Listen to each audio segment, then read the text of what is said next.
Chapter 401, Pure Evil, 3. Splash. Splash. Splashing water onto my face, I stared at my haggard figure in the mirror. Glaring dark circles bagged beneath my eyes as my mind felt numb. Glink. Turning off the tap, I turned around.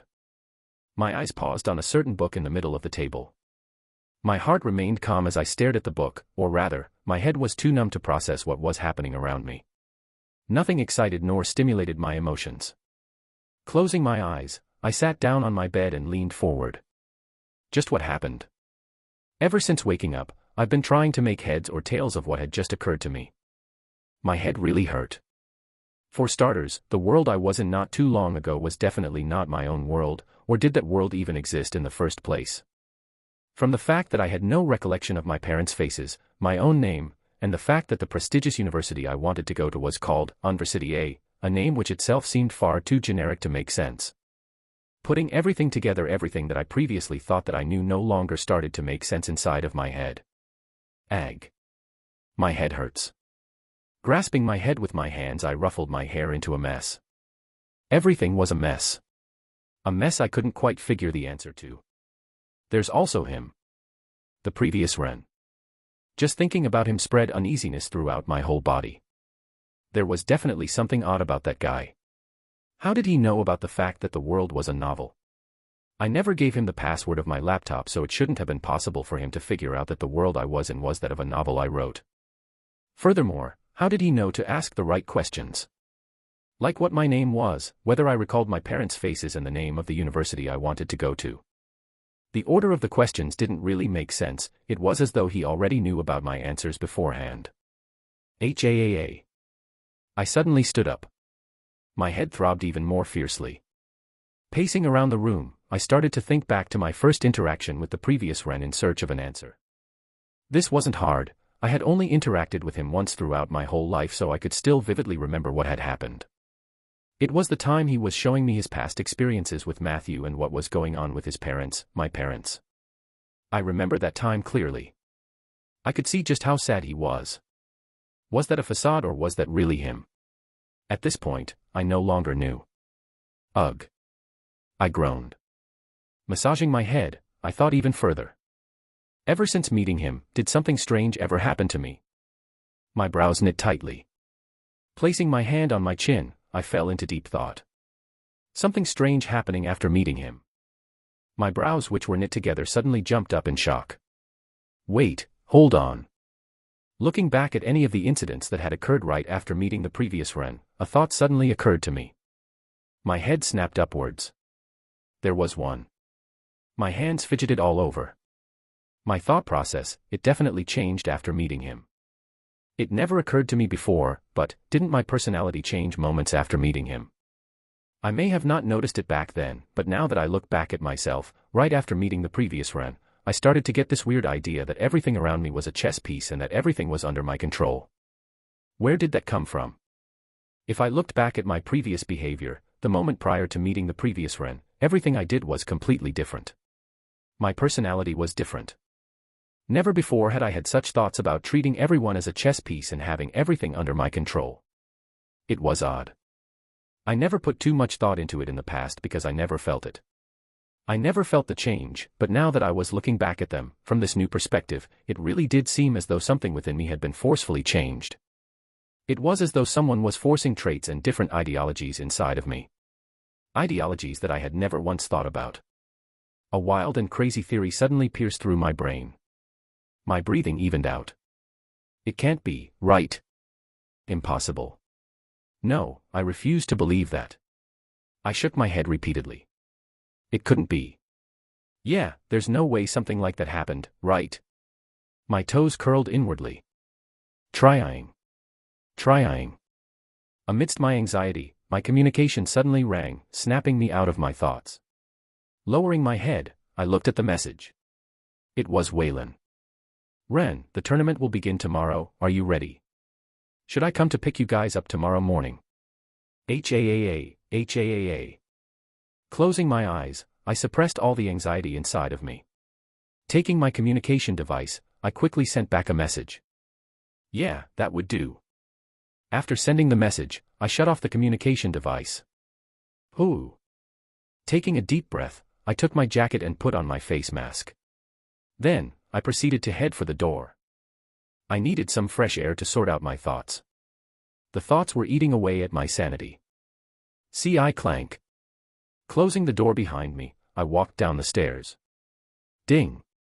A loud chime rang inside of Kevin's head as he slowly opened his eyes. The first thing he saw as soon as he opened his eyes was a system notification. Synchronization complete. Synchronization, 34%. HAAA. Sitting up straight, Kevin exhaled deeply. Covering his forehead with his hand, he supported his body with his other hand. What in the world did I just see? The vision he saw was clear. Kevin vividly remembered everything that he saw in the vision, and it was because he remembered that at the moment he couldn't quite grasp what was happening around him. Sitting up straight, Kevin was able to calm himself down. That was me, wasn't it? It had to be. The fact that he was desperately searching for Emma, and that the name of the black figure was Kevin, he didn't believe for one second that the vision wasn't about him, but the vision he saw was not something he had ever experienced before. Could that have been a vision of the future? Leaning his head back, Kevin stared at the white ceiling of the room. Just thinking back at the vision made his body tremble. If not the future, what else could it be? The more he thought about it, the more certain he was about his analysis.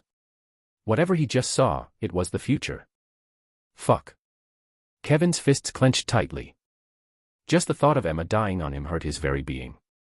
HAAA, who was that man? Kevin questioned. There was another part in the vision he saw. The features of the figure were obscured and so was his voice, but from what he saw, the figure was the one that killed Emma. His words and the flask in his hands already gave him an idea of what had happened. The men had purposely killed Emma. Kevin was sure. His fists clenched even more tightly as anger rose within his body. He needs to die. His eyes flashed with hatred as he recalled that scene. But there was only one problem: Kevin did not know who the man was. He felt slightly familiar though. As though he had met him before, yet, at the same time, he didn't. There was this chilly air surrounding the man that sent shivers down Kevin's spine. Could that have been Ren? No, he wouldn't do that. Kevin quickly shook his head, trying to discard such thoughts from his mind. Although the two figures bore slight resemblances, Kevin knew Ren. He would never do such a thing to him. It couldn't be, right? Kevin weakly shook his head. Despite his many attempts at trying to deny what he saw, the confidence he had within him slowly crumbled apart. Doubt started to creep into his mind. HAAA, what do I do? Leaning forward, Kevin covered his face with both hands. He really did not know what to believe in at the moment. Before I knew it, my footsteps stopped in front of the training grounds. By the time I woke up from the dream, it was early in the morning. I thought about going around the city to explore the city, to get my mind off of things, but having walked a couple of steps out of my residence, I subconsciously made my way towards the training grounds. This is good too. What I needed at the moment was to clear my head. Training was a good way to do that. Breathing out, I opened the gates of the training ground. Shio. Guess she's already here. Walking towards the changing area, I could hear the sound of Amanda's arrows splitting the air apart. Loosening up my shoulders, I quickly got changed before entering the training grounds. Once I stepped into the place, Amanda appeared in my view. With her glossy black hair tied behind her back exposing her neck, Amanda plucked her cherry lips together as she pulled the string of her bow, resting it right next to her chin. With one of her eyes closed, her entire focus was on the target before her. She still hasn't noticed me. A wicked thought suddenly crossed my mind as a smirk soon emerged on my lips. Hiding my presence as much as I could, I tried to sneak behind her. Fortunately, she was so focused on the target at the moment that I was easily able to get behind. It wasn't long before I was right behind her. Staring at her figure from behind, just as she was about to release her pull of her bow, I softly whispered near her ear. "What are you doing?" "Kaya." A shrill cry escaped from Amanda's mouth as her face paled. The scream was so loud and so uncharacteristic of her that I was taken aback for a moment. Thump. What followed after the scream was a low thump as Amanda fell but first on the ground. "Oh shit." A moment of silence ensued as Amanda quickly regained her calm. Turning her head, our eyes met.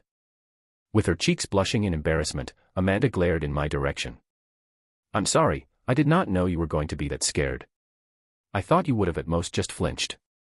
Supporting her body up with one arm, Amanda took her bow with the other hand. Recovering from her embarrassment, her face became extremely cold. Gulp. I swallowed a mouthful of saliva. The aura the current Amanda gave off was extremely terrifying. Similar to that of a demon that was about to devour me. Regret started to seep inside of my body. I took a step back. And another one after that. Before I knew it, I took over 10 steps back. Thump. As I was taking steps back, my back suddenly bumped against something hard. Turning my head to look behind, my heart sank. Oh no. Without realizing it, I had already moved back all the way to the other side of the training room. Standing opposite me, Amanda's cold and emotionless eyes continued to glare in my direction. Staring back at her, with a wry smile on my face, I raised my hands as a sign of defeat. "Now Amanda, I know that you're mad, but could you forgive me this one time?" Without saying anything, a powerful wave of mana sprung forth from Amanda's body as she aimed her bow in my direction. Guess not. Suddenly, over a dozen or so translucent blue arrows materialized on her bow. Staring at her from the distance, I silently cursed. Shit. Shio. Shio. Shio. Not even a second after my words faded and Amanda released the string of her bow. What followed after was an avalanche of arrows. My face quickly cringed at the sight. Chapter 402, Doubt, 1. C.I. Clank. Closing the door behind him, Kevin got out of his apartment. Taking a deep breath, he stared at the scenery before him with lethargic eyes. Closing his eyes for a brief moment of time, he soon opened them again and proceeded to head down. "There you are, Kevin." Waiting for him below was Emma, who waved her hand in his direction. Kevin's feet came to a pause. Staring at Emma, who was waiting for him from below, Kevin's unfocused eyes became a little bit more focused. "Emma, she's alive." Faint fragments of the vision replayed in his mind as he stared at her. Each time recollection resulted in a stinging sensation inside of his heart. Smiling weakly, he nodded his head and greeted her back. "Yeah, I'm here." His voice was rather weak, but it was loud enough for Emma to hear. Of course, Emma was able to notice that something was wrong as her brows knit together. "What is up with you? Are you okay?" "I'm good." Kevin gave a short reply. Then, placing his hand on the handrail, he walked down the stairs of the building. Not convinced by Kevin's words, Emma leaned forward. A worried look flashed across her face. "You don't seem to be okay. Should we have you checked?" "I'm really fine." Kevin raised his head and met Emma's eyes. They stared off for a good minute before Emma eventually relented. "All right, if you say so." Staring into the distance, she flipped her hat backward. "Let's go then. The others are probably already waiting for us." Rummaging through her pockets, Emma took out a pack of gums. Taking one of the gums, she placed it in her mouth and started chewing. "Munch, munch, want one." Extending her hand, she offered one to Kevin. Raising his hand, Kevin politely refused. "No thank you." "Munch, munch, suit yourself." Putting the pack of gums away, Emma blew a bubble gum and proceeded to head towards the center of the Isanor. Pop. Yucca. But just as she took 2 steps, her bubble burst apart and the gum splattered all over her face. Today was the day of the conference tournament. As the sun slowly rose from the horizon, the atmosphere in Isanor became extremely lively and filled with excitement. This was the event that everyone was eagerly awaiting. Not just for the prizes, but for its meaning as well. It was the event that decided the fate of the alliance between the 3 races. When I arrived at the main tournament square, the place was already boiling with noise. Separated from each other, numerous dwarves, elves, orcs, and humans alike gathered in groups as they chatted with each other. Apart from the members of the other races who were fairly relaxed, every human wore an expression of nervousness and excitement. This was understandable, however, as the tournament held a lot more meaning to them than the other races. "Looks like they are already here." Staring into the distance, I caught a glimpse of Amanda, Melissa, and Jean. They were without a doubt the center of attention. They looked like famous celebrities surrounded by a bunch of fans, all trying to curry favor from them.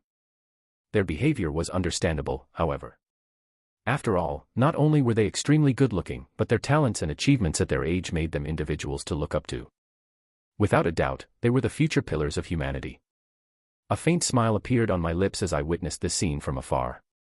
Some things just never change. The scene was quite familiar as I had seen it multiple times back at the lock. Despite the fact that they had all grown up and were entirely different people from the past, their shine never disappeared. In fact, they shone more brilliantly than ever before.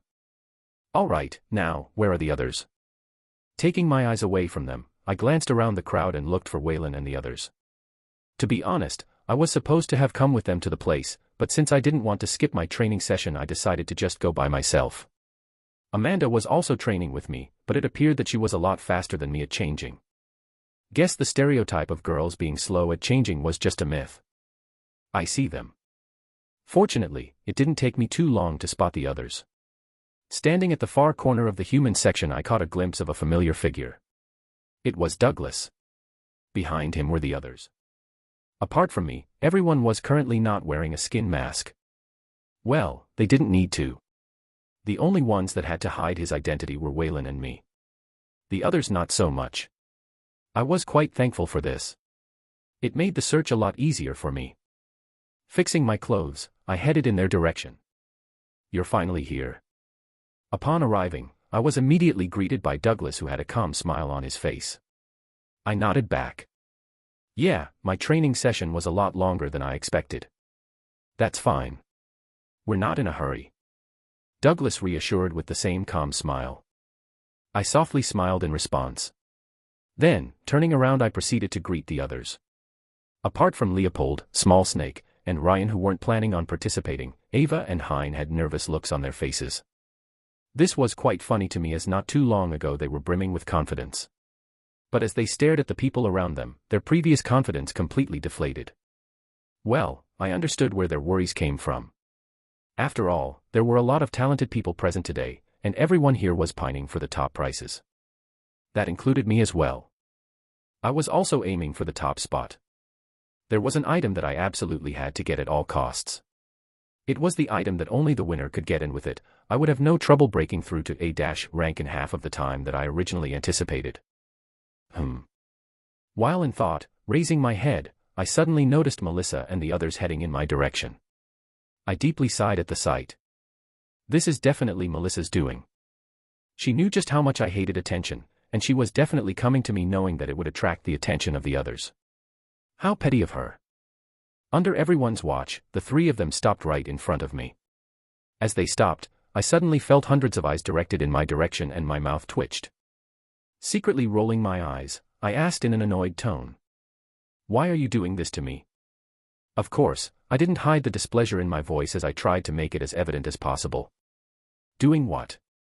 But of course, Melissa being Melissa feigned ignorance and pretended to not have understood the implications behind my words. I sighed in exasperation once I saw this. Here. Extending her hand, Melissa handed me a set of cards. Lifting her head, she nudged her head in the direction of the others. Although I don't think you will need it, I believe that your friends might need them. She was obviously referring to Hein and Ava. Guess I'll take you up on the offer. Nodding, I took the cards from her. Then, turning around, I handed them to Hein and Ava. Hein already had an idea of what the cards did as he saw me use them against John not too long ago, but Ava didn't, so I spent the next couple of minutes explaining to them how the cards worked. Once I was done, the both of them looked at Melissa with grateful looks on their faces. Moving my head sideways, and staring behind Melissa and the others, I wondered out loud. By the way, have you guys seen Kevin by any chance? Kevin wasn't really the type to be late. His absence kind of felt weird. Or maybe I was just overthinking things. Could just be that he was hanging out with Emma since she was also missing. They're over there. Right on cue, just as I was wondering about Kevin's whereabouts, Amanda suddenly spoke as she pointed towards the distance. Where? There. Squinting my eyes, I tried to look in the direction of where she pointed, but my vision wasn't as good as hers, so it took me a while to spot Kevin.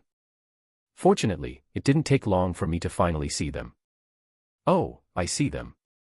Walking with Emma next to him, Kevin's head hung low. Emma looked like her usual self, but Kevin looked a bit different than usual. There was this weird aura surrounding him. Is he sick or something? My brows knit at the sight. Not only was his aura weird, but his hair was disheveled and his overall complexion looked extremely pale. The current Kevin looked to be in no state to participate in the tournament. While I was looking at Kevin in the distance, seemingly having noticed my stare, Kevin raised his head and our eyes met. But the moment our eyes met, a strange scene occurred as Kevin's body froze and his body trembled. It was faint, but it was enough to catch my attention. Taken aback by his reaction, I tilted my head. Is he okay? Why did he react like that? Meeting Ren's eyes, Kevin felt his body completely paralyzed from top to bottom. A cold chill ran through the top of his spine as his pupils dilated. Staring at Ren, Kevin's eyes flickered slightly. He looks familiar to that figure's back. This thought only lasted for a brief moment of time as he soon snapped out of it. What just happened? For a brief moment of time, Ren's figure overlapped with the guy from his vision. It sent chills down Kevin's spine. Staring at Ren once again, the feeling that he felt before was no longer there, but there was this strange mist enshrouding his figure making Kevin doubt his eyes. Raising his hands, he rubbed his eyes, but the mist around Ren never disappeared. Blinking a couple of times, Kevin deeply sighed. Sigh, I must be seeing things from not having slept all night. Whatever the vision was, it was messing with his mind. Was he perhaps starting to get paranoid? Kevin did not know, but the nagging feeling inside of his heart never disappeared. Kevin, are you coming or not? It was then that Emma's voice rang from the front. Coming. Nodding his head, Kevin followed along. While he was walking, many tried to strike a conversation with him, but he politely waved them off. He was already used to such scenes. It wasn't long before he arrived before the others. You guys are finally here. Ren greeted, waving in their direction with his signature lazy smile. Pop. With a loud pop, Emma's gum burst apart and she nodded her head. Hey. Kevin followed up after her as he awkwardly waved his hand.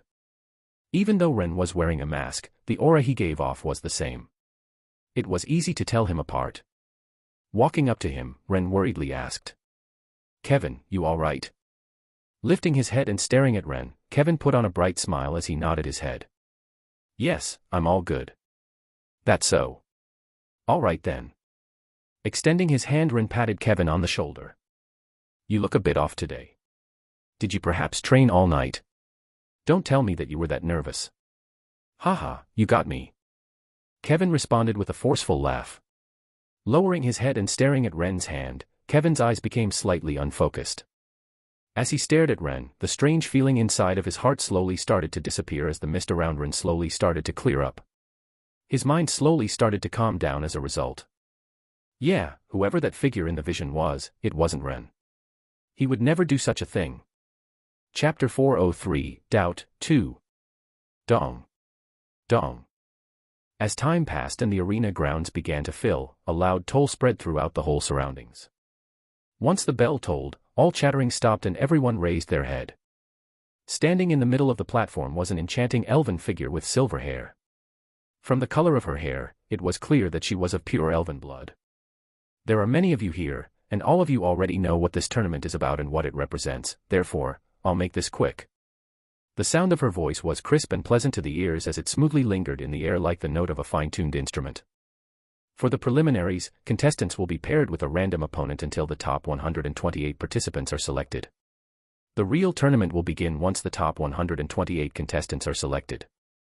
Pausing for a brief moment of time so that everyone in the square understood her words, the elf continued. For the preliminaries, the opponents will be decided randomly.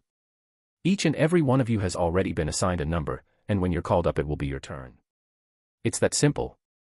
Lowering their heads, the contestants stared at the bracelet that was resting on their wrists. On it was their alias and number. That will be all. The elven presenter wasn't a woman of many words. Once she said what she wanted to say, she directly left. Once her figure disappeared from the arena grounds, the place instantly became bustling as an air of excitement and anticipation shrouded the surroundings. The upper echelon of the four races was gathered on a viewing platform near the square. Amongst them, seated at its very center was the Elven Queen. Seated on her right was Gervis, the Dwarven Metropolis Keeper. Keen interest flashed across his eyes as he swept his gaze throughout the grounds. Not going to lie, I'm actually quite curious about the upcoming battles. KHHRRR. Next to him was a towering figure that emanated a terrifying pressure that could cause anyone below S rank to quake in their boots. He was Brutus, the Orson leader and one of the most powerful beings on Earth. Brutus's face was wide and he had deep green eyes, making him look thoughtful.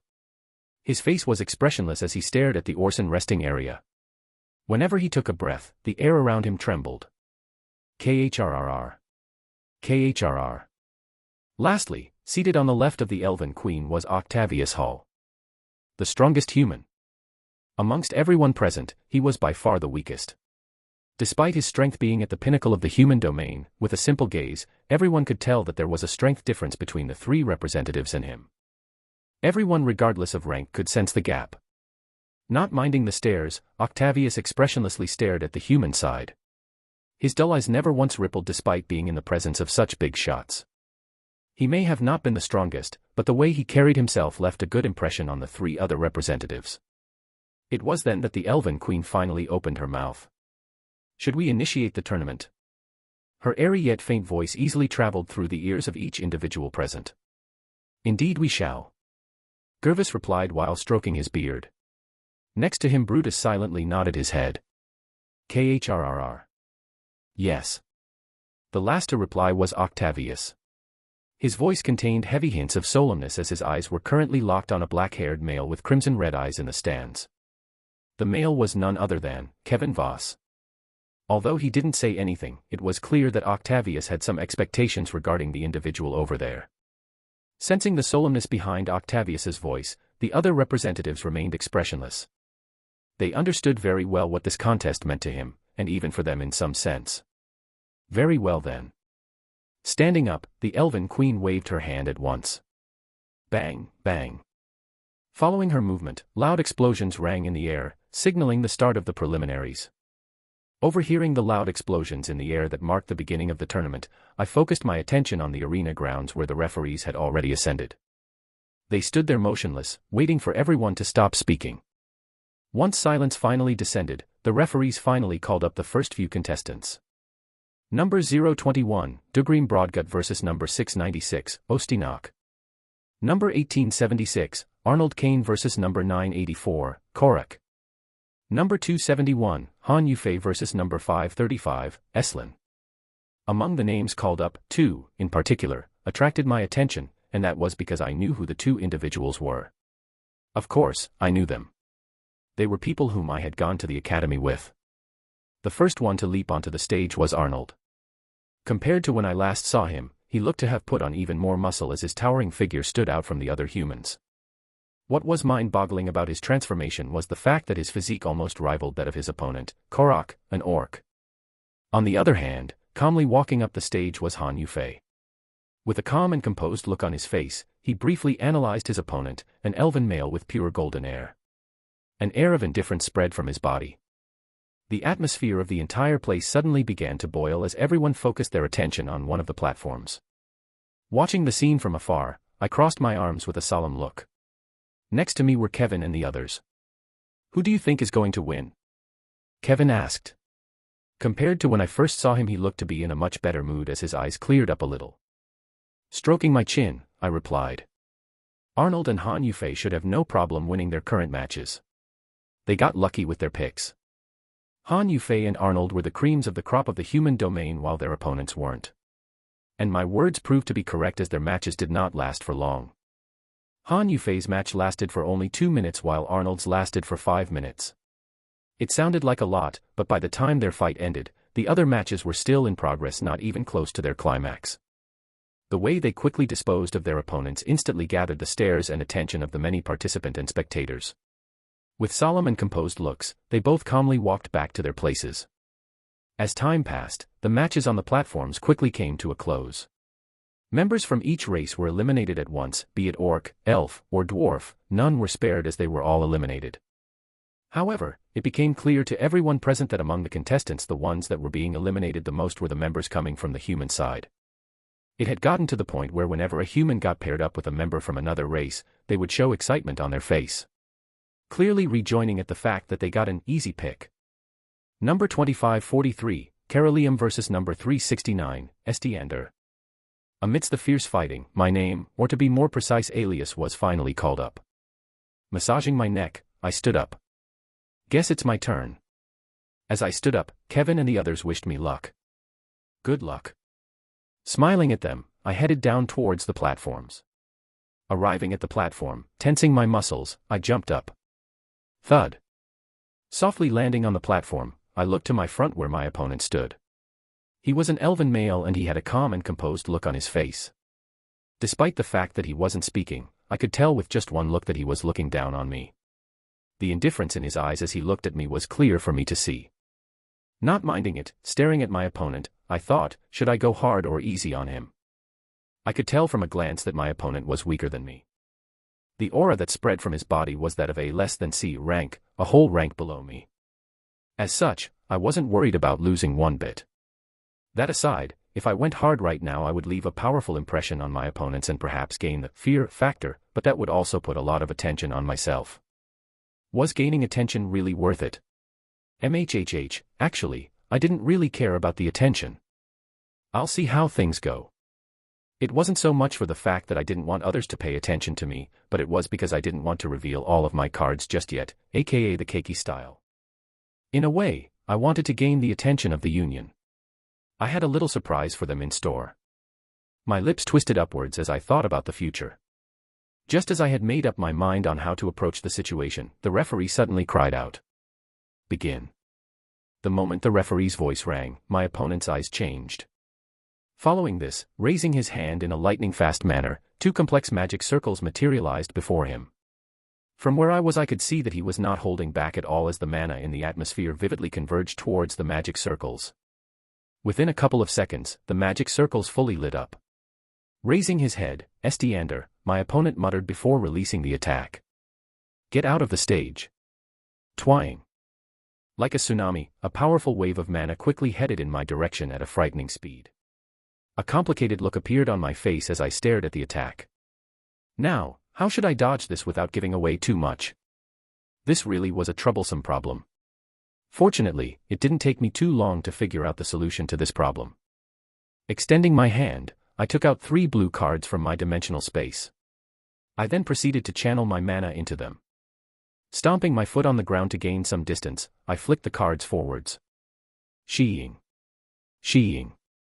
The moment the cards left my hand, to the shock of everyone present, 3 towering ice pillars rose from the ground.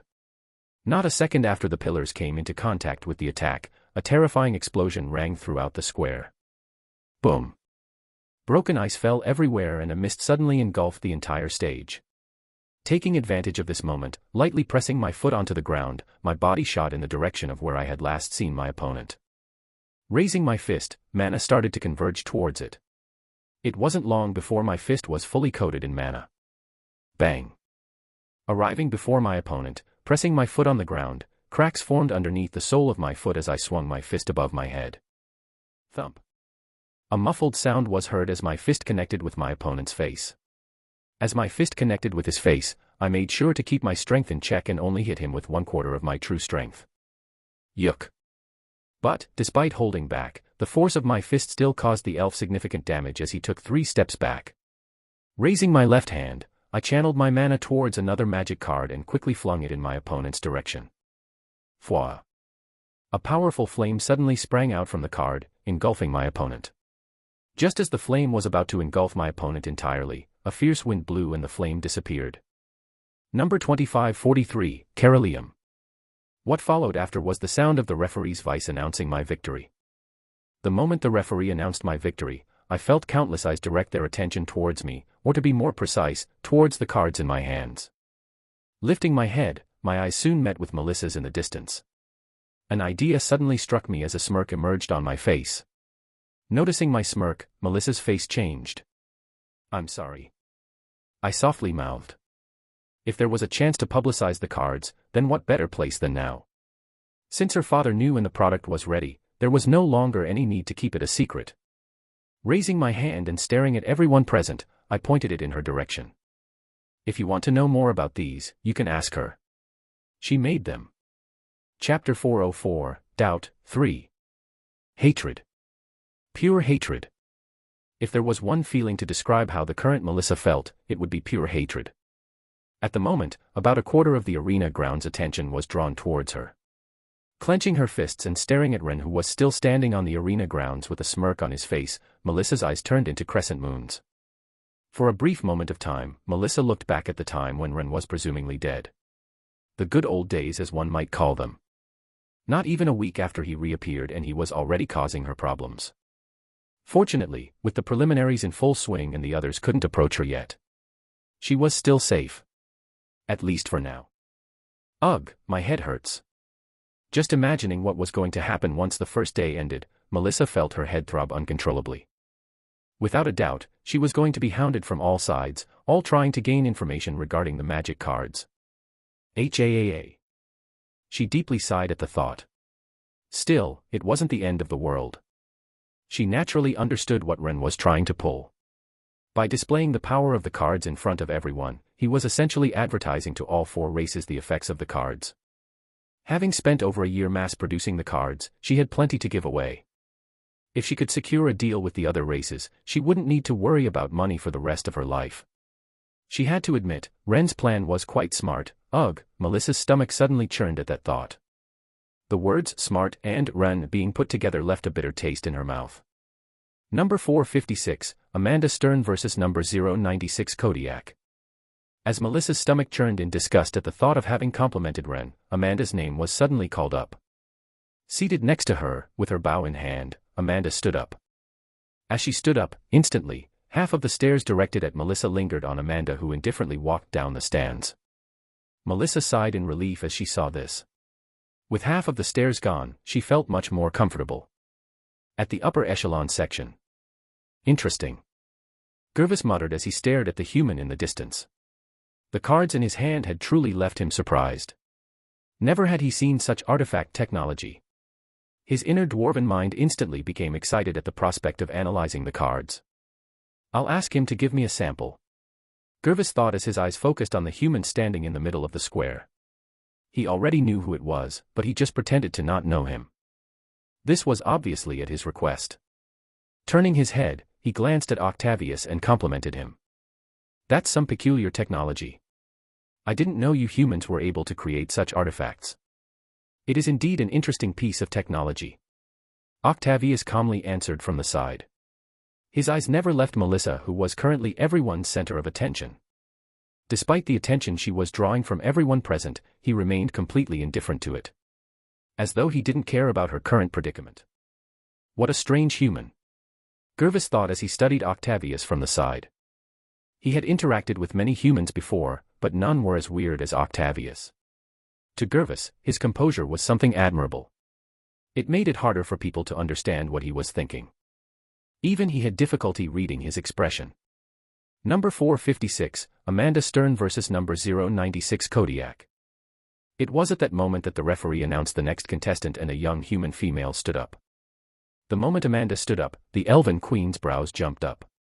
Throughout the whole tournament, she had always remained seated with a stoic and indifferent look on her face. Despite all of the exciting matches that had occurred, her expression not once changed, yet, the moment Amanda appeared, her facade crumbled slightly. This did not go unnoticed by the others, who stared at the Queen with hints of surprise on their faces. Then, turning their attention towards Amanda in the square, they all wondered, why would the Queen react like that at her appearance? Everyone believed that there was more to it than she let out. Ignoring them, the Elven Queen leaned her body forward. A rare trace of solemnity emerged on her face. It can't be. Hearing her name being called up, Amanda headed toward her designated platform. Good luck. MHM. Passing by Ren, who had a smug look on his face, Amanda nodded back. But just as he passed her, Ren didn't forget to whisper something in her ear. If you want to win, all you have to do is pull the same move like yesterday. Trust me, you will never lose if you use that move. Amanda's feet came to a pause and her head snapped backward, only to see Ren's figure quickly headed for his seat. Staring at his figure, Amanda gently bit her lips.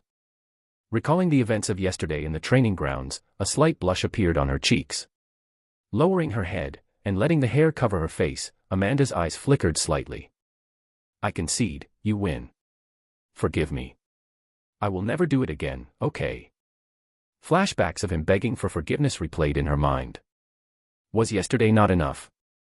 The grip of her bow tightened slightly. If he really wanted to try her moves again, she was all in for it. With her head still lowered, unbeknownst to her, the corner of her lips tugged upwards. Arriving before the platform, tensing her legs, Amanda jumped up. Her foot soon softly landed on the hard ground. Stabilizing her body and brushing her hair back, Amanda looked at her opponent. Standing opposite her was an orc. Just like any other orc, he had a well-built body and a ferocious look on his face. Staring at her with his ferocious gaze, her opponent, Kodiak, flexed his muscles, exposing his muscular body. Lowering her bow, Amanda closed her eyes. Swoosh! A soft wind blew and Amanda's clothes fluttered. Following this, the referee's voice rang out. Begin. The orc was the first to move following the referee's voice. Bang!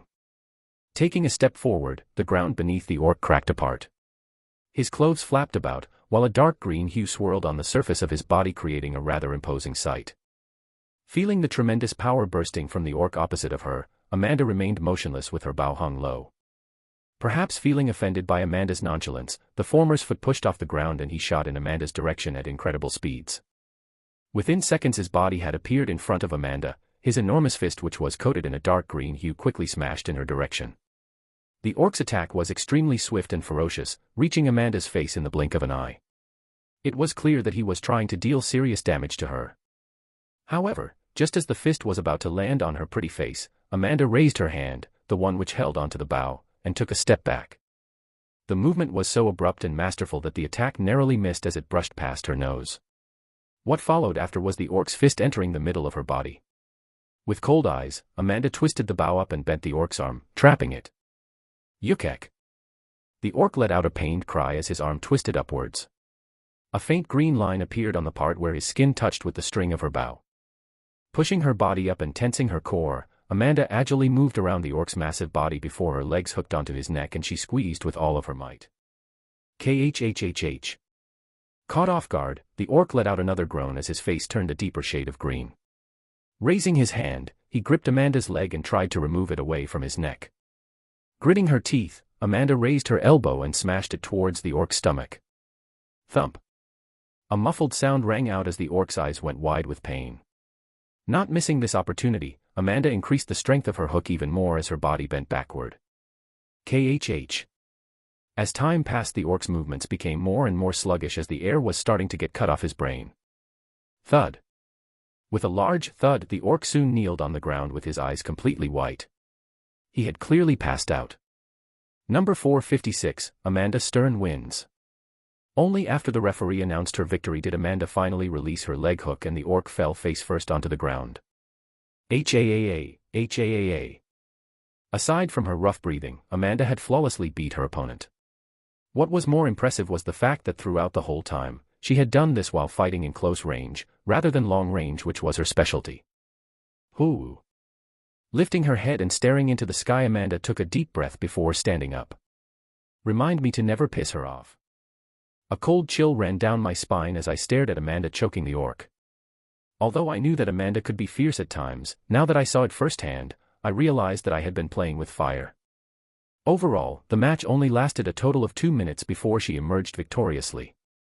She truly has improved a lot over the years that I haven't seen her. I thought as I stared at her figure basking in the cheers of the crow. She looked especially dazzling standing underneath the bright sun from the sky. That was a good match.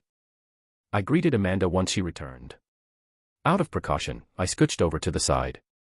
Turning her head and staring at me, Amanda raised her brow. You saw what I did there, didn't you? That was what her face implied as I looked at her. Nodding, my lips pursed together. I shouldn't have provoked her. Me and my big mouth. Avoiding her eyes, I looked at the weather. Beautiful day, isn't it? It is. Sitting down next to me, Amanda nodded her head as a faint and proud smile hung on her lips. My eyes squinted at the sight, but I decided to not say anything. I had already learned my lesson. Following this, neither of us spoke as we just stared at the intense battles in each of the various arenas. An explosive atmosphere shrouded the surroundings as defeating cheers began to erupt whenever a winner was decided. As time passed, more and more people began to be eliminated. However, the remaining individuals were becoming increasingly more powerful, causing the battles that followed to naturally be even more entertaining. Even I had to admit that some of the fights were extremely engaging. Over this period, I had 3 more matches. There were no upsets regarding my outcome.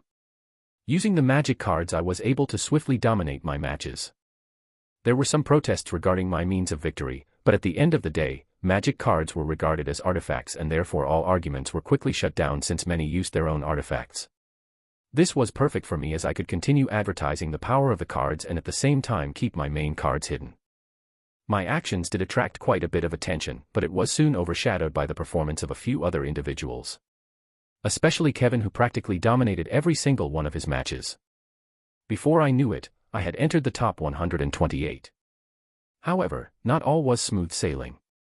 Out of the 128 competitors, only a meager 15 were humans. Yes, only 15 out of the 128 participants were human. The faces of most humans darkened at the thought. Already expecting such an outcome, I was fairly relaxed.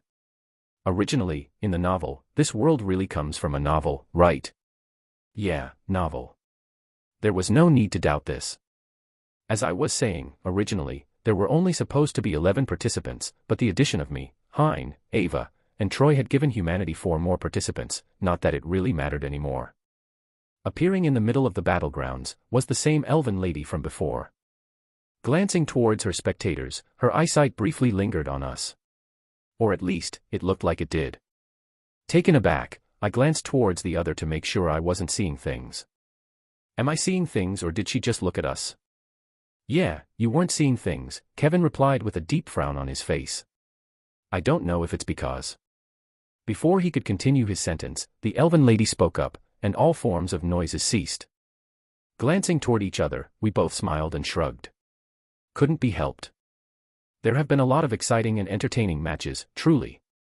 Your outstanding performances have truly impressed the higher-ups, and I'm pleased to announce that this is the end of the preliminaries. Silence descended upon the arena grounds as her words drifted through the ear of each individual present. Amidst the silence, leaning slightly, I whispered into Kevin's ear. Kevin, you're supposed to clap once she ends. Really? Yeah. Oh, I see. Kevin innocently nodded his head in understanding. With a stoic face, I returned to my usual position. With that being said, this will be it for today. The main competition will begin tomorrow. I hope you have a good day. Once her words faded, for a brief moment of time, silence once again descended upon the arena grounds before the sound of someone clapping their hands suddenly resounded across the place. Clap. Clap. Instantly countless gazes directed themselves in Kevin's direction. Huh. Noticing that something was strange, Kevin let out a surprised sound. Feeling a slight tug on his clothes, with her cap lowered to the maximum, trying to hide her expression, Emma whispered in his ear. Kevin, clapping is a human thing. Kevin's face froze at her words as his face paled and his mouth trembled. Turning his head, Kevin's 2 red eyes glared in my direction. Trying my best to keep my face straight, I shook my head. Kevin, that was embarrassing, don't do that again. Speechless, Kevin raised his hand and pointed at me. Why you? Chapter 405, Doubt, 4. Crash. With a loud crash, an orc came crashing down on the hard ground. Ha, ha. I will definitely make you pay for what you've done. Kevin swore to himself as he stared at the orc opposite him. With his head on the ground and his eyes closed, the orc was knocked down cold. The opponent is knocked out cold, the match is over. The referee's voice resounded across the grounds, marking him the victor of the duel. Winner, Kevin Voss. He will be advancing to the top 64 of the tournament. Announcing his victory, the referee raised Kevin's hand in the air. The loud cheers coming from the audience rang out. Kevin in return smiled at the audience. That piece of shit. Or at least pretended to smile. In reality, he was still fuming about what had happened yesterday. The humiliation and embarrassment he felt were something he had never felt before in his life. Just recalling what happened sent shivers down his spine. The embarrassment was just too much. Turning his head and staring towards the distance where Ren stood, Kevin deeply sighed.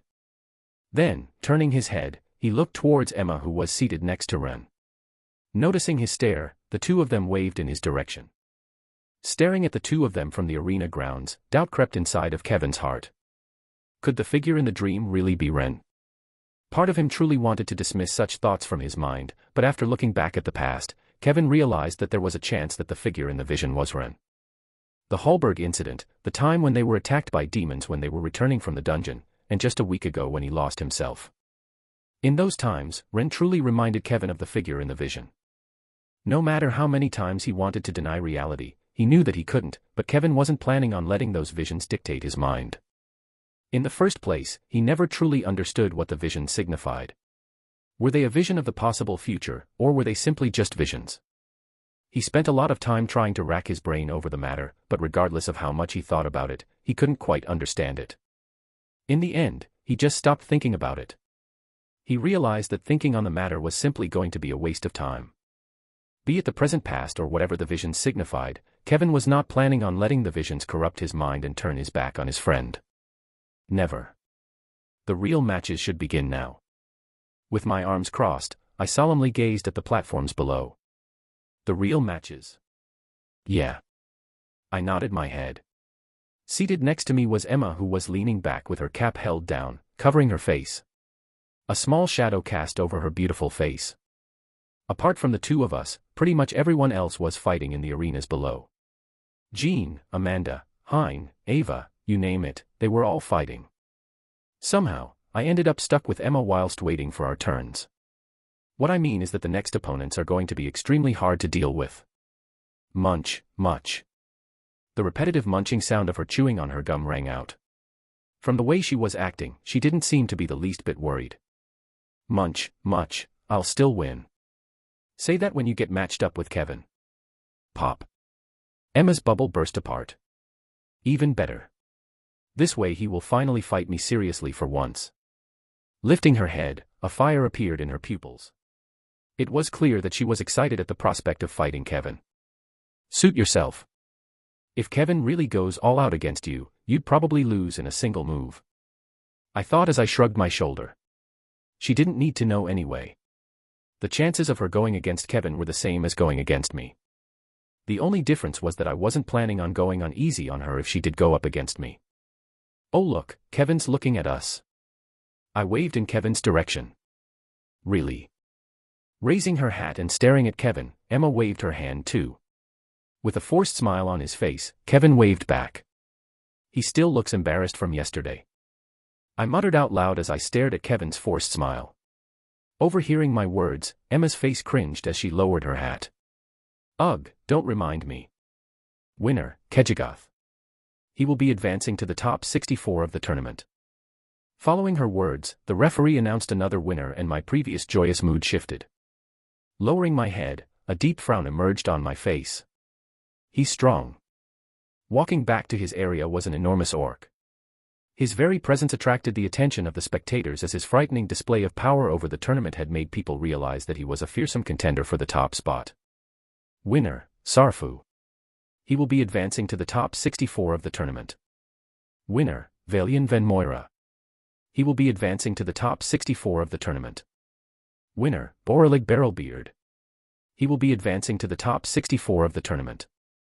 Following him, a series of new names started getting called up. A trace of solemnness appeared on my face as I stared at the individuals whose names were being called up. They are all higher rank than me.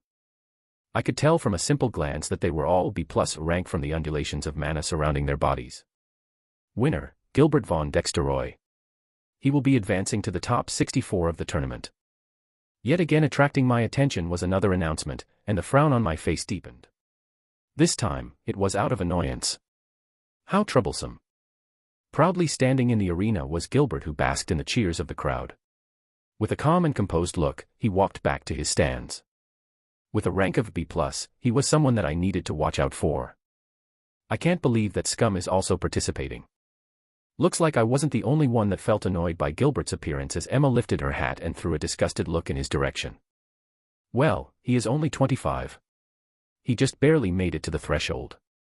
The maximum age one could participate was 25 years, and Gilbert just barely made it.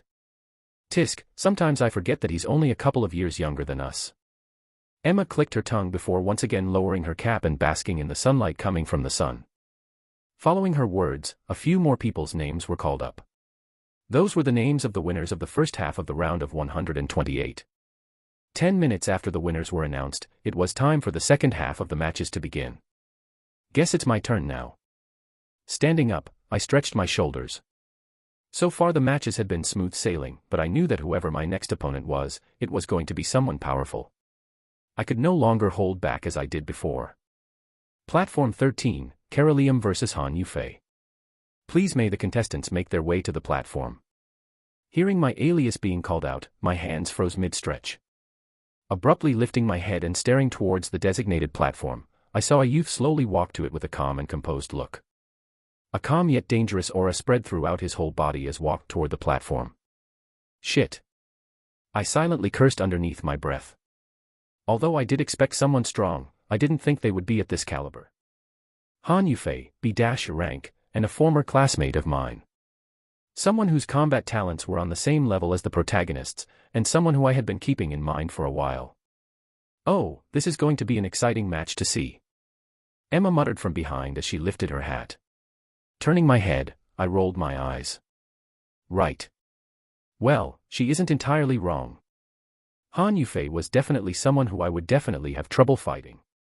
My matchup did not attract that much attention. Update faster perks.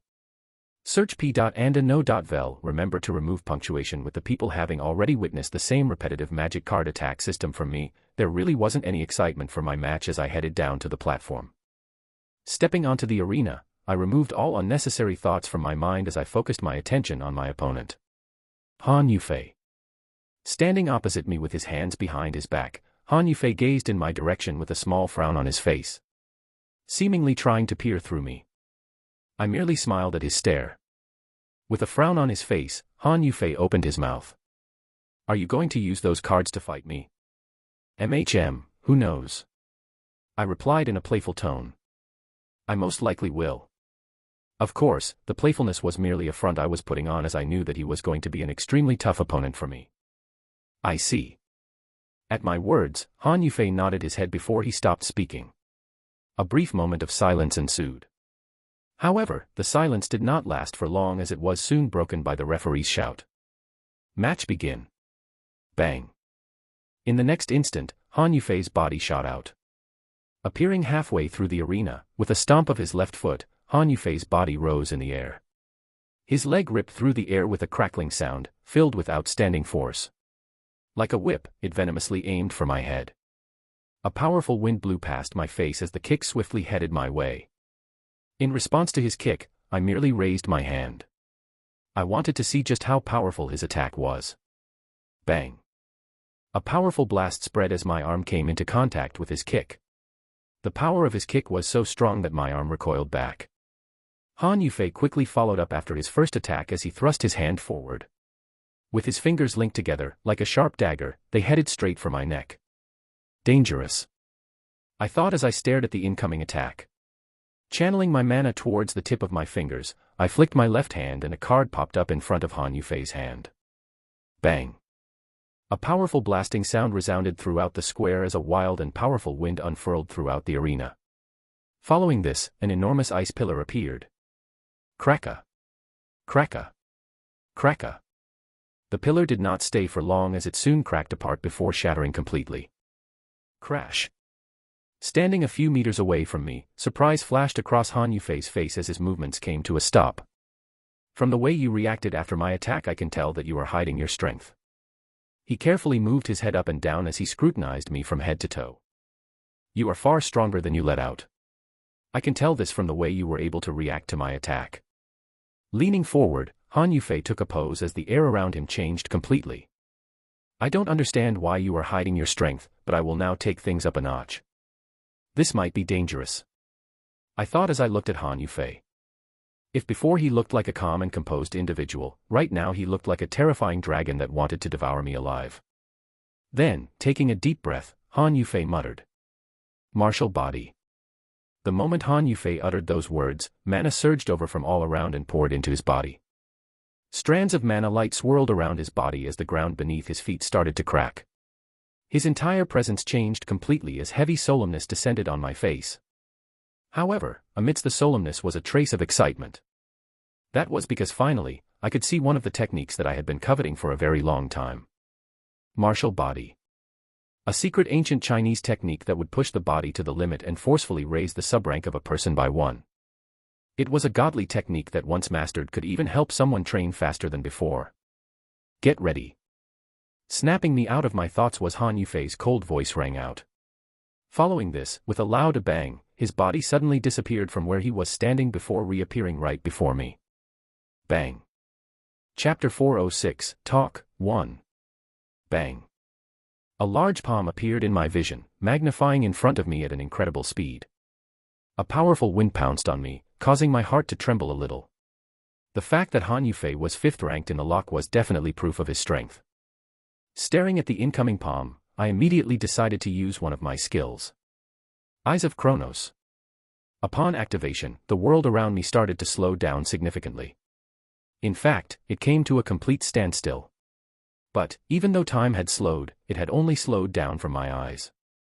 My body was also frozen. Fortunately, my brain could keep up with everything that was happening around me. I can't avoid it. Carefully staring at Han Yufei's incoming attack, I realized that it couldn't be avoided. The attack was simply too fast and too close to me at this point in time for me to avoid it. Although faint, I could also see a small suctioning force coming from Han Yufei's palm. Even if I somehow managed to dodge the attack, the result would still be the same. As such, after deliberating on the many different scenarios presented before me, I opted for the simplest solution. The 1. Activating the 1 for a split second, I simultaneously deactivated Eyes of Chronos. Han Yufei's hand faltered.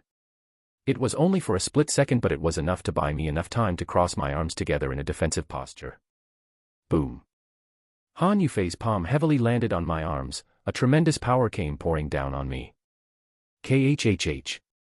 Feeling the tremendous impact of his attack, my body shook and I slid all the way back to the edge of the arena, only stopping at the very edge of the arena. As my feet stopped at the edge of the arena, lifting my head, I shook my arms, which were completely numb from the pain at this point. Man, that hurts. I may somewhat be used to intense pain by this point, but the power behind the attack was no joke. It felt as though the bones in my arms had completely shattered. That was just how powerful the attack was. It also had to be noted that Han Yufei had only attacked me with a simple palm attack. It was not a fancy skill or technique. Just a regular palm strike. Yet, the power hidden within that simple strike was incredible. Ooh. Lowering my hands, I took a deep breath. Slowly, the mana in the atmosphere began to converge into me. Bang. Without giving me enough time to recuperate, taking a step forward, bending his body forward like a predator that was about to hunt its prey, Han Yufei's body shot in my direction. This time he was even faster than before, as an afterimage of his lingered in the air for a brief moment of time. Staring at the incoming Han Yufei, pressing my foot onto the ground, the mana around me swirled wildly, creating a faint green coating around my body. Then, releasing the tension in my foot, my body shot in Han Yufei's direction. A cold light flashed across Han Yufei's eyes as he stared at my approaching figure.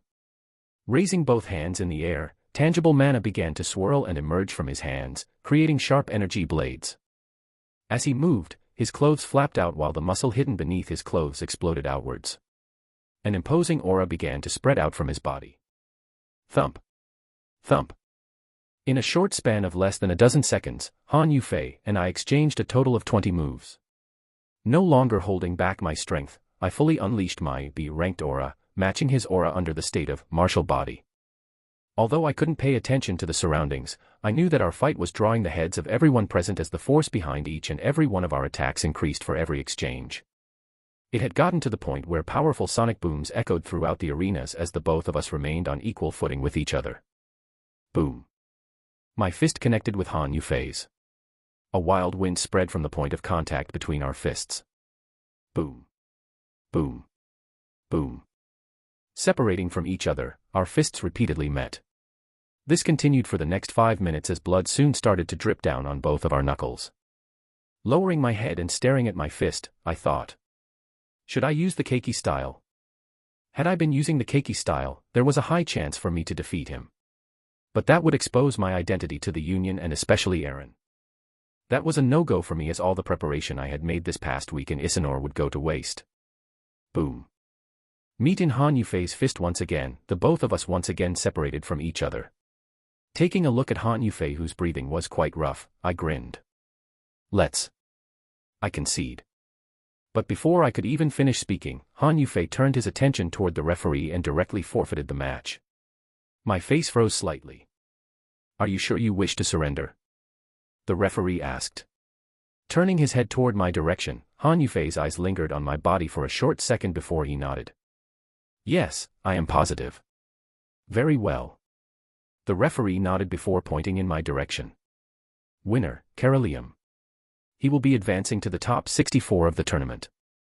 Thunderous cheers broke out as the referee announced the result of our match. I could feel the eyes of numerous individuals look at me with renewed interest. Not caring for the stares one bit, I ran to Han Yufei. Oi, hold on, why did you give up? I do not wish to fight a fight where my opponent is not even taking me seriously. Han Yufei calmly replied before directing his attention toward my hands. I can tell from a glance that you do not specialize in body combat. Raising his hand, Han Yufei opened up the palm of his hand. To my surprise, it was devoid of any calluses.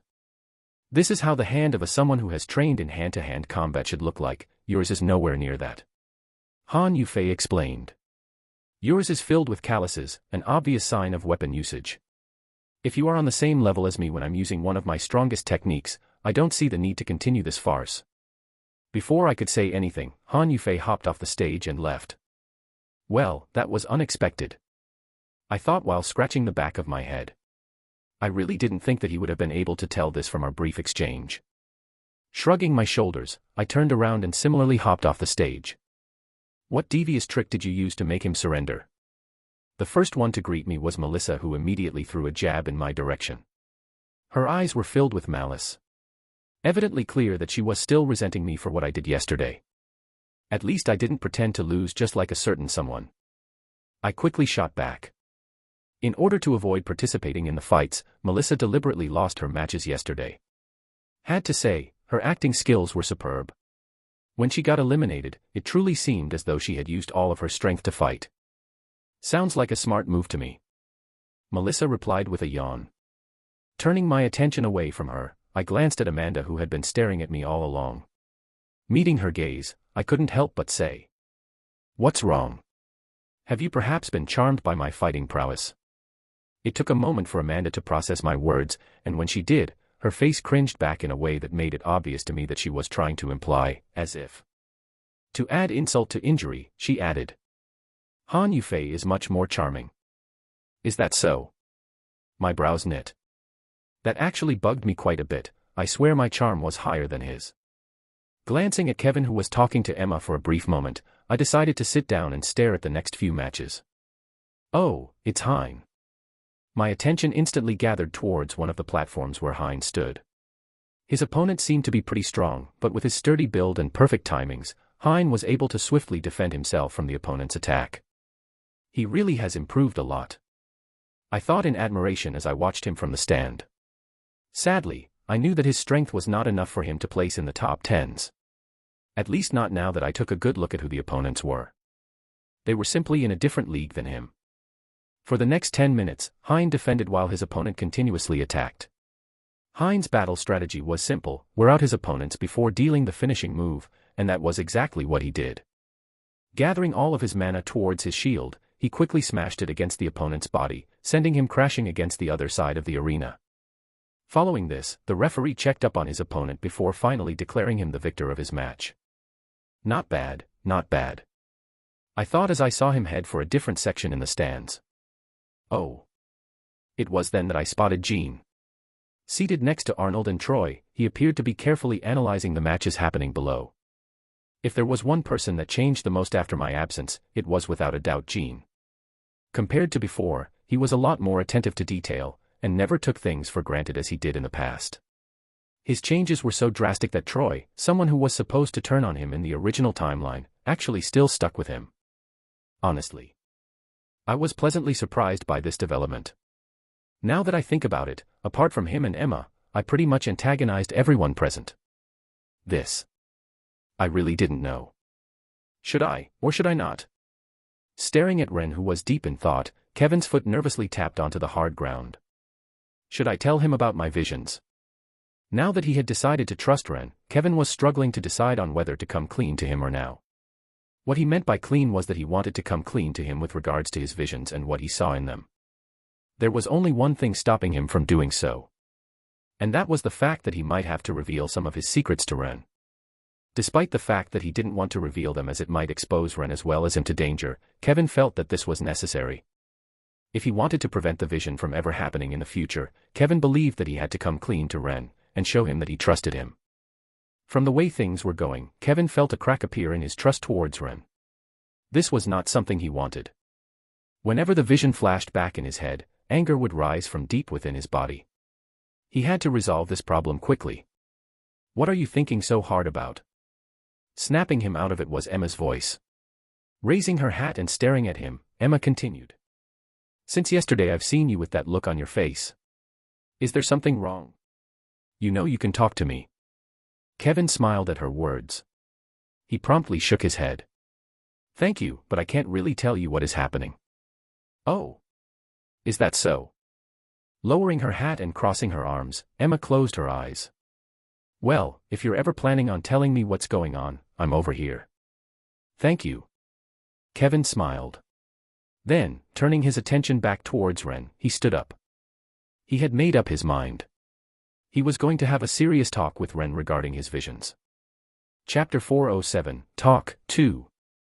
After Hein's match, there were a couple of more matches, but none interested me, so I just made small talk with the others in order to pass time. Fortunately, Hein's match was one of the very last ones as the round of 128 finally came to an end after one last big battle. Though I said big, it was only like that because the two opponents facing each other were of similar strength and so was very entertaining to watch. This will be it for today's matches. I hope the contestants will take this time to rest for tomorrow's matches. The elven lady once again said as she showed up on the stage. Following her words, everyone stood up and left the premises. Similarly standing up, just as I was about to follow the others out, Kevin came up to me. He had a serious look on his face. Instantly my brows knit. "What's wrong?" "Ren, we need to talk." There was undeniable solemnness in his voice as he spoke to me. Glancing around to make sure that the others had left, I slowly nodded. Kevin wasn't the type of guy to act like this unless there really was something wrong. As such, I knew that the situation was serious. "Where should we talk?" "Your apartment." "My apartment?" "Yeah. It's the place that has the least amount of people nearby." "Fair." And so we decided to head to my apartment to talk. The walk wasn't long as within 10 minutes we were already there, but it was strangely uncomfortable as I felt this weird tension coming out from Kevin's face. His face reminded me of someone who was just about to go to war. C.I. clank. Opening the door of my apartment and letting Kevin in, I slumped down on one of the chairs of the room. Kevin shortly followed suit as he sat on the seat opposite of me. An uncomfortable silence descended on the room as Kevin leaned forward, with both his arms on his thighs. Interlocking his hands together, Kevin's foot repeatedly tapped onto the ground. Seeing that Kevin was having difficulty speaking, I decided to break the silence. "So, what did you want to talk about?" Lifting his head, Kevin looked up at me. "Say." His brows furrowed even more tightly. "Do you perhaps have a secret that you can't tell me?" "A secret?" I was taken aback by his abrupt question. Did he find something out, and isn't that rather vague? I had plenty of secrets, and so I wasn't really sure about which one he was referring to. Nodding his head, Kevin's crimson-red eyes continued to gaze in my direction. "Yeah, do you have any secrets that you can't tell me?" Leaning back, and deeply gazing into Kevin's eyes, I eventually nodded my head. "There are." The fact that this world was a novel, the book, my skills, I had plenty of secrets that I couldn't tell him. If he found out any of those secrets, I wasn't too sure how he would react. There was a high chance that a rift could form between us, creating some unnecessary drama that I did not want. "I see." The tapping of Kevin's foot became more prominent. This was an obvious indication to me that he was nervous. "What's going on with him? What is up with you? Don't drag it out, tell me exactly what." "I've been having visions lately." Kevin cut me off. But I wasn't the least bit mad as his words instantly attracted my attention. Visions. I don't recall Kevin ever having visions in the novel. Another butterfly effect. Yeah. Kevin nodded. What type of visions were they? I'm not too sure, but I've written them down. Take a look for yourself and tell me if you know anything. He proceeded to take out a small book from his dimensional space before handing it to me. Extending my hand, I took the book. Although I was confused, I still complied. Let's see. Glancing at Kevin one more time, I lowered my head and directed my focus on the book in my hands. Since Kevin is this serious, it must be something important. What the? I initially didn't have many expectations when opening the book. Why would I? I didn't think there would be anything I didn't know, but I was quickly proven wrong as my hands froze. Time Remnant. Akashic Records. Black-clothed guy. Jezebeth. The more I read, the greater the confusion on my face became. That was because I didn't know any of the things that were written in the book apart from the Akashic Records, which I already knew beforehand. They were essentially an entity that acted as the gods of this world, yet at the same time couldn't be considered gods. It was a confusing concept that I decided to add near the end of the novel, but that wasn't what shocked me. Kevin isn't supposed to find out about the Akashic Records till later in the novel. Not only that, but the visions that he was currently experiencing were also not part of the novel. My head throbbed. What in the world is happening? Most likely, the butterfly effect of my actions had pushed forward a couple of plot points several times ahead of where they should have been. Sucked, but it was nothing new. Happened many times in the past, and so I was able to quickly recompose myself. Flip. Without saying anything, I flipped to the next page. Reading through the passage, my eyes opened wide in shock, and my mind blanked.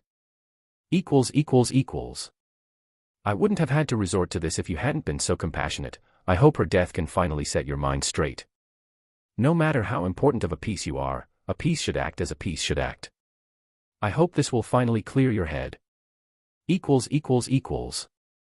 Abruptly lifting my head, I looked at Kevin, who was looking back at me with a serious look on his face. Opening and closing my mouth repeatedly, I didn't know what to say. It felt as though a lump was stuck in my throat, preventing me from speaking. Lowering my head and once again reading the book, my hands shook. It can't be. I muttered in disbelief as I shook my head. The way of speaking, and those words, that's definitely me. You felt it too, right? Silently gazing in my direction throughout the whole time, Kevin finally spoke up. Extending his hand and pointing at the book, he questioned. The person in the vision was you, wasn't it? This. I wanted to deny his words with all my might, but I couldn't. The men described in the book reminded me an awful lot of me, or rather, me under the influence of monarchs in differ. No, it can't be. I muttered out loud as horrifying thoughts flashed across my face. Did you figure something out? Kevin asked from the side. But I didn't respond. I was too immersed in my thoughts. Monarch's indifference. Two words repeatedly rang inside of my mind as I reread the passage multiple times. I swallowed a mouthful of saliva. Ever since the first time I got monarch's indifference, I had always had my reservation about using it. Not only did it feel as though I would lose all control of my body, but it also felt as though my actions were somehow getting controlled by someone. That aside, now that I look back, my chess ideology did not stem from meeting the previous Ren but from using monarch's indifference. Right, at first I thought that the ideologies that were being implanted inside of my head came from the moment I met the previous Ren, but that wasn't true at all. They came the moment I used monarch's indifference.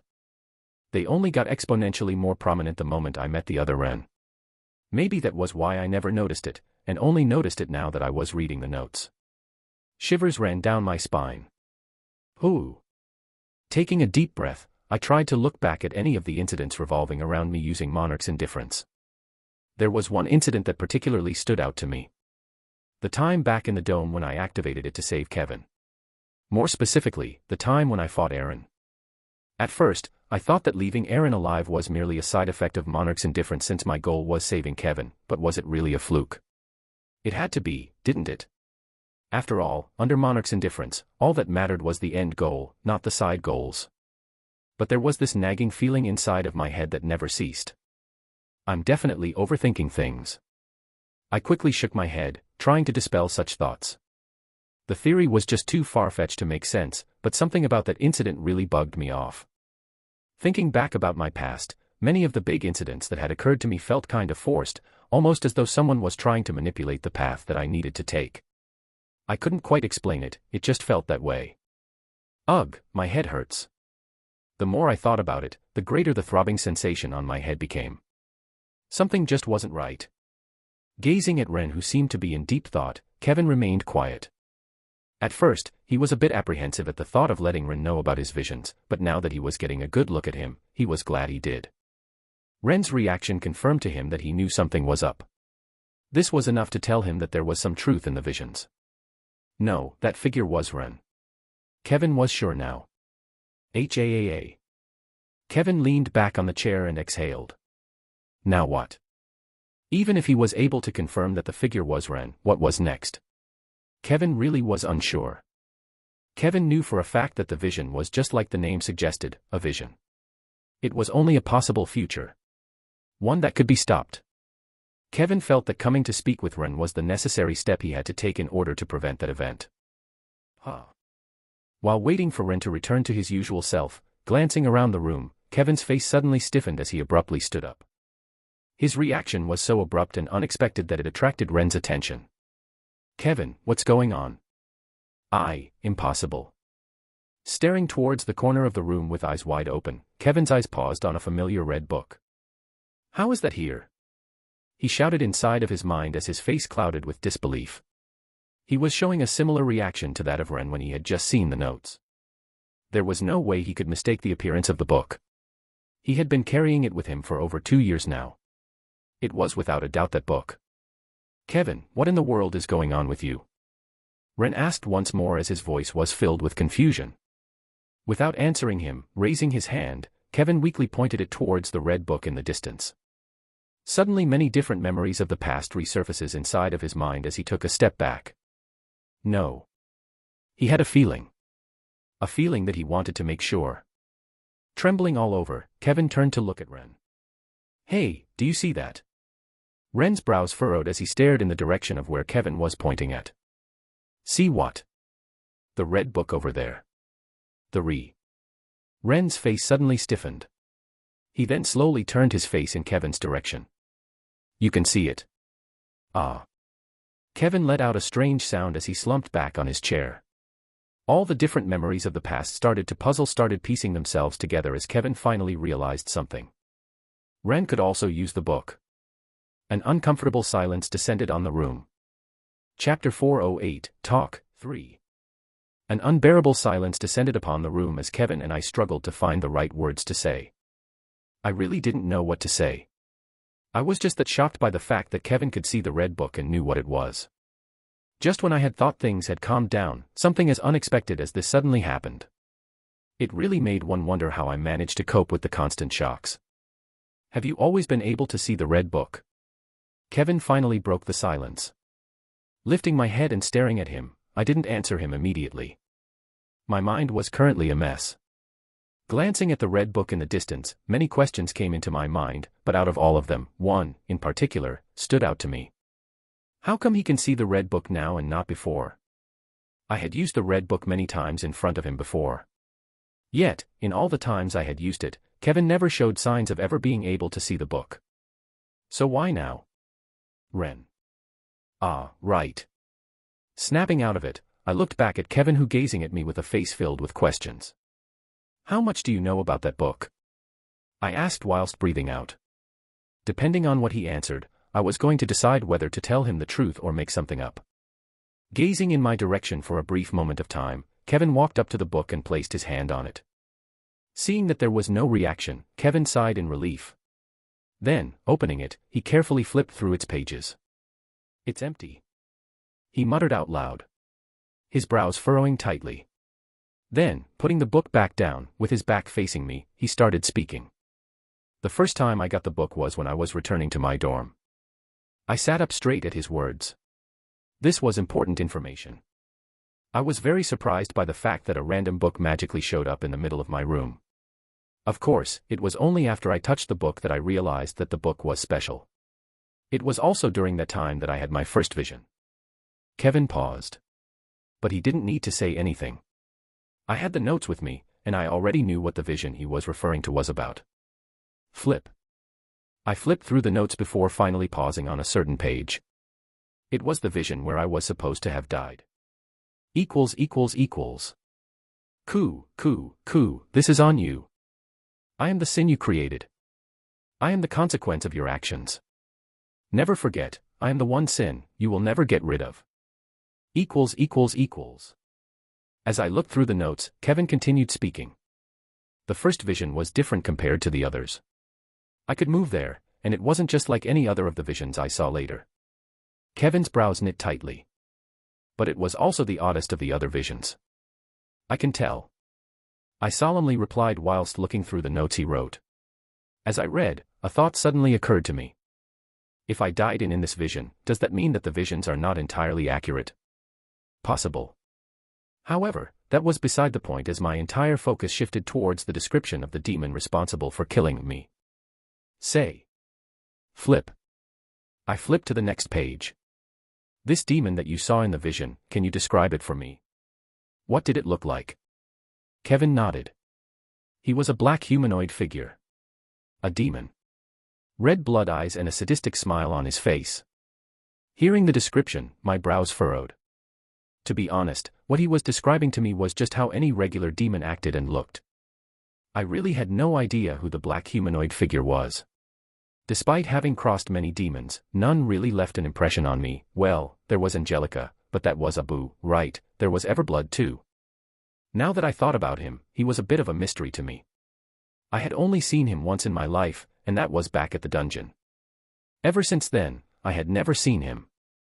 Yet, for some strange reason, he seemed to have developed an obsession with me. Could the figure be Everblood? I thought. But after a while, I shook my head. That's impossible. Everblood is just some random Baron-ranked demon I can get rid of any time I wanted.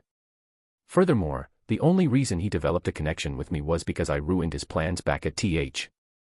My brain suddenly froze. My heart sped up a little bit. Now that I think about it, wasn't Everblood the reason I got Monarch's indifference? Had I not been able to meet him and defeat him, I would have never gotten my hands on Monarch's indifference. Could there be a link? There couldn't be, right? It just didn't make sense. Do you have something in mind? Snapping me out of it was Kevin's voice. Lifting my head and staring in his direction, I shook my head. No, at least not yet. The Everblood theory was just too far-fetched. There were some connections, but they weren't enough for me to make a proper deduction. Still, I was planning on keeping track of this matter. I had a nagging feeling that there was more to it. Okay. Kevin nodded his head before he continued narrating to me each and every one of his visions. From the way he was talking, I could tell that he was leaving nothing behind. The more I listened to him, the tighter the frown on my face became. That was because I understood nothing. I originally thought that as the author of the novel, or whatever this world was, I would know most of the stuff regarding this place, yet, listening to what Kevin was telling me, I really couldn't understand anything. It was a strange feeling. And lastly was the vision regarding the figure that resembled you. The cold one. Kevin finally concluded. Before I could say anything, Kevin once again opened his mouth. There's another thing that I haven't told you. Something else. MHM. Kevin nodded his head before taking a deep breath. The atmosphere in the room tensed significantly. Ooh. Taking another deep breath, Kevin lifted his head and directly met my gaze. Ren, you know about my past, right? I do. I replied with a short nod. Nodding back, Kevin continued. Then you must know that the village that I came from was invaded by demons and I lost my parents. Yeah. This was the general setting of Kevin in the novel. Demons kill parents, he becomes the sole survivor, and he gains a system. Nothing particularly special. There's one thing that I never told you. My brows suddenly jumped up as I abruptly lifted my head. He couldn't be. Ever since that day, some weird phenomenon occurred and I'm not sure exactly when, but I received this strange interface that essentially helped me get to where I am now. That interface, it's called the system. Ah. I could only reply to his words with a weird sound. I really couldn't understand what was happening at the moment. Did Kevin just reveal to me his biggest secret? System. Of course, even though I knew about the system, I pretended to look both shocked and confused. Yeah. It's because of it that I managed to push myself to where I am now. Oh. Kevin isn't the type to reveal something like this. There must definitely be something else. My eyes squinted. It just wasn't in Kevin's nature to do something like this. There was definitely more than he was currently letting out. Yes. It works similar to a status window, and it assigns me quests from time to time.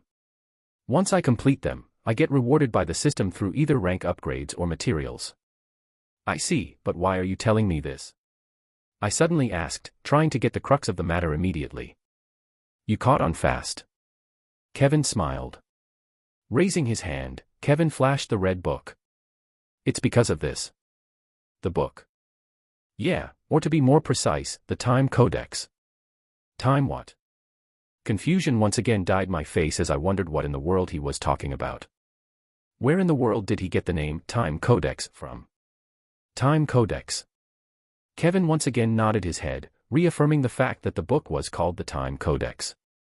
I was still a little bit doubtful if I had to be honest, as I couldn't help but ask. Are you sure? That was what the system called the book. The Time Codex.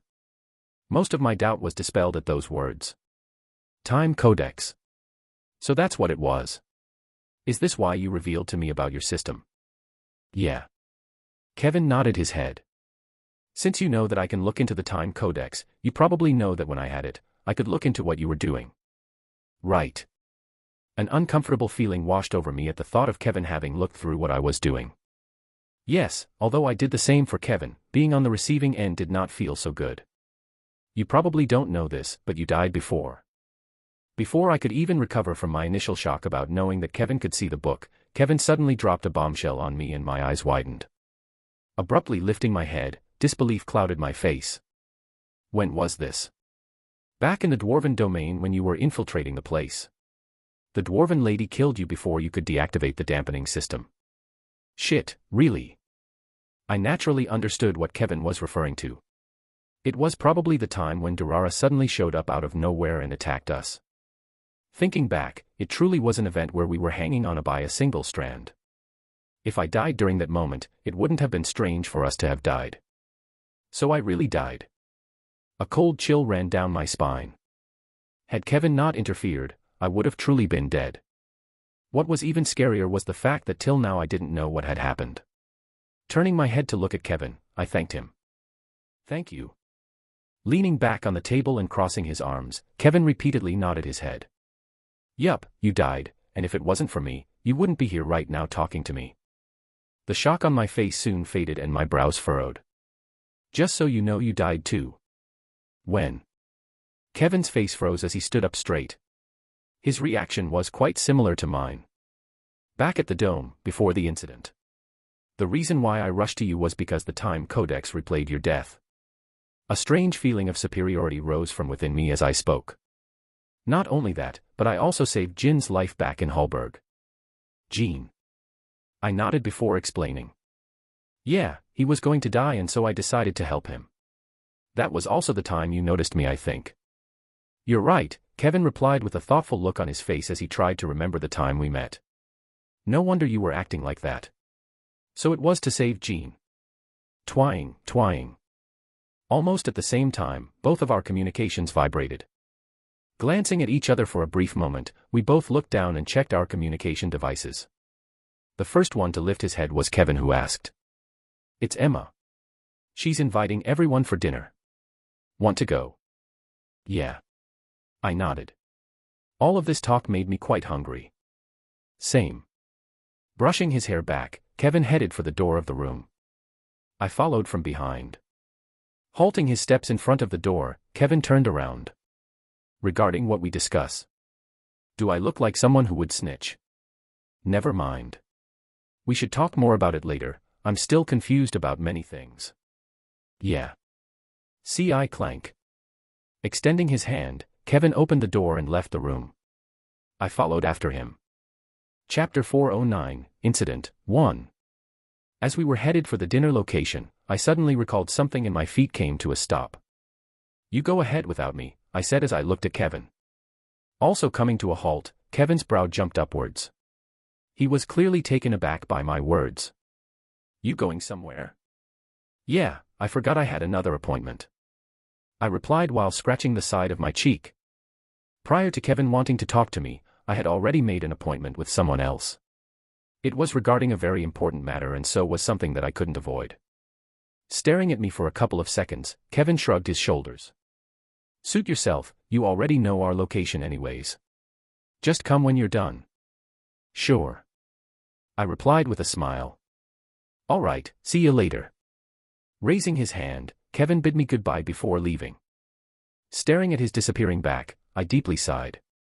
If only I could tell him about my secret.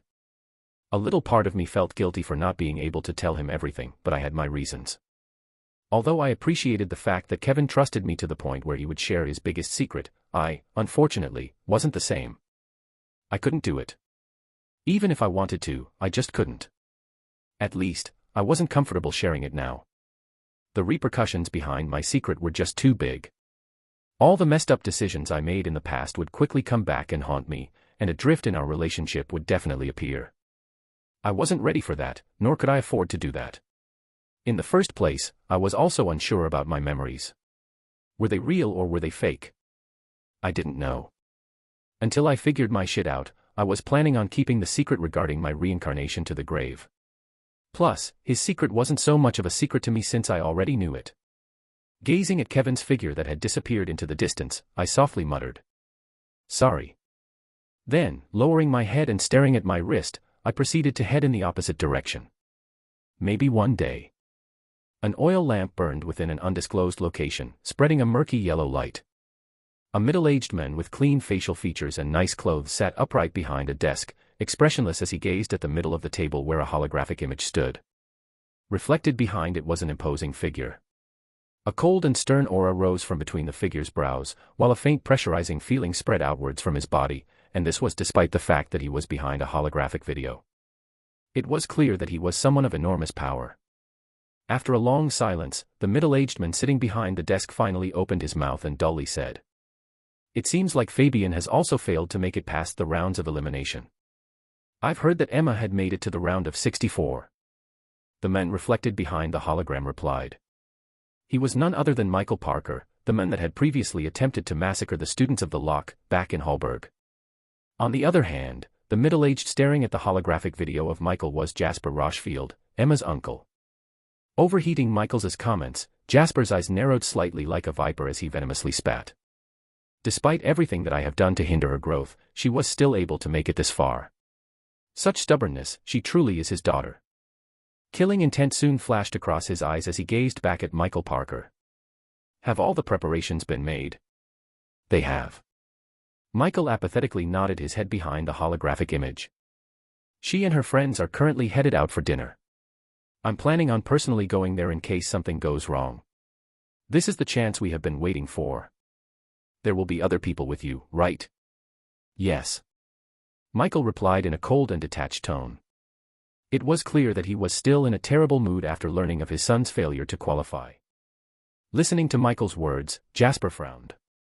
If you go there, won't the elves be able to detect that something is wrong from the fluctuations of your body?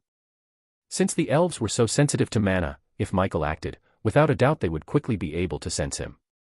This was a cause of concern for Jasper, who wanted nothing more than for this plan to work. As long as Emma died, the whole of the Rochefield household would be his. He couldn't wait for her to die.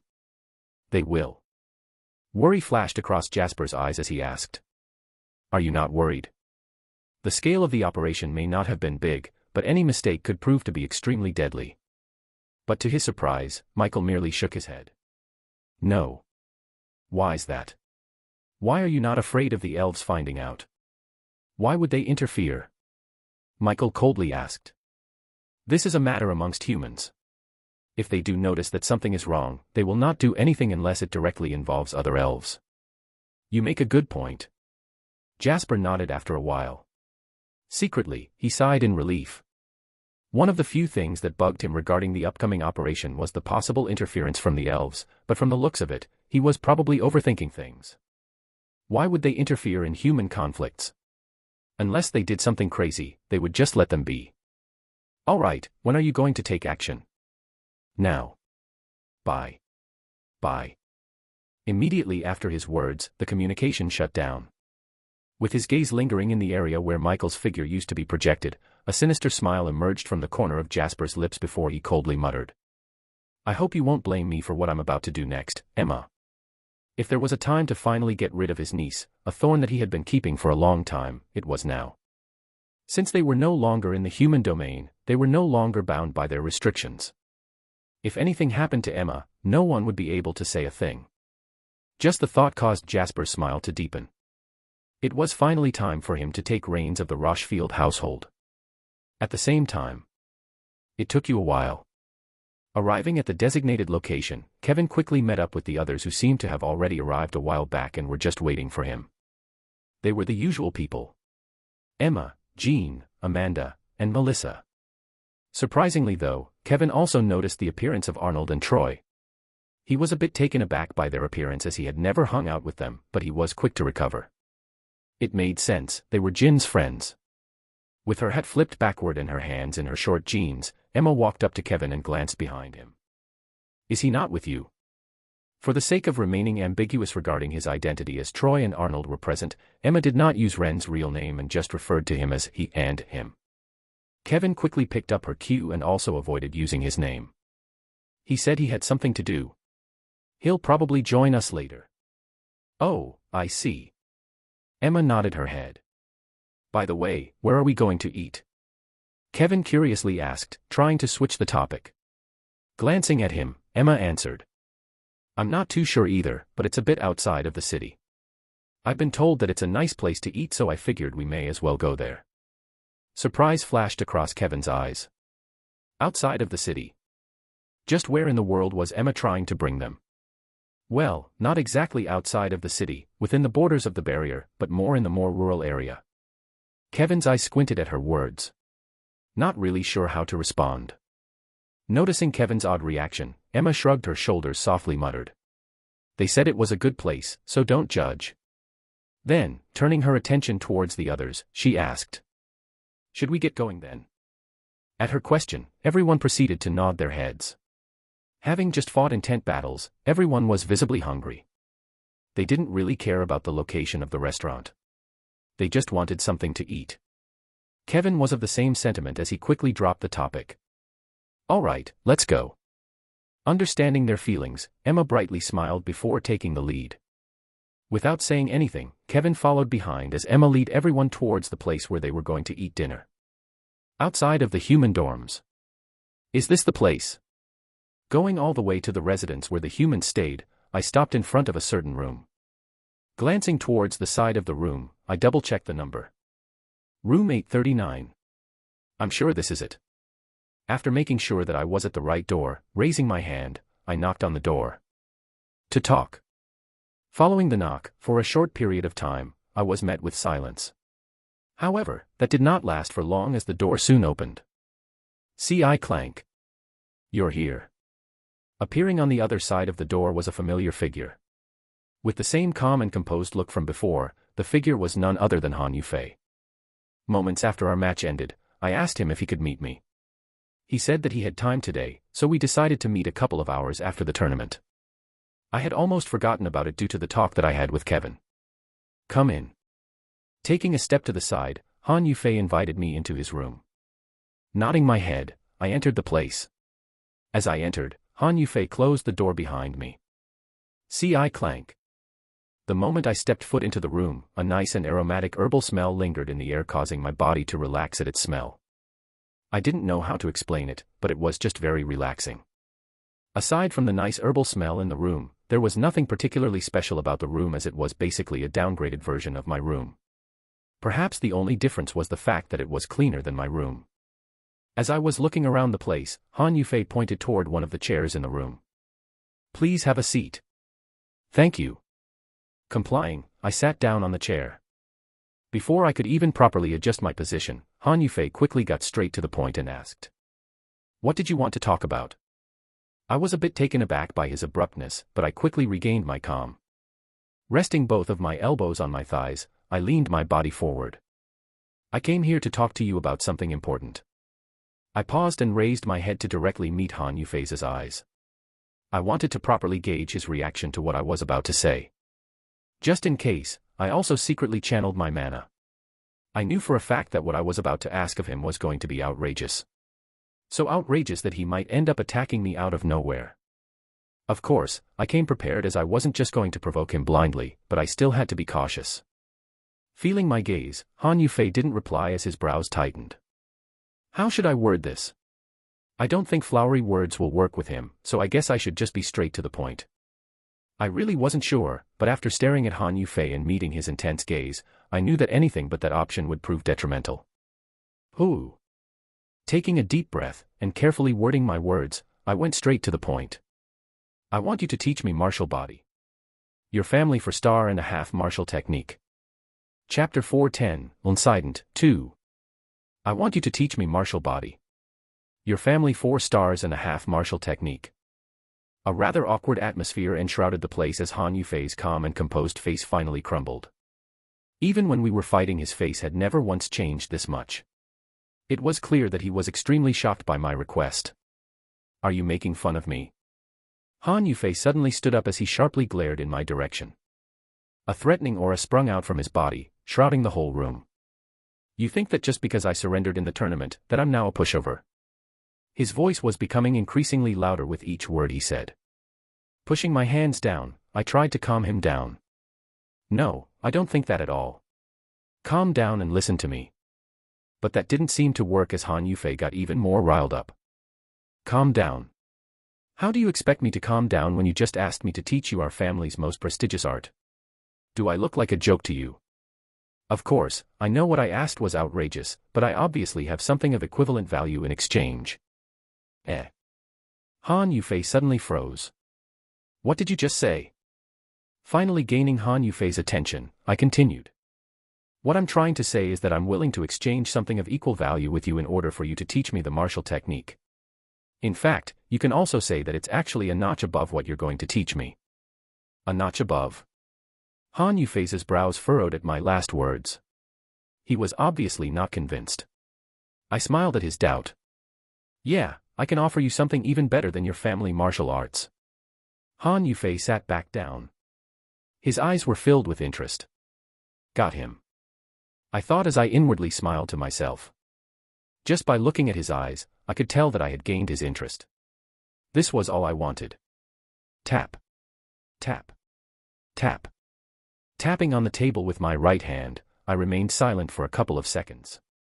Staring at Han Yufei, who was looking back at me, I only spoke up once I noticed that he was about to lose patience.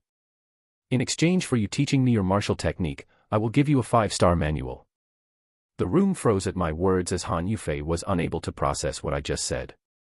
But it didn't take too long for him to finally understand what I said as his eyes shot wide open. Standing up and smacking the palm of his hand on the table, he leaned forward. Did you just say 5-star martial manual? His voice cracked a little as he said those words. It was clear that he was still in disbelief by my proposal. Staring at him from my seat, I nodded back. Yeah. I will give you a 5-star manual in exchange for your family art. That's simple. The Gravar style. That was the 5-star manual that I was planning to exchange with him. I had always had this plan in mind whenever I saw Han Yufei. The Gravar style, although powerful, was practically useless to me. Even though Han Yufei was not a sword user, Han Yufei wished nothing more than for his clan to rise into prominence and dominate the other Chinese clans. The Chinese clans were quite powerful, and there was a lot of competition amongst them. By owning a 5-star sword manual, the chances of his clan rising to prominence would drastically improve. Obviously, by giving him the Gravar style, I wasn't just trying to get his martial manual, but I was also trying to form a connection with the Chinese clans. Han Yufei remained silent. Squinting his eyes, he appeared to fall into deep thought. But it wasn't long before he managed to recompose himself and carefully ask, "How can you prove to me that you are not lying?" I smiled at his question. I had long seen it coming. It's simple really. Taking a small piece of paper from my dimensional space, I slid it over. We can sign a mana contract. The moment the words, mana contract, escaped from my mouth, all doubts seemed to have been dispelled from Han Yufei's head as his brows relaxed. Let me see it. Before saying anything else, sliding the piece of paper in front of him, Han Yufei carefully looked through it. But as he was looking through it, his brows which had previously relaxed furrowed once again. He then proceeded to put the paper down. This is not a mana contract. No, it's not. I shook my head. Before he could voice any complaints, I quickly continued. These over here are just the terms that I want to propose for the deal. Regarding the mana contract, you can be the one who provides it. I'm sure you will feel like it's more secure if you are the one that makes the mana contract, right? Although hard, it wasn't impossible to replicate a mana contract. There were many out there that had been duped by fake mana contracts, and so, by allowing him to provide the mana contract, I was essentially showing him my willingness to cooperate with him. Of course, that was merely on the surface. In reality, a mana contract of that caliber was just too expensive for me to purchase. I just couldn't afford it at the moment. I see. Fortunately, it seemed as though Han Yufei bought the excuse as he thoughtfully nodded his head. Then, taking the paper back, he continued to look through it. I secretly smiled to myself when I saw this. Furrowing his brows once again, Han Yufei put the paper down and pointed toward a certain section of the draft contract. Over here it says, the signee of the contract will join Kaisa mercenary group as a member for 5 years before he is free to leave. What in the world is Kaisa? Ah, that. I scratched the back of my head.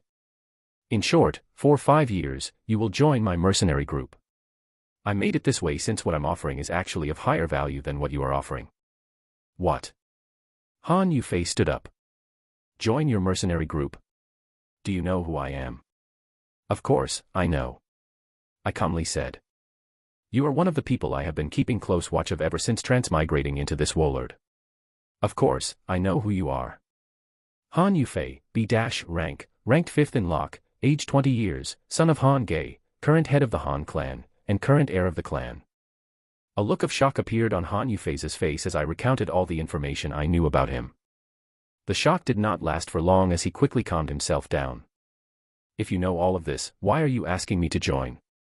His words were filled with confusion and doubt. I merely smiled at his question. Because you're still young.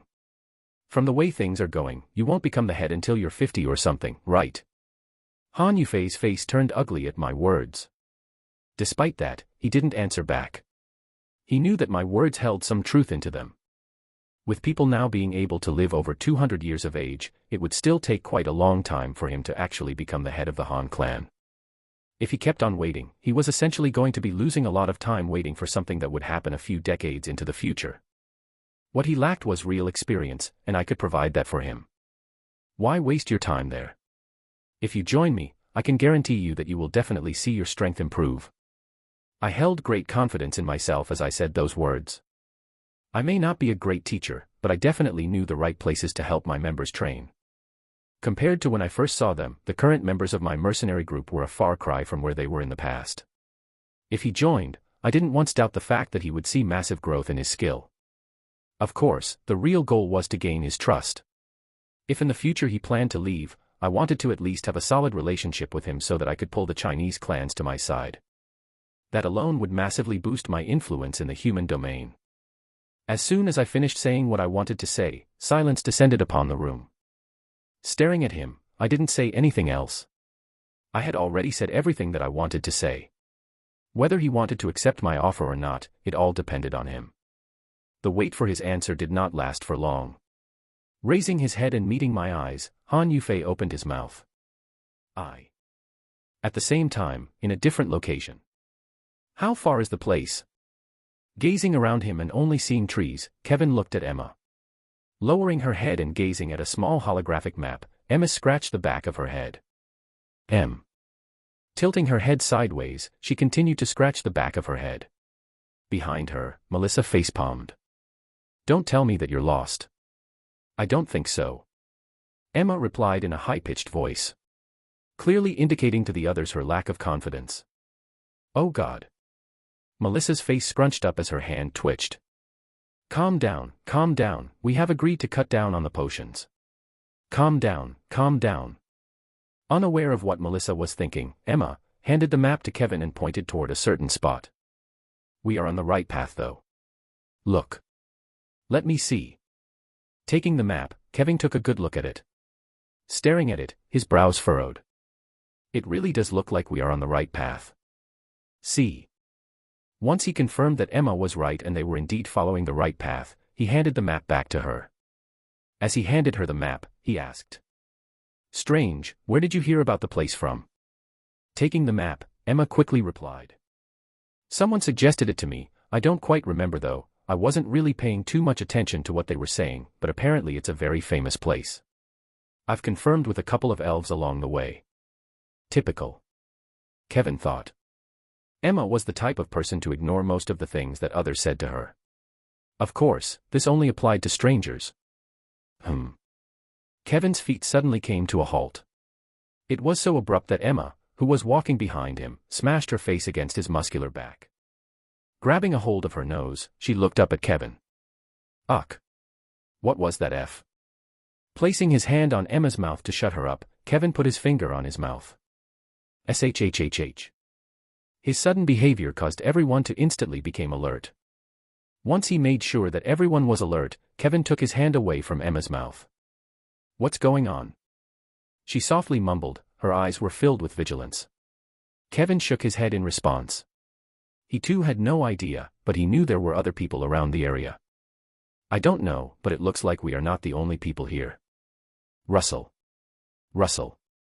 Not even a couple of seconds after he said those words and the nearby vegetation rustled.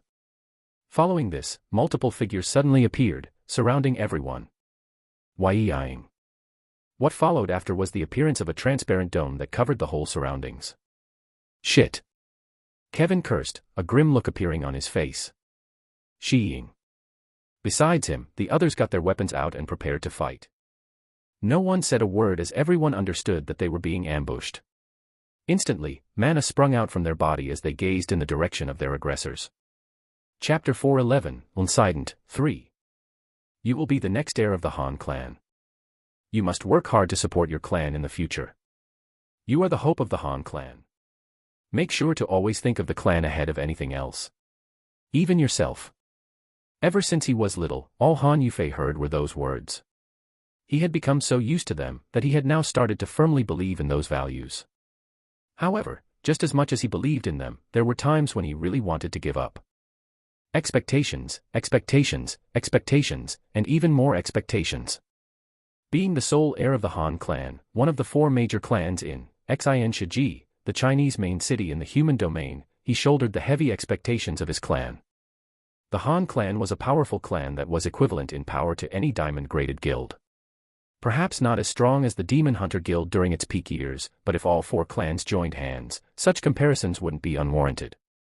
Despite the fact that they were often compared to famous guilds, they were also not the same. They operated differently than guilds, but their influence and power were nothing to scoff at. Unlike guilds that mainly hired individuals from anywhere, clans only took in individuals who were of the same blood. That aside, not all things were peaceful for the Chinese clans. With the land they were covering being quite small, all the top clans were in conflict, in hopes of trying to gain more land and becoming the biggest power in the Chinese region of the human domain. Some of the clans worked together, but at the end of the day, the alliances formed were only alliances on paper. The end goal of every Chinese clan was to become the sole remaining clan. Of course, Han Yufei, being the heir of one of the four main clans in the conflict, was no stranger to these types of conflicts as he had seen them throughout his whole life. And because he was familiar with these kinds of stuff that he was also familiar with negotiations. He had witnessed many negotiations happening in the past with his father and clan elders. As such, he knew when he was seeing a good and a bad deal. Yeah. I will give you a 5-star manual in exchange for your family art. That's simple. In short, for 5 years, you will join my mercenary group. I made it this way since what I'm offering is actually of higher value than what you are offering. Ridiculous. That was the only word that Han Yufei could think of as he looked through the contract proposed to him. Yes, the value of the goods that he was offering was indeed higher. A 5-star manual in exchange for a 4-star one, but the 5-year contract. That was what alarmed Han Yufei. It said that he was going to join a mercenary group. But what about it? Setting aside the fact that he first needed to gain permission from the elders of the clan, Kasha. What in the world was that? He had never heard of such a group before. From the looks of it, they were either a hidden group or a new group that he had no clue about. He also seemed to be of the belief that by joining him, he was going to see massive boosts in strength. Was he really just telling him that an unknown clan can teach him better than his own clan? Arrogant, Han Yufei thought. The more Han Yufei thought over the matter, the more apprehensive he became. Lifting his head and staring at the figure opposite him, Han Yufei finally opened his mouth. "I reject your offer." There was firmness in his voice as he said those words. The offer was tempting, but Han Yufei saw too many things that were wrong with the individual before him to fully trust him. Following his rejection, for a brief moment of time, silence descended on the room as the two of them looked at each other. However, it had to be noted that Carolium, the figure who had proposed the deal to him, seemed completely unperturbed by the rejection. It was as though he had already expected such an answer for him. Why does he still look so confident despite the fact that I rejected him? There was this strange sense of confidence revolving around him that made Han Yufei uncomfortable. Unaware of what he was thinking, leaning back on his chair, Carolium calmly asked, "Why did you reject my offer?" Han Yufei did not answer. Instead, he asked a different question. "Who are you? You suddenly asked for me to meet you, and yet, I still know nothing about you. Do you think I will accept the offer of someone who I know nothing about?" Carolium. This was what he called himself back at the tournament. Just who was he? Regardless of how much Han Yufei tried to find information about him, he had nothing on him. This was a point of concern. Someone so strong and so young, yet he, and almost everyone else, knew nothing about him. Something was definitely suspicious about him, and Han Yufei wasn't stupid enough to agree to join a total stranger's proposal. In all fairness, he proposed signing the contract using a mana contract, but that was not nearly enough to convince Han Yufei. "Ah, right. How rude of me."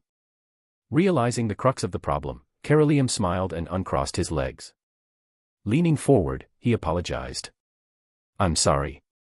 You see, I'm so used to wearing this by now that I completely forgot about it." Placing his hand over his face, he slowly pulled away at his face. A subtle smacking sound resounded throughout the room as he pulled his face away. With his long black hair gently falling by the side of his shoulders, the features of a pale youth with jet black hair and deep blue eyes were revealed. Extending his hand forward, Carolium smiled. "Nice to meet you. My name is Ren. Ren Dover." "Shit."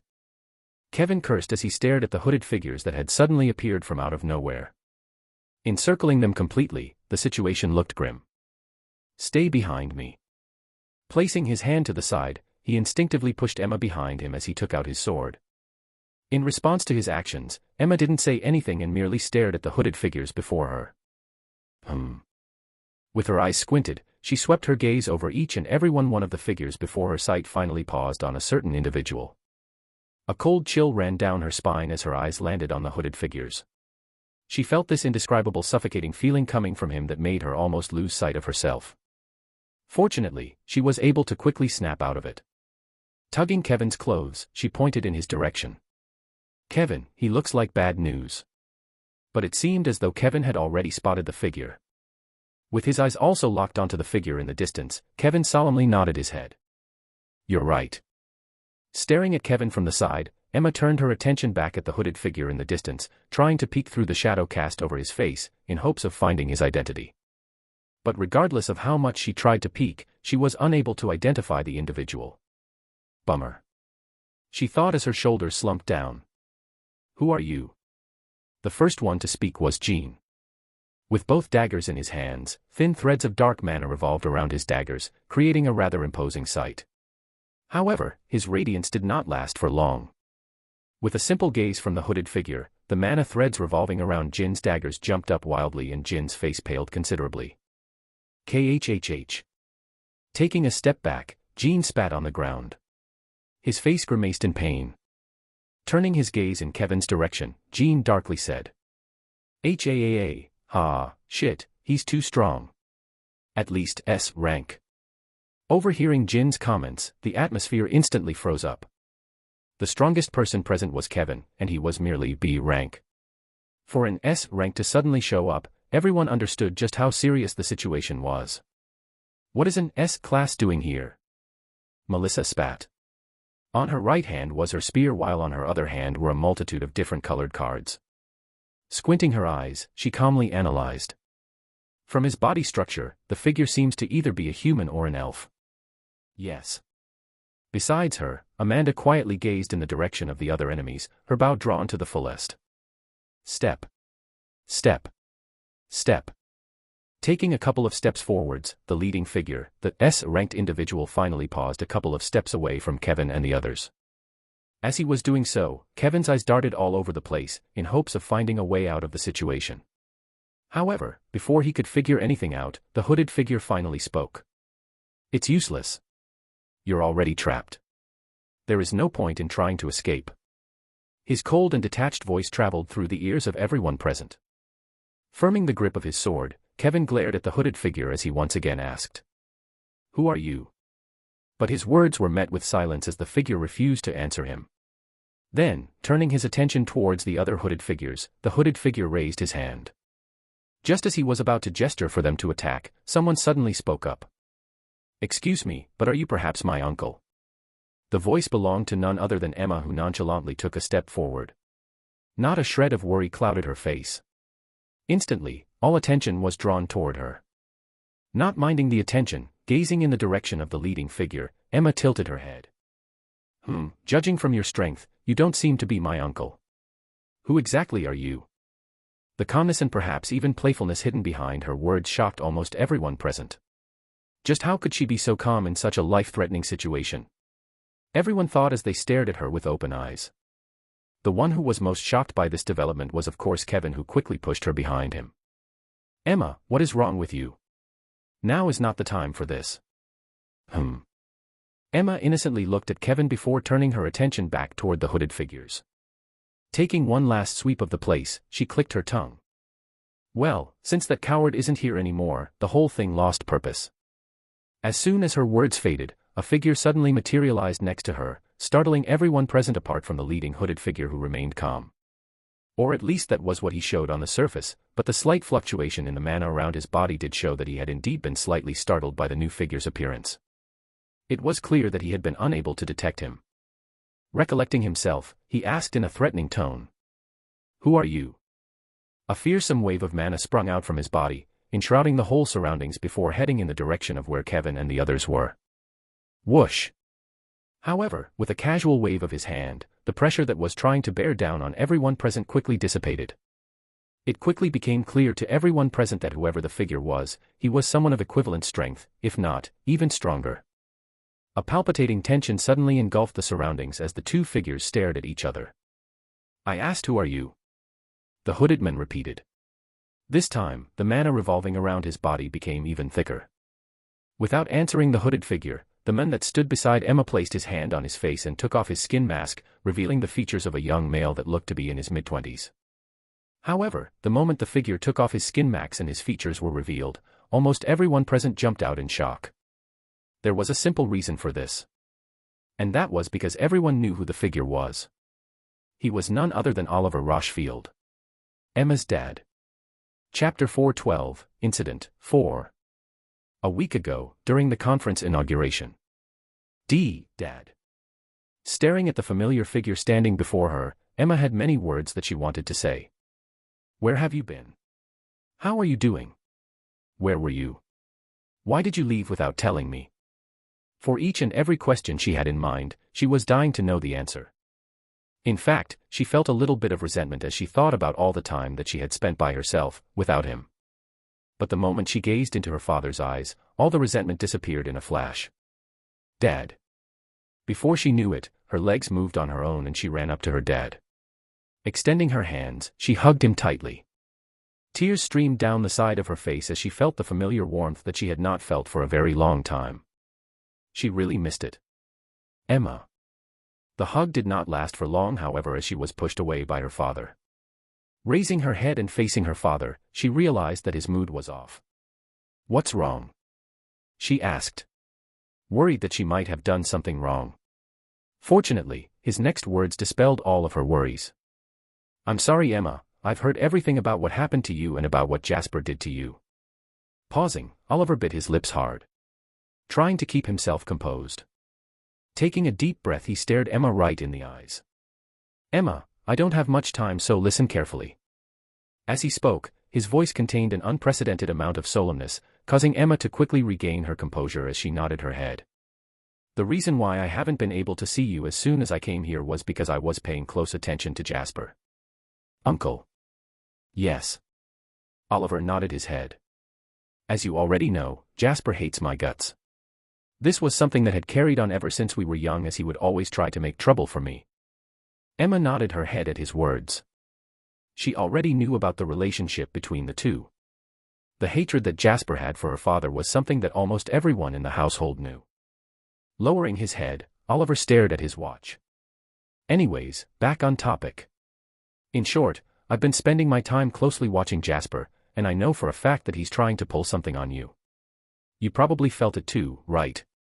Yes. Emma nodded her head.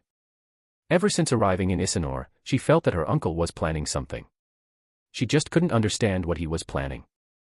Staring at his daughter, Oliver continued. After trying to find out what he was planning and looking deeply into him, I found something out. He is currently working together with the head of the Parker family, Michael Parker. Oliver's teeth gnashed together as he said those words. The Parker family had a terrible relationship with the Rochefield family. In fact, you could say that they hated each other's guts. For Jasper to ally himself with them, Oliver knew that the future of the family was in jeopardy. Jasper was essentially allying himself with a family of snakes. As soon as Jasper let his guard down, the whole of the Rochefield family might get swallowed up by them. After finding out that they have allied themselves with the Parker family, and after investigating the matter even more thoroughly, I realized that they were going to make a soon. Most likely in the middle of the conference, depending on the results. A chill spread throughout the room as Oliver spat the last few words. Unprecedented anger rose from deep within his body as he thought about what his daughter was going through. Lowering and gazing in Emma's direction, Oliver raised his hand and caressed her on the head. He could see from her eyes that she was worried. Don't worry. Now that I'm here, I won't let anything happen to you. I've already talked to Ren regarding the matter, and we've come up with a plan. Ren. Surprise flashed across Emma's face as she heard his last words. You know Ren. Oh, right. Oliver's face scrunched up a little. He realized that he had messed up a little. Staring at his daughter who was looking back at him with questioning eyes, he sighed. Well, yes, I know him. In fact, I've spent over a year with him. Over a year? Yeah. Back in Henler, the capital city of the Dwarven domain. Oh. Emma nodded her head. She already knew from Kevin that her father had been in the Dwarven domain, however, what she didn't know was the fact that Ren was also there with him. Gazing at his watch one more time, Oliver continued. Trying his best to shift the topic away from Ren. Knowing Ren quite well, he didn't want him anywhere near her. She might get corrupted by him. Enough about Ren. You've already seen him, he's doing, well, he's okay, just a little bit sick in the head. He should get better soon. Oliver glanced at his watch one more time. Urgency filled his face. I can't hold you for any longer or Jasper will become suspicious. I will soon contact you when I find out more about the situation and tell you what you should do. Okay. Emma nodded her head, signaling to him that she understood. Oliver smiled in response. Leaning forward, he gently kissed her on the forehead. With a smile on his face, he muttered. Let's catch up once things are done. Before Emma could say anything else, Oliver had already disappeared from her sight. With her eyes lingering on the area where he used to stand, Emma sighed before turning around and leaving. As she left, her face relaxed. With her father now back, it felt as though the boulder that had been heavily pressing on her had disappeared. Towering trees stood within the gloomy forest while moist dirt carpeted the ground. A dangerous atmosphere enshrouded the surroundings as two groups stared at each other. Of the two groups, two figures stood out the most. With their powerful auras completely overwhelming the auras of the other people present, one hooded figure and a youthful figure glared in each other's direction. Oliver Rochefield. The hooded figure muttered. His cold and detached voice filled with killing intent. Raising his head and staring at him, Oliver nonchalantly said. There is no point in hiding your face, Michael. I know it's you. Placing both of his hands on his hood and pulling it down, a blond male with blue eyes appeared in front of everyone's view. His features resembled that of Fabian, his son, and someone that almost everyone present knew. How did you know? He asked as his deep voice lingered in the air for a few seconds. In response to his question, Oliver smiled. Are you asking how I knew that you were planning on coming? Michael remained silent, but Oliver took it as a silent nod of approval and continued. You guys were too careless. Oliver shook his head. Traces of disappointment flashed across his eyes. Standing next to Emma, Oliver patted her on the back. She was the one that noticed that something was wrong and called me. The only reason why she's here is because I told her to lead you guys here. Indeed. Emma was not stupid to the point of actually following the advice of a stranger. She had only pretended to be lost before. Michael also seemed to have realized this as a deathly and icy silence enveloped the surroundings. Staring at Oliver standing opposite of him, the air around Michael chilled as the mana around him froze completely. Raising his hand, he clenched it. Shying. Shying. Shying. Following his movement, the ground beneath everyone shook uncontrollably and a tremendous force suddenly assaulted Oliver from all sides. Michael's attack was like a signal. A signal that signified the beginning of the battle. With their weapons ready, and their eyes locked onto the coming hooded figures, everyone got into battle positions. Han Yufei's residence. Why you? With an astonished look on his face, Han Yufei stood up in shock and pointed his finger in my direction. Aren't you supposed to be dead? I am, yes. Halfway through my words, frowning, I looked at him. You recognize me? It would be a lie if I said that I wasn't surprised. It had to be said that I had not once interacted with Han Yufei back in the lock. For him to instantly recognize me, I was quite surprised. With his eyes locked onto me, Han Yufei nodded his head. Yes, I recognize you. Died in the first year of lock, an inheritor of the keiki style. Ah, right, there is that. I had almost forgotten the fact that I had revealed the keiki style to the public. No wonder he managed to recognize me so quickly. Well, since you recognize me, it makes things easier. Leaning back on my chair, I went through the details of the contract once again. I don't want to make things any longer than they should be. The offer is, I will give you a 5-star sword manual. No, it's not the keiki style. Seeing his hope-filled eyes, I quickly shut him down. I wasn't going to give the keiki style to anyone else. That was my sword art, and mine alone. The more people knew about it, the more glaring its weakness would become. I know the circumstances in your clan are not good, and I also know that if I give you the sword art, your clan will experience a massive boost in strength, perhaps even surpass the 4 other clans. Han Yufei swallowed a mouthful of saliva at my words. Even though I noticed this, I decided to not point it out and continued. Regarding the 5-year contract, well, it's kind of obvious that the values of the two things aren't exactly equivalent. If I give you the manual, in exchange for that, I would be coming up with a loss, and I don't like losing. In fact, I loathe the idea of even losing. Perhaps in the past, I could stomach a loss or two, but now, I couldn't stand the idea of losing. This was why I was planning on going all out in this tournament despite the fact that I was nowhere near the strongest individual. Lifting my head and staring at Han Yufei, whose face was filled with doubt, I continued. I know that you are apprehensive about the idea of joining me for 5 years, but I never said that you have to join immediately. In fact, you don't have to join if you really don't want to. Han Yufei had so much potential. Perhaps even more than some of the people in my group. It would really be a bummer to let him go, but I also knew best that I couldn't have anyone join my group against their will. Take Angelica for example. Although she was part of my group and she was under a 5-year contract, she was doing so willingly. Keeping someone who didn't want to be in the group was just not ideal when trying to form a synergy between the members. In fact, it might even prove detrimental. You can first meet the others before deciding on whether to join or not. If you are really against the idea, we can change the deal to something else, but that would be such a waste. Staring at Han Yufei straight in the eyes, I asked. So, what do you think? With a deep frown on his face, Han Yufei didn't speak a single word for the next minute or so. Secretly, I was relieved when I saw this. Since he didn't reject me immediately, it meant that the offer had tempted him somewhat. Recalling something, I added. Ah, right. I almost forgot to say this. Keep in mind that if you join my group, I'm not going to stop you from doing anything clan-related. Everyone is free to do anything. Of course, that is on the premise that you guys listen to what I say when the matter counts. Once my words faded, standing up, Han Yufei looked straight into me and extended his hand. I won't accept the offer yet.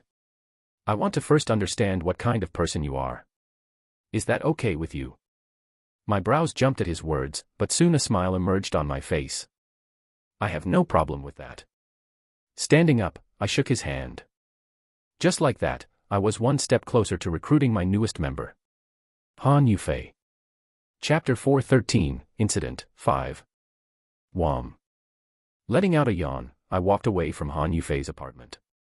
I won't accept the offer yet. I want to first understand what kind of person you are. Is that okay with you? That was what he said to me. In short, he had neither accepted nor rejected my offer but has instead delayed the answer. To be honest, that worked well for me as well. It would take me a while to collect the Gravar style anyways. I wasn't in a rush. Lowering my head and staring at my watch, alarm flashed across my eyes. Oh crap, I should probably join the others before they get too pissed. Before I knew it, I had spent almost half an hour talking with Han Yufei. If I'm not wrong, Waylon told me before that today was the day that he was going to take care of his family problems.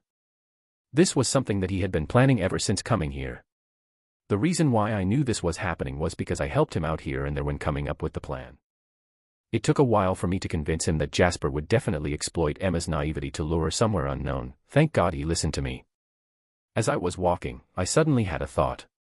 Right about now, the fight should have already started. If they found out that I knew that this was going to happen and that I deliberately didn't go because I had other stuff to do. A cold shiver ran down my spine. Yeah, I need to go. Lowering my head and staring at the map of the place, I quickly picked up the pace. Boom. A powerful energy blast resounded in the air as Michael attacked Waylon. In order to prevent any friendly fire, the two of them distanced themselves from the others. Not minding the explosion, Kevin's crouched body was stretched taut while his eyes fixed themselves on one of the hooded figures standing opposite him. The rank of the individual was a rank quite a bit higher than his.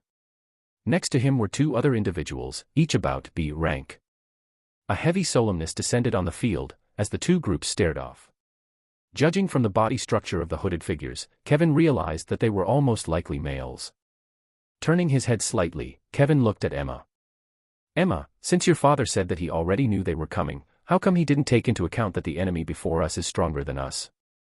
The other B ranks, fine. However, the A-ranked individual was not someone that Kevin could beat without suffering heavy injuries. Of course, he wasn't entirely worried about him, but the fact that they had to deal with one A-rank and two B ranks baffled him. Did he have that much trust in their strength? Listening to Kevin's words, Emma frowned before softly muttering. He said that he had already calculated everything perfectly. I didn't know he would make such a mistake too. Her voice was soft, but everyone heard it. Instantly, the atmosphere became grimmer. Bang. Startling everyone out of their thoughts was a loud bang as the A-ranked individual finally made its move. Following after the hooded figure was the other two figures. SCH. Melissa was the first one to react as she threw 3 pale blue magic cards in the air. 3 large ice barriers erected in front of everyone. Crash. But the barriers were unfortunately too weak. As though they was made out of glass, the ice barrier shattered apart. Fortunately, the purpose behind erecting the barriers was to create enough time for everyone to distance themselves. Taking out his sword, Kevin clenched its grip tightly. Glimpsing towards where the others were, Kevin commanded. Emma, Amanda, and Melissa, you 3 focus on the B-ranked individuals. Turning his head, his eyes met Jin's. We deal with the A-ranked individual. Knowing everyone's capabilities well, Kevin knew that this was the optimal formation to guarantee victory. Listening to his commands, everyone nodded their heads. Including Jean, who quietly melted into the shadows. Good. Red mana light swirled around Kevin's sword as he viciously slashed in the direction of where the hooded figures were. Curling his fist into a ball, the A-ranked figure punched out, and his fist met with Kevin's sword. Thump. With a soft thump, Kevin's body was swept backward, only managing to stabilize himself after taking a couple of steps. The difference in strength was made quite clear from the first exchange. Ignoring the burning pain from his hand, Kevin took a stance and slashed out. As he slashed, his sword swept at a horizontal angle while all the mana in his body surged out and poured into his sword. First movement. Kevin cried out as his sword once again met the hooded figure's fist. Clank. A dull metallic sound swept out as Kevin's hand flew back. The power behind the attack was evidently not enough to deal any significant damage to the figure before him. However, Kevin wasn't discouraged. Second movement. With another low cry, he slashed out again. This time, the red hue shrouding his sword became visibly brighter. Clank. Yet again, the result was the same. However, there was a slight difference this time as his attack became more powerful and faster. Of course, Kevin did not care in the slightest bit about this as he once again slashed. Third movement. Kevin once again slashed out, and the moment he did, a beautiful white arc drew in the air. The arc was so beautiful that it looked as though he was drawing in the air. The red glow enshrouding his sword became even brighter. Clank. Sadly, the attack once again seemed to be useless as the hooded figure effortlessly blocked the attack. Following the block, a powerful wave of mana suddenly sprang out from his body as he stared in Kevin's direction. It became clear that the hooded figure had realized that there was something wrong with Kevin's attacks. Pressing his foot on the ground, just as the hooded figure was about to attack Kevin, he suddenly felt something and ducked down. SCH. Materializing above his head was a sharp dagger that cut through the air horizontally. The speed behind the dagger was no joke as Kevin had difficulty following its movement. Thud. Landing on the ground with a soft thud, Gene coldly looked at the hooded figure before him. Extreme solemnness clouded his face. Raising his head and staring at Kevin, Gene mouthed, "I'll buy you time." Following his words, his figure quickly melted into the darkness. Gazing in the direction of where Gene disappeared, Kevin took a deep breath before he once again raised his sword. The fourth movement. An even more powerful pressure escaped from the tip of his sword as he slashed down. Having already recollected himself, the hooded figure seemed to be extremely pissed as his aura skyrocketed. A pressurized wind gale shot out from his body causing the nearby grass to bend down at a 45-degree angle. Pressing his foot onto the ground, his body suddenly appeared before Kevin. His movement was so fast that Kevin was unable to react. Curling his fist tightly, the hooded figure punched out. Staring at the incoming fist, Kevin remained calm. Rather, there was no ounce of anxiety in his body. SCH. Right before the fist was about to connect with Kevin's face, Gene once again materialized beside the hooded figure. With a lightning-fast movement, his dagger aimed for the back of the neck of the hooded figure. Sensing the ambush, the hooded figure's fist came to a halt. Twisting his foot, he bent his torso and kicked out. The kick was not a simple kick. With strands of mana revolving around it, the kick blasted through the air as it ruthlessly smashed in Jin's direction. Still in the air, it was almost impossible for Gene to block such an attack. However, he, just like Kevin, was not worried. Sheeing. Coming to his aid, Kevin quickly slashed down as a tremendous force bore down on the hooded figure. Sensing the sudden attack, the hooded figure's kick slowed down a notch as he raised his hand to block Kevin's attack. This distraction proved to be crucial as Gene took advantage of this distraction to once again melt into the shadows.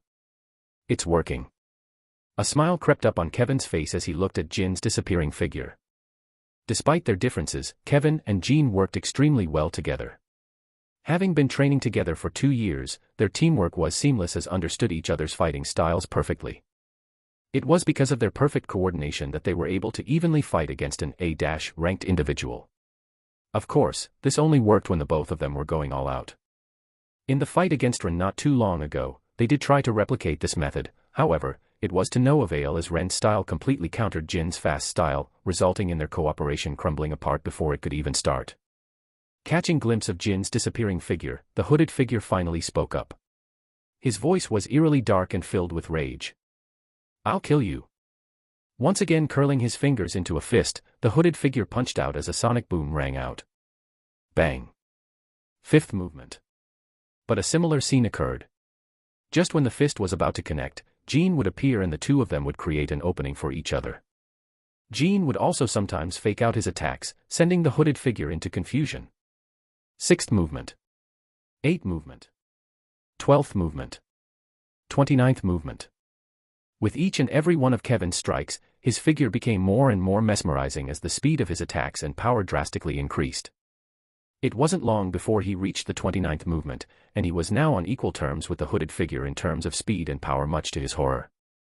Clank. Once again meeting Kevin's sword with his fist, to its absolute shock, the hooded figure was suddenly pushed back one step. Gene. This did not go unnoticed by Kevin, who quickly shouted Jin's name and raised his sword in the air. Heavy sweat trickled down his face as a powerful glow revolved around his sword. Sensing the danger, the hooded figure reciprocated by releasing all of his energy outwards. However, just before it could make its move, Jean showed up from out of nowhere. Spotting Jean, a sinister smile crept up underneath the hood of the figure as he shouted. "Got you." He was ready this time. Having been subjected to Jin's constant attacks, he had already managed to somewhat decipher Jin's attack patterns. Therefore, he quickly punched out towards his right side. Following the punch, his fist connected with something solid. Bang. Yes. Feeling that his fist connected with something solid, the hooded figure cried out in joy. However, the joy did not last for long. As he watched his fists penetrate Jin's figure, he suddenly realized that there was no blood coming out from him. Something was wrong. Sadly, the realization came too late as he felt a powerful energy coming from Kevin's direction. Turning his head, his face became clouded with horror as he watched the surrounding mana surge over and pour into Kevin's body. His clothes flapped wildly as a red mana light flowed out from his body, covering the entire sword from top to bottom. Lowering his head and staring at the hooded figure, Kevin muttered. 30th movement. Taking a step forward, Kevin slashed out and the ground beneath him shook violently. The moment he slashed out, the air in front of his sword ripped apart as an overwhelming force spurted out. Impossible. The hooded cried out in astonishment as he stared at the incoming attack. How could someone only ranked B rank pull such a move? Kevin's attack was not any weaker than that of an A ranked figure. Bang. The hooded figure wanted to react, however, before he knew it, his body was sent flying backward like a cannonball as he spat mouthfuls of fresh blood and a terrifying scar traced from the side of his body. KHH. Lifting his head and ignoring his injuries, he crawled up, in hopes of running away. However, before he could even move, a subtle clicking sound rang out and his body froze. Click. The last thing the hooded figure saw before losing his consciousness was a black-haired youth with two deep blue eyes. With his hands on his knees, he briefly glanced in his direction before muttering. I'm not too late, right? Chapter 4:14, Unsident, 6. Having run all the way here, I was at a loss for breath. Therefore, with both of my hands on my knees, I tried to catch my breath. Thud. With a soft thud, a body fell next to my feet. Lifting my head, my eyes met with Jin's and Kevin's. I'm not too late, am I? I was met with no repose. Kinda rude if I had to say. So you guys okay or not? I asked again. This time, Kevin finally moved. Slowly walking towards the corpse next to my feet, Kevin bent down and placed his fingers on his neck. He checked his pulse. He's dead. He muttered. Raising his head and staring in my direction, he hatefully spat. Good job coming here right when the job was already over. What? My head tilted back. I was a bit confused by his sudden burst of anger. However, before I could say anything else, Jean walked up next to Kevin and also looked at the body of the man I had taken down. Thank you for taking credit for someone else's work. What were the two of them on about? Shaking his head, Kevin stood up. Whatever, it's not really your fault. You probably had no idea what was going on. Yeah, that. With a stoic face, I replied with a soft nod. I had just finished my business and was coming to meet you guys up, however, just when I was about to arrive, I ran into the barrier. Was very shocked to find you guys in this situation. Have to admit. At this point, I was very good at bullshitting. Right. Turning his head, Kevin stared in the direction of where the others were. Bang. Right on cue, a body came crashing down against one of the trees. Shio. What followed after was a swift and ferocious light that quickly impaled itself onto the figure as blood sprayed everywhere. Without needing to look, everyone could tell that he was dead. Standing a couple of 100 meters away from the figure was Amanda, who stood with her feet planted on the ground and her bow slacked on her hands. Next to her was Emma, who had both of her short swords drawn. Bang. With another bang, the last remaining hooded figure came crashing down on the ground. The ones responsible for this were Arnold and Troy, who, with the aid of Melissa, were able to swiftly take care of him. Staring in the direction of where the hooded figures lay, just when I was about to check their identities out, Kevin grabbed me by the shoulder and pointed his finger at his face. Ren, your face. Ah, right. It was then that I realized that I wasn't wearing a mask. In order to save as much mana as possible, I ran without a mask. Let me put it back on. Taking out my mask, before the others figured out my identity, I put the mask on my face and my face quickly morphed. Feeling my facial structure change, I clapped my hands in satisfaction. Better. Where have you been? It was then that I heard Emma's voice come from the distance. Walking up to me, she glanced at Kevin to make sure he was fine before turning her attention back to me. You missed quite a lot. I sure did. Boom. Not even as my words faded, a terrifying explosion spread out in the air. Raising my head, I could see two figures fighting in the air. The intense mana fluctuations coming from their fight sent shivers down my spine.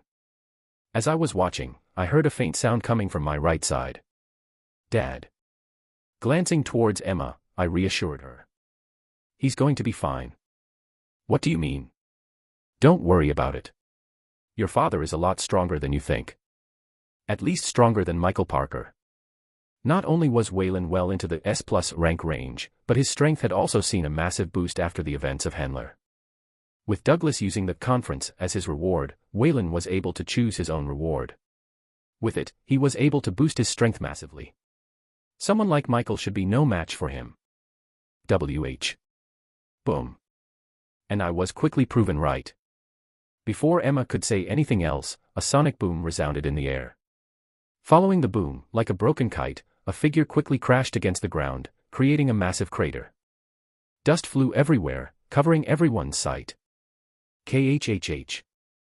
Though faint, I could hear a weak groan coming from the middle of the crater. As time passed, the dust settled down, and a miserable figure appeared laying down in the middle of the crater. The figure was none other than Michael Parker. With his head raised and staring into the air, Michael glared upwards, where a figure appeared to be levitating in the air. Dad. Emma cried out in joy as she spotted her father in the air. Slowly levitating down from the ground, Waylon smiled at Emma before turning his attention back towards Michael. What should I do with you?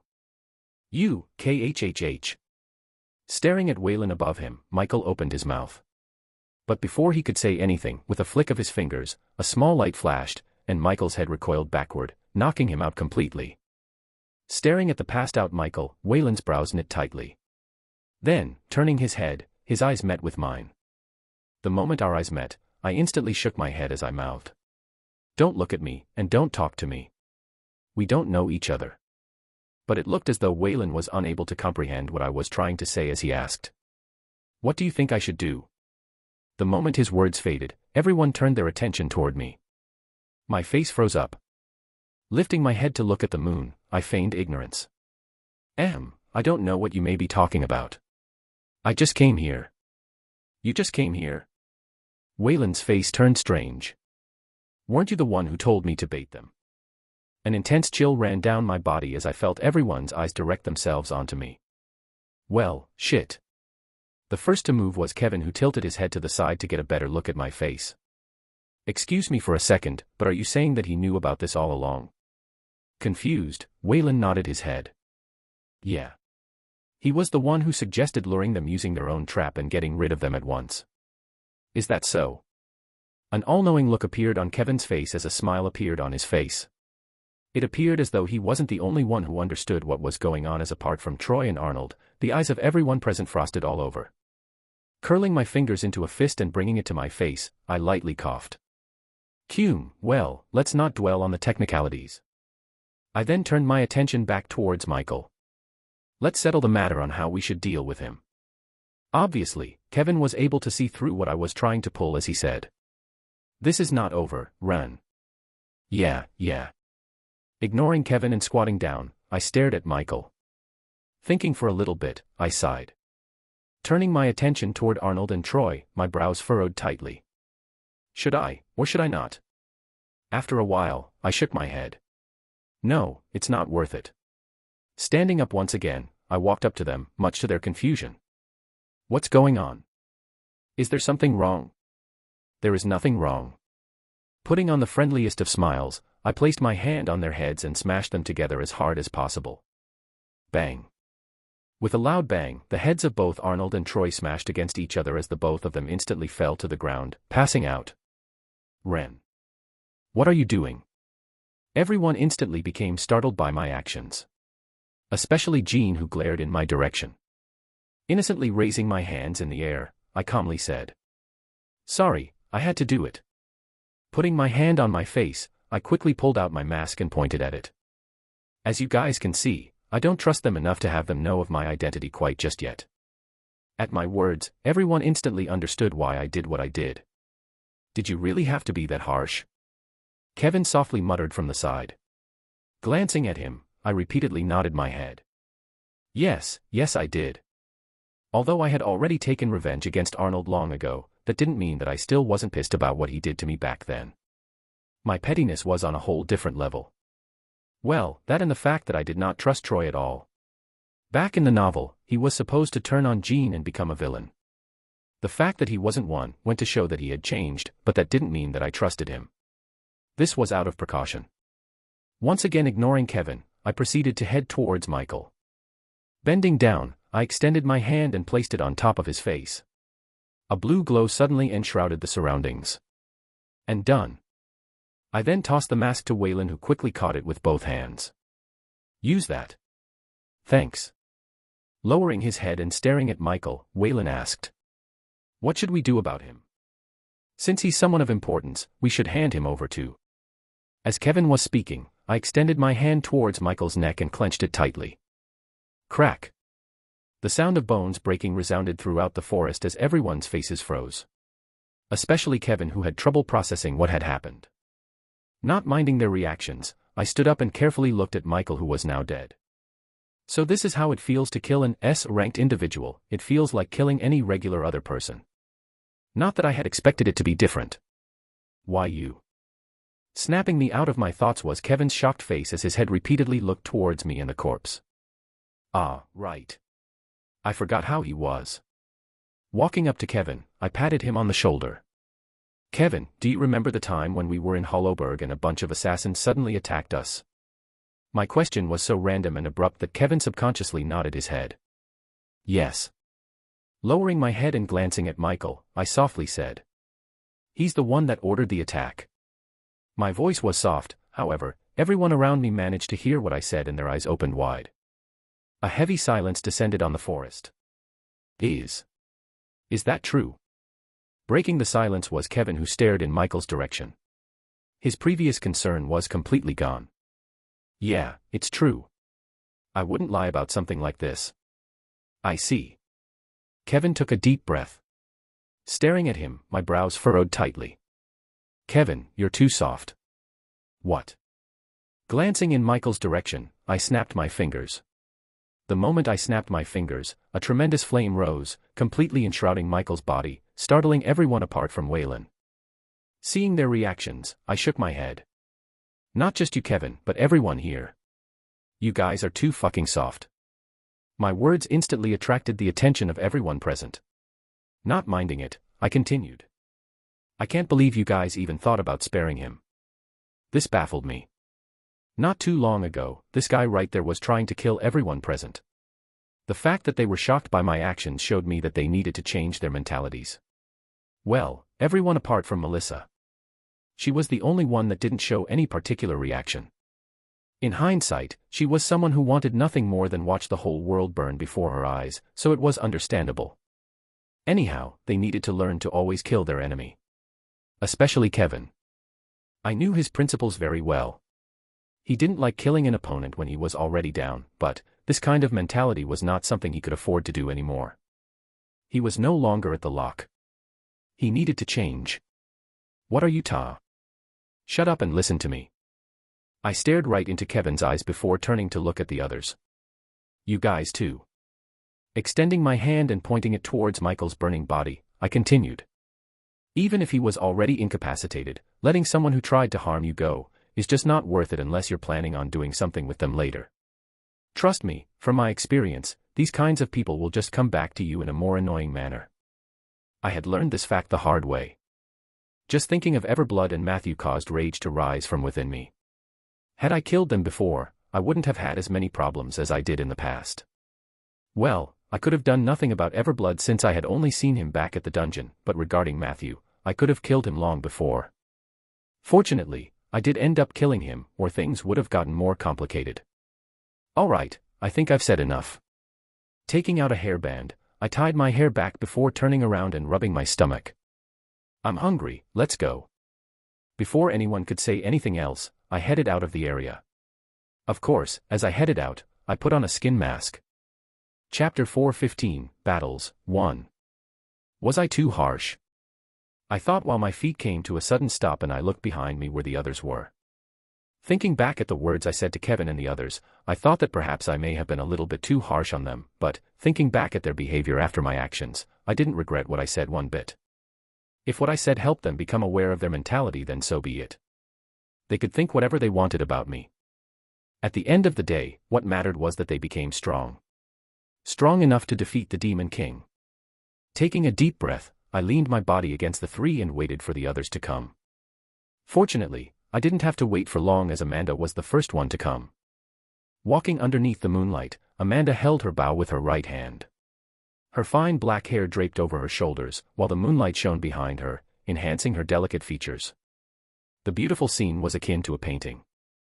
Smiling at her, I opened my mouth and asked, "You guys done sorting your stuff out?" "MHM." With a simple nod, she greeted me. But right as she nodded, her head tilted a little as her delicate brows knit together. Noticing the change in her expression, I asked, "What is it?" "Your face," she bluntly said. My brow raised at her unexpected answer. "Is there something wrong with my face?" Touching my face with both hands, I found nothing wrong with it. Staring at me from a few steps away, Amanda sighed as she took a step forward. Before I knew it, she was a few inches away from me. Raising her hand, she put her hands on my face, squishing my cheeks softly. "What are you doing?" I instantly became startled by her actions. But before I could say anything else, Amanda placed her finger on her lips. "Shush." "What do you mean shush?" I internally mouthed as Amanda's face was a few inches away from mine. Unknowingly, my heart sped up a little. Compared to the past, Amanda had only gotten more beautiful, and now that she was almost an adult, her features had become even more stunning. It took my breath away. Fuck, what's going on? Staring at her face, which was extremely close to me, for the first time in a while, I was at a loss for words about what to do as my eyes darted left and right, in hopes of finding something to help me out of my predicament. But it appeared as though I was the only one who felt this way, as Amanda's expression remained unperturbed. Done.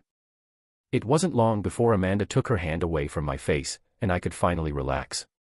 Quickly recomposing myself, I touched my face. Done. Done with what?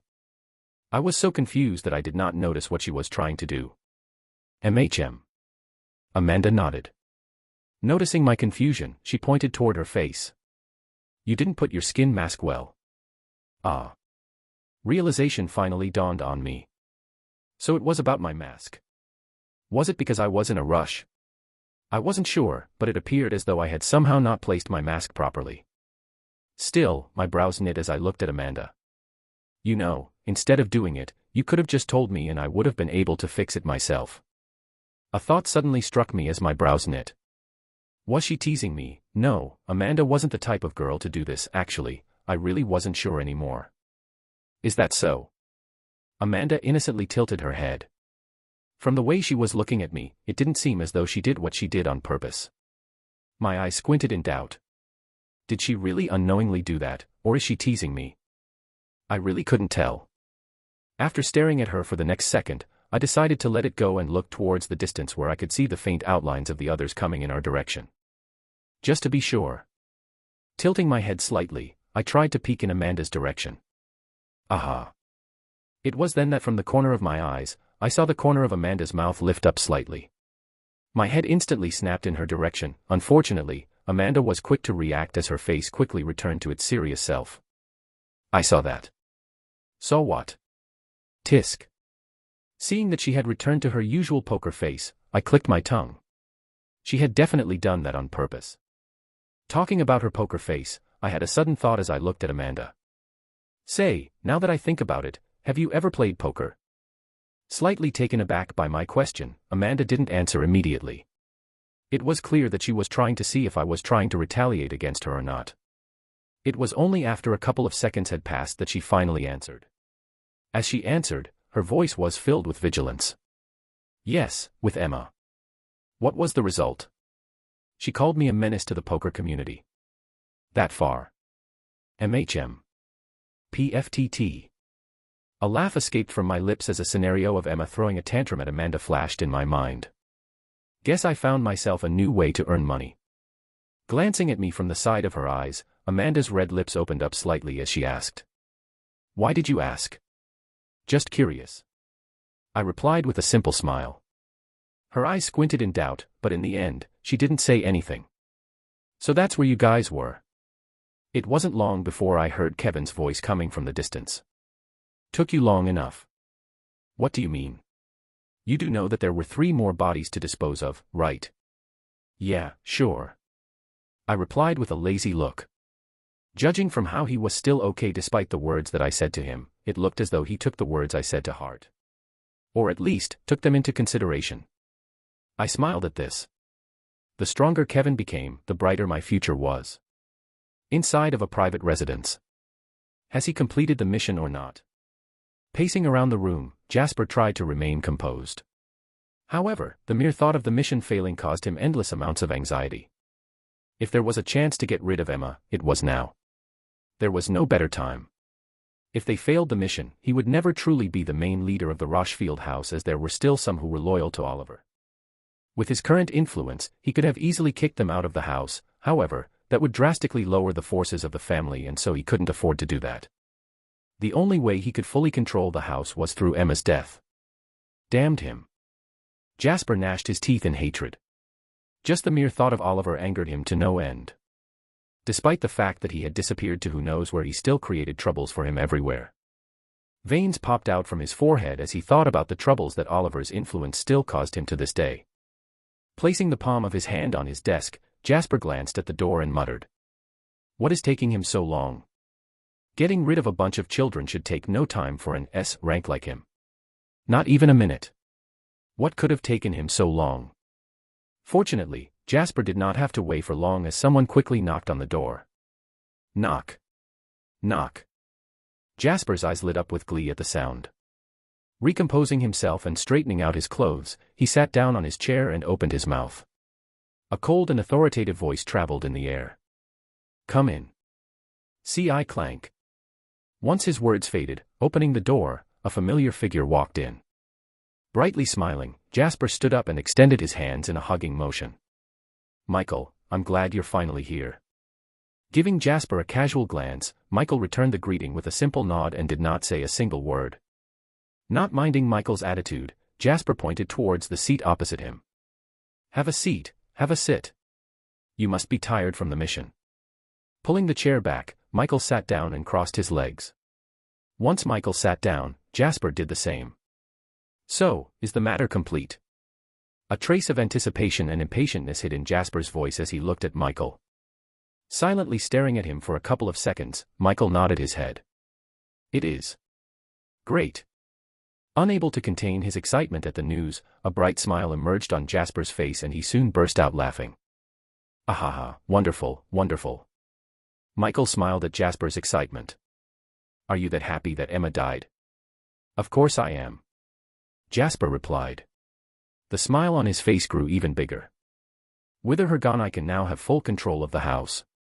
Those old bastards can't prove that I am the one that got rid of her, and so will be forced to listen to my Before he could finish his sentence, Jasper's eyes grew wide open as he watched Michael slowly place his hand on his face. What happened after caused his complexion to turn ashen white as his body trembled uncontrollably. Impossible. Smack. With a loud smack, a wooden mask appeared on the table as a figure that bore striking resemblances to Emma, his niece, appeared in front of him. That figure, he knew, of course, he knew, how could he not know? It was the same figure that he tried to surpass throughout his whole life. How? With a smile on his face and staring deeply into Jasper's eyes, Oliver replied. Jasper, it has been a while, hasn't it? In a certain room. Crash. Aaron's eyes were bloodshot as he smashed everything in the room. It was a long time before he finally stopped, panting for breath. His face twisting savagely. Bang. Raising his fist, Aaron punched a hole through the wall of his room as he snarled through gnashed teeth. Get out of my fucking head. His scream was filled with resentment and helplessness. Ever since that day, Aaron had been unable to sleep. His head itched all the time and that face beating down on him would resurface in his mind over and over again as though someone was haunting him. Fuck, fuck, fuck. Rubbing his hair till it became messy, Aaron's face turned ashen as the back of his head started to itch more and more. Covering his face with his hands, blood trickled down his forehead as his nail deeply dug onto his skin. Faint recollections of the pain he felt that day continued to flash in his mind, sending him into an agonizing spiral of pain. Arg. He screamed in agony as his breathing became even heavier. Clenching his fist tightly, Aaron stumbled towards his table and looked through the list of contenders for the round of 64. Scrolling through the list, his eyes soon paused on a certain profile. Carolium. His hands shook uncontrollably. A subconscious fear rose within him when he saw that profile. Nothing was known about him apart from the fact that he was a human. Having made it to the round of 64, Aaron naturally paid close attention to everyone's profile, and when he saw Carolium, something within him itched. After observing him more and more, a horrific realization dawned on him. What if what he experienced was not a fabrication of his dream? From the way he interacted with Kevin, Jean, and the others, there was a very real possibility that that was him. The mere thought caused Aaron to have sleepless nights as glaring black circles formed underneath his eyes. No. It can't be, impossible. Raising his hand, Aaron slowly started to bite his nails. Curling himself onto the ground, he continued to bite the nails of his fingers. I must kill him, he must die, make his life miserable for making me suffer so much, only after he dies will all the nightmares stop. A strange voice entered his mind as he continued to bite onto the nails of his fingers. Slowly ideas started to implant themselves into his mind as Aaron soon started to bite onto the top skin of his fingers. You must die. Early morning. A soft chill blanked the city of Isanor, causing white steam to come out from the mouth of the people present whenever they took a breath. Wham. Stretching my body, I let out a large yawn. After the events of last night, we all headed out for dinner and went back straight to bed right after. Reason being that today we were going to have our next matches. With these rounds being more important than the previous ones, a new area was selected to hold the tournament. Arriving at the place, an enormous field sprawled across the place. Most shockingly, an enormous tree stood in the middle of the field. Raising my head and staring at the tree, I was totally shocked by its size as it was at least as tall as some of the tallest buildings in the human domain. At the bottom of the tree were thick roots that deeply etched themselves onto the ground. On the other hand, by the side of the tree were 8 thick branches that stretched outwardly. Placed at the very edge of them was an enormous platform. Most likely the platforms where the fights were going to take place. At this current movement, surrounding the tree was a sea of people.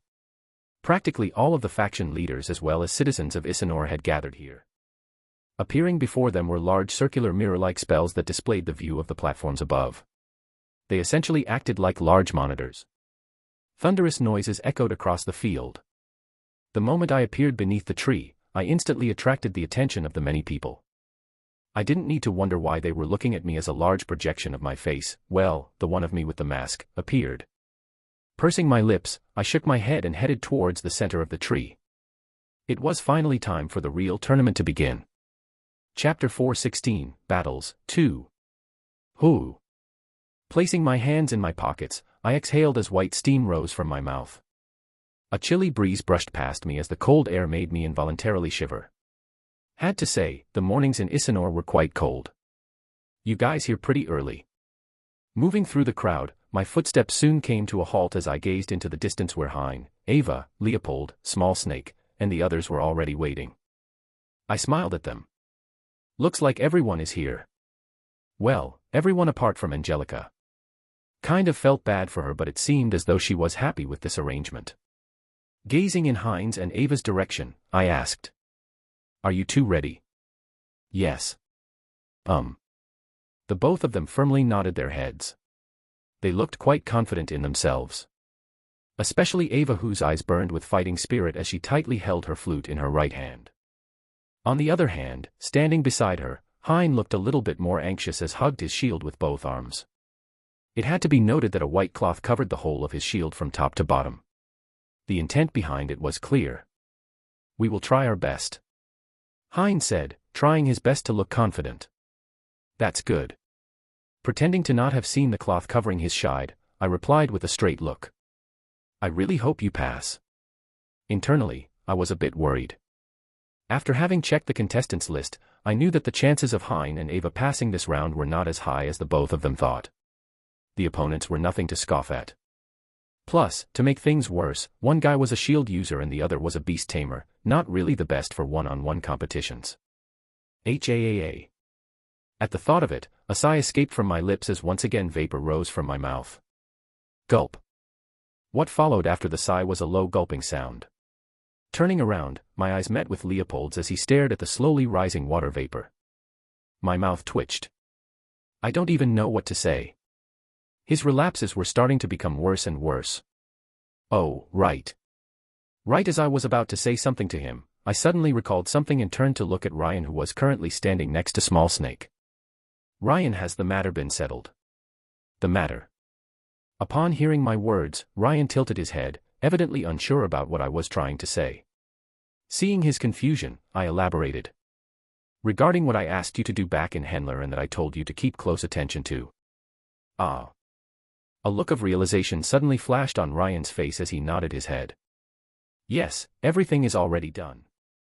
I can turn on the connection whenever you want. Perfect. The edges of my lips curled upwards.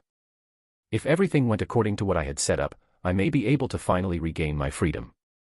Of course, this was only granted on the fact that my plan worked and the people involved acted the way that I wanted them to act. If not, everything would be for naught. Oi. Snapping me out of my thoughts, I heard someone calling out for me. Without needing to look in the direction of where the voice came from, I already knew who it belonged to. It was Kevin. Following behind him were the others.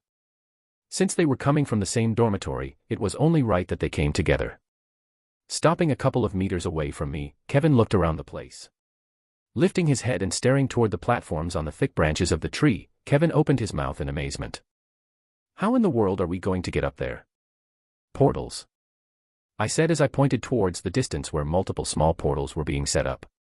Turning his head, Kevin's eyes squinted into small slits as he tried to get a better look at the portals in the distance. Oh, that makes sense. Then, turning his head to look behind me, his eyes soon paused on Ava. Huh? Isn't that Ava? Kevin didn't try to hide his shock as his words were quite loud, attracting the attention of everyone present. Ava. Shock appeared on the faces of everyone present as their eyes paused on Ava. Eh? That's Ava. Is that her? She looks different. Their shock was understandable. After all, Ava was indeed someone who used to be in our class.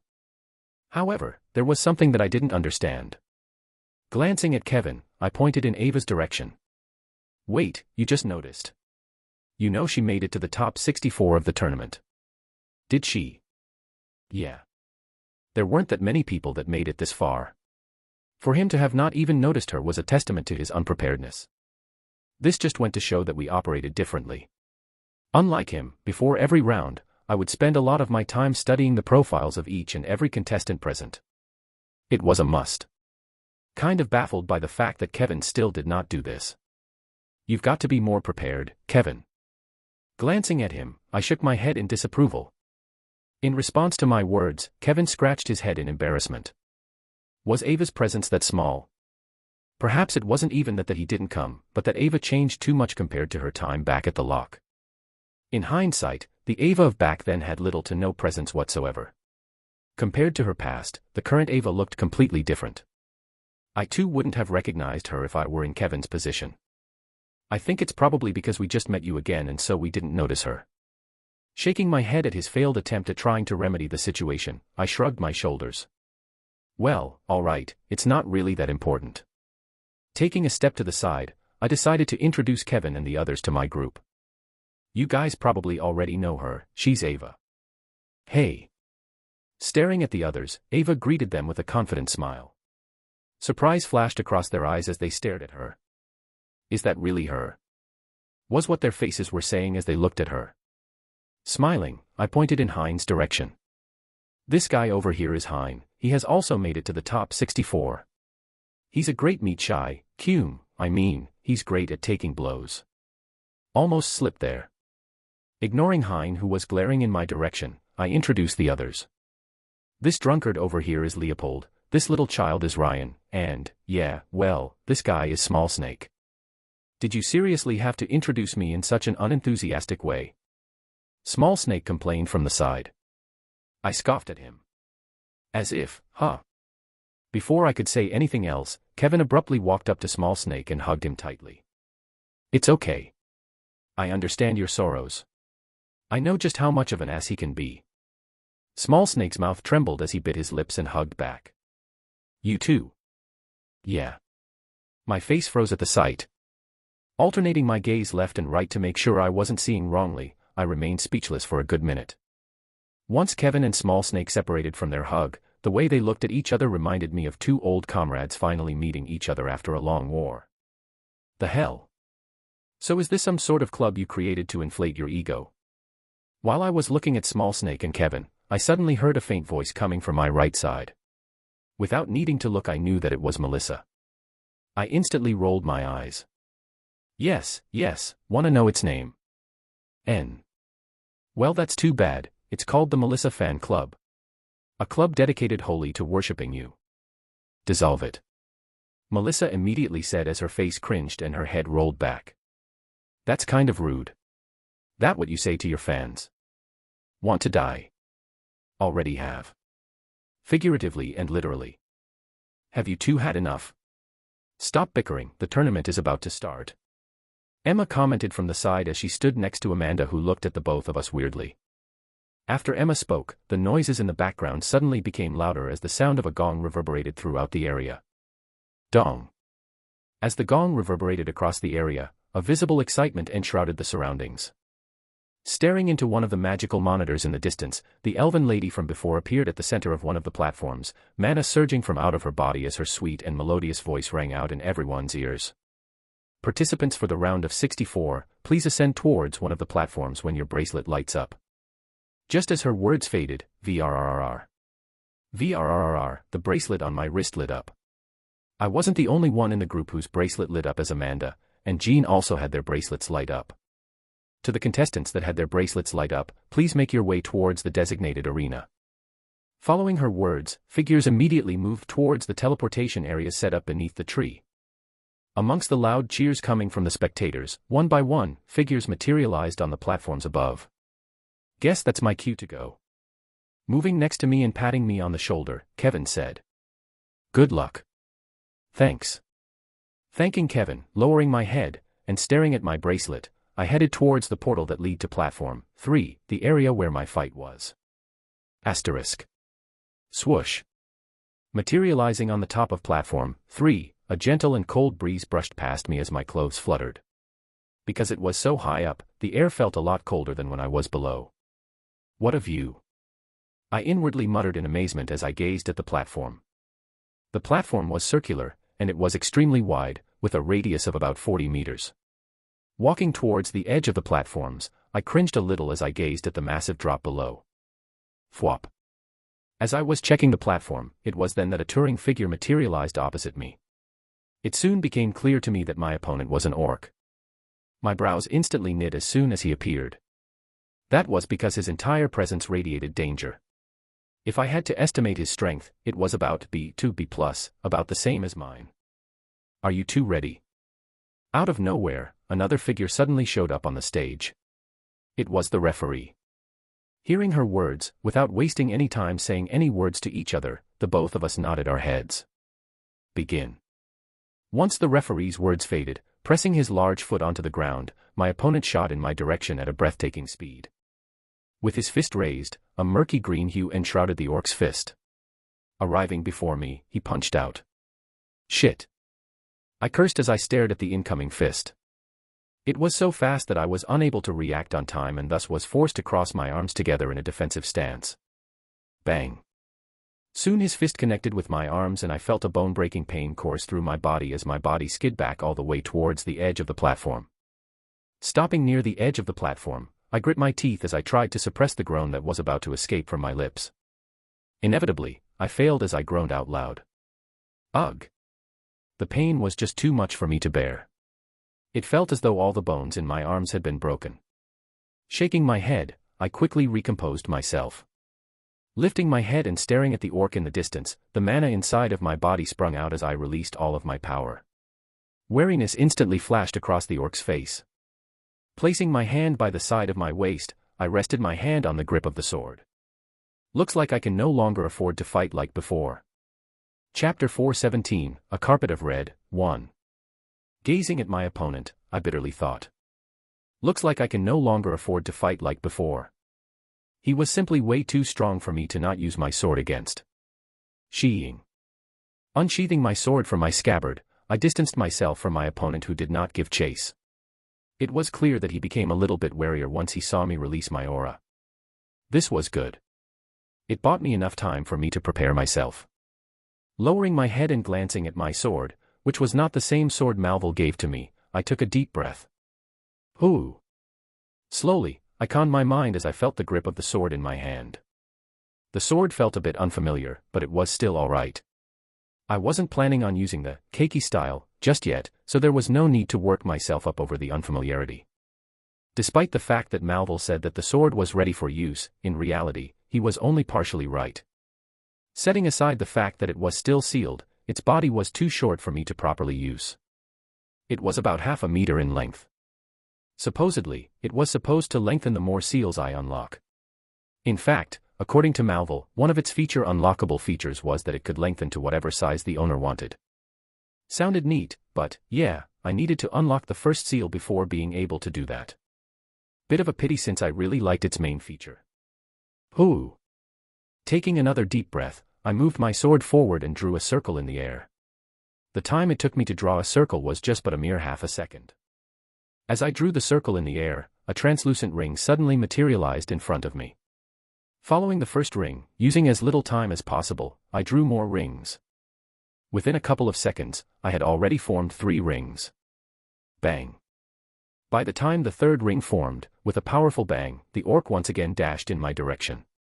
It had probably already scrutinized me enough. How in the world is he so fast?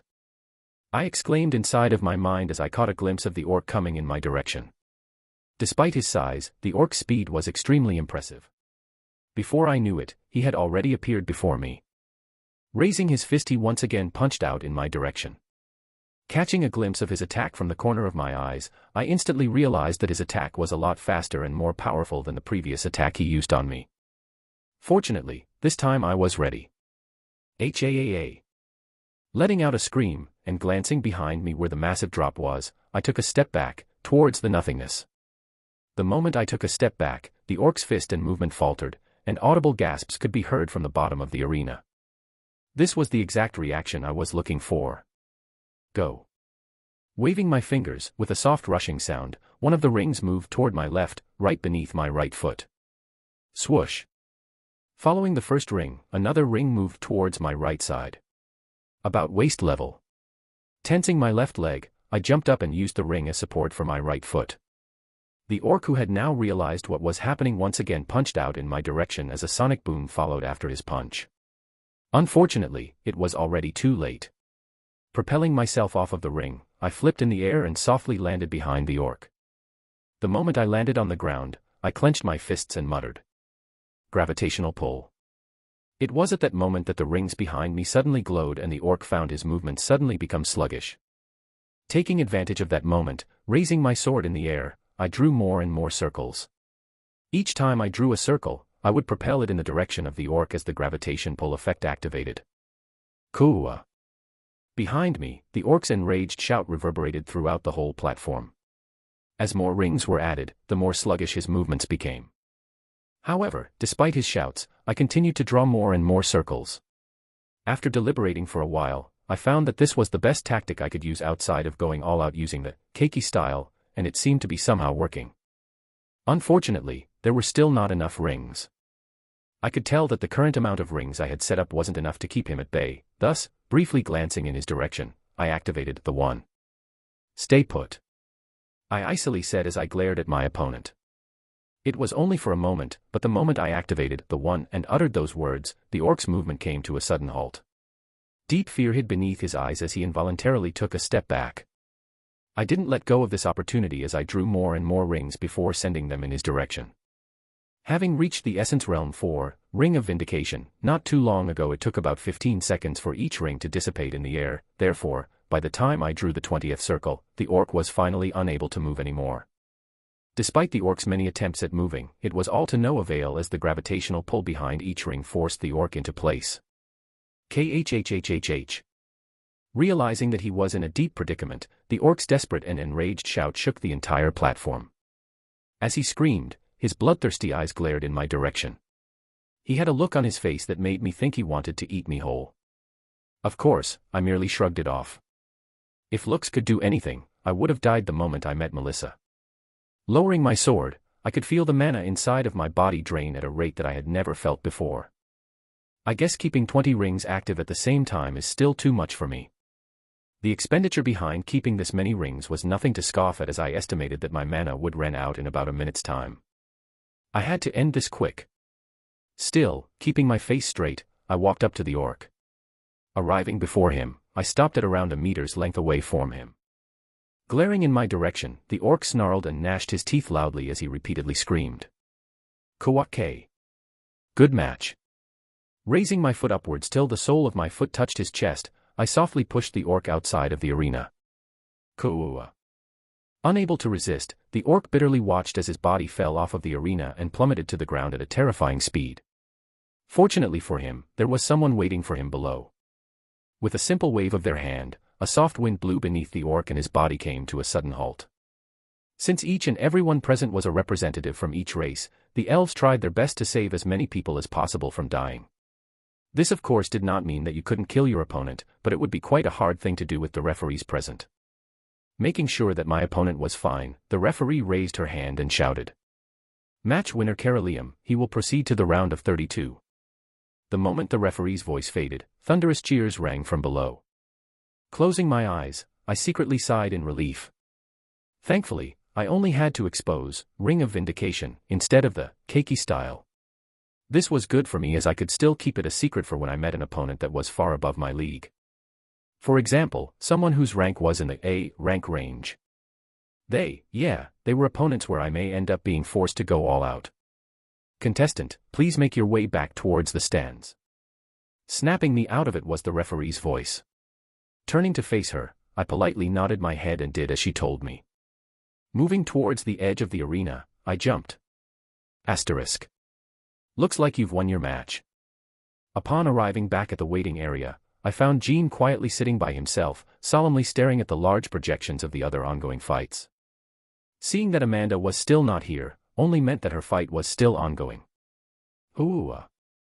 But not even a minute after I said those words, loud cheers once again reverberate throughout the arena as a profile appeared in one of the projections. Guess she won. Reflected in the projection was none other than Amanda, who had an aloof look on her face, seemingly unfazed by her victory. Despite that, staring at her from below, I could tell that she was visibly tired by the uneven movement of her chest. Taking my eyes away from Amanda, I turned to look at Gene. At the moment his eyes were locked on a specific projection. What are you looking at? Staring in the direction of where he was looking, my eyes instantly lit up with interest. Kevin versus Gilbert. Now that's an interesting one. Given all of the drama that had happened between the two, there was a lot of animosity between them. Without a doubt, it was going to be a good match. The match had still not started, but from the screen, I could see Gilbert talking trash against Kevin, who just stood there with an indifferent look on his face, not caring for the slightest bit about the things he was trying to say. Crossing my arms, I looked at Gene. Where are the others? Are they also having their match? Over there. Oh. Raising his hand, Gene pointed toward 3 different projections. They were respectively Ava, Hein, and Emma. At the moment all of their fights had not started, as they were waiting for the matches from the first batch to finish. It looks like Ava is fighting against a dwarf while Hein is fighting against an elf. Carefully looking at their opponents, my brows knit. As I had already memorized the profiles of every contestant present, I could tell that they were up against tough opponents. Out of the 2, Ava was the one that got the short end of the stick, as her opponent was B rank. Although Ava was a beast tamer and she didn't fight by herself, I still found it hard to believe that she could win her fight. The gap just seemed too big. On the other hand, Hein's opponent was B-, which was somewhat manageable. But it was still tough for him, as he, just like Ava, was only C+ rank. In fact, unless they got really lucky, I didn't see the possibility of them winning. I better keep watch of them now. Who knows, they might just be able to pull an upset. After all, they did have a lot of experience under their belt after having trained with me for a very long time. Perhaps I was being way too pessimistic. Taking my eyes away from them, glancing around the other projections, my eyes soon paused on a specific projection. My brows instantly furrowed extremely tightly.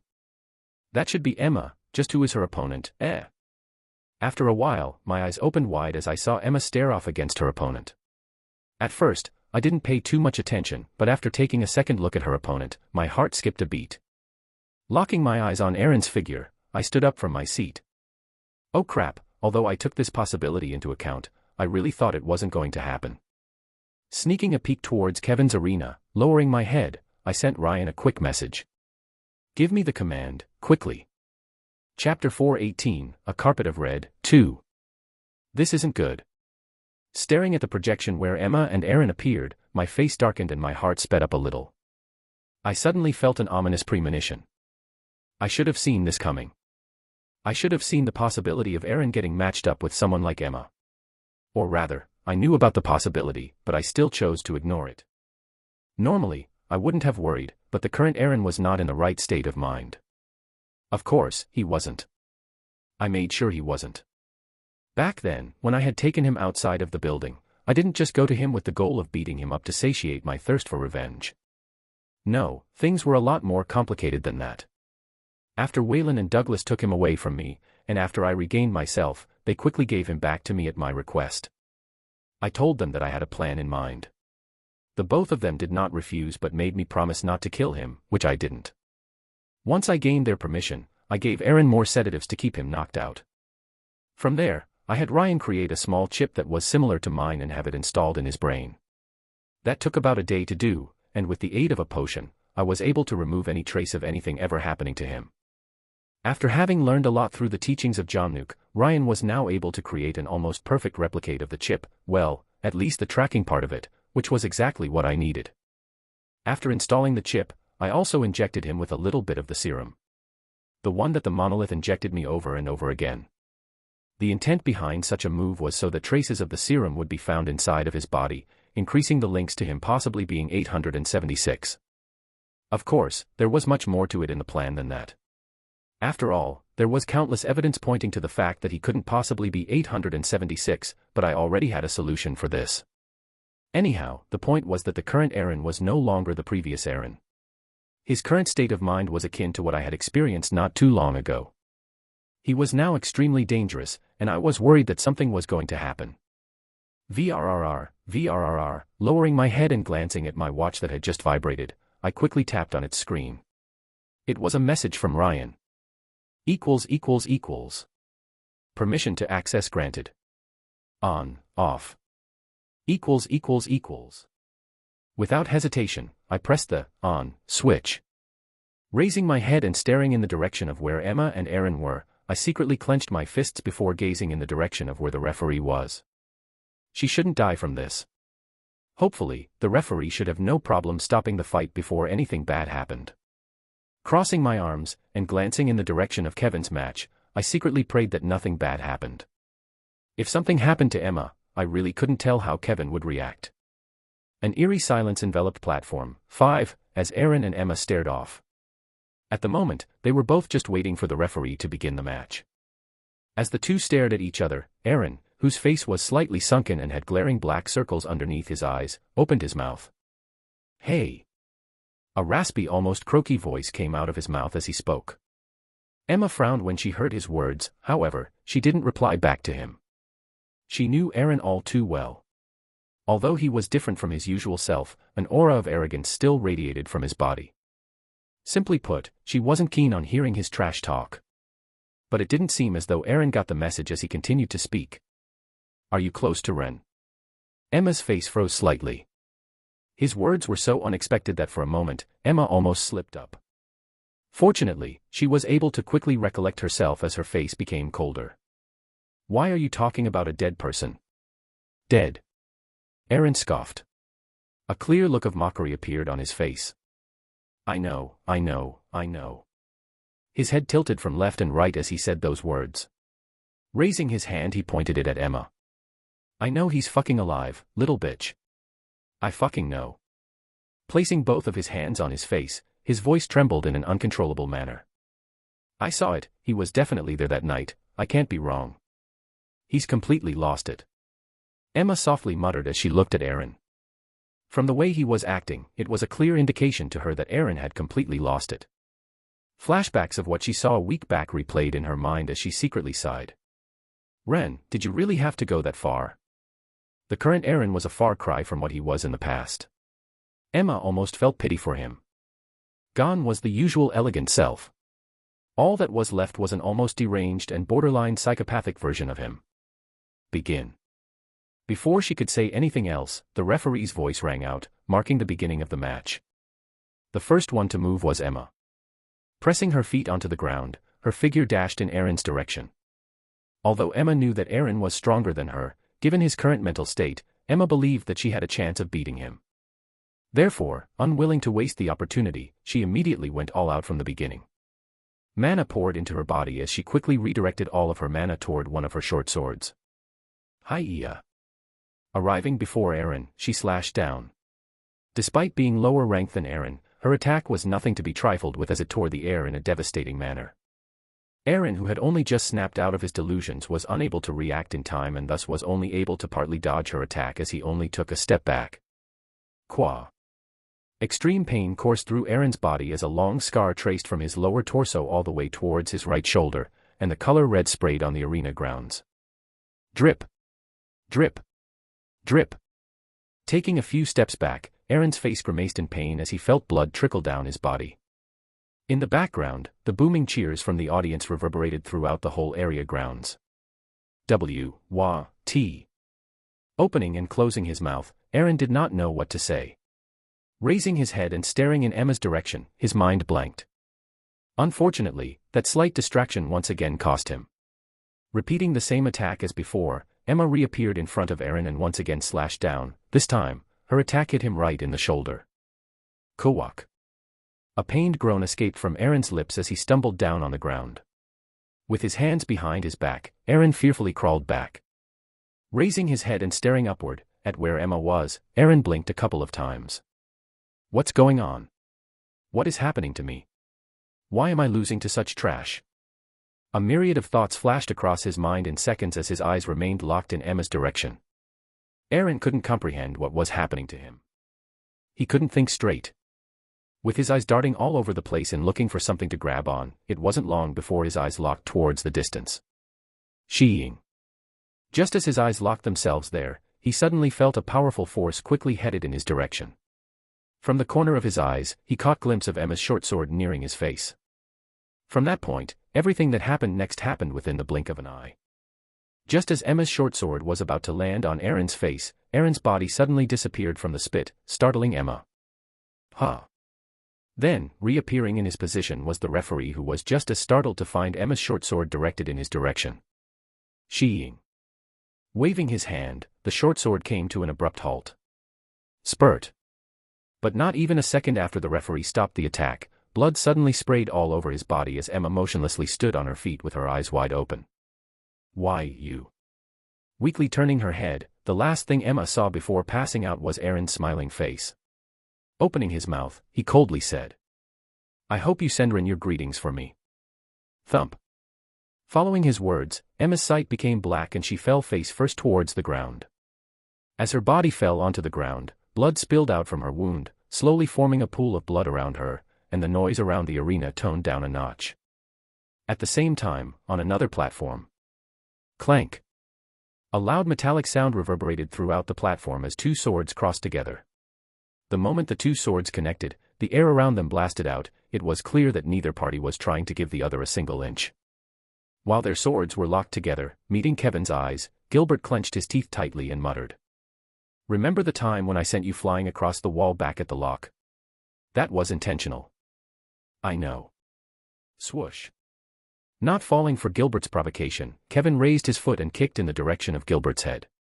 However, pressing his foot on the ground, Gilbert was able to quickly dodge his attack and distance himself a couple of meters away from him. Bang. Once he dodged his kick, with a loud bang, he propelled his body back in Kevin's direction. Raising his sword, he slashed downwards. Clank. Meeting his attack, their swords once again intersected. Strands of mana swirled on both of their bodies as the two glared at each other and circular pressurized wind gales shot outwards of their bodies. Thump. Thump. With loud thumps, the two figures clashed under the attention of countless gazes, the outlines of their swords appearing here and there. With the animosity that the two held for each other, neither showed any mercy in their attacks as each and every one of them was aimed to hurt, making the fight look exceptionally entertaining to the audience. Be it heart, head, or even private parts, both of them aimed their attacks toward their weakest areas. As they fought, from an audience standpoint, their fight looked even. With neither side giving an inch to each other, it really did appear as though the both of them were equally matched, however. Right as Gilbert's attack was about to viciously slash Kevin's neck area, Kevin's body suddenly disappeared from where he was standing. Ha! Before Gilbert knew it, Kevin had reappeared behind him. Startled, Gilbert tried to turn around, but it was already too late. With a simple push, to Gilbert's horror, he suddenly realized that he was out of bounds and his body fell to the ground. H-A-A-A, H-A-A-A. Breathing heavily, and staring in the direction of where Gilbert fell, a smile crept up on Kevin's face. From the very beginning of the fight, Gilbert's goal was simple: hurt him. Kevin, who had watched Ren's fight right before his match, thought that this was the perfect opportunity to replicate his tactic. Since Gilbert's focus was on him the entire time, Kevin took advantage of this and purposely led him towards the edge of the arena. Once he led him there, the rest was easy. Using his movement art and reappearing behind him, Kevin simply pushed him out of the arena, marking the end of the match. Match winner Kevisvas, he will proceed to the round of 32. Following Gilbert's fall, the referee's loud voice boomed throughout the field. However, contrary to Kevin's expectations, there were no loud cheers to meet his victory. Glancing around, Kevin suddenly realized that the stadium was a lot quieter than before. Frowning, he moved towards the edge of the platform to get a better view of what was happening. Glancing towards the other platforms, it was then that Kevin saw it. Emma laying on the ground as blood spurted out of her back, slowly forming a carpet of red blood. Around her, multiple elves were trying to stabilize her condition. From there, time seemingly froze for Kevin as he motionlessly stared at her figure from above. Chapter 419, Dominance, 1. Rushing in my direction, Kevin shouted. His voice sounded extremely panicked. Where is Emma? Calm down, Emma has been taken by the staff, her father is with her. Raising my hand, I motioned him to calm down. From what I've been told, she is still alive. Just before Emma was about to get stabbed in the back, the referee reacted in time and slightly shifted her body away, preventing her death, but... Pausing, my brows furrowed. But what? Raising my head and meeting Kevin's gaze, I deeply sighed. But, well, it's not looking too good. She was hit directly in the spine, so I don't know. Ha! Like a deflated balloon, Kevin stumbled a couple of steps back as his face drained of all color. Grabbing onto his shoulder, I held him up. Relax, don't lose hope. The book. Kevin suddenly shouted as he cut me off. My eyes immediately opened wide at his words. Placing my hand over his mouth, I quickly shushed him. What the fuck are you doing? HMM. Increasing my grip on his mouth, I whispered in his ear. Get a grip of yourself, the event has already happened, the book can't do anything. Furthermore, there is nothing written on it. You know best since you've seen the book yourself. Listening to my words, Kevin quickly calmed down as his eyes dulled. Seeing this, I asked. Are you finally calm? Kevin silently nodded his head in response. Eyeing him for a while, I proceeded to take my hand away from his mouth. Taking a deep breath, I tried to reassure him. Don't worry too much, I'm sure she will be fine. Despite my words, I wasn't too confident in the things I said. Emma's condition was quite critical. Fortunately, the elves were able to intervene just in time to stabilize her condition, and so she was at least guaranteed her life. Regarding whether she was disabled or not, I wasn't sure. Only time could tell. Ooh. Taking a deep breath, I turned my wrist and glanced at my watch. == Permission to access granted. On, off. == This is enough for now. Tapping onto the screen of my watch, I turned off the tracking device in Aaron's head. On the upper echelon platform, moments before. Silence descended on the platform as the eyes of all the members on the platform locked themselves on the one specific projection where a girl lay on the floor in her own pool of blood. Someone go and get her patched up quickly. The first to speak out amongst the members was the Elven Queen, whose delicate brows knit tightly. She was evidently displeased by the fact that an incident had occurred. Turning her head to glance in the direction of the others, the Elven Queen lowered her head and softly apologized. I apologize for the mishap, it should have never have happened. KRRR, what is there to apologize about? Responding to her, Brutus's deep voice reverberated throughout the platform. Despite the fact that he wasn't trying to speak loudly, his voice boomed loudly throughout the viewing platform. If a contestant dies, so be it, KHRRR, only the strong deserve to live. I agree. Gervis nodded from the side as his eyes locked onto the projection in the distance. All contestants had been warned beforehand of the possibility of death, we can't blame you guys for this. I see. The Elven Queen reluctantly nodded her head before standing up. Still, I believe that this shouldn't have happened during my watch. Each individual present represents the future of our kind, and so their death could significantly damage our photo. As the Elven Queen was speaking, the only one that remained did not have a change in expression throughout the whole event was Octavius Hall, who remained seated on his seat, completely unperturbed by the various happening. No one knew whether he cared or not about what had just happened. TRRR. It was then that Octavius suddenly felt a vibration coming from his watch. Turning his watch, Octavius indifferently glanced at it. ===. We have detected slight fluctuations from one of the meters the monolith gave to us. The connection went as fast as it came, as so we were unable to properly locate the individual, but it appears as though 876 is currently present. ===. Octavius's brows furrowed slightly. 876. Octavius had almost forgotten everything about him. 876 was someone that the Union had agreed to catch in exchange for the truce. In reality, this was merely a formality thing, as the Union had never bothered investing that much effort into catching him. Since they had agreed to it, they had to do it, but it had never been on their lists of priorities. The reason why he had completely forgotten about 876 was because his signal disappeared a while back. Octavius thought that he had died. Still, since the monolith had never said anything regarding him being dead, Octavius had some people keep watch for any signal. Judging from the current message, it appeared as though he was still alive. Tapping onto the screen of his watch, Octavius sent a message back. Make sure to be on constant alert. If you find his signal again, capture him alive. Once he sent the message, Octavius leaned back on his chair with an aloof look. Whether they captured 876 or not, he really did not care. Late at night. A heavy scent of alcohol permeated throughout a small room. Laying on a small bed was a young girl with auburn-colored hair. With a pale complexion, her frail figure lay on a soft bed. Seated beside her, holding onto her small delicate hand, was Kevin, whose body trembled uncontrollably. A couple of hours after the incident, the elves managed to finally stabilize her condition, allowing for the others to finally visit her. Along with Ren and the others, Kevin went to visit Emma. Taking his feelings into consideration, they all chose to visit at a later hour, giving him some alone time with her. Gazing at Emma's frail figure, Kevin felt a heart-wrenching pain course through his body. A multitude of emotions flashed across his face, ranging from pure hatred and sadness. This is all my fault. Squeezing her hand harder, Kevin clenched his teeth tightly. It was only after someone showed him what had happened that he realized that the person responsible for this was Aaron.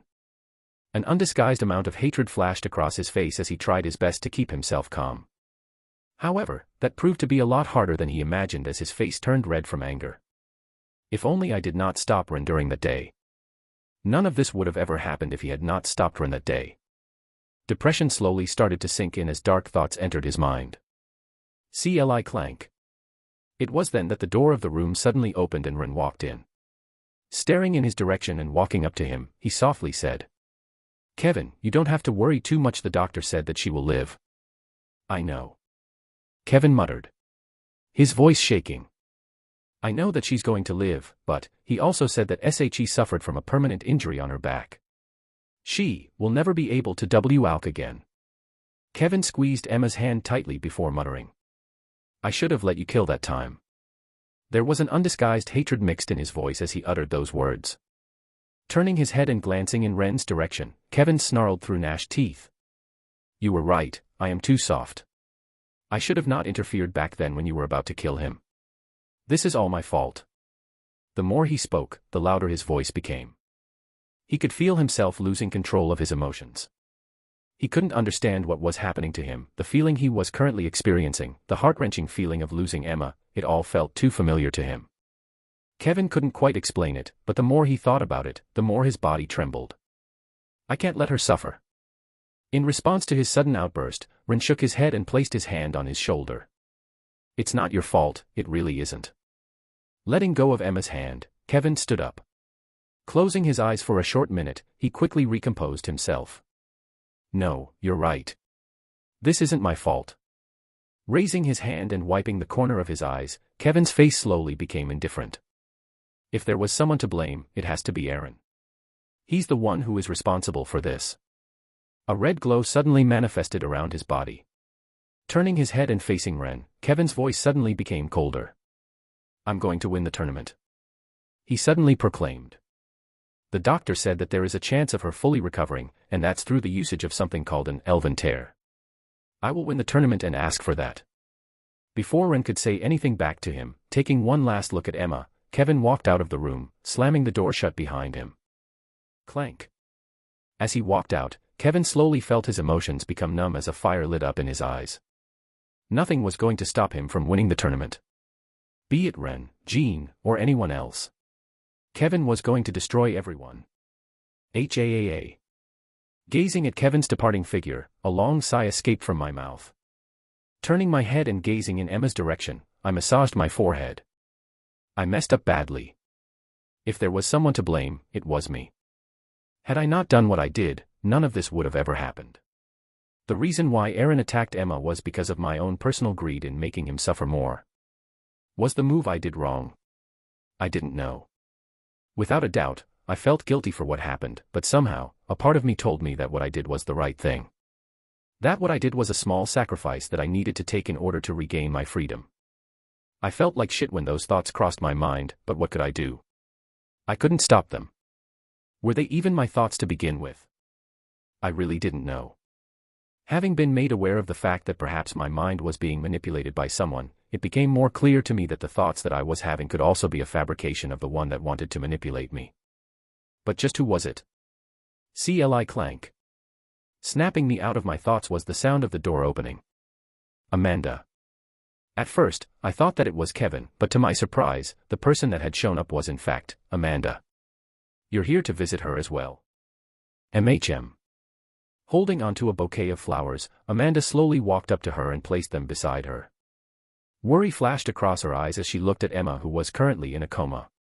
Lifting her head and gazing in my direction, Amanda brushed her hair behind her ear and softly asked, "Do you know when she will wake up?" "I don't know." I shook my head. The doctor said that she also suffered a head trauma and so they don't know when she will wake up. I see. Nodding her head in understanding, Amanda sat next to Emma and held her hand. I should probably go. It would be rude of me to intrude in their moment. But just as I was about to leave, Amanda's soft voice rang throughout the room. Emma was my very first friend. Her voice was soft, but there was an undisguised pain laying deep within it. Turning around, with both hands holding onto Emma's hands, I could Amanda's body trembled a little. She looked especially lonely. My heart pained at the sight. Amanda was not someone who had many people close to her. Yet, throughout her life, everyone that was close to her would end up disappearing from her life. Her mom, her dad, and now Emma. The amount of pain she went through was really too much for someone as young as her. Startling Amanda, taking a stool and placing it beside her, I sat down and warmly smiled in her direction. "Tell me more." Lowering my head, I stared at Emma before looking back into her eyes. "Tell me more about your good moments with Emma." "Ah." Letting out a strange sound, Amanda's eyes reddened slightly. Lowering her head till her hair covered her face, Amanda's shoulders slowly stopped trembling as she replied with a soft hum. Chapter 420, Dominance, 2. Late night. Sitting up straight in a patch of grass near his residence, Hein looked towards the sky. Surrounded by the millions of stars in the sky, the moon looked especially beautiful tonight as it slowly drew a bright white blanket on the area around him. HAAA. Sighing out loud, Hein laid down on the grass. Covering his eyes with his arm, he bit his trembling lips tightly. I failed. He failed to make it past the round of 64. Despite putting everything into his fight, in the end, the result was his inevitable loss. His opponent was just too strong. Warmth flowed down the side of his cheeks as he tried his best to hold back his tears. But, in the end, thinking back about his father and family and realizing that he could no longer get the cure, Hein was no longer able to hold back as more and more tears started to stream down the side of his cheeks. Despite all of the hardships he suffered, and his rapid improvement, Hein was still unable to make it to the top 10. It was now that he realized just how vast the world was. Just because he had far outstripped his former schoolmates, it didn't mean that there were others out there that didn't similarly outstrip him. I'm such a failure. He muttered out loud, whilst clenching his fists tightly. Had he trained even harder, he definitely could have won. He had been too lazy in his training. No, you're not. But it was then that he suddenly heard a familiar voice coming from nearby. Quickly wiping his eyes, Hein lifted his head and looked in the direction of where the voice came from. Ren. Upon spotting the figure, Hein sat up straight. MHM. With a simple nod, Ren sat down next to him. Placing both of his hands on his knees, Ren looked towards the moon in the sky and muttered. You did not fail. As I muttered those words, I took my eyes away from the moon and gazed in Hein's direction. With the side of his eyes red, I could see that he had just been crying. I didn't bring this topic up. Raising my hand, I patted him on the shoulder. If you're worried about your father, don't worry. I can get you the cure. Boo. Before Hein could say anything, I quickly cut him off. Are you worried that I will waste my winning opportunity to get the elven tears? Surprise flashed across Hein's face as I said those words. I smiled at his reaction.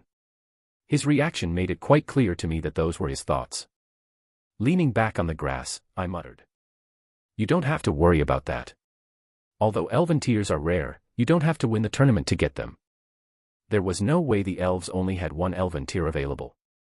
They had multiple of them. The only issue was getting them to trade them, and I already had a solution long ago. What? Disbelief flashed across Heinz's face as he looked at me. Pointing at me, his voice shook. But didn't you tell me that the only way to get them was through getting the top 10 spots in the tournament? That was a lie. I softly said. Closing my eyes, I feel the nice cold breeze brush past my body. You never had to get top 10 to get the elven tear. What?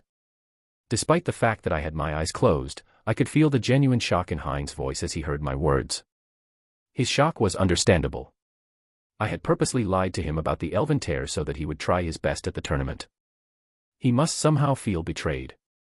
Don't think too much. I only lied to you so that you would try your best at the tournament.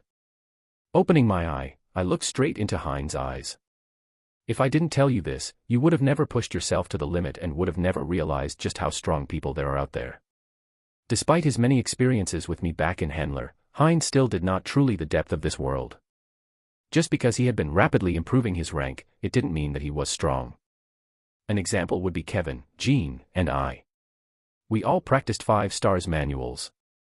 Because we practice 5-star sword manuals, we spend most of our time mastering them instead of focusing on our ranks like others do. It was partly because of this that the rate of our growth seemed to be on par with some of the other prodigies out there.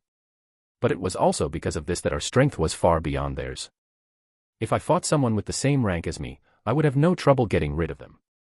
Unfortunately, the same couldn't be said with Hein, who did not practice a 5-star sword manual and only focused on his rank. Anyways, you can relax. I promised you long back that I will get you the cure for your father. I'm not going to break that promise. Having signed the mana contract, I had to fulfill what I had promised. I see. At my words, Hein's shoulders finally relaxed a little. A visible relief appeared on his face. Turning to look at him, I asked. Are you not mad? Mad? Yeah, mad about the fact that I lied to you. Pursing his lips, Hein shook his head. No. Leaning back, Hein lifted his head and looked at the moon in the sky. Maybe at first, but after listening to what you said, I realized that you were doing this for my own benefit. Hein suddenly lowered his head. And for that, I'm grateful to you. Listening to his words, the edges of my lips curled upwards. Is that so? Yeah. Hein nodded his head. Stretching my arms, I slowly stood up. That's good. You leaving? Hein asked with a slightly disappointed look. Massaging my neck, I yawned. Yeah, it's quite late. Still got a tournament tomorrow. Then I won't hold you back. Waving my hand, I bid Hein goodbye and headed back to my room. However, as I headed back to my room, the smile on my face slowly started to disappear. Flashbacks of today's incident replayed inside of my mind. Something doesn't add up about today's incident. The way it played out. It felt odd to me.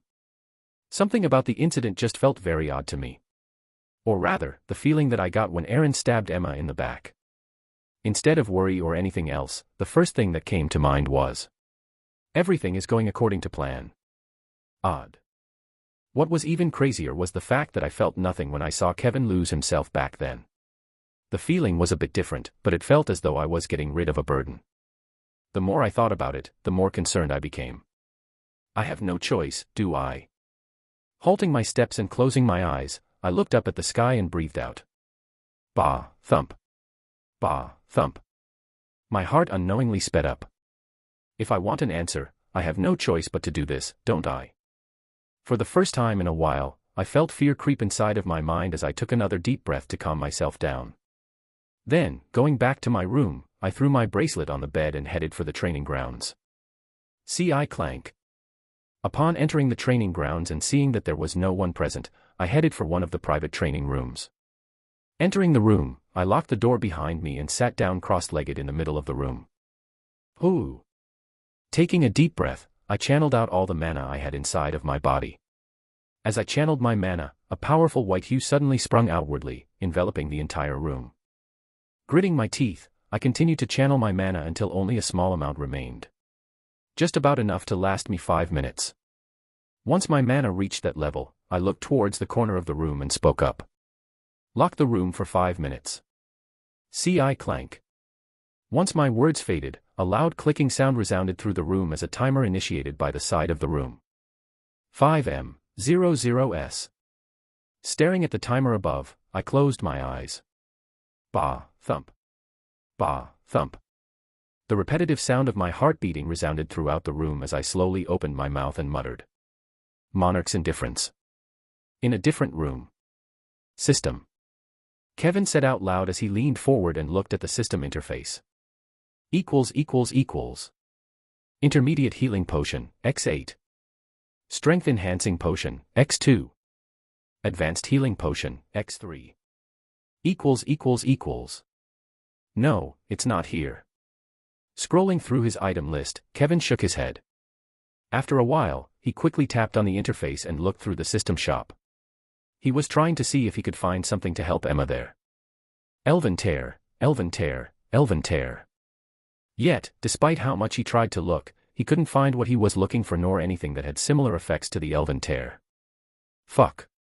Kevin cursed out loud as he tightly clenched his teeth together.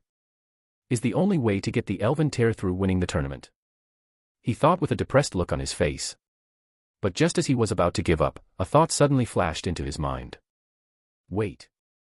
Kevin's eyes suddenly lit up. Scrolling through his system interface once again, his finger soon paused on a certain section. == Melandoir. Main 11 planet of the past. On this planet resides the world tree which has been corrupted into a devil tree. It is where devil fruits are currently being harvested. Difficulty, S+, rank minimum. Time difference, 1/5 human days. Expense, A, rank core. == Damn it. Studying the interface, Kevin clenched his fists as all hope quickly dashed away from his mind.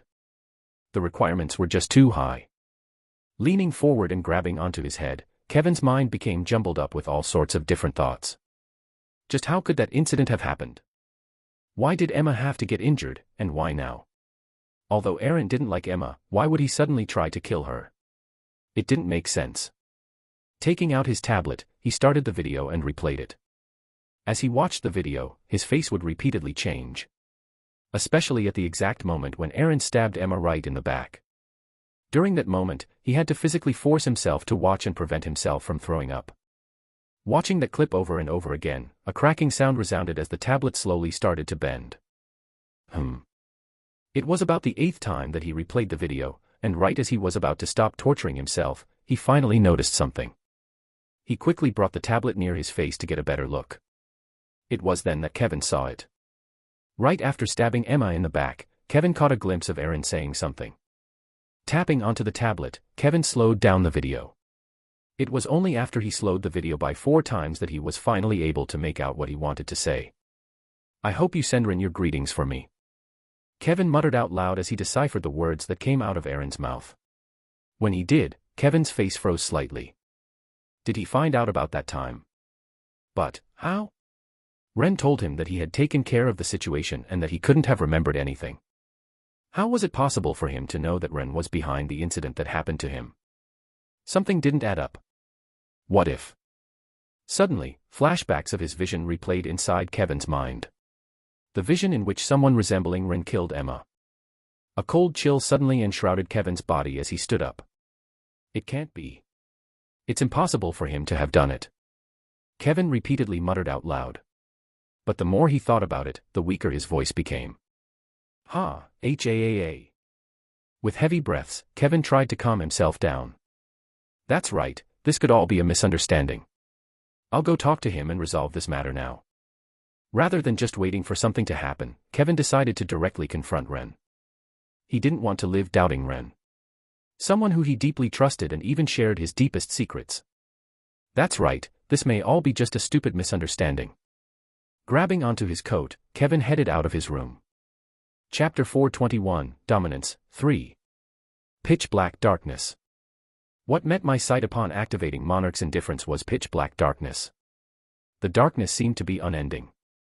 But it wasn't long before I regained consciousness and wondered to myself. What's going on? Why was I in this pitch black world? And why could I move as I pleased? This had never happened before, back when I activated Monarch's indifference. Did that mean that my previous conjecture was correct and that Monarch indifference had a link with the shift in my mentality? Intense wariness flashed across my eyes. Glancing around the place, I opened my mouth and coldly said, "Where are you? I know you're here somewhere." Silence. As my voice echoed amidst the darkness, all I was met with was silence. However, I wasn't one to give up easily as I once again opened my mouth. "Come out. I've already figured things out." It was then that with a soft hum, someone materialized a couple of meters away from me. It was none other than the other Ren. Or at least, that was what I used to think. But now, I wasn't too sure. With a thoughtful look on his face, he scanned my body from top to bottom. "You're not half bad," he muttered after a while. I frowned at his words as I felt a weird sense of discomfort wash over my body. The sense of discomfort came from the way he was looking at me. It reminded me of a scientist looking at his experiment. It felt very uncomfortable. Calming down my nerves, I looked straight into the other Ren's eyes and got straight to the point. With my limited amount of time, I could only carefully choose my questions. "You were the one responsible for what happened to Emma, weren't you?" "Me." Lifting his head, the other Ren raised his brow. A small smile then surfaced on his face as he shook his head. "Now why would you think that?" "Because I would never make such a mistake." "Oh. Aren't you confident in yourself?" Waving his hand, a wooden table materialized in front of the other Ren. Gesturing for me to sit down opposite of him, Ren sat down and raised his hand where a small teacup materialized. Holding onto the handle of the cup, he raised the cup slightly. A small smile tugged the edge of his lips. "Everything that happened is a result of your actions. I am merely someone whose body you took over. Don't bullshit with me." I quickly shot back. "You can stop your little facade. I know that you're hiding something." Walking over to the table, I sat down. Leaning forward, I coldly looked at the other Ren. "I don't know what you're hiding, but I for sure know that you must have had a hand in my transmigration." "I'm hiding something." "Transmigration." Raising his hand, Ren took a sip of his tea before putting it back down on the table. Rubbing his fingers together, he asked a completely unrelated question. What is your goal? My goal. Baffled by his sudden question, I was unable to answer instantly. Nodding his head, Ren once again asked. Yes, what is your goal? What is your goal in life? What are you aiming to achieve in your life? It's a simple question. Hearing his question, my eyes squinted tightly. Despite being baffled by his sudden question, I still nevertheless answered. I wanted to see where he was going with it. Defeating the Demon King. Upon hearing my answer, Ren nodded his head even more. Right, your goal is to defeat the demon. No, defeating should be the roadblock that you need to pass through in order to get to your real goal, such as living a peaceful life with your family, or even being the head of the union. Picking up his cup of tea, Ren gazed into the distance, towards the darkness. If the Demon King doesn't die, whatever goal you have will be all for naught. Listening to his words, I didn't reply back. Even if I wanted to refute his words, I couldn't. His words held some truths in them. Unless the Demon King died, any other goal that I had would all be for naught. For example, if my goal was to keep my family safe unless I defeated the Demon King, that would be impossible. Raising my head, my eyes squinted even more tightly. Get to the point. Taking another sip of his head, Ren put the teacup down. I've just answered your previous question. What are you talking about? What answer? I don't recall ever hearing his answer. All he did was ramble about how I should defeat. Wait. He couldn't be. Raising my head, my eyes opened up. You. Opening my mouth, I closed it and opened it again. I was currently having trouble trying to formulate my sentence. Seated opposite me, Ren just calmly looked at me with a superficial smile on his face. You're talking about the incident with Emma, aren't you? It really was you. My hunch turned out to be right. It really was him. He was the reason why I did what I did and felt what I felt. As my thoughts paused there, the anxiety within me only grew. If that was true, and what happened to Emma was truly due to his influence, didn't it prove all my previous conjectures? My body shook at that revelation. Closing my eyes, instead of panicking, I forced myself to calm down. It took me a while, but once I managed to calm myself down, I once again opened my eyes. What does Emma's circumstance have anything to do with defeating the Demon King? I asked, anger rising in my voice. Resting his cheek on his fist, Ren frowned. It was then that the air around him suddenly distorted and his demeanor changed to that of a cold and emotionless person. He looked just like me when I was under Monarch's indifference. Don't ask such dumb questions.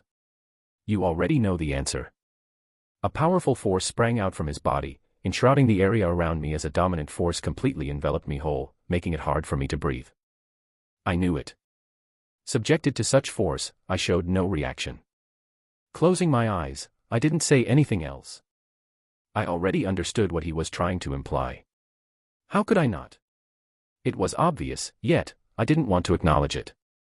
Emma, Amanda, Jean, or these so-called friends are only emotional baggage that Kevin carries with him. He does not need them. Opening my eyes, I gazed into the other Ren's eyes. Staring deep into his eyes, I could sense no shred of emotion inside of them. Those eyes reflected the eyes of a man who no longer cared for anything. You must have also sensed it. The current Kevin is far too soft. He does not have his priorities straight. He is the one that the Akashic records chose, and yet he is the one that is least fit to carry on that role. Ren suddenly stood up and turned his back away from me. His cold voice once again rang throughout the whole void. You want to keep your family safe. You want to defeat the Demon King. You want to live. Each and every question he asked powerfully rang inside of my head. If so, this is the only way. No. I shook my head and similarly stood up. That is not the only way to defeat the Demon King. Walking up to the other Ren, I stopped a couple of meters away from him. Yes, Kevin is soft, but he's still young. He can change. I don't see the need for you to hurt Emma or anyone that is close to him. What if he suddenly loses himself in the process? What would you do then? He won't. Ren indifferently shook his head. Kevin will never change. Fundamentally, he is wired to prioritize those that are close to him. He does not think of the bigger picture. Turning to look at me, he continued. His dull eyes peered through my very being. You don't need to lie to yourself. Deep inside you know I'm right. Removing every single burden around Kevin will grant us the highest possibility of beating the Demon King. Isn't that how you previously thought? Have you suddenly changed the way you thought? Meeting his gaze and listening to his words, my brows knit tightly. Why do you speak as though the future is certain? Ren didn't answer. Instead, turning around once more, he coldly said, "It's far too early for you to know the truth. Just know that I'm on your side and know that what I'm doing is for your benefit. We alone can't kill the Demon King. Kevin is the pawn that we need to use in order to defeat him. Move him wisely. WH." Before I could ask any more questions, my consciousness started to slip. Realizing this, I cursed inside of my mind. Damn it, not yet. I want to ask more questions. Regardless, within a couple of seconds, my consciousness slipped and the world became even darker. "We are cursed," were the last words I managed to hear before everything disappeared. Ha! Raising his head, and staring into the spot where Ren used to stand, the other Ren let out a long exhale. "It seems like you've also become too soft." He proceeded to shake his head in disappointment. "If only you followed the plot like you were supposed to." Extreme bitterness and disappointment could be felt in his voice as he said those words. His face, which had remained indifferent throughout the whole exchange, suddenly twisted as he gnashed his teeth together and muttered, "I had set everything up for you. All you had to do was follow the fucking plotline, and yet, you seemed to throw away the ideals that I implanted into you as soon as you awoke." A powerful aura sprang outwardly from his body as his face twisted in an extreme manner. Lifting his head and staring upwards, towards the darkness, he shouted, "And you. Don't think for once that I will let you go. Once I defeat the Demon King, and I will come for you." The more he spoke, the more his face twisted. "Everything that is happening to me is because of you. You are the one that cursed me into this eternal prison. If only you did not choose such an incompetent person, I would have never have suffered so much. It's all your fault." His blood-curdling voice reverberated throughout the void.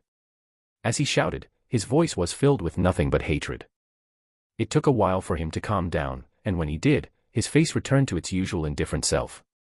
Closing his eyes, he coldly muttered, "Nothing is lost. There are still many pieces that I can set into motion. Be it the current me, or Kevin, I will fix the both of you. No matter what you do, you will never escape me." Turning his head in a certain direction, pressing his foot onto the void, Ren proceeded to head in that direction. Step. Step. Walking amidst the void, Ren's feet soon came to a pulse. In front of him was a familiar white orb. Compared to the previous time Ren had visited, the black threads revolving around the white orb had duplicated, and now, about a quarter of it was enveloped by them. Walking up to the orb, Ren placed his hand on the white part. TSSSSS. A low hissing sound rang out as Ren's hand started to fade. "Not yet." Ren mumbled before turning his attention away from the orb. An ominous and solemn aura started revolving around his body as he slowly started to disappear. "Things are processing a lot slower than I originally anticipated, if only you didn't figure things out so quickly." Closing his eyes, Ren's body soon became completely transparent. But before his figure completely disappeared, he managed to utter a few more words. "Ren, one day you will understand. One day you will understand what I'm doing, and I will make sure you do." Chapter 422, Coming Clean, 1. Raising his hand, Kevin knocked on the door of Ren's apparent. To talk. However, upon knocking on the door he was met with no response. To talk. Frowning, Kevin knocked once again. But, yet again, he was met with no response. Is he not back yet? Could he perhaps be training?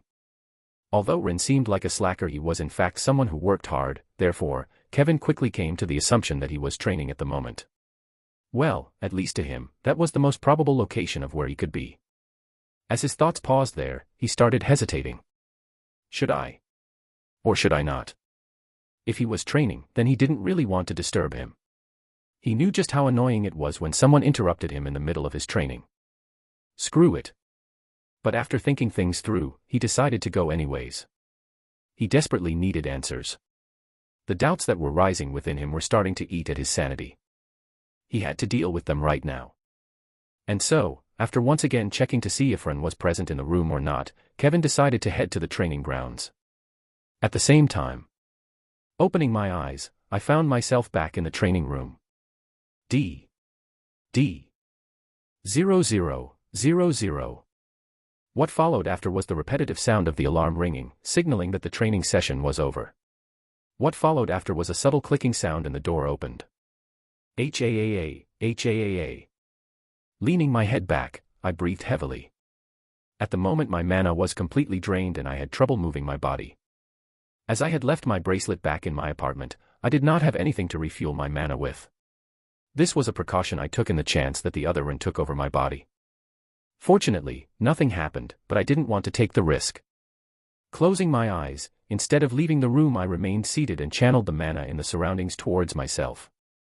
As I was recuperating my mana, I started thinking back on my experience. Looks like I was right, Monarch's indifference is not a simple skill. For me to suddenly be brought to a weird void the moment I activated the skill, I could tell that there was now more to it than it looked on the surface. My apprehension towards it grew even more.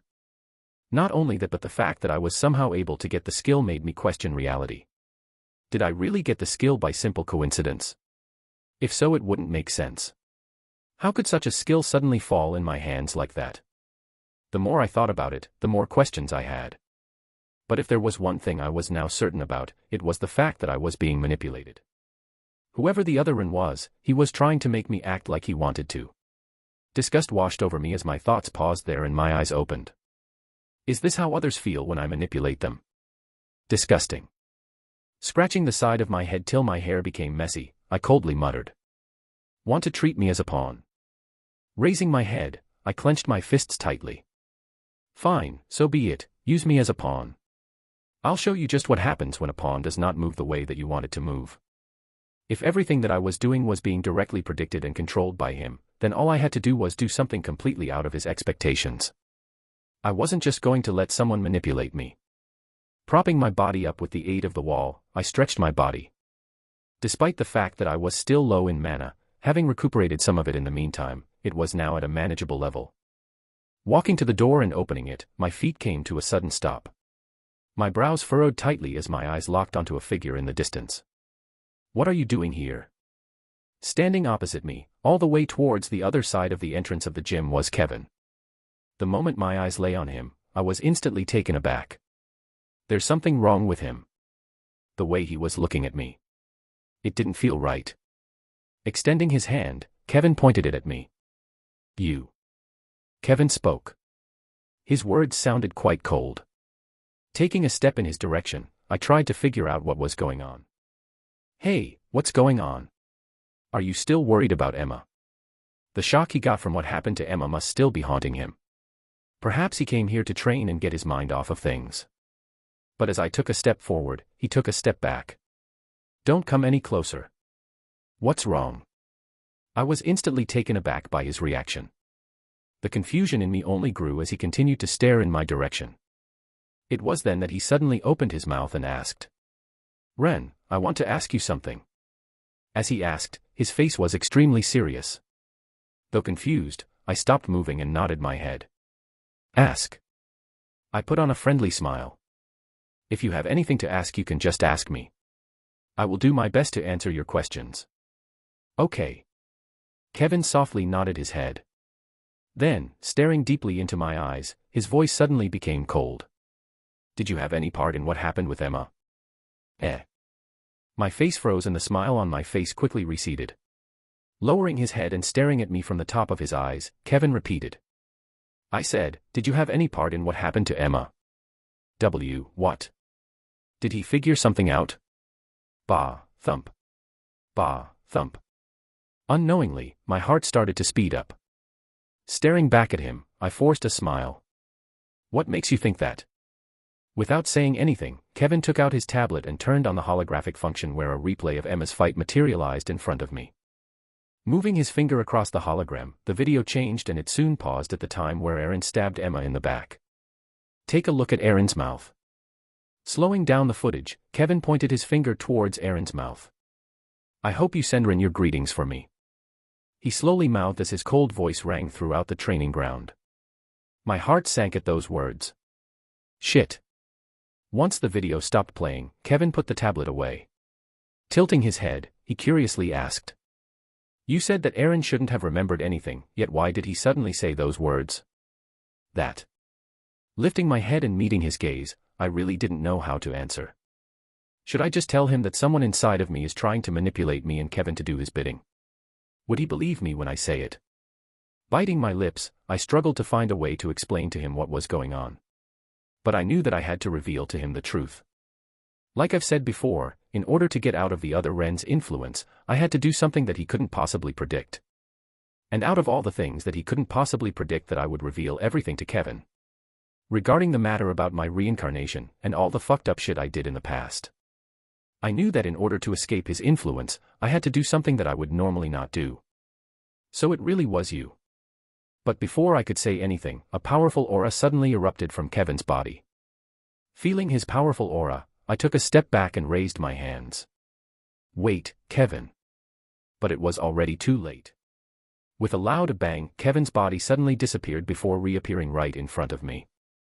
Opening my eyes wide, I saw his fists hurtling in my direction like a cannonball. What followed his fist was a muffled boom. Damn it. Seeing that it was too late for me to speak, gritting my teeth, I pressed my foot on the ground and sidestepped, narrowly voiding his fist by an inch. Successfully dodging the attack, channeling the small amount of mana I had in my hand, I softly placed my palm on his abdomen. My movement was so fast and fluid that Kevin was unable to react on time. Boom. With a loud boom, like a missile, Kevin's body slid backward till his back crashed against the side of the wall. From where I was standing, I could hear a muffled groan coming from out of his mouth. H-A-A-A, H-A-A-A. Damn it, I used too much mana. With heavy breathing, I gazed in the direction of where Kevin crashed. Kevin, wait a minute. Let me explain. What is there to explain? Kevin's loud voice reverberated throughout the whole training ground before once again dashing in my direction. This time, his speed was a lot faster than before. Damn it, he's lost control of his emotions. I cursed inside of my mind as I gazed at Kevin, who was quickly rushing in my direction. I knew that I was in a lot of trouble at the moment. I had no sword, and barely any mana left in me. At the moment, fighting Kevin was impossible. Swoosh. Feeling a powerful breeze near my face, using the last amount of energy inside of my body, I pressed my feet on the ground and jumped backward. Boom. Right as I dodged, Kevin's fist came crashing down against the hard ground. Fine miniature cracks formed around the area he punched. A small crater resembling the structure of Kevin's fist appeared on the ground. Staring in the direction of where Kevin's fist landed, I secretly sighed in relief. Had that hit me, I would have been seriously injured. Fortunately, because Kevin was not in the right state of mind, I was able to somewhat predict his movements, and hence why I was able to dodge his attack. Had this been the usual calm Kevin, I would have lost back in the first exchange. Staring in Kevin's direction, before he could follow up on his attack, I screamed at the top of my lungs. Kevin, stop. Let me explain. Explain. Kevin's feet came to a pause. I was relieved to see this. However, that relief did not last for long as Kevin said. What is there to explain? Your expression tells me everything. You were responsible for what happened. Gritting his teeth, Kevin's voice raised. Tell me. Tell me why I should believe anything that comes out of your mouth. H-A-A-A. Instead of answering him, I breathed out and sat down on the ground. I give up. My abrupt action startled Kevin. Give up? What are you talking about? Crossing my legs, I channeled the mana inside of my body. A faint glow manifested around my body. Eyeing him from the side of my eyes, I raised my hand and showed him the fact that I was out of mana. As you can see, I am in no condition to fight. I then proceeded to extend my arms outwards, whilst waving my hands inwardly. In a motioning manner. Come, do it. Beat me up. As you can see, I'm currently weakened. You're angry at me? Fine, be angry. I won't fight back. Do as you fucking please. A powerful aura sprang out of Kevin's body as he glared in my direction. This persisted for a minute before gradually, Kevin forced himself to calm down. Despite having calmed down, Kevin's glaring never receded as his chest moved up and down repeatedly. You calm? I asked, still seated on the ground. He didn't respond. Not minding this, I motioned him to sit down opposite me. Then, raising my head and staring towards the ceiling where the lights were, I closed my eyes and took a deep breath. I guess I have no choice. Bah, thump. Bah, thump. My heart started to speed up. Opening my eyes, and gazing in Kevin's direction once again, I finally opened my mouth and said, I think it's about time I tell you the truth. The truth about me and everything that happened. Chapter 423, Coming Clean, 2. Gazing in Kevin's direction, I lowered my head and stared at the floor next to me. Following my hints, Kevin, who had calmed down, slowly walked over and sat down. He didn't say a single word throughout the whole time. I didn't blame him for his reaction. Resting my arms over my knees, I opened my mouth. Where should I start? There's much I have to say. There truly were a lot of things that I wanted to say. So many that I had difficulty trying to sort my thoughts out. But in the end, after realizing just how important it was for me to disclose everything, I calmed myself down. Eyeing Kevin from the side of my eyes, I muttered. Just so you know, you're the only one that I've ever told my secret. I hope you don't tell anyone else about my secret. This was a secret that I originally meant to take with me to the grave, but circumstances forced me to do otherwise. If I didn't disclose everything, the rift that the other one was trying to create between me, Kevin, and the others would simply widen.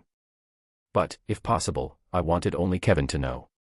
It wasn't that I didn't trust the others, but I didn't want the others to have a false idea about who I was. Can you do that for me? Okay. After a long silence, Kevin eventually nodded his head. I smiled in response. Thanks. Then, letting out a deep sigh, I began recounting to him everything. Well, it all started a week prior to the beginning of the lock. That was the day I awoke, or should I say, those were the days where my memories began. The moment I woke up, I had faint recollections of a previous world where mana did not exist and I was a novel writer. A failed one at that. Luminescent Swordman. That was the name of the last novel I created, and the name of the protagonist was Kevin Voss. Listening to Ren's words, Kevin's anger slowly started to disappear and what replaced it was pure shock. The shock was so strong that Kevin found himself unable to speak nor think as his mind was entranced by every word that Ren said. Many times he wanted to outright stop Ren from speaking. He just couldn't come to terms with what he was saying. This world was a novel that he created, and he was the main character of that world. How could he believe that? But the more Ren talked, the more things started to align with his weird behavior, his deep knowledge regarding a few things, and his way of words. Kevin's heart started to sink. Doubt started to creep deep into his body as his face paled. Could his words be true? It was only after the events after Amora that I stopped being passive with my knowledge regarding the bullshit. Kevin finally mouthed out loud, cutting Ren off. He just couldn't listen to Ren's words anymore. He couldn't accept the idea that everything that had happened to him was merely part of some writing that Ren wrote. Weren't Ren's words essentially saying that all the disasters that were currently happening to the world were a fabrication of his imagination? Were everything he felt in the past and his memories also fake? Kevin couldn't accept it. You can't be real. It's impossible. With a bitter smile on his face, Ren shook his head. I wish. I really wish that I was lying, but I'm not. What I told you was nothing but the truth. Pausing mid-speech, Ren's face suddenly darkened. Or at least that was what I originally believed to be the truth. Kevin frowned upon hearing those words. A trace of hope rekindled in his eyes. What do you mean? Raising his head, Ren didn't say anything for the next few seconds. His brows repeatedly furrowed and relaxed during that time before finally, looking straight at Kevin straight in the eyes, he said. I no longer have reason to believe in those memories. I think that world was a fake world designed by someone to make me act the way that they wanted me to. What? The confusion in Kevin intensified. Leaning his neck forward, Kevin tilted his head. Are you saying that someone implanted those memories into you, and is trying to manipulate you? Making a difficult face, Ren eventually nodded his head. Right. He proceeded to massage his forehead. Then, lifting his head, he looked straight into Kevin's eyes. I don't know what to say, you can think that I'm lying, but whatever is happening to me, their target is you. Me. Kevin raised his brows in surprise. However, the surprise did not last for long as flashbacks of the last synchronization started to replay in his mind. Could it be that the vision was real, and the one responsible for killing Emma was that entity? If so, everything was slowly starting to make more sense.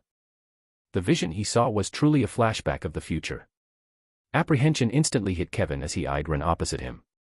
Unaware of what Kevin was thinking, Ren nodded his head. Yeah, I believe that the entity responsible for all of this is targeting you. Pausing, Ren's face twisted slightly before he suddenly lowered it. The incident regarding Emma, you were right. I was somehow responsible for it. Like thunderbolts, Ren's words thunderously clapped inside of Kevin's ears as his eyes opened widely. However, that did not last for long as Kevin was able to quickly recompose himself. The moment he had linked everything to the previous flashback, he already understood that whatever happened to Emma was not an incident. Remember how I told you that the entity was trying to target you? Ren suddenly asked.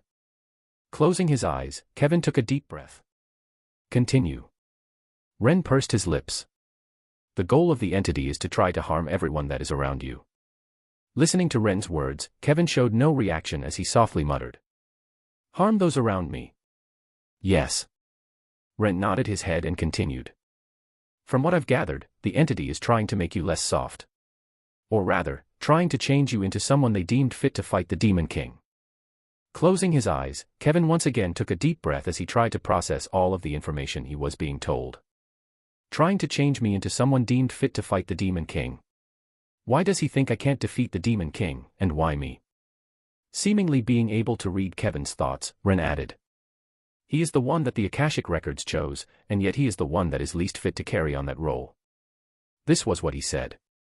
Lifting his head, Kevin suddenly felt his head throb. Akashic records. Those words were once again being mentioned. Kevin was a smart person. The moment Ren mentioned those words, he was able to quickly piece everything together. The one that the Akashic records chose. What else could they refer to but the system? Slowly the veil and mystery revolving around the world started to fade. Lifting his head, Kevin came up with a theory. But Ren seemed to be a step ahead of him. Before he could voice out his theory, Ren had already started speaking. Sensing that its existence was in danger due to the threat of the Demon King, as a way to preserve itself, the Akashic records chose someone to prevent the Demon King from ever getting to it, and that person is none other than you, Kevin. This probably explains why you have a system. Hearing Ren's words, Kevin had no other choice but to agree. He also believed that this was the case. The only question he had was, why me? Out of all the people in the world, why him? He really couldn't understand this. Who? Leaning his head back and staring at the ceiling of the training ground, Kevin tried to digest all of the information inside of his mind. Everything was starting to make more sense, however, Kevin knew that he had only barely scraped the surface of it. Sitting near him, Ren also remained silent. He had a thoughtful look on his face. As he looked at him, the previous anger that Kevin felt for him slowly started to dispel as he asked. Did you figure something out? Raising his head and looking at him, Ren shook his head. Nothing concrete yet, but thinking back at the vision you previously told me about, I have a nagging feeling that whoever the entity trying to manipulate us is, he knows the future. Raising his hand and placing it below his chin, Ren carefully said. Remember how you said something about the time remnant targeting you? What if the entity inside of me is the time remnant? That makes sense. Kevin softly muttered as he sat up straight. Whatever this entity is, we can conclude that its end goal is defeating the Demon King. But we still don't know why. Yeah. HAAA. Letting out a long breath, Kevin stood up. Lowering his head and staring in Ren's direction, Kevin softly said. Thank you for telling me everything. When he said those words, Kevin truly meant it. A while ago, when he revealed everything to Ren about the system and the book, Ren never said anything about himself. Kevin did not call him out for that, but he felt slightly disappointed. It felt as though Ren was trying to build a wall between them. Trying to stop him from getting too close. He didn't truly understand at first why, but it was only after Ren told him everything that he understood why Ren acted the way he did. How could he blame him? Still seated down, raising his head, Ren looked up towards Kevin. You don't seem mad. Mad? If you realize that I knew the future and that this world may possibly be a novel, you must know of the fucked up shit I did. About the war in Amora, the Hallberg incident, and how I let children die, and... Stop. Kevin suddenly said, cutting Ren off. Don't think for 1 second that I am not mad about what you did. In fact, I'm trying my best to hold back. Kevin's fist clenched tightly. Just the thought of the innocent lives that Ren had sacrificed in the process of trying to achieve his goals pissed him off, but I also know that you were being manipulated by someone to act the way that you did, and even then, I realized something. Pausing, Kevin exhaled. Your previous words were right. I am too soft. Kevin closed his eyes and clenched his fists even more tightly. I may not agree with the things that you did in the past, but I also realized that my approach may have been too immature. Simply put, he was too emotional. Whenever he saw injustice or someone near him get hurt, he would always lose himself. Perhaps it was because of what he experienced in the past with his parents, but, at the end of the day, it was one of his big shortcomings and something he needed to fix. The Chosen One was what the entity inside of Ren called him. Staring at the system interface before him, Kevin didn't doubt his words. This wasn't merely out of arrogance, but he truly believed that he had been chosen by the Akashic Records to defeat the Demon King. He had been granted everything. Talent, a system that could grant him any resource he wanted, and perhaps, most important of all, people whom he could entrust his back to. Yet, after talking to Ren, Kevin realized something. He wasn't fit to be the Chosen One. Simply put, despite not wanting to admit it, he was still too immature. He was still stuck in the past. He needed to let go of his past, and finally, move on. Learn to be more decisive, and improve from his mistakes. If there was one thing that Kevin realized, it was that talent and luck weren't the keys to success, but it was how one utilized them that determined one's success. Chapter 424, Confrontation, 1. After the incident with Emma, the tournament was put on hold for a couple of days. The reason why it was put on hold had nothing to do with Emma, in truth. Instead, it was because the preparations for broadcasting the tournament throughout each domain were ready. Since it required a lot of mana to broadcast the events, the leaders only chose to start broadcasting them at the round of 32. With radio frequencies being blocked by the barrier enveloping Isanor, normal broadcasting means couldn't be used. Hence, the long waiting time. At least this applied to the human side, as they needed to make the proper arrangements. They weren't as advanced as the other races after all. Congrats on passing the round. Meeting up with Ava and Hein, I first congratulated Ava, who had actually passed the round. Because of the incident that happened, I was unable to watch her fight live. But after gaining access to replays of the video, I spent a good couple of hours analyzing her fight. And I had to say, I was impressed. At first, I thought that she wouldn't have made it this far as, like Hein, her specialty didn't lie in 1v1. But, I was quickly proven wrong. With her now improved flute, she could summon up to 8 beasts, with all of them ranked at around C rank. Typically, this many beasts wouldn't have been able to deal with A less than B rank, but the synergy that Ava was able to create between each beast made her a known threat, enough to bridge a rank gap. Watching her fight in the video, I was really left amazed and made a mental note to myself to pay close attention to her next fight. Perhaps she would once again surprise me. Thank you. At my words, Ava replied with a smile. I wasn't really confident in my chances, but I guess I got lucky. No. I shook my head. Luck can only get you so far. This was all you. Turning to look behind Ava, my eyes paused on Hein. You seem to be doing a lot better than before. You managed to get over your loss. Not really. Hein replied with a bitter smile on his face. Although I always knew that I wasn't going to win, I at least wanted to make it past the round of 32. There. Turning around, Ava patted Hein on the shoulder. Or at least tried to. She was too short to reach him. Eventually, after realizing that she couldn't reach him, she gave up. Whatever. She softly mumbled as she crossed her arms and pouted. Hein, who was already used to such a scene, didn't seem to mind it and continued. I don't know, I just feel like I still have a lot that is lacking. Don't we all? Honestly, I felt gratified that Hein felt this way. If someone did not think they were lacking in anything, then their growth would just stunt. Even Kevin, whom I had talked to last night, realized just how many flaws he had. No one was perfect. That included me. I was nowhere near perfect. But, just because one had flaws didn't mean that they were weak. Well, since you realize that you have many flaws, just work on them. The less they become apparent, the more you know you're doing something right. I was honestly not the best person with regard to giving advice, but I firmly believed what I just said. Fortunately, Hein understood the intent behind my words and nodded his head in understanding. Yeah. That's good. With a smile on my face, I glanced around. By the way, where are the others? You mean Small Snake and the others? Ava asked. I nodded in response. Yeah. Did they perhaps go around to explore the city? It was understandable, after all, since they weren't participating and perhaps got bored. But Ava's next sentence completely caught me off guard. Oh, they went back to the human domain for a bit. Unable to process her words, I blinked repeatedly. What did you just say? With a strange look on her face, Ava replied. I said that they went to the human domain. You can do that. The confusion within me grew even further. Ah, right. You were probably busy with everything that happened, so you didn't know the portals have been opened up. Unfortunately, only those who are not participating can leave. The cost is expensive, too. I see. They could have told me beforehand. I was a bit salty about this development, but I wasn't too mad.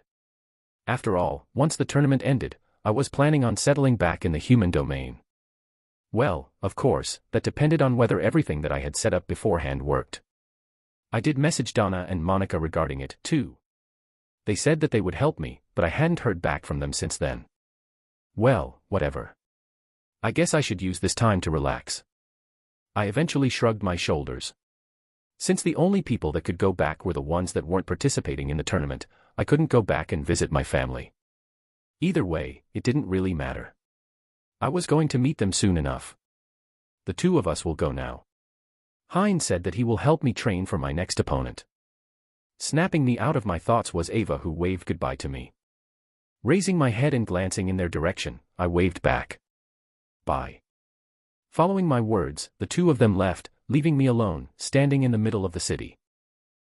What should I do? There wasn't really much for me to do at the moment. I couldn't really talk to Kevin since he was probably sorting his stuff out, and Melissa probably headed back for a bit. Amanda had said that there was something for her to do and she will contact me later. There really wasn't any, actually, there was someone. As my thoughts paused there, scratching the back of my head, I let out a sigh after a while. Whatever, I'm that bored. It won't make a difference. Taking out my communication device, I quickly dialed a number. After a couple of rings, someone finally picked up. It was Jean. What do you want? Cough. Heading Jin's voice, and recalling the past we had with each other, my voice raised a bit. Well, Jean, it's been a while. You free? At the same time, in a different place. KHRRR. Inside a large room, a rough nasal sound resounded throughout the whole place. Seated at a large table were over 10 figures, each of which was an orc. In the middle of the table were multiple projections, depicting the image of all the contestants remaining. Valian, Borelig, Ignar, Amelia, and Kevin Voss. These are the most likely candidates for the top spots. One of the orcs seated said while sorting out the images. A deep silence ensued in the room as everyone gazed at a certain individual. The moment their eyes landed on him, their breathing became rough, and unknowingly lowered their head in submission. The individual before them was called Khymer, and he was the strongest orc amongst the younger generation. With a rank of A-, he was one of the individuals with the highest chances of winning the tournament. Staring at the hologram, Khymer finally opened his mouth. KHRRR. Who is the biggest threat? Although he spoke softly, his voice rang throughout the whole room like thunder, alerting everyone present. The only one that seemed to be unfazed by this was the orc who had previously spoken. His name was Arshan, and he was the strongest orc in the room, at B+ rank. KHRR.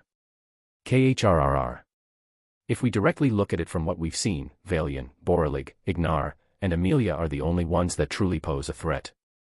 Maybe the human Kevin can be dangerous, but he's only B ranked. B ranked. Disgust flashed across Khymer's face as soon as he heard that Kevin was only B ranked. Is he the strongest amongst the humans? Yes. Arshan nodded. Closing his eyes, Khymer leaned his head over on his hand that was clenched into a fist. How weak? He spat. The purpose of this non-essential tournament was to test whether humans are worth entering our alliance. That's correct. Arshan once again nodded. What about the other humans? How strong are they? Tapping on the hologram, Amelia opened up several other profiles. Ava Leafs.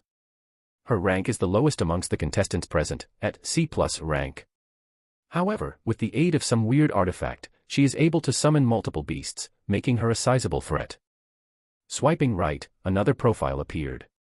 Amanda Stern, B- rank. Long-range attacker uses a bow. Jean Horton, B- rank. Assassin type, uses daggers. Aaron Rhinestone, B- rank, speed type, uses daggers and has a technique that allows him to switch places with people. Data regarding his skill is incomplete. Lastly, Carillium. Believed to be using an alias, he's A less than B rank swordsman. The fighting style seems to depend on special car-like artifacts. Despite being the same rank as Kevin, it is believed that his combat power is far below his. Listening to Arshan's narration of the human contestants, Keimer gradually frowned. In the end, after a while, he shook his head in disappointment. Worthless. None of them are worth taking note of. Skip towards the other contestants. As you wish. Swiping his hand, another series of profiles appeared and Arshan went through the same process again. Similar scenes took place on the Elven side, as the strongest Elven contestant Valen showed the same reaction as Keimer upon looking through the list of remaining contestants. Seated at the head of the table, his silver-colored hair gently cascaded down his shoulders as an air of nobility exuded from his body. Accompanying the noble air was a cold and arrogant one. Apart from the human named Kevin Voss, there is no one worthy of note. His voice gently traveled throughout the room. Lifting his head and staring at the other elves seated in the room, he casually said, "You guys will be in charge of taking care of the other humans. They may be the same rank as you, but you shouldn't have trouble beating them." Yes. All the elves simultaneously nodded upon hearing Valen's words. Good. Valian nodded.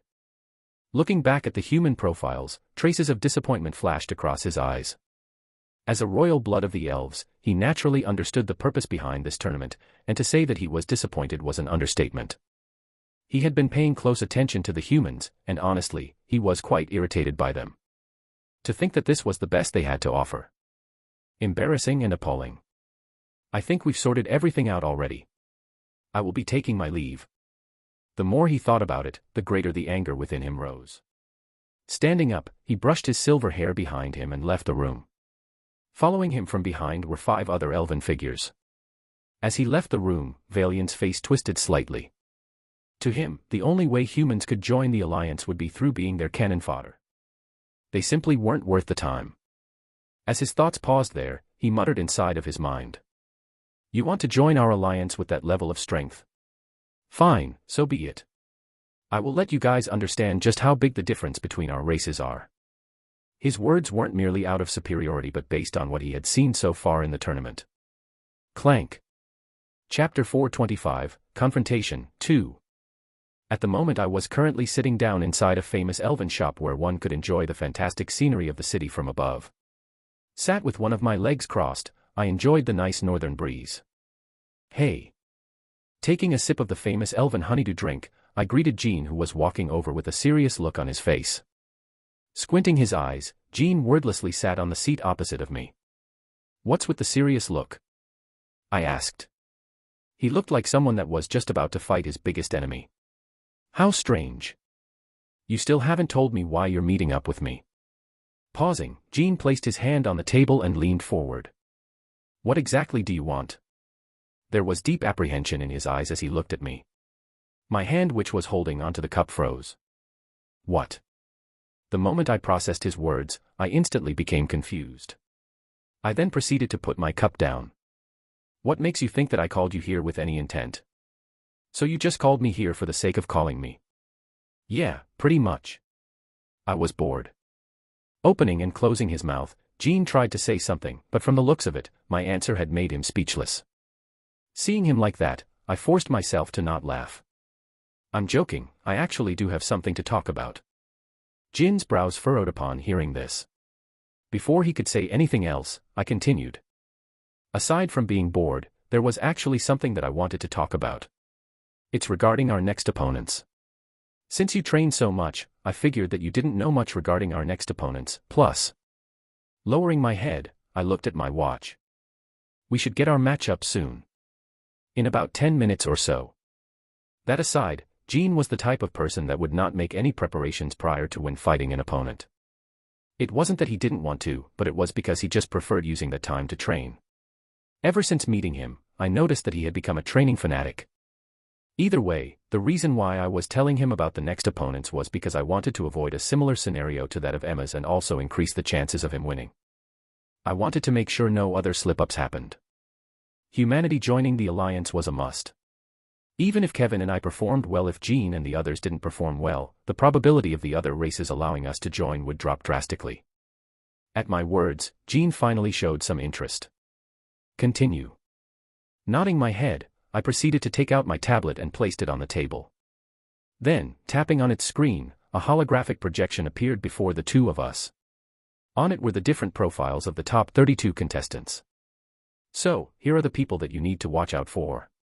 As you probably know, the strongest representatives from the 3 other races are in a league of their own. Honestly, given our current rank, it would be quite hard to beat them, but it's not entirely impossible. Pausing, I looked at Jean, who was staring at the profiles next to me. How much of your 5-star manual have you learned? Huh.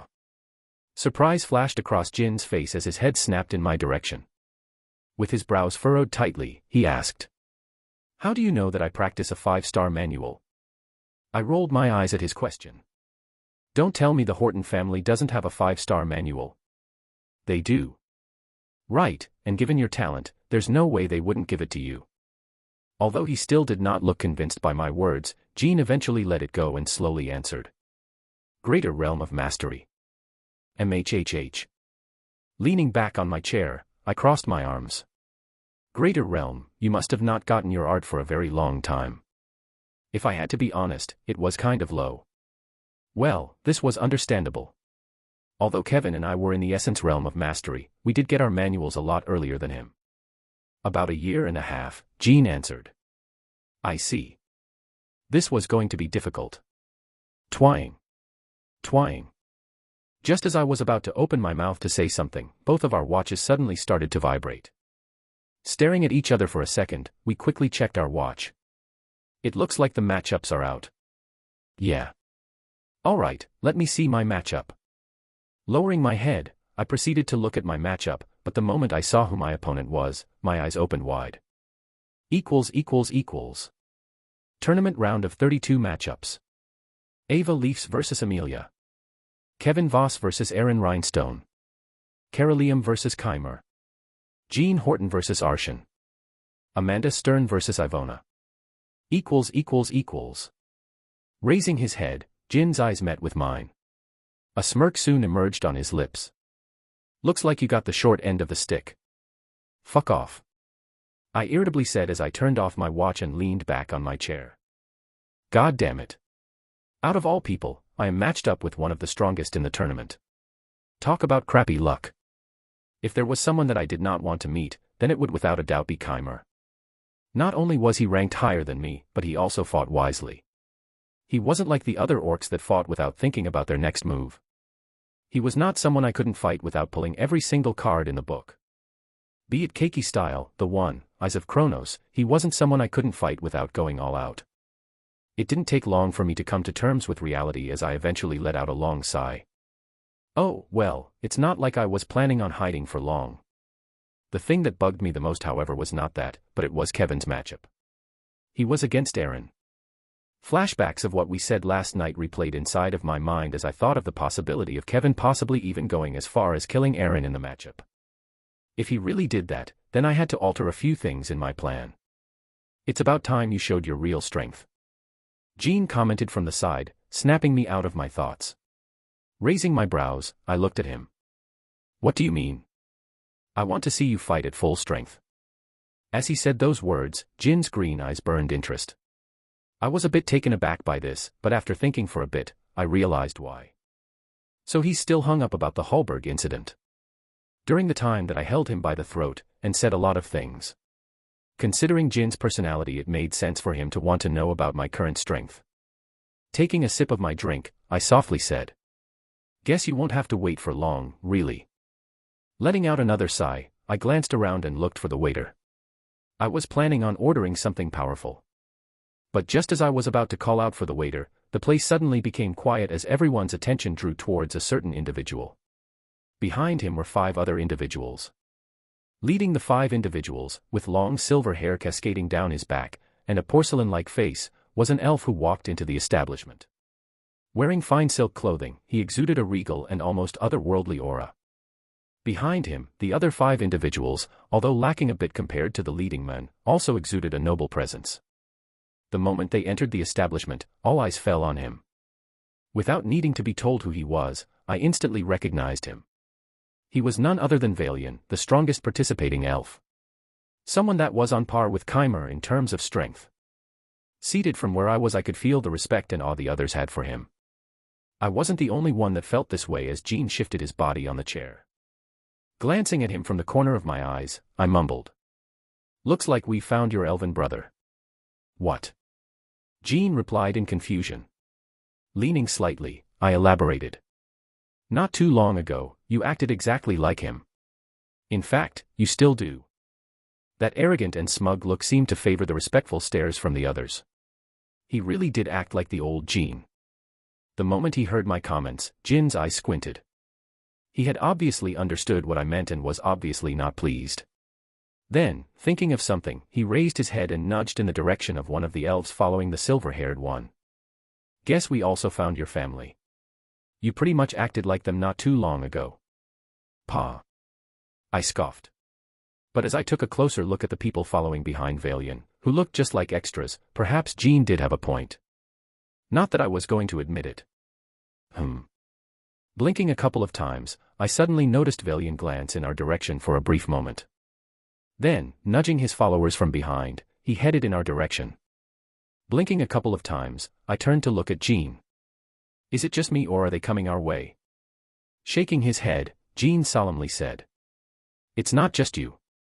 And he was right. Not even a couple of seconds after his words faded, Valian came our way. Oh God.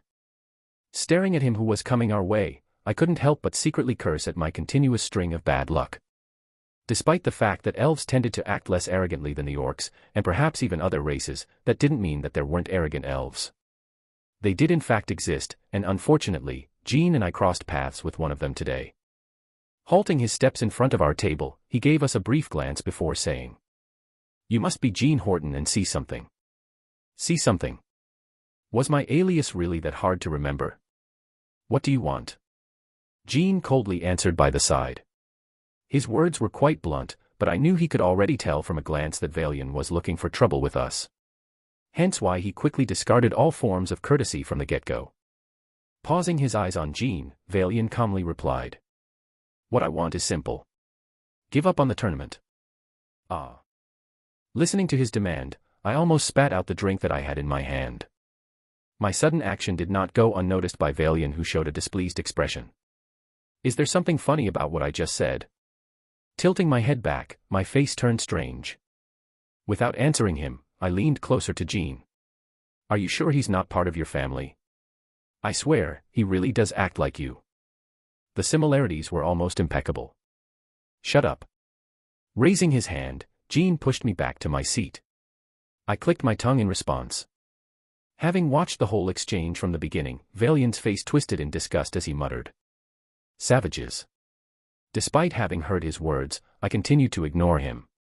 He may not know this, but I had plenty of experience when it came to dealing with arrogant people. All thanks to the luck which was riddled with them. Still, unlike them, I had to be careful when dealing with him. He was of a noble elven lineage, and therefore beating him up here would only bring trouble. Not that I could easily do it since he was ranked higher than me and had people behind him. What a pain in the rear. As I was pondering over the situation, I realized that there really wasn't much I could do. Considering the bigger picture, if I acted out too much at the moment, it would only be detrimental for me and the others in the tournament. Jean also seemed to have understood this as he forced himself to hold back. Turning my attention towards him, leaning on the table with my arm, I asked, "Say, why do you want us out of the tournament?" "Because it's an embarrassment," Valian replied with a voice filled with scorn. "If they allow people like you to make it far, it would only devalue the power of our races." Okay. Nothing he said really made sense, but I pretended to nod at his words. "So what do we get for forfeiting the match?" You must offer us something, right? The moment I said those words, a powerful pressure suddenly bore down on both Jean and me. It was so sudden and unexpected that we weren't able to react on time. It felt as though a heavy track had suddenly been parked on top of our backs. Ugh! A groan escaped from my mouth. Guess he has a lot more self-control than I originally anticipated. I muttered inside of my mind as I felt the heavy pressure on me lighten up. Was really hoping he would do something stupid and exploit it, but I guess he wasn't as dumb as he looked.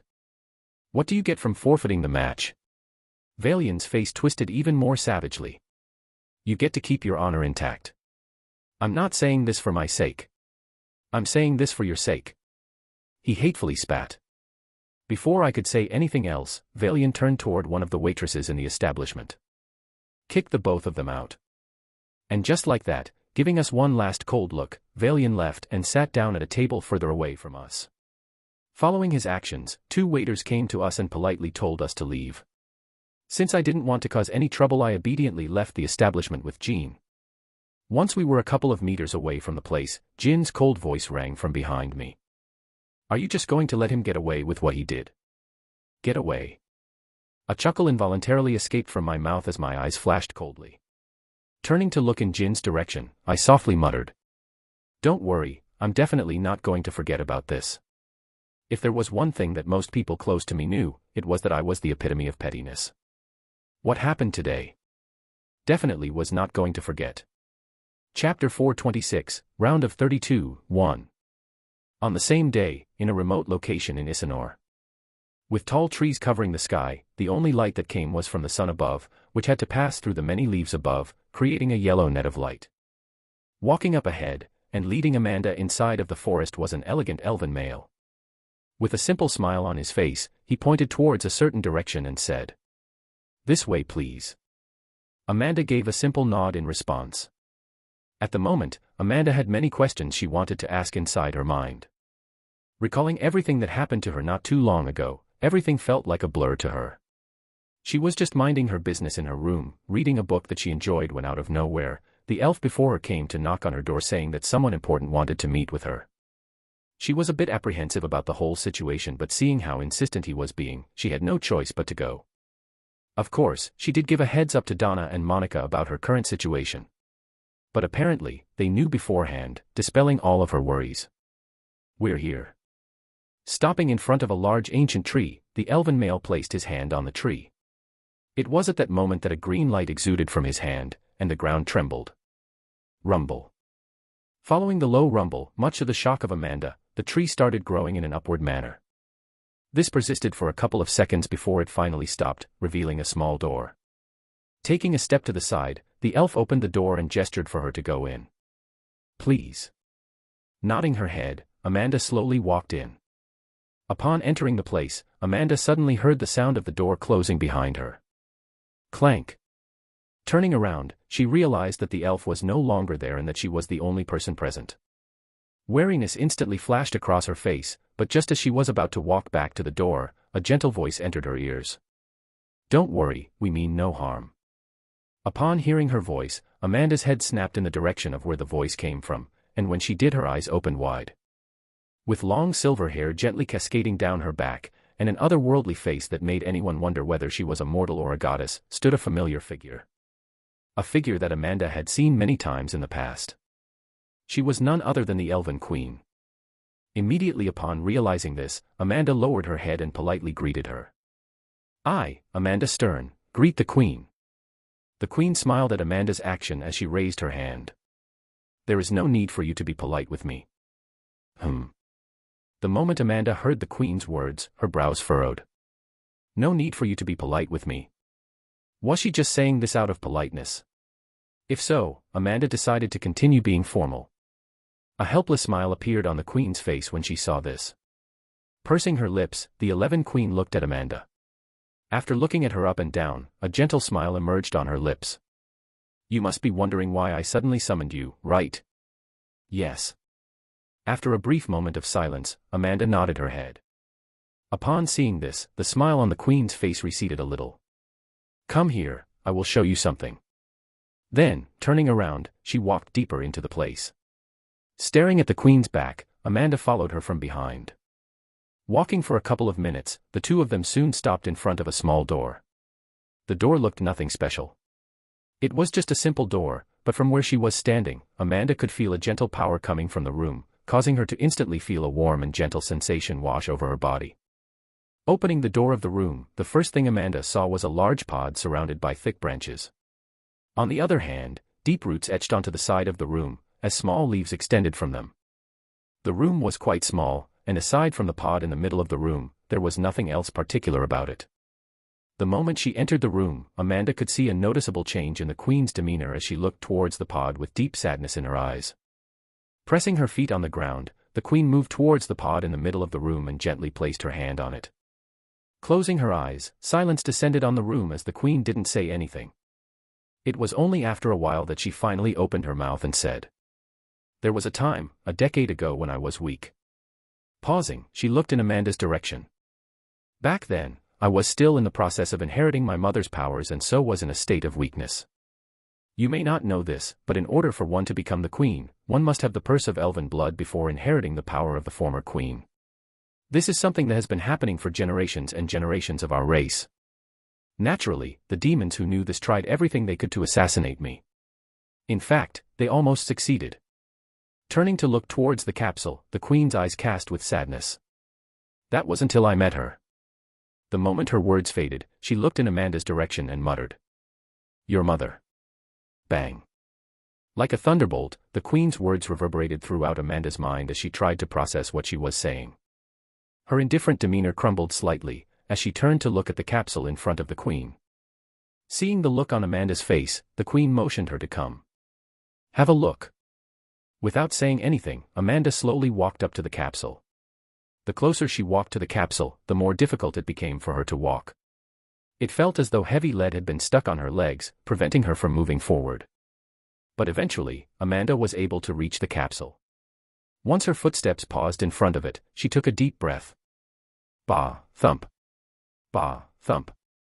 Staring at the capsule, she could feel her heart beating deeply inside of her own body. Swallowing a mouthful of saliva, she slowly leaned her head forward and peered through the small gap in the middle of the capsule. Ah. A weird sound came out of her mouth the moment her eyes peered through the small gap of the capsules as she stumbled a couple of steps back. Covering her mouth with both arms, Amanda's mind shook. She couldn't understand what was happening. Recalling the face of the woman inside the capsule, Amanda was sure. She was her mother. The resemblance with her was almost uncanny. However, if there was a difference, it was the fact that she looked younger and more beautiful than what she remembered in the past. "You must have a lot of questions," the Queen suddenly asked, snapping her out of her thoughts. Turning to look at the Queen, Amanda weakly nodded her head. She was currently having a hard time making out what was happening. Was this a trick? Was the woman over there really her mother? How did she meet the Queen, and how was it possible for her to be here? The number of questions Amanda had were endless. She didn't know where to start. Seeing the confusion on Amanda's face, the Queen once again smiled. Then, with her eyes still locked on the capsule, she suddenly asked, "Do you know the reason why your mother left your side when you were young?" "Because she couldn't cope with the pressure coming from my father's guild," Amanda answered after a short pause. This was the answer that most people she asked told her, and was what she believed throughout her whole life. However, in response to her words, the Queen merely shook her head. "No, it's not." Amanda's body froze upon hearing this. Her mind followed along as it blanked out. What did she mean, "it's not"? Was the Queen trying to insinuate that whatever reason her mother left her not because of what the others told her? Her heart started beating even more wildly. "Your mother left not because she didn't want to be with you, nor because she couldn't handle the pressure coming from handling such a big guild, but it was because she was cursed." Cursed? Amanda's brows jumped up in shock. Staring at her, the Queen nodded her head. "Yes, you may already know what the curse is. It's quite a famous one, the Mind-Breaker curse." Opening her mouth, no words came out of Amanda's mouth as she struggled to find the right words to say. Amanda wasn't dumb. After hearing what the Queen said, she already realized what happened. The Mind-Breaker curse was an infamous curse that the demons could apply to humans in order to control their life and death. It was a curse that was famous for not having a cure. Putting the pieces together, Amanda understood what happened. Somewhat and somehow, Her mother got cursed by a powerful demon, and in order to keep her and her father safe, she chose to directly flee with the excuse of not being able to handle the pressure. As her thoughts paused there, Amanda felt a tear stream down her cheek as her heart started to hurt. But before she could wipe the tear, she suddenly felt a soft hand touch her cheek. Lifting her head, she saw the Elven Queen stare at her with a soft smile on her face. "It seems like you figured out what happened." Amanda nodded her head. Her shoulders trembled at the thought of everything her mother went through. Suddenly she felt a hand press onto her shoulder. Without looking, she knew that it was the Queen. "Your mother was quite a smart and brave woman," the Queen said. "In order to stop the demon from using her to target your father, she directly pretended to not care about him and leave. Furthermore, in order to stop the demon from directly telling your father the truth, she fled out of the human domain and threatened to end her own life within a couple of days." Caressing her hair back, the Queen continued. "You may not know this, but cursing someone with the Mind Breaker curse is not that simple. Especially the number 1 guild in the human domain. It probably took the demon an insurmountable amount of resources to even curse her." Not wanting to let go of their one chance to take control of the number 1 guild in the human domain and waste all the resources that they had invested, the demon pursued her, and during that pursuit, it was there that I met her. Taking her hand away from Amanda's shoulder, the Elven Queen turned to once again look at the figure hiding behind the capsule. "It was during her pursuit that she stumbled upon me, who was quite injured. Taking pity on me, she took care of me and healed me up. During those days, we developed a close relationship with each other, and that was how I was able to learn the truth. And, with her protecting me, I was able to successfully take in my inheritance and gain enough power to defend myself, but..." Closing her eyes, the Queen tried her best to suppress her emotions. But it was to no avail, as Amanda could feel subtle fluctuations coming from the mana in the air. "The moment I was able to take in my inheritance, the demon pursuing her realized that they could no longer do anything and just decided to end things by activating the curse." The Queen suddenly clenched her fist tightly as she bit her lips. Her usual calm expression crumbled slightly. "I tried everything I could to save her, but the curse is simply too strong. Despite my powers, all I could do was watch as she slowly died from the curse. I even tried feeding her an elven tear once I brought her back to Isanor, but it was to no avail as her life energy continued to drain away at an alarming rate." Taking a deep breath, heavy sadness flashed across the Queen's face as she mumbled. "In the end, the best I could do was seal her here." Lifting her head, the Queen turned to look at the capsule that was connected to the many roots coming from above the room. "The capsule over here will constantly feed her life energy, keeping her alive, but in the end, despite all of the life energy that was entering her body, the curse is slowly eating away at it. Unless we can find a cure for the curse, there is no way to wake her up." A heavy silence descended upon the room once the Queen's words faded. Having listened to every word the Queen said, Amanda turned to look at her mother's figure that was peacefully resting inside of the capsule. Tears streamed down her face. "I'm sorry," Amanda muttered inside of her mind as her shoulders shook even more. "And thank you for everything you did for me." Chapter 427, Round of 32, 2. Human Domain, Ashton City. The moment it was announced that the conference would be broadcasted throughout the whole human domain, an air of excitement washed over the entire city as everyone fine-tuned their devices to stream the entire tournament. According to sources, only 6 humans managed to qualify for the round of 32. Broadcasted throughout every screen were the faces of 2 announcers as they talked to each other. Of the 2 announcers, one was a female announcer with a beautiful face and glossy black hair that gently fall behind her shoulders. Wearing a beautiful dress, she looked especially dazzling. Her name was Lorena, and she was a famous A-ranked hero. Next to her, with a straight back, handsome features, and brown hair was her co-host, Zach Middlespaw, also a famed A-ranked hero. At the moment the 2 of them were talking about the upcoming contestants. Cara Liam, Aaron Rhinestone, Kevin Voss, Amanda Stern, Jean Horton, and Ava Leafs. Zach replied with a smile as he crossed his arms on the table before looking straight into the cameras. "Of the 6 people, you guys must already know who 4 of them are, right?" Smiling, he pressed his finger on the table and 4 profiles lit up more brightly. Aaron Rhinestone, Kevin Voss, Amanda Stern, and Jean Horton. Underneath their profiles was a brief description of them. Their height, their age, and a brief overview of their past. I won't go into much detail regarding these 4 individuals since you can easily find information about them online. However, what I will do is go through the remaining 2 individuals, Ava Leafs and Cara Liam. The 2 dark horses of the tournament. The moment his words faded, the screens of everyone present darkened and replays of their fight started to show on everyone's screens. This persisted for a good 5 minutes before the screens returned back to normal, and the camera was now angled in the direction of Lorena, whose smile enchanted some of the viewers watching. As you have seen, the 2 contests we have showed you did not get to where they were simply by luck. Especially Ava Leafs, who has managed to defeat an opponent a whole 2 minor ranks above her. A small square appeared beside her. Displayed on it was the last moment when Ava managed to defeat her opponent. Her gallant figure standing tall in the middle of the platform as she beat her opponent instantly caused the heartbeats of many people to boil with excitement. I guess many of you are probably wondering who she is. Redirecting the attention of the viewers towards herself, Lorena mysteriously smiled. Well, fret not, we've already done an investigation on her. Pressing onto the table, Ava's profile lit up. According to sources, Ava Leafs was someone who used to attend the prestigious Lock, but in her second year suddenly decided to drop out. As for the reason why she dropped, the Lock refused to give us more information. Shaking her head, Lorena shrugged her shoulders before continuing. She is the same age as the other contestants and her profession is beast tamer. An extremely hard class to master. However, don't treat her as any regular beast tamer. De Novo Ava over here can actually summon more than 1 beast at a single time. Something that is almost completely unheard of. A generational talent, some might call her. Lorena paused and turned her attention toward the camera that was pointing toward her.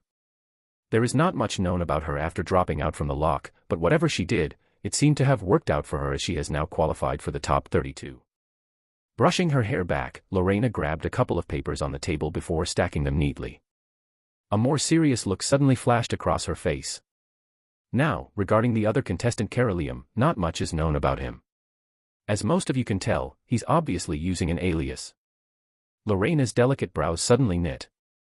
We don't really know why he chose this alias, but according to what we found, Carolium signifies blue in Latin. Pursing her lips, Lorena turned to look at Zach, who smiled and continued for her. Since we couldn't really find anything out about this contestant, all we can do is show you his way of fighting.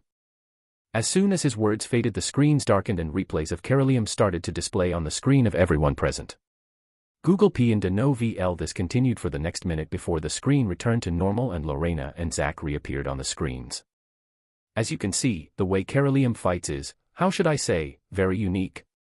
There was some uncertainty in his tone when he said those words, but he quickly followed up by saying, anyways, most of you are interested in what he is using, and I've received reports that the artifact he is using is called Magic Card and is one of the latest inventions made by Melissa Hall.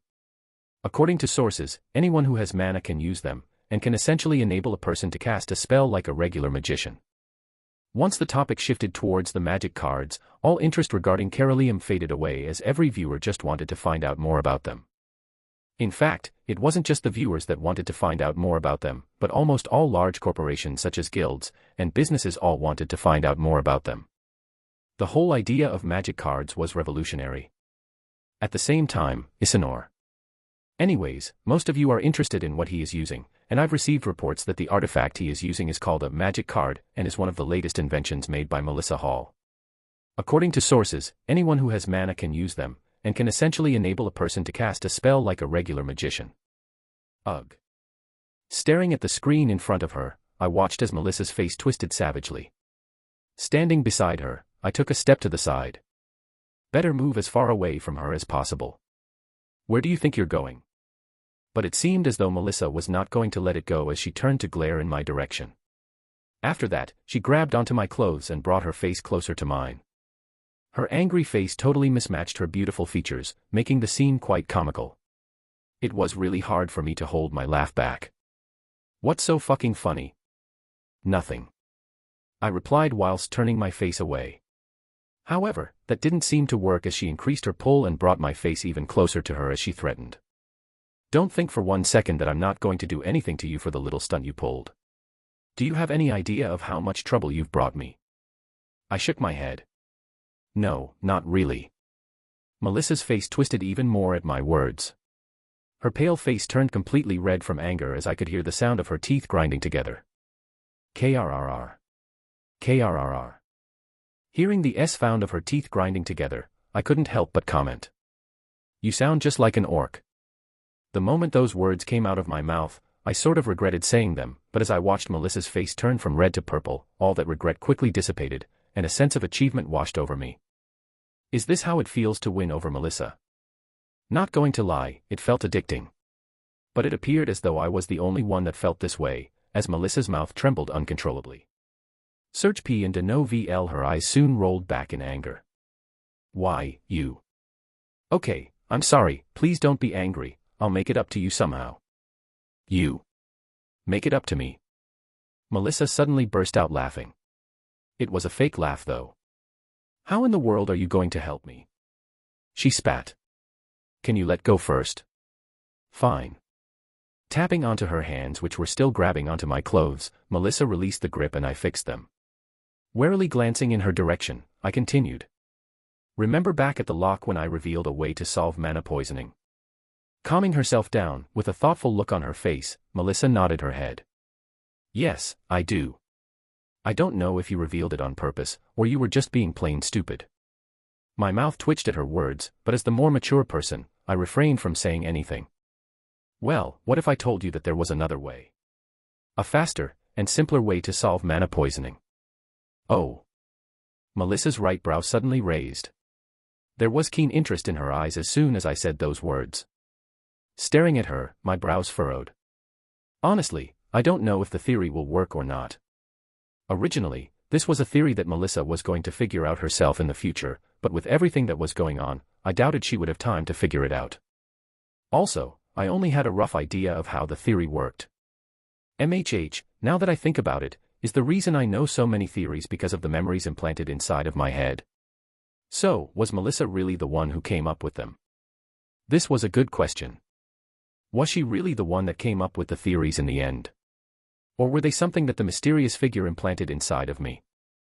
I mean, just how could I suddenly pull out so many theories from a novel I wrote?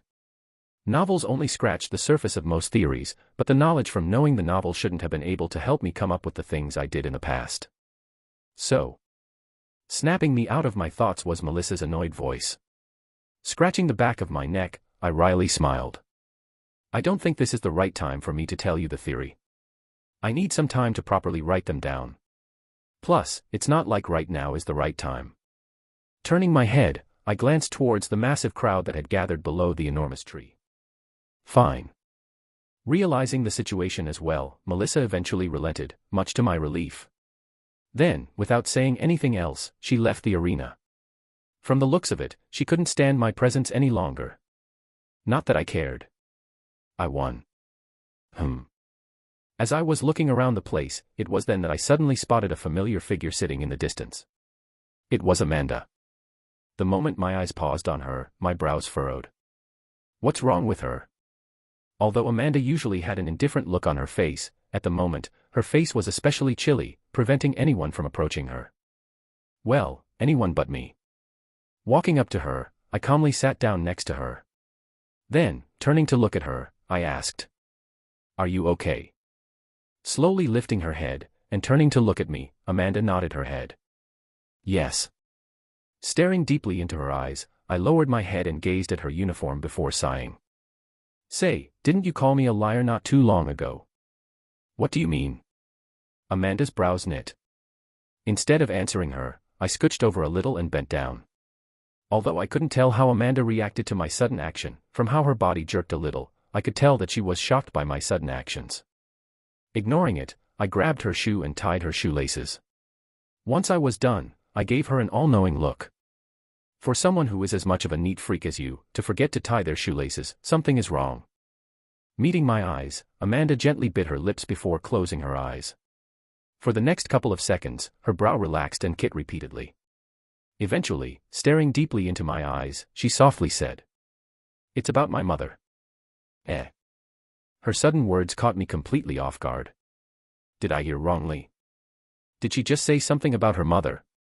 I actually didn't know much about her mother, she never really appeared in the memories implanted inside of my mind. Apart from the fact that she had left Amanda when she was young, I really didn't know much else.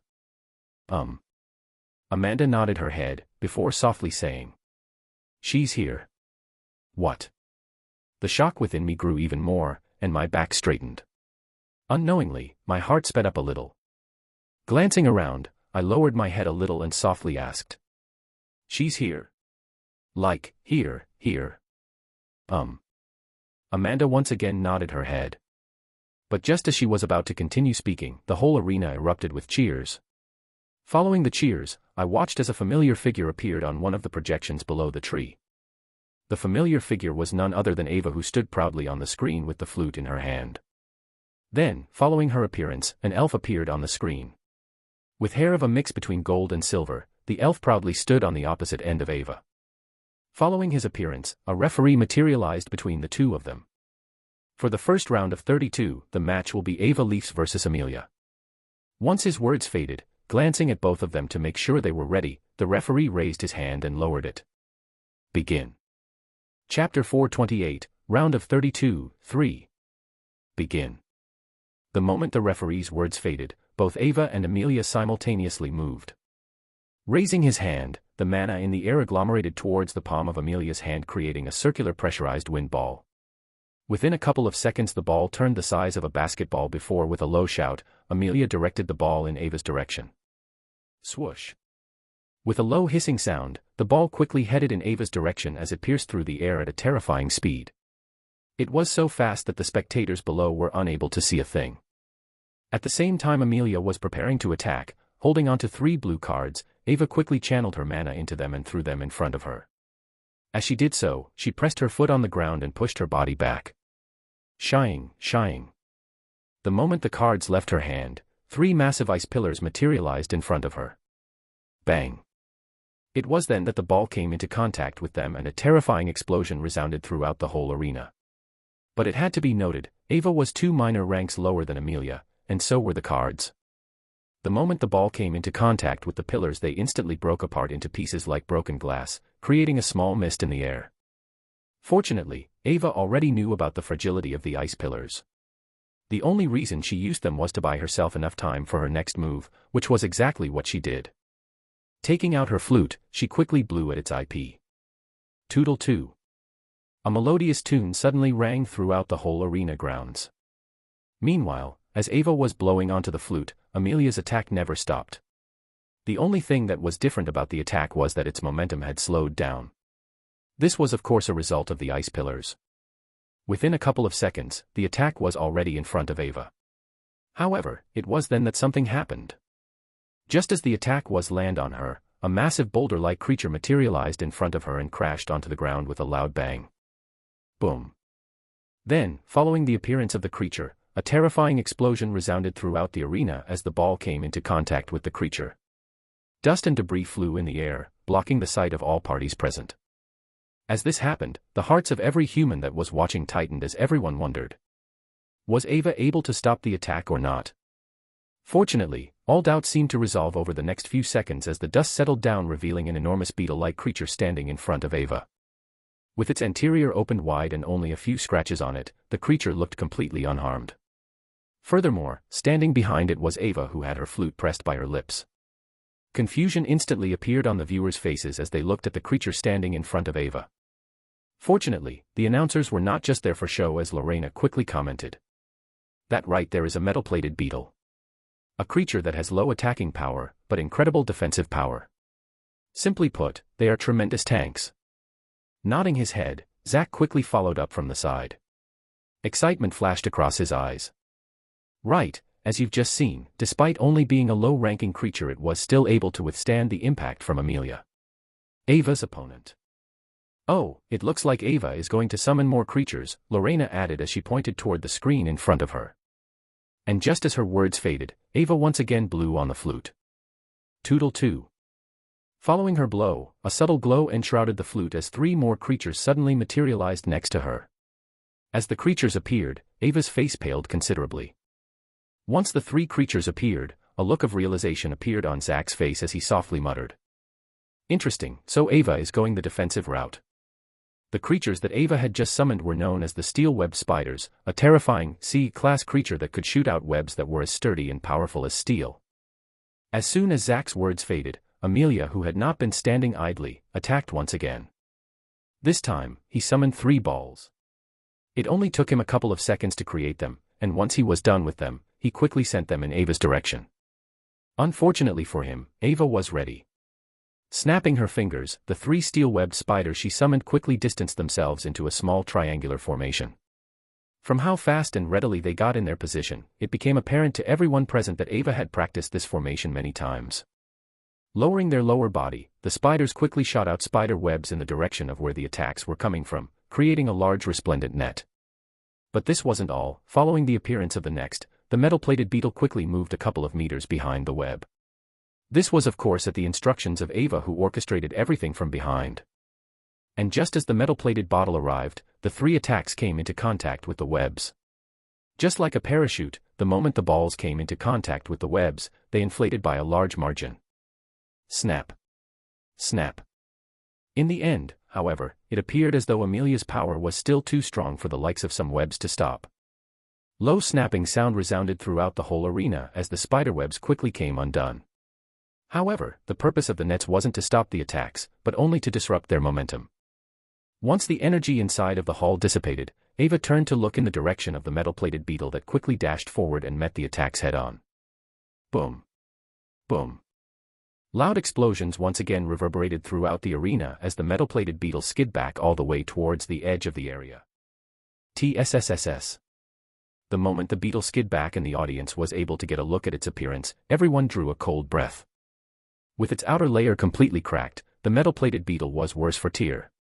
Trying to stand, its body stumbled down repeatedly, and eventually, unable to hold on for any longer, it quickly dropped to the ground with a low thud. Gazing in the direction of the metal-plated beetle, Ava softly said, "Come back. Toodle 2. Blowing onto her flute, the beetle quickly disappeared from arena and entered the small pocket dimension inside of the flute. Following its disappearance, Ava's complexion became incredibly solemn. It was clear that she hadn't expected for her beast to lose this quickly. Swoosh. To make matters worse, Amelia, who was standing at the back with a smug look on his face, once again attacked. Pointing his finger in the sky, the air suddenly fumbled towards the tip of his finger as a terrifying pressure descended on the arena. Following his movement, he gazed in Ava's direction before pointing his finger towards her. Go. He mumbled under his breath before he attacked. Like a raging storm, the attack came crashing down on Ava and her beasts. Unlike the previous attacks, this attack covered almost half of the arena, and so both her and her beast were quickly swept inside of it. Staring at attack, Ava didn't attack. Instead, placing her mouth on the flute once again, she blew it. Toodle 2. A subtle melodious sound rang out, following which, all the spiders disappeared from the arena. This was not all. Blowing onto the flute one more time, Ava turned around and ran towards the edge of the arena. Once she arrived at its edge, without turning back, she jumped out of the arena, much to the shock of everyone present. Witnessing Ava jump out of the arena, Lorena and Zach, who were watching from the studio, stood up in shock as their hands pressed onto the table. Then, glancing at each other for a good second, they looked back at the cameras and slumped back on their chairs. Ladies and gentlemen, it appears as though contestant Ava Leafs ha. Wait, look. Cutting Zach off, Lorena suddenly stood up and pointed towards the screen where displayed on it was Ava standing right behind Amelia, who was looking at the referee with a look of anticipation. It was clear that he was waiting for him to announce the victor. And just as the referee was about to say something, Amelia suddenly felt an ominous premonition. But it was too late, as he suddenly felt a powerful mana fluctuation coming from behind him. Turning around in a lightning-quick manner, he extended his hand towards where the source came from, but by the time a magic circle appeared in his hand, 5 large fire pillars engulfed his entire body. The source of the fire pillars was none other than Ava, who quickly followed up by blowing onto her flute. 6 beasts simultaneously appeared in front of her. Of the 6 beasts, 3 of them were the same spiders from before, while the other 3 were ferocious wolves that quickly dove in the direction of Amelia, who was currently being engulfed by the flames.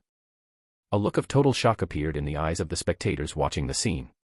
At one moment they thought that Amelia had won, when suddenly Ava turned the tables and was now winning. And just as the wolves were about to dive onto him, a hand came sweeping down from above, blowing everyone away, including the fire engulfing Amelia. Once the fire disappeared, Amelia's haggard figure appeared on the stage. With heavy breaths and disheveled and burned clothes, he glared in Ava's direction. "You bitch!" he snarled as he weakly stood up. But before he could do anything, the referee's voice resounded throughout the arena. "Match winner, Amelia. He will pass to the round of 16. Eh. Huh.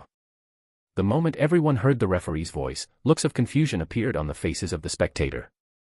This was especially so for the human spectators who started throwing curses at their screens. How could Ava have lost when she clearly destroyed her opponent? Was the referee blind? As this was happening, Zach had a thoughtful look on his face as he looked at the screen.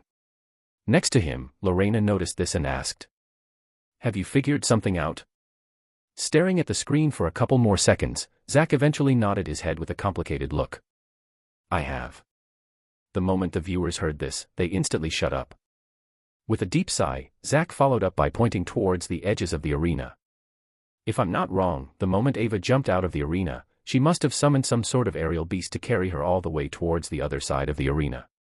In short, the reason why she was able to go to the other side was because she flew at the bottom of the arena. Everyone nodded their heads upon hearing this evaluation. Most people had also come with this conclusion upon seeing her appear all the way towards the other side of the arena. Shaking his head, Zach regretfully said, "Unfortunately, according to the rules, the moment the contestant's head falls below the arena grounds, they will be out of bounds, and as Ava's head did in fact fall below the arena grounds, I can only regretfully say that she has lost." Looks of understanding appeared on the faces of everyone who was listening as they finally understood why she lost. That being said, Ava performed spectacularly and we can say that she did not put us to shame. Had it not been for the rules, she would have won. Zach added as he stood up and started clapping his hands. Following his example, everyone in the studio did the same. "Great job." "Thanks." Greeting Ava at the bottom of the tree, I raised my hand and we high-fived. Pack. Once we high-fived, passing by me, Ava softly muttered, "I did as you've told me to do." I saw. A smile crept up on my face once I heard her words. What happened just now was intentional. From the very beginning Ava and I knew that there was a low probability of her beating her opponent. That being said, I told her to still try and if things didn't work out to just do as I planned, which was what happened. Go underneath the arena and basically ambush Amelia from behind. After looking through Amelia's files, I realized that he was one of Valian's right-hand men. You know, the nice elf I met a day ago. Naturally, when I learned of this, my inner pettiness flared up. In the off chance that you deem your opponent too strong to beat, jump off the arena, use Newton to carry you all the way to the other side and go ham. Don't hold back, destroy him. Those were the exact words I told her. Since Amelia knew the rules, he probably wouldn't have thought that Ava would do such a silly mistake, and exploiting this fact, well, what just happened, happened. Plus, given Ava's innocent looks, no one would blame her for this. Gazing in the direction of where Amelia was, completely humiliated and pissed off, the smirk on my face rose up. Then glancing in the distance where an elf with silver hair stood, I softly muttered inside of my mind. Don't worry, there's plenty more where that came from. This was merely the start. Chapter 429, Round of 32, 4. What followed after Ava's match was a string of other matches. As it was still not my turn, I sat back down in the stands and just enjoyed the matches. Since some of them could be my future opponents, I didn't want to miss a single detail regarding their fighting style. Sat next to me was Amanda, who was also focused on the other matches. Matches aside, glancing around I could see no sign of the others apart from Jean, who was sitting a few rows away from us. But it was to be expected. Ava was done with her match and so she rightfully decided to go back and rest whilst Kevin was about to have his match next. Regarding Melissa, yeah, nothing else needed to be said. On that note, turning my wrist and gazing at my watch, I also started to get ready for Kevin's upcoming match. The moment that Kevin and Aaron would appear on the screen would be the time I reactivated the device. After talking with Kevin last time, I had a nagging feeling that he was about to do something to Aaron. The extent of his action, I really didn't know. Maybe he would even go as far as killing him, but, well, considering the fact that people did not change overnight, I had my doubts regarding this possibility. Either way, it didn't really matter. I was ready for whatever the outcome of his match was. Oh, right, you were talking about your mother previously, what was that about? Thinking about Kevin's match, it was then that I suddenly remembered the previous conversation I was having with Amanda and turned to face her. Upon hearing my words, Amanda focused her attention back on me. Then, gazing in a certain direction, she leaned forward and softly mumbled near my ear. I will tell you after today's match's end. Now is not the right place to say. Okay. I nodded my head. Amanda's words made sense. Considering that the topic at hand was something very personal, I understood that she may have been uncomfortable talking about it in this type of environment. I was just happy that she was willing to share something like this. It meant that she trusted me, right? Maybe. Ugh, well whatever, I should focus on the matches at the end. And it was right at that moment when the intensity of the crowd's cheer increased, marking the end of another match. It's Kevin's turn. Amanda suddenly said from the side as she directed her attention towards one of the platforms in the distance. Matching her line of sight, I turned to look at one of the projections, and there I saw Kevin's image appear in it. The moment he appeared, I subtly lowered my head and tapped onto the screen of my watch. Once I did, raising my head, I looked in Kevin's direction once again. I leave the rest up to you. Upper echelon platform. Calmly seated amongst the other leaders of each respective race, Octavius's eyes were currently locked on a specific platform. Kevin Voss versus Aaron Rhinestone. There weren't many things that interested Octavius, but given Kevin Voss' enormous potential as well as the fact that he was part of the Union, he naturally held the upcoming match with more regard than the previous ones that had already occurred. However, the same thing couldn't be said for the other people seated close to him, as neither Gervas, Brutus, or the Elven Queen seemed particularly excited about the upcoming match. Twang. Twang. Just as the match was about to start, Octavius felt a small vibration coming from his watch. Lowering his head and turning his wrist slightly, his brows furrowed upon seeing the message. We have once again received signals of 870 SIX's presence. We are currently in the process of locating him. How should we proceed? Tapping onto the side of his chair with his finger, Octavius replied briefly. Keep doing what you're doing. Once you locate 876, report it to me. I'll handle it. Understood. Taking his attention away from his communication device, Octavius once again focused his attention on the upcoming match. All thoughts about 876 disappeared from his mind. Why did I join the Union? Kevin wondered to himself as he stood at the edge of the platform. The reason he joined the Union was for the sake of having an important backer. After the incident back at the lock, where Ren died, Kevin wanted nothing more but to take revenge on Aaron. After all, he was the one that caused the death of his friend.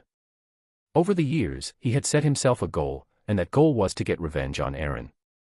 He had made a lot of preparations for it as well. In order to get revenge on Aaron, Kevin had to thoroughly research his backers and connections.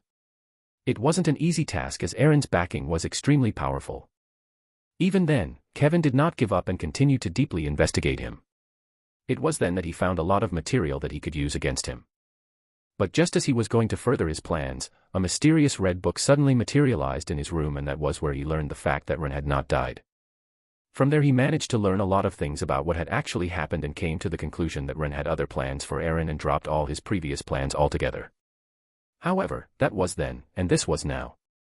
Things had changed, and he was no longer seeking revenge against Aaron for all the things he did in the past. No.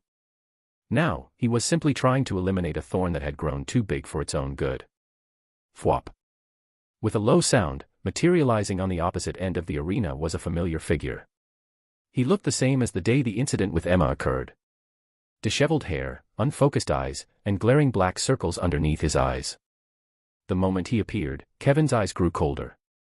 It's been a while. Aaron muttered the moment his eyes met Kevin's. Did you like what I did to your little friend last time? Is she okay? I really didn't mean to harm her. Was just an accident. Every word that came out of his mouth was filled with mockery. He was obviously trying to get a rise out of Kevin. Had it been the Kevin from before, then perhaps he would have gotten something. But after having had that talk with Ren, Kevin spent a lot of time contemplating his previous actions, and it was then that he realized that he was too emotional and soft. He realized that he needed to change in order to become stronger. Therefore, every word that came out of Aaron's mouth simply went from one ear to the other. This obviously did not go unnoticed by Aaron, whose face twisted. Listen to me, he shouted. However, yet again, Kevin ignored him. Closing his eyes, he extended his hand and a sword suddenly materialized in his hand. Like a ripple less aged well, his mind instantly calmed down and all the noise coming from the outside disappeared. Ooh. Taking a deep breath and opening his eyes once again, Kevin noticed the fact that the referee had appeared on the stage. Meeting the referee's line of sight, Kevin nodded his head. Turning his attention away from Kevin, the referee turned to look at Aaron, who had calmed down, and nodded back. Once he got consent from both sides, the referee raised his hand and shouted, "Begin." Bang. Not even a second after the referee's words faded and Aaron's body disappeared from the spot. Well, at least to those that couldn't keep up with his speed. His speed was so fast that he had left an afterimage of himself on the spot he was previously standing. It was only after a couple of seconds that people realized it was an afterimage, and once the realization came, Aaron's real figure suddenly appeared behind Kevin. So fast. Everyone thought in their mind as they focused their attention on Aaron. Unlike the others, Kevin was able to instantly tell where Aaron left the moment he moved. Sensing something cold brush past the back of his neck, Kevin simply ducked down. Swoosh. Right as his head moved down, a cold blade suddenly materialized, slashing in a horizontal manner. Unfortunately for him, Aaron's attack missed. Despite missing his attack, Aaron quickly followed up with another attack. Using his other dagger, he slashed downwards. But Kevin was one step ahead of him. Pressing his foot onto the ground beneath cracked apart as Kevin propelled his body backward, slamming directly against Aaron's. Bang. Once their bodies came into contact, Aaron's found his stance breaking apart. This was what Kevin was aiming for. Giving a short glance in the direction of the referee, Kevin knew that he only had one shot at this. Overdrive. He softly muttered inside of his heart. A tremendous wave of mana suddenly burst out of his body as his rank quickly rose to B+ rank, almost reaching the threshold of A-. This was not all. Following the usage of overdrive, Kevin quickly bit his teeth where 2 advanced, speed-enhancing potions were hidden. The moment he bit them, a wave of cold fluid instantly traveled throughout every corner of his body as the explosiveness of Kevin's muscles increased further. If Kevin's previous speed was around A- rank, then it was currently even faster than that at A to A+. Of course, this was only for a very short period of time, but this was enough. Everything that happened next was so fast that barely anyone could react. Rotating his body at a 45-degree angle, Kevin grabbed onto his broadsword with 2 hands and slashed upwards diagonally. Sheeing. A curtain of red. That was what the viewers and the spectators would say when describing the scene that they were currently witnessing. Everything happened so fast that the only thing they saw was Aaron's body freezing in the middle of the air. What followed after was a jet of red. Spurt. Time seemed to have frozen at that moment. With his eyes opened wide and still locked onto Kevin, the last thing Aaron saw was Kevin's blood-red eyes glaring in his direction. The color of his eyes completely matched the red liquid dyeing his vision. Then, lowering his head, Aaron watched in horror as his lower body split apart from his body. The ground soon inched closer and what replaced his vision was complete darkness. Thud. Thud. With 2 thuds, Aaron's dissected body fell onto the ground as blood continuously leaked from the waist down. Swoosh. Not even a second after Aaron's body fell onto the ground, the referee suddenly materialized next to him and cast a spell on him. But it was already too late. Aaron had died. A deafening silence enveloped the arena as everyone tuned their focus on Kevin, who stood in the middle of the arena, gazing at Aaron's body with an indifferent look. As his eyes paused on the now dead Aaron, Kevin did not feel an ounce of happiness. This is what I should have done a long time ago, he thought inside of his mind. Regarding the repercussions of having killed Aaron in front of the whole world, Kevin merely scoffed. He was going to win the tournament. He was going to prove to the world his worth. With the union backing him and him showing just how valuable he was, so what if Aaron's parents were angry at him? To their anger, he would welcome it with open arms. Since this was bound to happen one day or another, he may as well just destroy them as well. Too soft, huh? Taking one last look at Aaron's corpse, Kevin swore right then and there that he would destroy anyone that stood in his path. Aaron's guild being his first stepping stone. Whilst Kevin was deep in his own thoughts, with a complicated look on his face, the referee slowly stood up. He was clearly not happy regarding the fact that he was unable to stop Aaron's death, but then again, killing was allowed. He was only slightly embarrassed since the Queen had previously told everyone to reduce the chances of someone dying. He could only blame his luck, however. Who would have expected Kevin to suddenly pull such a move? Shaking his head, the referee announced. Match winner, Kevin Voss. He will pass to the round of 16. Following his announcement, the originally quiet arena suddenly burst with cheers as everyone stood up and applauded Kevin. Although not many were able to see what had happened as it all happened too fast, they all realized something. Kevin Voss was a lot stronger than they originally anticipated. Once everyone realized this, almost every human forgot about Aaron's death as they all looked at Kevin with sparkling eyes. Finally, hope ignited inside the heart of the many humans watching as they all shared the same thought. Could he perhaps win? After witnessing what just happened, this became a very real possibility. The human domain quickly boiled with excitement at this possibility. While this was happening, standing beneath the platform, with my mouth wide open, I stared at Kevin's figure in the middle of the projections. Holy shit. A curse inadvertently escaped from my mouth as I looked at Kevin. Although I did say to him that he was too soft, I didn't think he would change so much from such a simple talk. I was obviously shocked by the sudden development. Kevin had really changed beyond my expectations.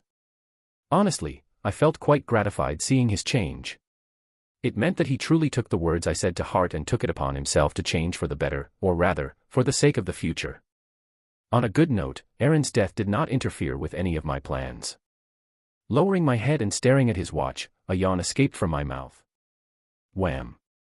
Guess it's my turn to get ready. Following Kevin's match, there were 2 other matches, and after that was mine. Since there weren't any more matches for me to watch, I just decided to get ready for my upcoming match. If there was one thing I was sure about, it was that if I didn't go all out, I might end up in a worse state than Aaron. Therefore, taking one last look at Kevin's projection, I bid Amanda goodbye and quickly got ready for my match. Chapter 430, Your Choice, 1. Inside of a small room. With his head lowered, Octavius studied Aaron's dissected body. Next to him was a man with neatly combed black hair and squared glasses. He was currently wearing a white lab coat with blue gloves in each hand. Beep. Beep. In his hand was a small transmitter that repeatedly beeped throughout the room. The man was called Conrad Johnson, and he was the one assigned with the task of finding traces of 876. The wanted fugitive that the Union and the Monolith had agreed on hunting down together. The first time he saw traces were a few matches back in the tournament. Before he could get a proper read on them, the signal quickly disappeared. Then, after that, he was able to find traces once again, and as he had reacted quickly, he was able to find where the traces came from, but when he did, he was left with more questions than answers. You're saying that the transmitter the Monolith gave us is indicating that 876 is none other than Aaron? Octavius asked as his deep and emotionless voice rang throughout the whole room. Yes, it appears to be so. Conrad nodded his head in a helpless manner before placing the transmitter next to Aaron's head. Beep. Beep, beep. Beep. The moment the transmitter touched his head, the transmitter started to beep even more loudly. With a complicated look on his face, Conrad took out a small tube that was about the size of a finger. Then, taking a small sample of his blood, he put it in the tube and shook it. This process only lasted for a couple of seconds before he stopped. Once he stopped, he turned to look at the tube, and when he did, he shook his head. His blood is also contaminated, just like the Monolith said. Doubt started to creep inside of Conrad's head as he softly and carefully asked. It's him, isn't it? 876 is Aaron. But contrary to his expectations, Octavius shook his head. It's not him. Not him. Conrad replied with a confused look on his face. Be it the tracking device and blood test, all evidence pointed that he was indeed 876, so he really couldn't understand. Without sparing him a glance, Octavius continued. Aaron's whereabouts during the time 876 was in the Monolith can easily be found. It is impossible for him to be 876. Before the tournament started, Octavius paid close attention to all the promising contestants, and so he naturally knew that it was impossible for Aaron to be 876. Once his thoughts paused there, with a frown on his face, Octavius suddenly thought of something. What if? Placing his hand over Aaron's face, he suddenly squeezed it. Crack! The sound of bones breaking resounded throughout the room as blood spurted all over the room. Conrad, who had been watching the whole time, opened his eyes in shock as he couldn't quite make out the situation. Before he could say anything, Octavius retrieved his hand back. It was then that Conrad suddenly noticed it. A small device that was resting in the middle of his finger. Supposedly, this was the tracking device. Calmly analyzing it for a good minute, Octavius handed it to Conrad. Analyze it. See if there is something hidden inside of it. Why, yes. With trembling fingers, Conrad took the chip and weakly nodded his head. After that, giving Aaron one last look, Octavius left the room. Ashton City. Inside a private residence owned by the Demon Hunter Guild, two people sat in front of a sofa, staring at a holographic projection in front of them. Displayed on the projections were the images of the tournament. Of the two people seated on the sofa, one was a male while the other was a female. With blonde hair and blue eyes, the woman looked stunning. On the other hand, the male looked less impressive, however, his solemn and sharp look did give off his own charm. With her left hand on the male's thigh, the woman, Samantha Dover, covered her mouth with her hand as she muttered. "I'm glad we didn't let Nola see this." "Yes." Ronald nodded his head. He completely agreed with her words. This was especially so after the last match where they saw a contestant being cut in half by someone. The scene was just too gruesome for someone as young as Nola to see. Pressing her hand on her cheek, Samantha wondered. "I wondered when it will be Ren's turn." As she said those words, a look of anticipation flashed across her eyes. Originally, the both of them weren't very interested in the tournament, however, upon receiving an anonymous tip from someone that Ren was going to participate, they dropped everything they were doing and decided to watch the tournament together. "He should be coming soon," Ronald replied briefly. Despite sounding stoic, Samantha could feel the excitement and nervousness in his voice as he anticipated his son's performance. Excitement at the prospect of seeing his son Shin in the tournament, and nervousness at the dangers that lay in the tournament. Especially after having seen so many injuries and even deaths. But not even a second after he said those words, the front doorbell of their house rang. Ding! Dong! Turning to look at each other, the duo curiously turned to look in the direction of the door. Then, standing up, Samantha calmly walked towards the door. "Oh my!" Checking the camera to see who it was, a look of shock appeared on Samantha's face not long after as she quickly headed for the door and opened it. C.I. clank. With a brilliant smile on her face, she greeted the guests. "Welcome." At the same time, standing near the portal that would transmit the contestants to the platforms, Keimer had a calm look on his face. Or rather, he looked bored. He did not have any excitement about his next opponent. He was merely B rank after all. He would have previously dismissed him for being human, but after witnessing Kevin's strength not too long ago, he decided to no longer look down on them as much. He acknowledged the fact that not all humans were useless. Even then, he still did not have high regard for his next opponent. After all, it was already rare enough for the humans to have someone as strong as Kevin, but to have two. Keimer did not believe in the chances. As his thoughts paused there, his line of sight met with one of the people managing the portals. Then, taking a step forward, he slowly entered the portal. "What's with that look?" Staring at Kevin, who had just come out of the portal, my face leaned back a little as my eyes squinted. The way he came out of the portal, well, how should I describe it? It felt as though he was trying to purposely act like a tough guy. The moment Kevin heard my words, his brows twitched a little. "What are you on about?" "You know exactly what I'm talking about," I replied with a meaningful look. Raising his brow, Kevin glanced towards his right and left before he leaned his body forward slightly and whispered. "Actually, I was trying to imitate you." "Imitate me?" "Yeah." Kevin nodded his head repeatedly. "You know, when you go all edgy and stuff, and to be honest, I think I did a very good job." Kevin's response was so out of my expectations that I was unable to reply to him properly. It was then that a victorious smirk appeared on Kevin's face as he patted me on the shoulder. "I'll wait for you at the stands. If you can, try ending the match as fast as I did." Before I could say anything back, Kevin bid goodbye to me and directly left. There were a lot of things that I wanted to say to him before he left, like how he had doped himself to victory, but then again, they were within the rules, so I really couldn't say anything. Unlike the tournaments at the Lock, this was not a children's tournament. Apart from the out-of-bounds rule, which was set up purposely with the intent of limiting the contestants' space, there were very few rules placed in the tournament. This was obviously done on purpose. After all, in a real fight, rules did not exist. Be it artifacts, potions, killing, or anything that would have normally been banned in tournaments held in the human domain, everything was allowed here. The referees were only there to initiate and end the match. Deaths were inevitable, and so if someone died, although it would look bad on them, it was really nothing worth mentioning. Couldn't say I was against this, to be honest. After all, only through these types of tournaments would someone truly be able to display their full power. This was no soft tournament where everyone just cuddled with each other after the end of each match. No, this was a real tournament. A tournament meant to replicate reality. Carolium, please make your way to Portal 7. Snapping me out of my thoughts was the voice of one of the people responsible for watching over the gates.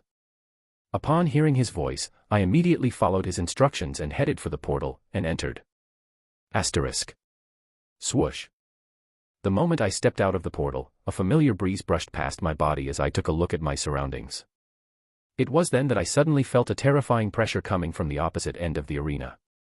I didn't need to look to realize that it belonged to my opponent. Keimer. Standing tall with his back straight, wearing leather armor that covered the bottom part of his body as well as his chest, Keimer gazed into the distance with languid eyes. Subjected to his pressure, I merely frowned.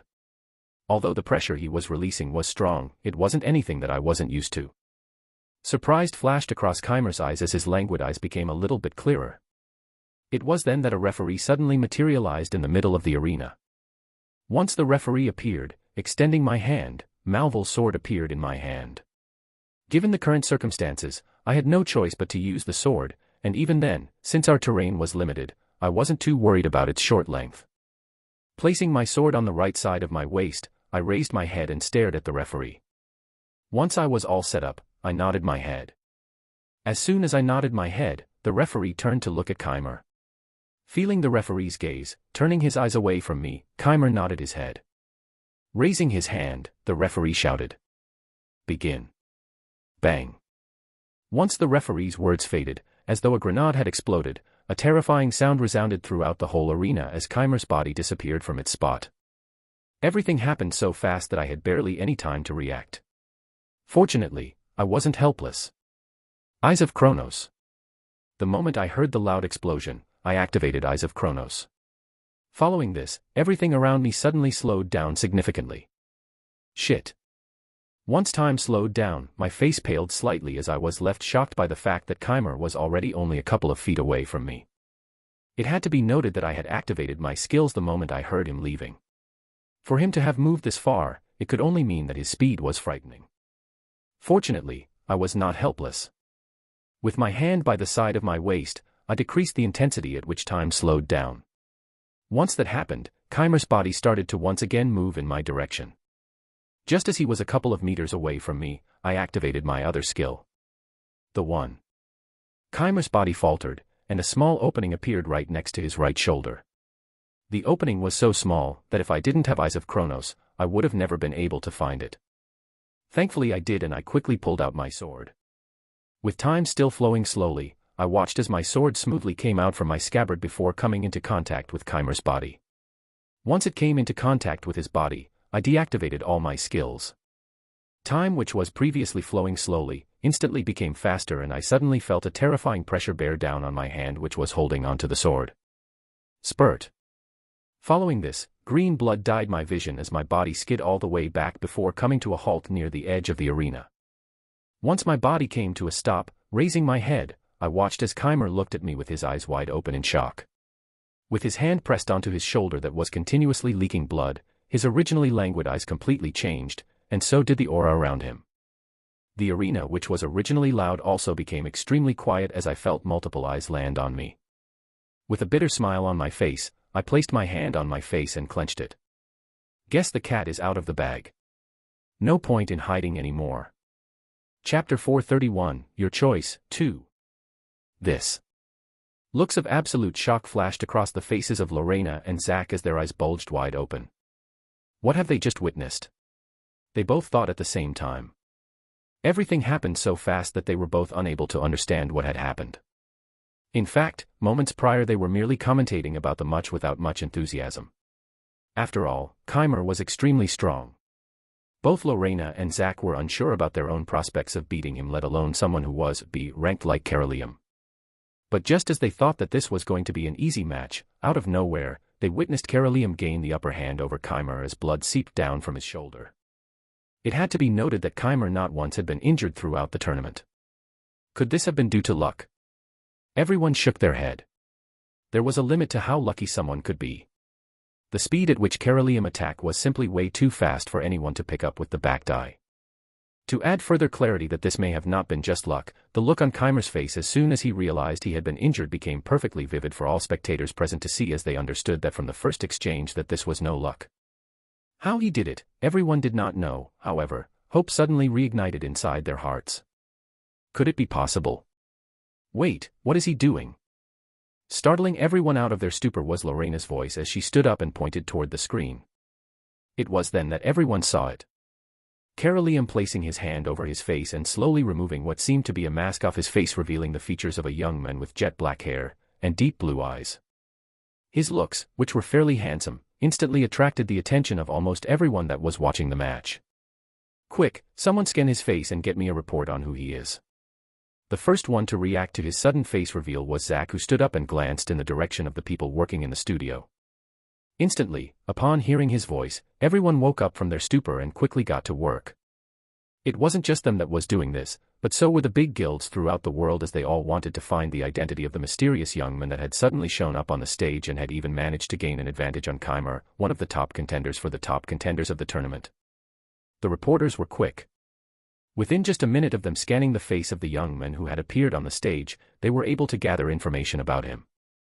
Without wasting any seconds, they quickly sent it to Zach, who briefly looked through them. However, the moment he looked through them, his mouth opened up in shock. This. Lifting his head and staring at the crew to make sure he wasn't seeing things wrongly, it was only after he got confirmation from them that he turned to look back at the camera.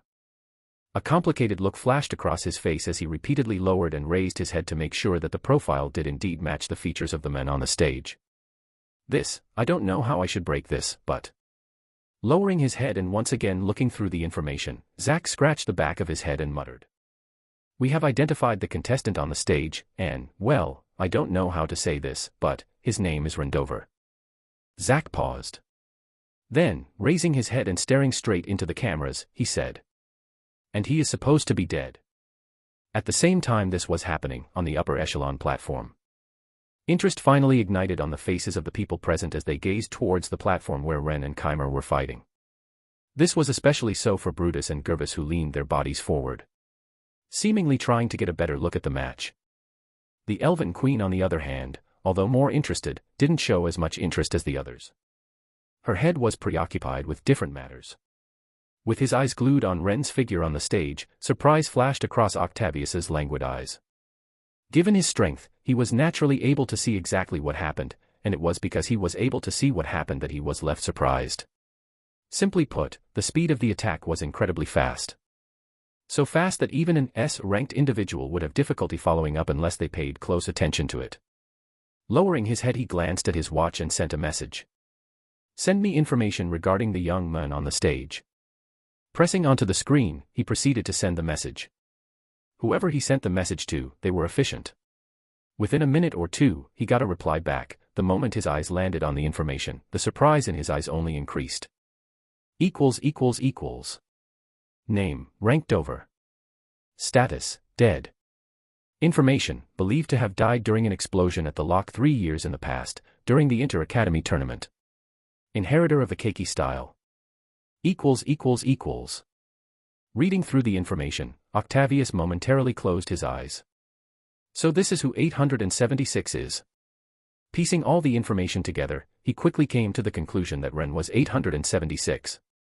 As his thoughts paused there, his brows furrowed. Why did he reveal himself? It wasn't really that hard for him to figure out that he was 876. Matching the exact time when the monolith said they met 876 to the time Ren supposedly died, Octavius did not think for a moment that 876, or should he say Ren, would do something so careless and reveal his identity so quickly. There was definitely more to it than he thought. Opening his eyes again, he directed his attention back towards the tournament. Or to be more precise, in the direction of where Ren was. The interest in his eyes only increased. He was curious about his motives for suddenly revealing himself. Ren slowly put the mask away. Swoosh.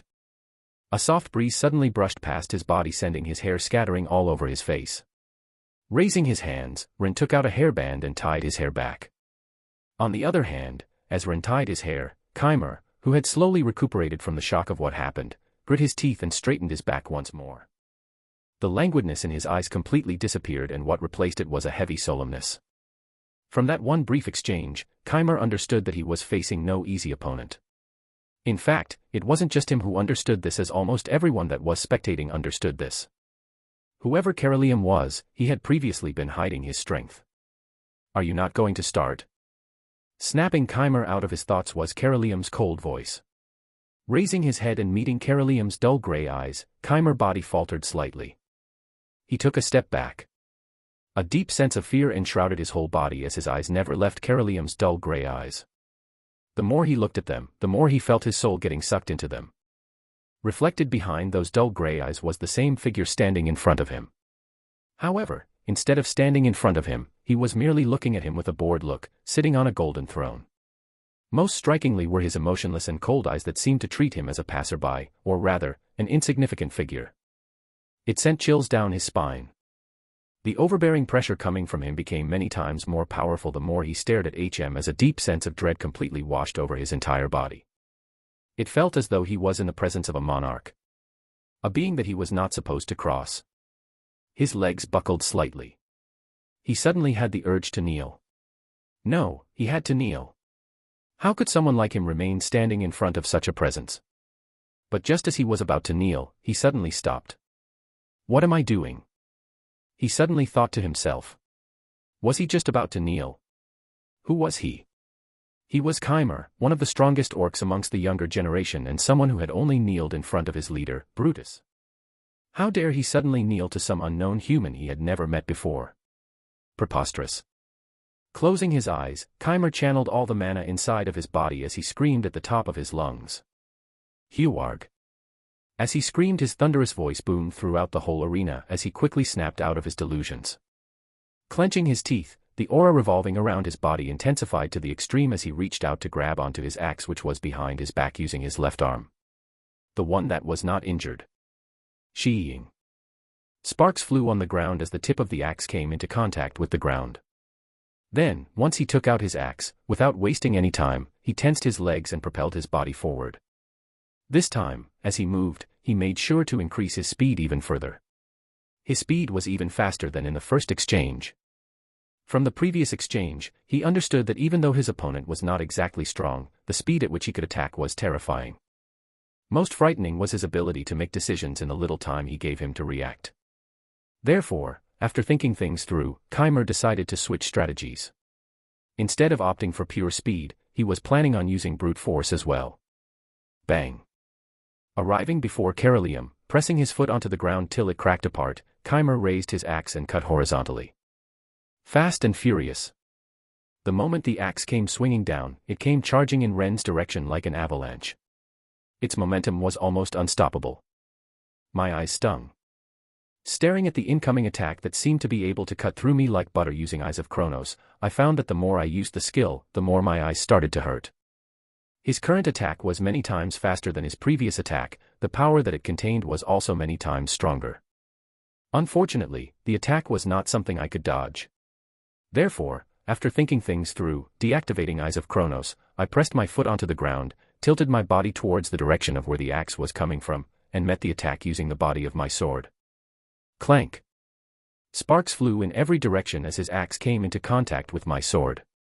For a brief moment, neither of our weapons moved, but this only lasted for a short moment before I found myself flung all the way towards the other side of the arena. Intense pain coursed throughout my whole body as my hands almost let go of the sword in my hand. Bang. Whilst I was in midair, I suddenly heard another loud sound coming from the direction of where Keimer was from. Lowering my head, I watched as Keimer stretched his waist and threw a brutal punch in my direction. What came after was a small after-image of a fist that quickly shot in my direction. Staring at the incoming attack, I had very little time to react. Raising my sword and ignoring the pain, I channeled all the mana inside of my body and drew 2 rings. Once the rings formed, raising my hand, I directed one ring towards where the attack was coming from, whilst I directed the other one to go right beneath one of my feet as a form of foothold. But it appeared as though I had underestimated the power hidden behind Keimer's attack. Not even a second after coming into contact with the ring, it quickly tore it apart before arriving right in front of me. Kowak. This time I was not so lucky as my body once again shot back and I felt a lingering sweetness coming from the back of my throat. Spurt. Unable to hold back the sweetness, I spat a mouthful of blood as I felt my chest cave in slightly. I knew that I had broken at least 5 ribs. Bang. Bang. Bang. Bang. Bang. But this was not it. Not even a second after I got hit by the first attack, I heard the sound of 5 more attacks headed my way. My face darkened at the thought. Suppressing the pain, motioning for my last ring to come my way, the ring quickly arrived beneath my foot. Touching the ring with my right foot, I released all the tension that I had been gathering in it and propelled my body upwards. Swoosh. Swoosh. Doing so I was able to narrowly avoid the attacks. However, just because I was able to avoid the attacks didn't mean I could relax as Keimer continued to send more and more attacks my way. Bang. Bang. Bang. Lowering my head and staring at the incoming attacks, I had a sudden thought. Doesn't this remind me of Amanda's attacks? By now I was around 400 meters above the platform. Beneath me were a barrage of attacks that came hurtling in my direction like cannonballs. Subjected to such high intensity of attacks, I would have normally panicked by now, but this scenario was oddly familiar. It looked exactly like the scenario which I practiced with Amanda many times in the past. Instantly, an idea on how to handle this came into my mind. Raising my sword and channeling all the mana inside of my body, I continuously drew circles in the air. As I drew the circles in the air, the pain that was coming from my chest intensified as I had trouble breathing. Cough, cough. I spat more blood. By now, my body which had been rapidly raising was slowing down, and it wouldn't be long before I would fall back down. Fortunately, that was exactly what I wanted. Upon drawing my 12th circle, the momentum was completely gone and my body quickly fell to the ground. Beneath me were the massive cannonball-like attacks. Blinking once, I muttered inside of my mind. Eyes of Kronos. Time slowed down and the whole world around me froze. With the aid of the chip inside of my head, my eyes dilated as an arrow suddenly appeared inside of my vision, showing me the path that I needed to take in order to make it back down to the ground safely. Everything happened within a small fraction of a second, and once I managed to find the right path, I quickly acted. Clenching both fists tightly, the rings around me quickly shot downward and positioned themselves in the spots where I had calculated the attacks wouldn't land. Then, pressing onto a ring that I had placed beneath my foot, I propelled my body downwards. Like an arrow, my body shot towards the nearest ring I had set up at unparalleled speed. Once I arrived next to it, I would use it as a foothold to push my body down even faster. Boom. Boom. Each time I stepped onto the ring, it would explode into millions of particles. However, thanks to this, I was able to increase my speed even more. I was traveling so fast that from time to time I was forced to activate Eyes of Kronos.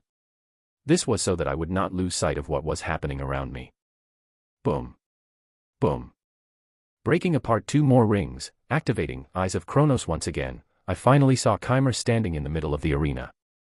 It was only for a brief moment, but when I saw Keimer, I realized that he was holding onto his axe with both hands. His eyes locked in my direction. A cold chill ran down my spine as I placed my hand on the sheath of my sword. The third movement of the Keiki style, Void Step. Chapter 432, Your Choice, 3.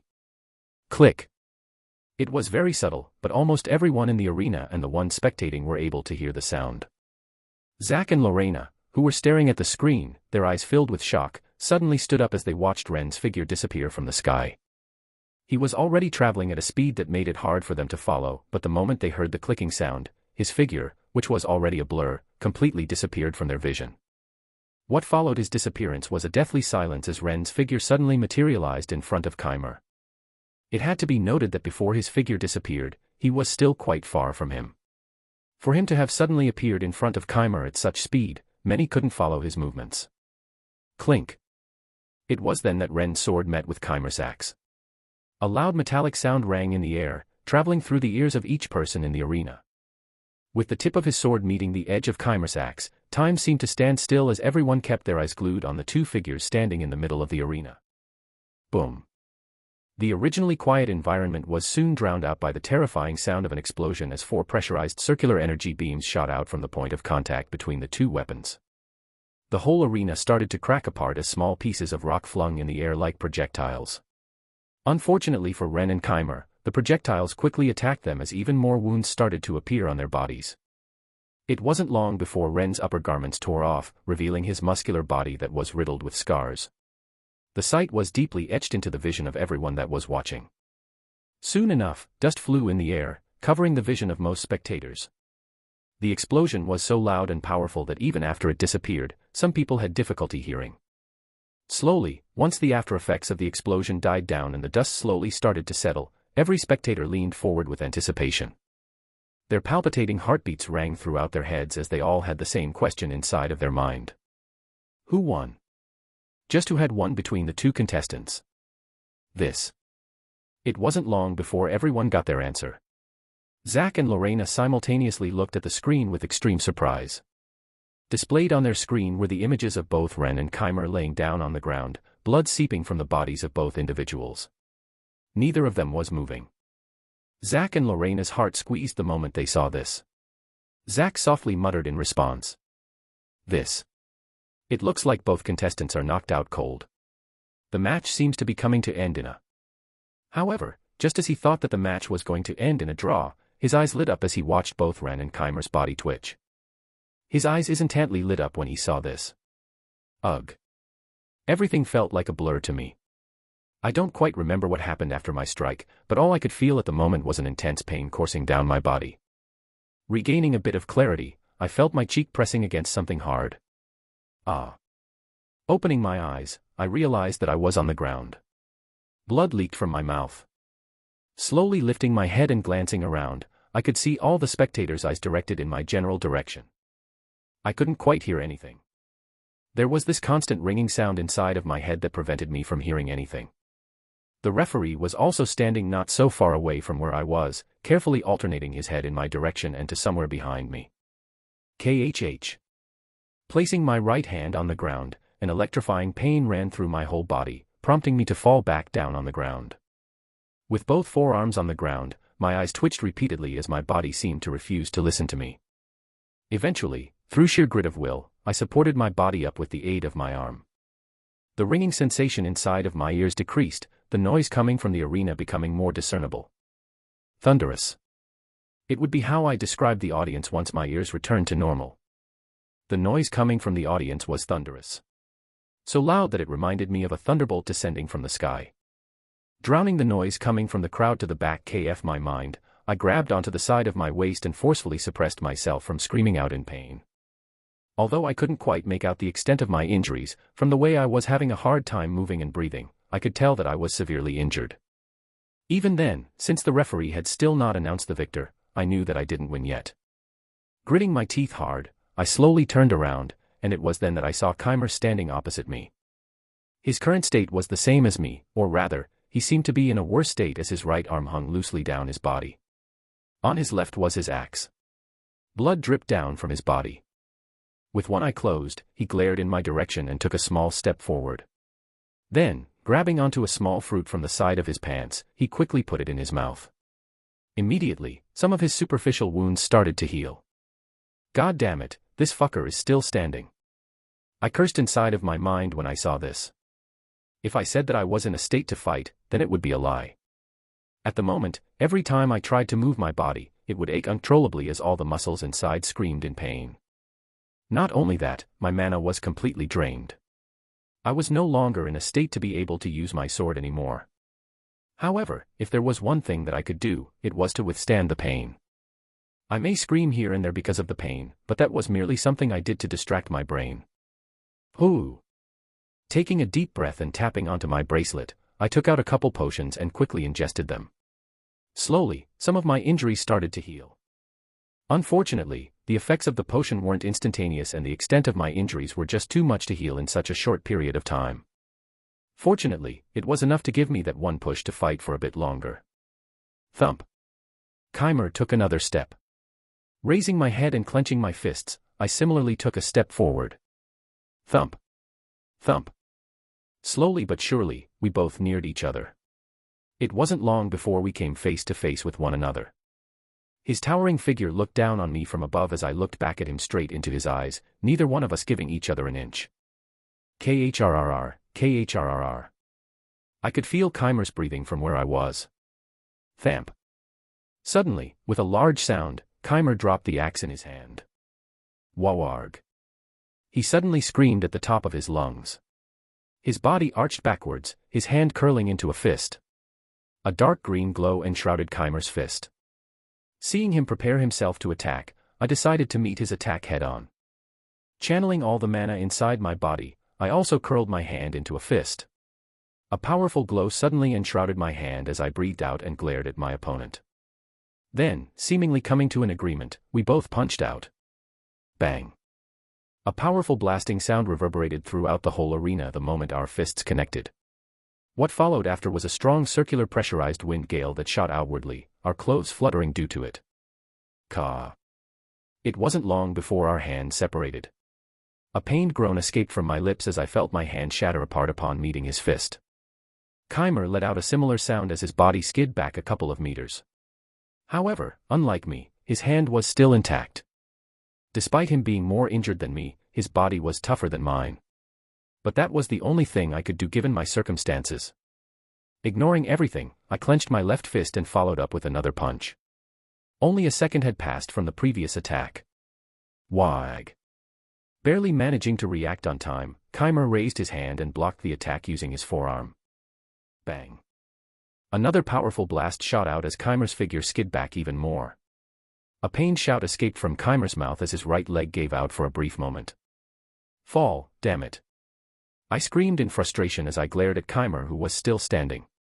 Taking a step forward, my left leg similarly gave out, but I quickly moved my right leg and barely managed to stop myself from falling down. Placing my left hand on the ground, I hopped forward with my right leg and continued to move forward. KHHHH. Despite the fact that every part of my being wanted me to give up, I refused to listen. I had no choice but to do so. I couldn't lose. No, I didn't want to lose. So what if my opponent was stronger than me? Raising my head and staring at him who was barely holding on, I knew that this was the result of all the pain and suffering I had been going through. Giving up now was the same as trashing all of the experiences I went through. It wasn't long before I was once again front of Keimer. HAAA, HAAA. Crack. Crack. Crack. I clenched my right fist, the one that had shattered. Then, rotating my heel and arching my body backward, I screamed. Stay the fuck down, damn it. Bang. Throwing a lower hook, my hand finally came into contact with Keimer's lower jaw. Whether I was able to deal significant damage to him or not, I couldn't tell as I lost complete control of my arm and I fell onto the ground. My right leg had finally given up. Thump. As I fell onto the ground, I felt a slight tremble coming from opposite me. Lifting my head, I saw Keimer's figure laying down on the ground with his eyes wide open, staring into the sky. Still not enough. A twisted anger suddenly rose from deep within me as I saw that Keimer had still not passed out. Using my left hand, the only hand I could move, I dragged my body forward.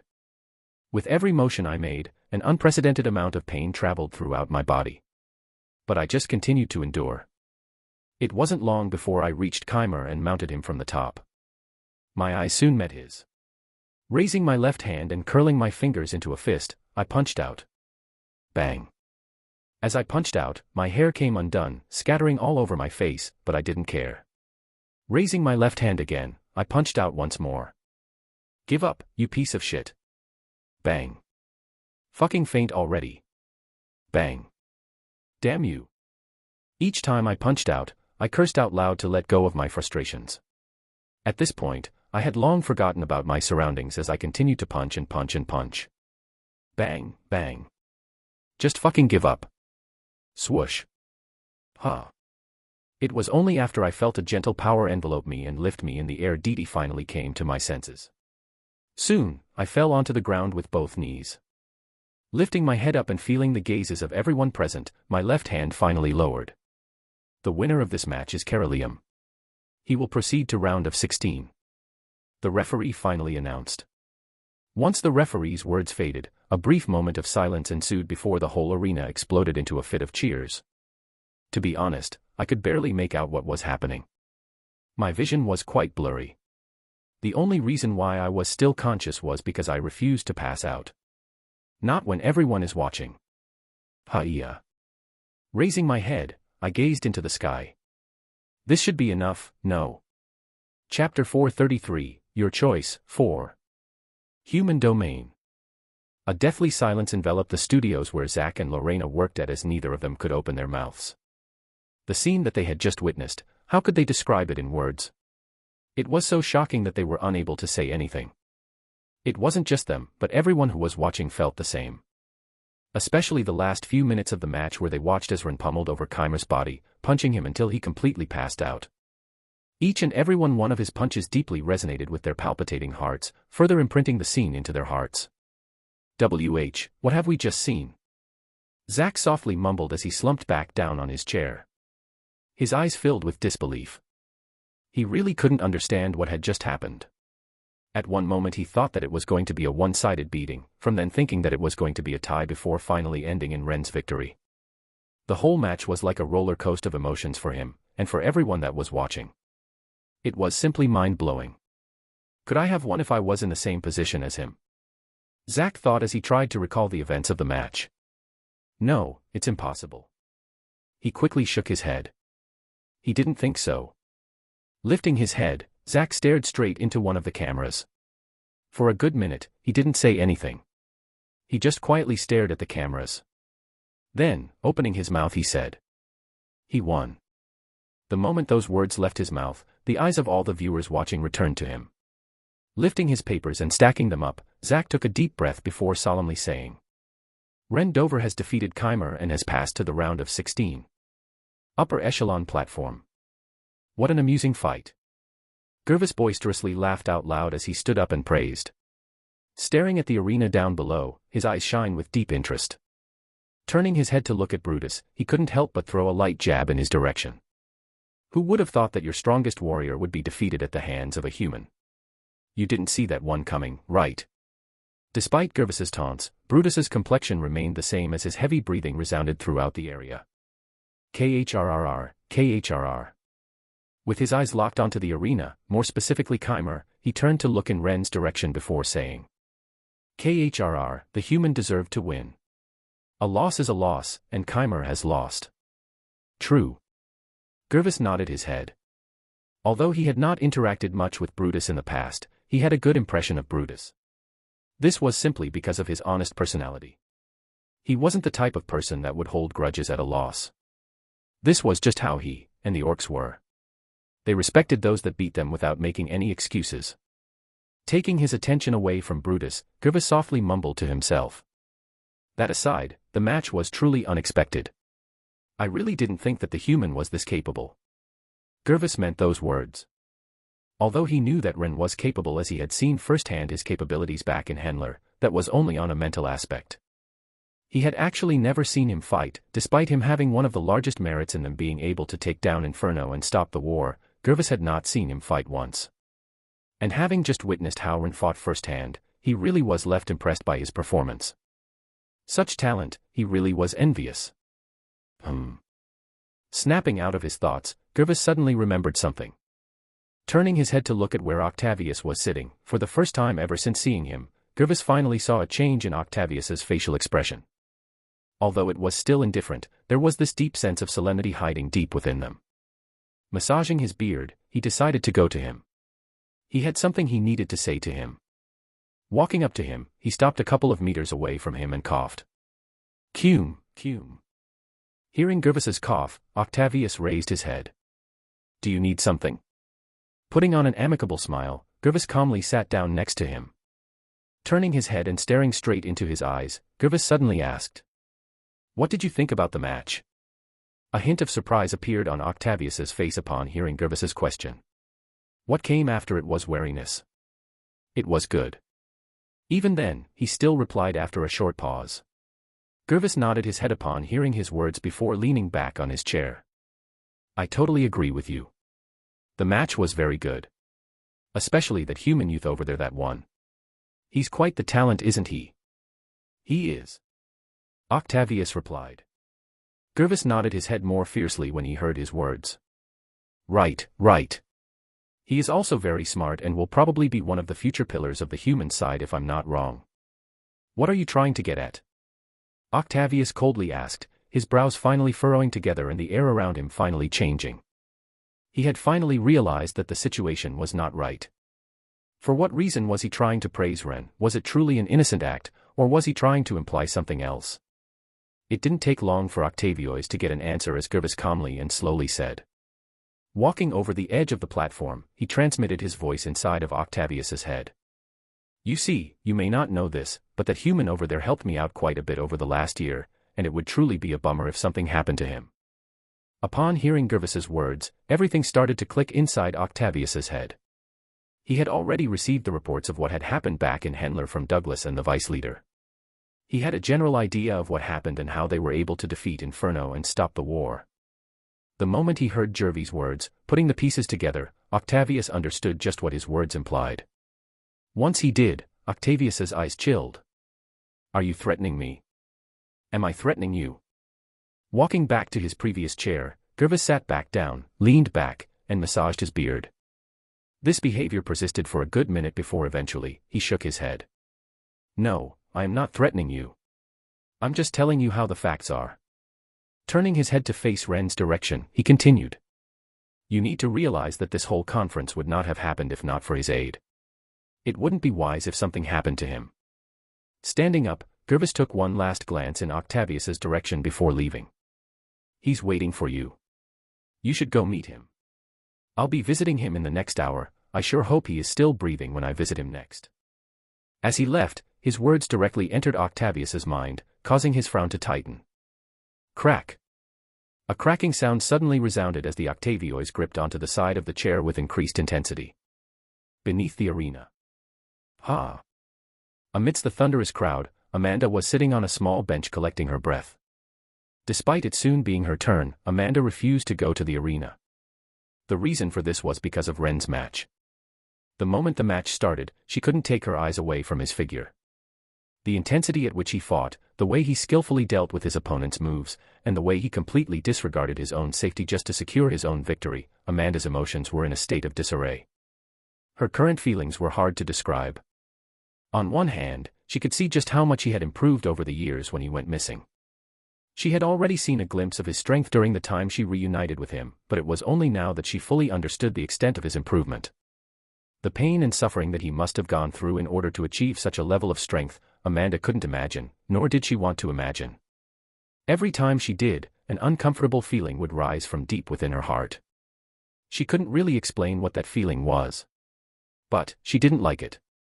On the other hand, the stronger he became, the further he felt from her. She hated that feeling. Secretly she was quite a competitive person, and so, as she watched Ren and the others drastically improve, a never-seen-before fire lit up inside of her heart, prompting her to want to train even harder. Amanda Stern, please make your way to the portal. Snapping her out of it, Amanda's wrist suddenly lit up as a melodious voice reached her ears. She stood up and looked down in the stands. Below, she could faintly see the outline of an elf standing next to a portal. Portal 09. Taking one last look in the direction of Ren's match, Amanda bit her soft cherry-colored lips before slowly making her way down towards the portal. It wasn't long before she reached the portal. Raising her hand and presenting her wrist, the elf took a step to the side. You may go in. Nodding her head, Amanda closed her eyes and took a deep breath. Then, recalling Ren's fight, from the way he fought to the way he persevered throughout the end despite being at a clear disadvantage, she tightened the grip of her bow and stepped forward. I see, so this is the gap between us. With his eyes locked onto the projection where Ren stood in the middle, Jean slowly closed his eyes. He originally thought that he had managed to bridge the gap between the two of them, but it soon became clear to him that it was merely his delusions. The fight just now had clearly shown him the difference between himself and Ren. It wasn't just that he was stronger, but the way he was quickly able to adjust to the situation and come up with solutions in that short period of time he was fighting, that truly shocked Jean. One notable example of this was during this fight. During the last moments of their exchange.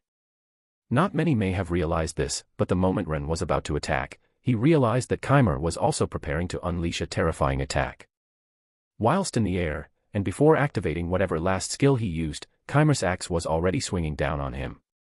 In that split moment of time when Keimer's axe came down, Ren directly aimed the tip of his sword right at his axe. The intent behind it was clear. Disrupt the attack before it could gather even more energy. In fact, now that Gene thought about it, this was probably the only move he could pull considering his position. Had he directly aimed for Keimer, although he may have perhaps been able to defeat him, he would have probably sustained injuries far more grievous than what he ended up with.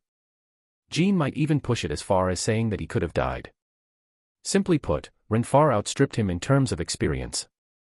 An aspect that Gene severely lacked in comparison to him. I won't give up. Even then, Gene suddenly clenched his fists.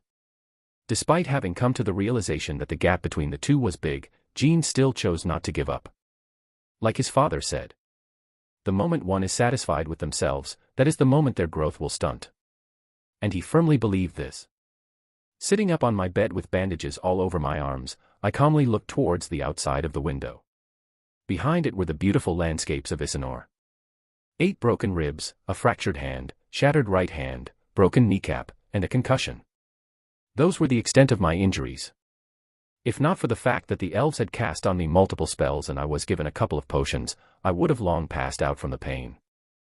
I took a deep breath as a calm silence enshrouded the room. The atmosphere unfortunately was soon broken by the presence of someone. It was so subtle and unnoticeable that the only reason why I was able to tell that someone had appeared was through the small reflection of the window glass. Even then, I was not panicked. Closing my eyes, I softly said, "You've come. So you're the famous 876. A cold and emotionless voice responded back. Slowly turning my head away from the window, my eyes met with Octavius Hall's. The #1 ranked hero in the human domain. Lowering my head, I politely replied, "In the flesh." The Author's POV. Chapter 434, Your Choice, 5. Chapter 434, Your Choice, 5. Upon confirming that I was indeed 876, the very air in the room chilled by a few degrees. When I felt this, I merely smiled. There was not an ounce of nervousness inside of my body. Octavius Hall was a pragmatic man. He was someone who calculated profits above all else. Although he didn't look like it, from where I sat, I could tell that he was fuming. If there was one thing that Octavius hated, it was losing control. In a way, he was like me, except that he sought a different type of control. He sought control for the sake of his minuscule pride, while I sought control for the sake of being able to quickly adjust over the slightest of changes. Even then, seeing his current complexion, I couldn't help but think to myself, guess Gervis overdid it. There could only be one reason I could think of for him to be like this, and that was because he had been threatened by Gervis. Well, it was inevitable. I had to guarantee my own life, after all. Does your confidence stem from Gervis's backing? Octavius finally spoke, his cold voice reverberating throughout the whole room. I tilted my head for a second before eventually nodding. In a way, yes. So you're not afraid I will ignore his warning and kill you right here on the spot? Yup, not at all. I shook my head. Then, glancing at him from the corner of my eyes, I softly added, "To be honest, I fear Melissa more than you." This was not a joke. As I've said before, Octavius was a pragmatic man. He wasn't the type to act rashly.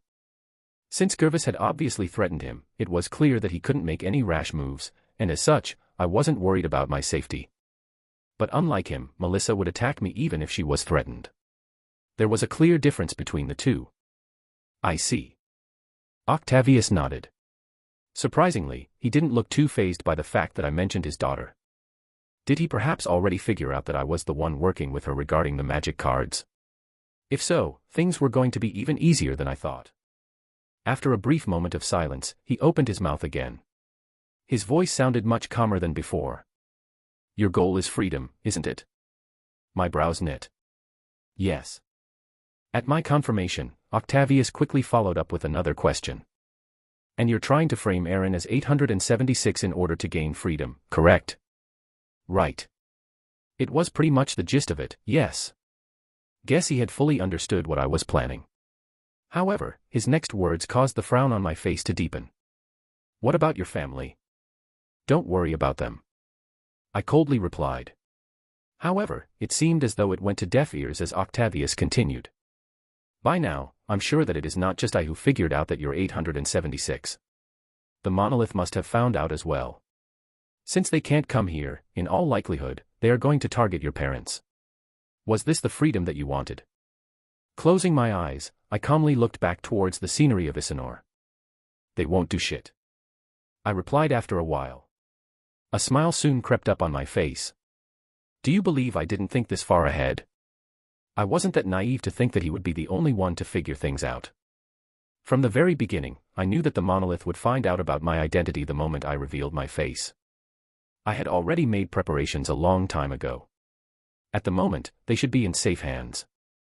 Turning my attention back towards Octavius, I lazily said, my family is safe, and they won't have any trouble with you or Monolith. To my surprise, instead of displaying anger, Octavius merely closed his eyes and nodded. So you've thought things through.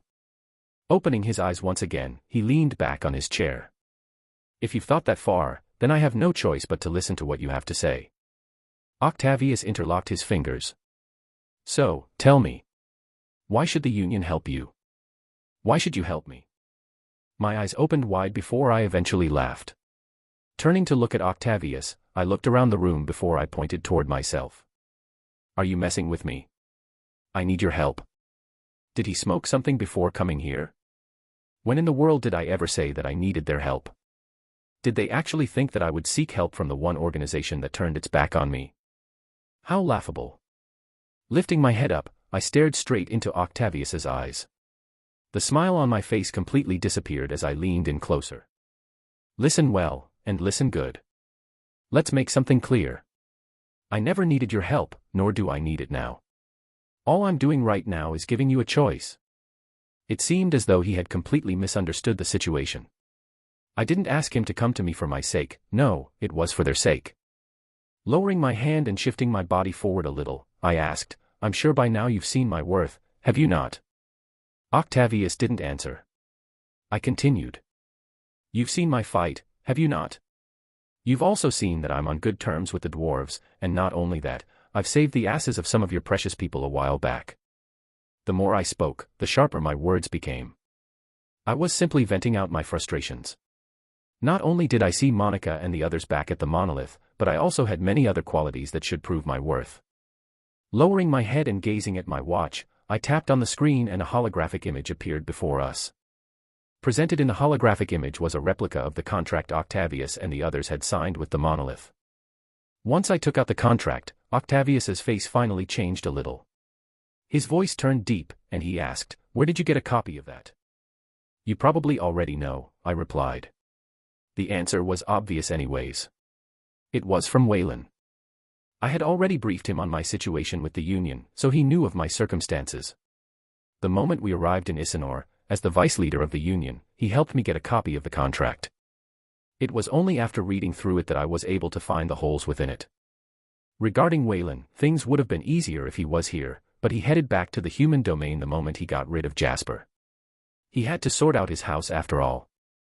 Concerning the contract, it was just a copy and not the real thing, but it was enough. Have a look over here. Raising my hand, I pointed toward two highlighted parts in the contract.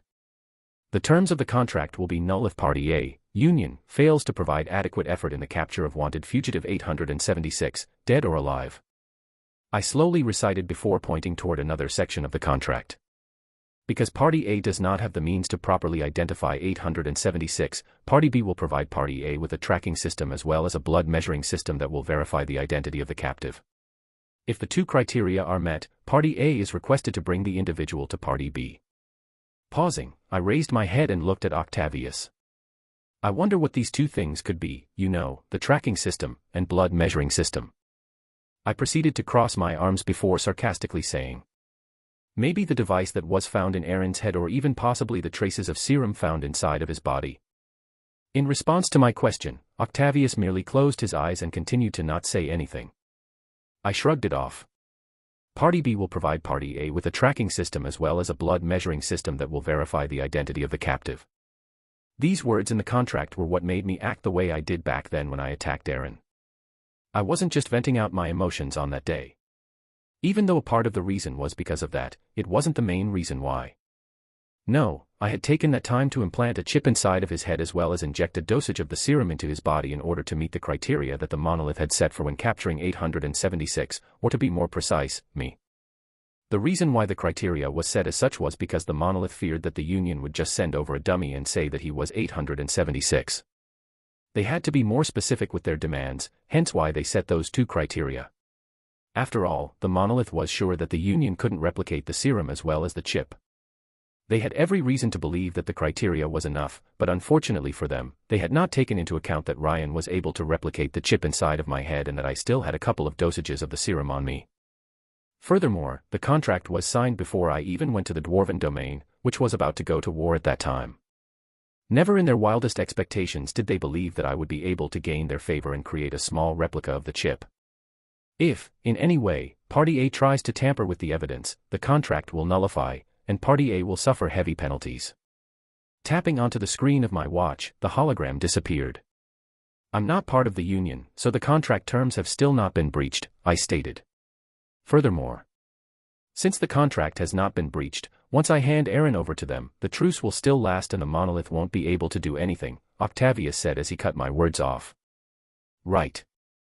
I nodded, not the least bit offended by the fact that he had cut me off. That was pretty much the gist of the plan.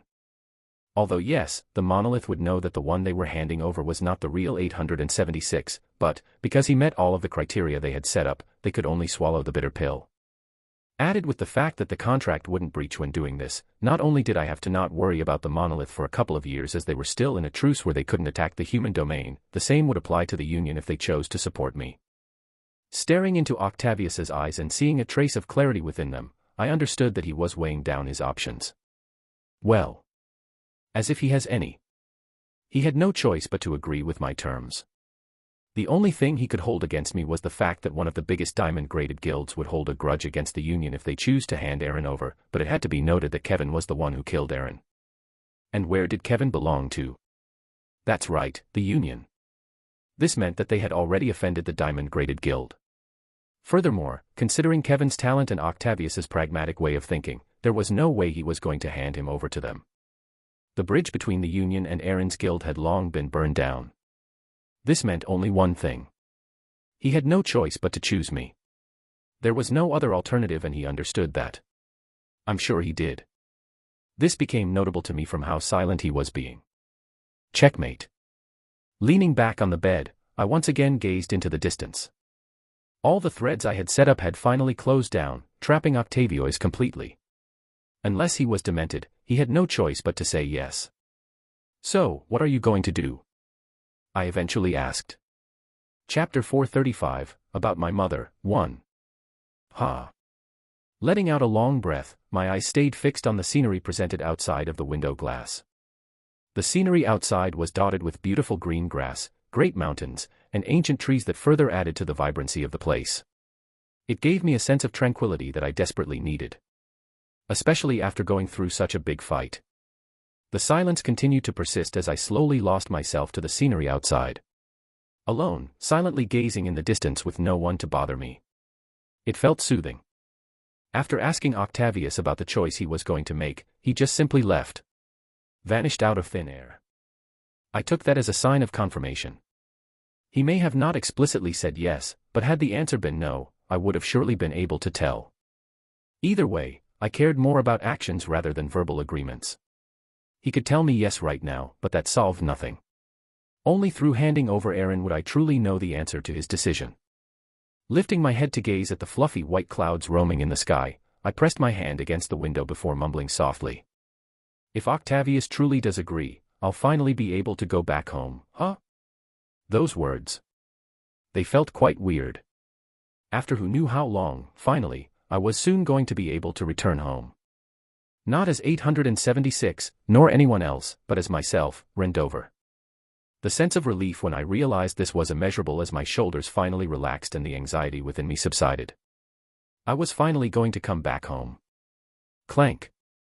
Snapping me out of my thoughts, I suddenly heard the sound of the door opening. Glancing in that direction, my brow raised in surprise. Oh my, you're actually coming to visit me. Unfortunately for me, the person who I spoke to didn't answer back as she just calmly entered the room. The person who had just entered was none other than Angelica, who curiously looked around the place. Seeing her like that, my brows furrowed. You not going to say anything? Did she just come here to sightsee? From the looks of it, it really did look like that. Raising her head, Angelica softly said, "I was bored." Eh. Her words were so unexpected that I had no idea how to reply to her. In fact, I really didn't know how to reply. "You're bored. You can't hear, human." "No, I can, but what does that have to do with anything?" "B. You know what, never mind." Before she could say anything else, I quickly cut her off. I just recalled the fact that the others had left the human domain, and that she was trapped in a room for a major part of the week. Since she wasn't adept with technology, the only thing she could do during those weeks was training, and well, that was boring. I only realized now just how bored she must have been. Once my thoughts paused there, I felt a little bit guilty as I took out my tablet from my dimensional space and pressed on the screen. A holographic image soon appeared. Then, pointing towards the seat where Octavius previously sat, I nudged with my head. "Since you've got nothing to do, come watch the matches with me. It might help relieve your boredom." "Okay." Angelica nodded her head after a bit of hesitation. From the struggle in her eyes, I could tell that she wasn't too keen on watching since her strength was far above theirs, but in the end, she still decided to watch. Guess she was that bored. Only 10 minutes had passed since the previous match where Ren defeated Keimer, and the crowd was still excitedly discussing the events of what happened before. The previous match was so thrilling that all other matches seemed a lot more lackluster. That was until the current match started. Sheeing. A cold blade cut through the air as Jin's figure suddenly appeared behind a towering figure. An extremely intense energy ripple suddenly erupted from his body. Clank. Just as Jin's blade was about to slice through the neck of his opponent, a thin veil suddenly materialized around the figure, blocking his attack as a loud metallic sound reverberated through the air. Not enough. Upon seeing his attack missing, Jin knit his brows for a moment. He suddenly twisted his body in midair before quietly landing on the surface of the arena. Upon landing on the ground, Jin raised his head and stared at his opponent who was similarly staring back at him. Arshan. That was the name of Jin's opponent. According to the information Ren had given him, he was Keimer's right-hand man, and although he was quite a bit weaker, he was still an extremely powerful individual. A raging fire burned inside of Jin's eyes as he looked at his opponent. Arshan may have been weaker than Keimer, but he was still a strong opponent. From what he heard, the way he fought was similar to Keimer. Jin may have been able to see the difference between himself and Ren, but only through a real fight would he be able to feel the true difference between them. And that was why he was particularly excited about his match. Huarg. With a loud shout, a majestic green glow made out of aura erupted from Arshan's body as his muscles bulged outwardly. He was clearly trying to gather aura around his body to unleash a powerful strike. Not that Jin would let him. Pressing his right foot onto the ground, black threads suddenly started to materialize around Jin as his figure disappeared and reappeared a short distance in front of Arshan. Humph. Spotting Jin, Arshan let out a short snort. After which, he curled his fingers into a fist and punched out. What followed his punch was a sonic boom that tore the air apart and headed in Jin's direction like an unstoppable train. Facing such a terrifying attack, Jin remained unfazed. Suddenly, to the shock of all viewers present, he closed his eyes. A small black pool suddenly formed beneath his feet as black threads shot out from the ground before wrapping around his body like a cocoon. It wasn't long before his figure was completely enveloped by the black threads. All of this happened within a short second, and the moment the attack was about to land on him, opening his eyes, revealing his emerald green eyes, Jin's figure suddenly disappeared from the spot, avoiding Arshan's attack by a hairbreadth. Boom. Despite Jin's absence, Arshan's attack continued to pass through the platform before reaching the edge of the arena, releasing a thunderous sound. Watching his attack miss, Arshan's expression turned extremely solemn. With his eyes darting all over the arena, he focused all of his attention on his senses as he tried to pick up any clue regarding Jin's whereabouts. Bang. Sensing something, raising his foot, Arshan suddenly stomped his foot on the ground. With a loud bang, the ground beneath him cracked apart and a shadow jumped out. The moment the shadow appeared, Arshan's sharp gaze locked onto it and he punched in that direction, but... Sheeing. Arshan suddenly felt a cold chill run down his back as another shadow materialized behind him. It was at that moment he realized that he had been tricked. The previous attack was a decoy. Ha! Crying out loud, Arshan channeled all the aura inside of his body. A soft glow enveloped his whole body as the muscles of his body expanded even more. Forcefully twisting his body, his eyes became bloodshot and he changed the direction of his fist towards where the shadow came from. As he changed the course of his attack, he could feel his muscles scream in agony. But he still persisted and punched out. Boom.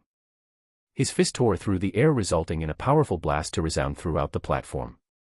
But just as he thought he had managed to counter his opponent, he realized that his attack had missed. Sheeing. Yet again, Arshan suddenly felt a dangerous feeling rising from behind him. Gritting his teeth, his face twisted savagely as he shouted. "Stop hiding, you rat." His voice was so powerful that even the audience below could hear it. However, none of them paid attention to Arshan as everyone's eyes were locked on a figure standing on the opposite end of the arena.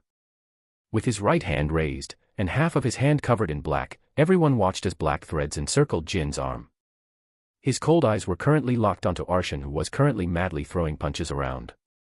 Failing to realize that beneath him was a small black pool that would shoot black threads left and right whenever Jin's hand twitched. Slowly but surely, more and more black threads formed from beneath the pool, wrapping around Arshan's legs.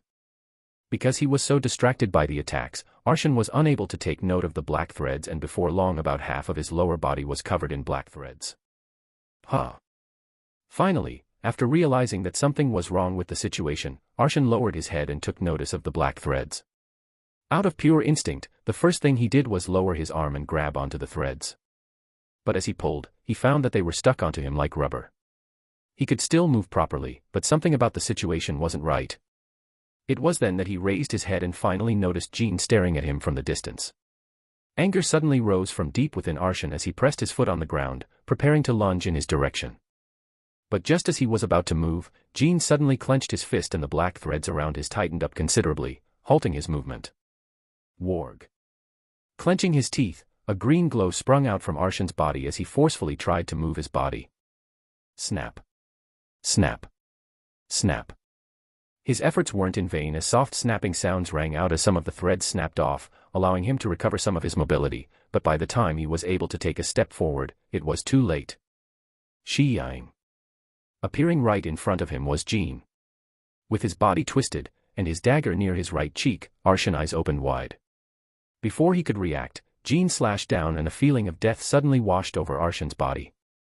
Even then, as a proud orc, he kept his eyes open and continued to glare at the dagger. He knew from the moment that his body had been trapped that he had lost the match, but he still persisted. Unfortunately, his stare wasn't enough, and Jin's dagger enlarged in front of him. Just as the dagger was about to take his life away, it came to a sudden halt. Thud. With a low thud, Jin landed on the ground and brushed his hair up. A deathly silence enveloped the arena grounds as all the spectators gazed in Jin's direction. However, the silence was soon broken by the referee's voice as it boomed throughout the whole venue. Winner of this round, Gene Horton, he will pass to the round of 16. Following the referee's words, the whole stadium erupted into cheers. Once Jin's match ended, it was Amanda's turn to compete. Standing on the opposite end of the arena, Amanda held onto her bow with her left hand whilst simultaneously taunting the string back with her left hand. A blue translucent arrow materialized on her bow as she gazed at her opponent. Standing opposite her was a young dwarven girl with both of her hair tied in ponytails. With both of her hands forward, grasping a metal bar, Amanda's face twitched slightly as she looked at the artifact the dwarven girl was holding. A submachine gun.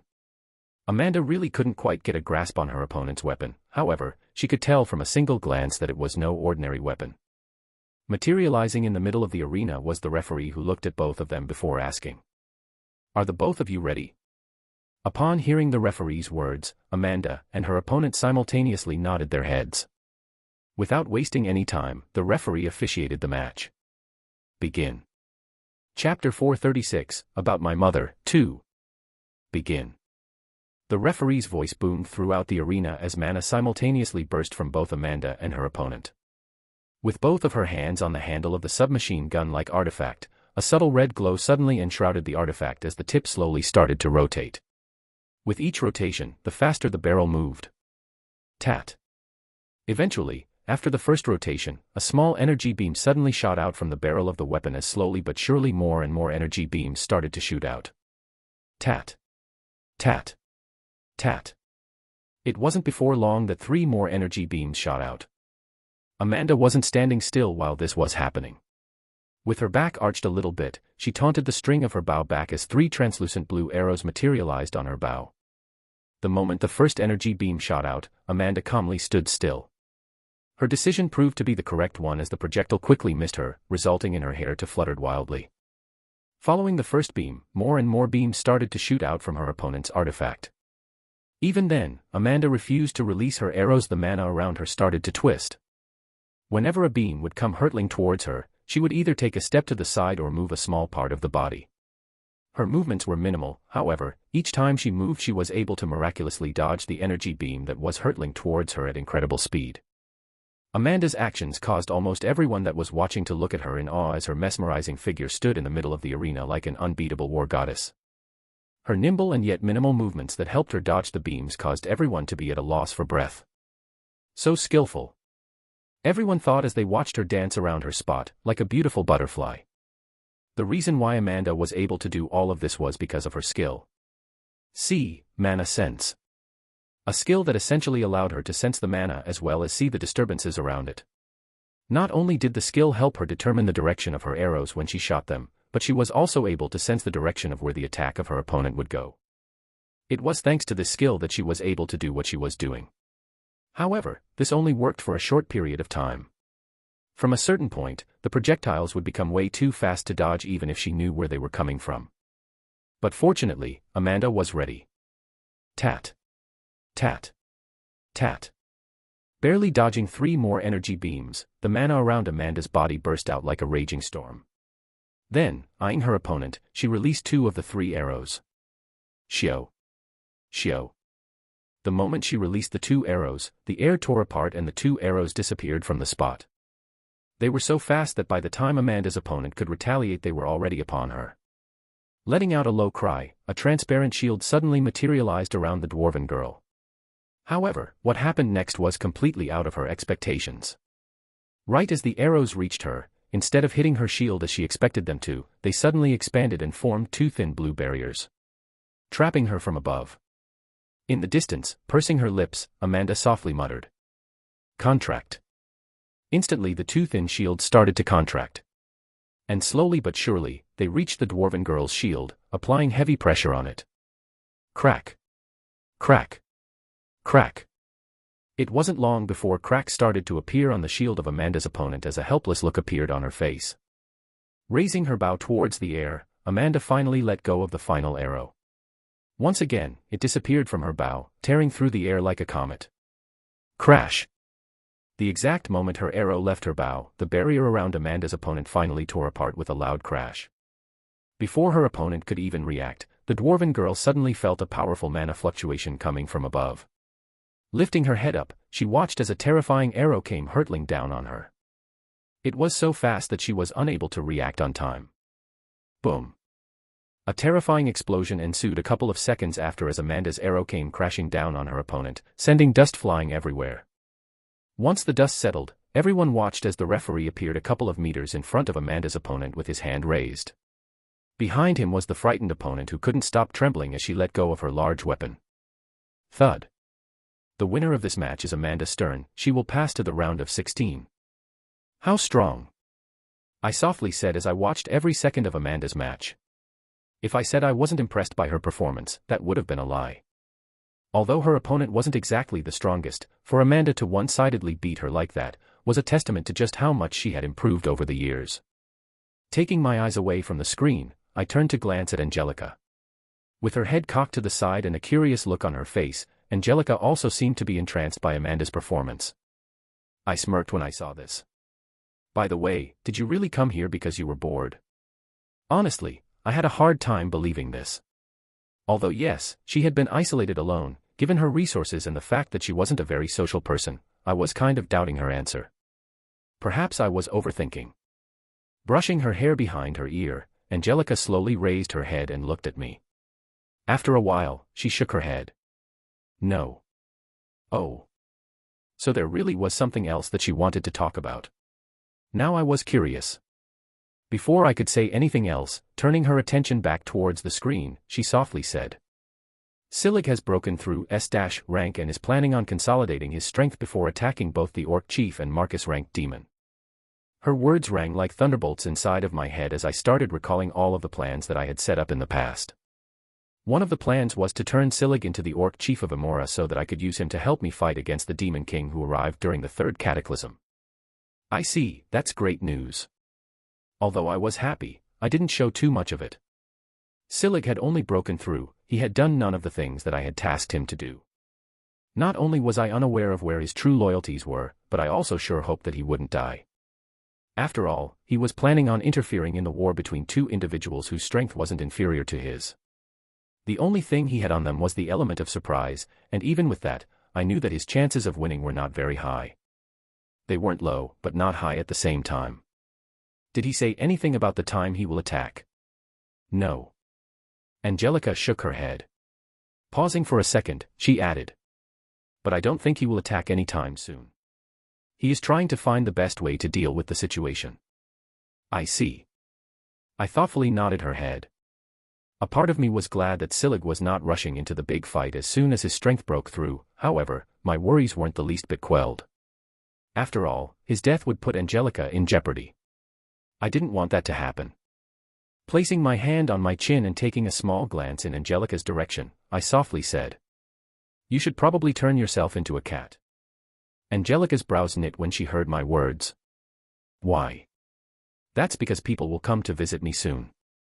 I'm sure you don't want too much attention, Gath. Before my words could even fade, we suddenly heard the sound of footsteps coming from the other side of the door. Opening up her eyes, throwing me a glare, a black shadow cast over Angelica before her figure shrunk and she turned into a cat. Following her transformation, she jumped up on the bed before resting on the top of the small ledge by the side of the window. Clank. Because she was now a full-fledged count-ranked demon, it only took a brief moment for her to transform. Just as she sat on the ledge, the door swung open and Kevin entered the room. Upon entering the room, Kevin causally greeted me. Hey. MHM. I greeted back with a nod. Looking around the place, Kevin's feet suddenly came to a halt as he pointed in the direction of where Angelica was. His brows jumped up in surprise. Is that? Yes, it's her. I nodded my head. I had already briefed him about Angelica, so it was no surprise that he was able to recognize her. Raising my head, I asked, "Did you just come back from visiting Emma?" Yeah. Kevin replied as he sat down on the chair where Octavius and Angelica previously sat. Her condition seemed to have stabilized, however, she's still in a coma and hasn't woken up yet. I've heard. Emma's situation was, how should I say, delicate. After all, I was somewhat responsible for what happened. Or rather, the entity that was inside of me was responsible, but deep inside I knew that was also to blame. Had I realized that I was being controlled sooner, such things would have never happened. This was especially so after realizing that there were plenty of flags indicating to me that something wasn't right. Emma aside, have you seen her father? Kevin's next words caused me to snap out of my own thoughts. Raising my head, I looked up for a moment before nodding my head. Yes, he's back in the human domain. Family problems. Kevin's brows knit as soon as he heard my words. Does he know about Emma's situation? He probably doesn't. I shook my head. Because people couldn't communicate through the two places, Waylon probably had still not found out about the situation with Emma.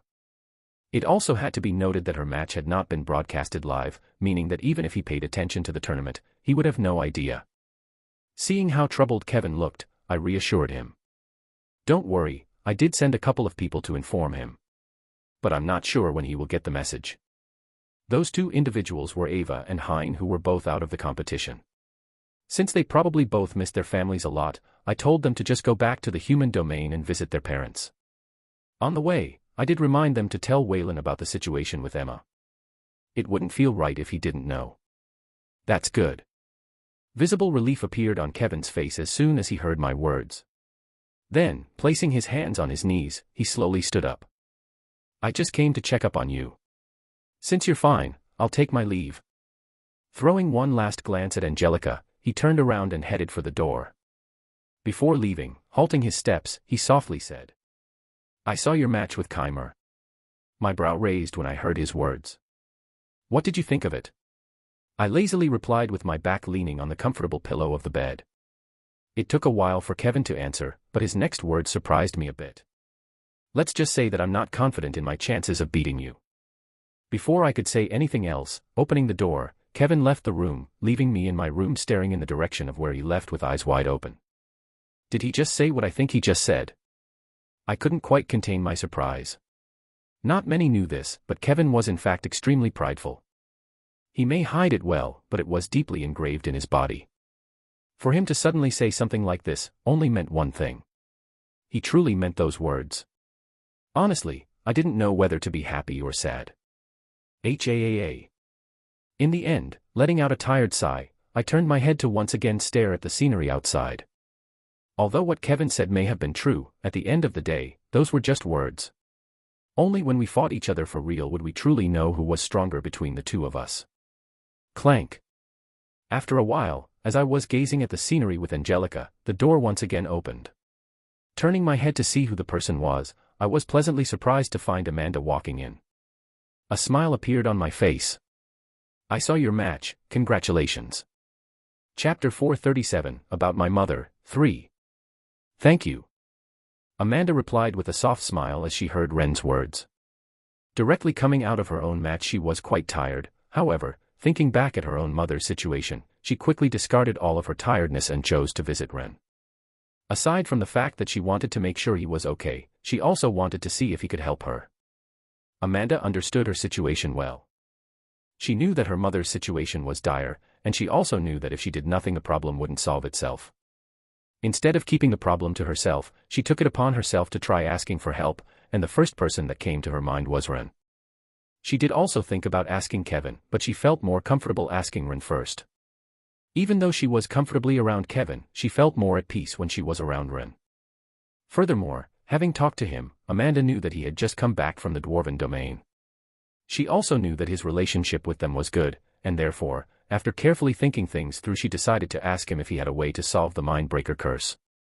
Her hopes were low, but nevertheless, it wouldn't hurt asking. Sitting down, placing both of her hands on her laps, Amanda took a good look at the place before her eyes suddenly paused on a small black cat sitting by the edge of the window. Pudding. She called out in surprise. A flood of memories suddenly flashed through her head as the surprise in her eyes grew only bigger. How is she here? She thought at first, but after that, staring at her fluffy fur, her right hand instantly twitched as she had a sudden urge to pet her. However, the moment Amanda's words faded, Pudding's body suddenly twitched as the room froze for a second before a wry smile appeared on Ren's face. Scratching the back of his head, Ren forced a laugh before scooching his body away from Pudding. Haha, yes, it's Pudding. He turned his head to look away from her. Amanda tilted her head once she saw this, but recalling the purpose of her visit, she stopped paying attention to Pudding and cleared her throat. Cume, cume. Her soft coughs rang through the room, attracting Ren's attention. Sensing the shift in Amanda's mood, he sat up straight. What's wrong? Brushing her hair behind her ear, Amanda softly said. Do you remember the conversation we were having back at the tournament stands? Tournament stands? Placing his hand on his chin, a thoughtful look appeared on his face as he tried his best to recall the previous conversation he had with her. As he was thinking, gazing at him from where she was sitting, Amanda took a good look at him. He's changed, she thought. Amanda wasn't the type to care about someone's looks, however, if she had to say something, it was that the current Ren was a lot more handsome than in the past. Not only were his facial features sharper and more chiseled out, but so was his body, which previously used to be very skinny. Unknowingly, the side of her cheeks heated up, forcing her to turn her head to the side. Fortunately, the embarrassment did not last for long as Ren's loud voice echoed throughout every corner of the room. Ah. You mentioned something about your mother. His face quickly turned serious. Recollecting herself, Amanda nodded her head. Yes. Did something happen to her? Ren proceeded to ask before he raised his head and carefully looked around the place. You said that she was here, but I don't see her anywhere. Ren's sudden action caught Amanda off guard as she couldn't help but smile at his actions. The way he was moving his head around to look for her mother was funny. After all, there was no one else but her in the room. He was clearly overacting for nothing. But it was because of such things that she was comfortable with him. But her smile did not last for long as the smile soon wiped away from her face and her face darkened. She's sick, Amanda eventually said, and Ren finally stopped moving. Following this, worry and surprise flashed across his eyes. Leaning forward, he asked. If I may ask, what happened to her? Amanda nodded her head. She had already braced herself to tell everything that had happened to him. Biting the bottom of her lips, she took a deep breath before she started to recount to him everything that had happened not too long ago with the Elf Queen. From how she brought her to this strange place, to how she told her about the situation with her mother, and how she had saved the Queen's life. As she spoke, she made sure to not miss out a single detail. After reaching the place, I saw my mother resting inside of a large capsule. Although she didn't look exactly like in my memories, I could still tell that she was my mother. With every word that Amanda spoke, the heaviness in her chest slowly started to lift away as her words became clearer. It felt as though a heavy burden had been lifted away from her, making her talk more calmly. The Queen said that my mother is currently under the Mind Breaker curse and that if nothing is done, she will forever be trapped in the capsule, without any hope of ever waking up again. It wasn't long before she finally finished recounting everything. With her head lowered, she had a bitter look on her face. Clenching her fist, she softly muttered, I know that you probably don't know anything about my current situation and that I'm probably adding to your burdens, but I'm glad you listened to what I had to say. A bitter and sad smile soon appeared on her face. To her, this felt more like a venting session. From the beginning, she never placed much hope in Ren being able to have a solution to her problem, but even then, she wanted him to at least know her current situation. Lifting her head up and preparing herself to leave, her body suddenly froze when she saw Ren's face. This. Staring at Amanda, who was looking back at me, I was left momentarily speechless. Recalling the words she said to me as she recounted the events that led to her finding out that her mother was alive, I really couldn't help but be inwardly shocked. There was such a story. This was the first thought that came to my mind. Moreover, what was even more shocking was the fact that I didn't know of such an important matter. Especially if it was regarding Amanda, one of the main characters of the story. Was it purposely left out by the entity? I thought to myself as I tried to make heads or tails about the situation. Although it was a far-fetched possibility, I knew that I needed to take this matter into consideration. As far-fetched as it was, the possibility of it biting me in the ass in the future wasn't impossible. However, it was then that I suddenly recalled something important. Focusing my attention back towards Amanda, who looked extremely down, I softly said, Actually, I know of a way to cure the curse of your mother. Huh. It took a moment for Amanda to react, but the moment she processed those words, she stood up in shock and looked at me with eyes filled with a mixture of shock and surprise. Really? She asked with a voice filled with hope. I nodded my head. Yes, I do. The Mind Breaker curse. Thinking back to the past when I went to Amora with Kevin to collect the cure, I would have never thought that I would have to use them again. Actually, now that I think about it, wasn't there someone that was supposed to be healed by the fruits? The whole reason why Kevin went to Amora was to collect the Zurin fruits in order to heal someone from the Mind Breaker curse. Was that someone Amanda's mother? If so, why did I know nothing about this? Moreover, if I pieced everything together, Kevin went to Amora when he was B ranked, and the timing perfectly coincided with the current timing. Was I missing something?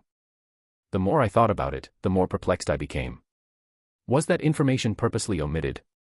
I really didn't know, and I wasn't too happy about this. However, even though I wanted to think more about it, staring at Amanda, who seemed to be looking at me with eyes filled with hope, I smiled at her. You don't have to worry too much about your mother's situation. I have a cure for her. Amanda's shoulders suddenly started to tremble upon hearing my words, but before I could say anything else, she quickly closed her eyes and calmed herself down. Soon, opening her eyes once again, a calm look appeared on her face. It became clear to me that she didn't want to let her emotions take control of her rationality. A smile appeared on my face when I saw this. She was a strong girl, and I quite liked her for that. Thank you. She softly whispered before sitting back down on her chair. There was a mixture of relief, gratitude, and even something else in her voice that I couldn't quite understand. Here. Taking out a small card from my dimensional space, I tossed it towards Amanda, who caught it with one hand. Lowering her head, she looked at the card with a confused look on her face. What is this? Those are the keys to my room. I calmly replied. If you go to my room, there should be a safe over by the room. The passcode is 887,930, and over there you should be able to find my dimensional bracelet. In it is the fruit that can cure your mother of the curse. As I had a very big match, afraid that my dimensional space would break during the fight, I decided to store all my important items inside of another dimensional space before putting it inside of a safe. The red book was also stored inside of the safe. I would have gone in her stead, but at the moment, I wasn't really in the condition to go, so I could only have her go for me. Clenching onto the card with her hand, Amanda gratefully looked in my direction before she took a deep breath. Biting her lips softly, she once again muttered, "Thank you. Don't mention it." Waving my hand, I leaned back on my bed. Although the Zurin fruit was worth quite a lot, I didn't regret giving it to Amanda. Aside from being one of the closest people to me, she was also someone that went through a lot. In fact, the situation with her father was probably a result of my own actions, and I felt a little bit guilty about that. Yes, her father would have always gone to the demon realm, however, it wasn't meant to be that early. My actions changed the future and as a result, caused him to go under even more danger than he was supposed to. Standing up, with the card to my room tightly clenched inside of her hand, Amanda mumbled something before leaving the room. "I will definitely pay you back." It was faint, but I heard it.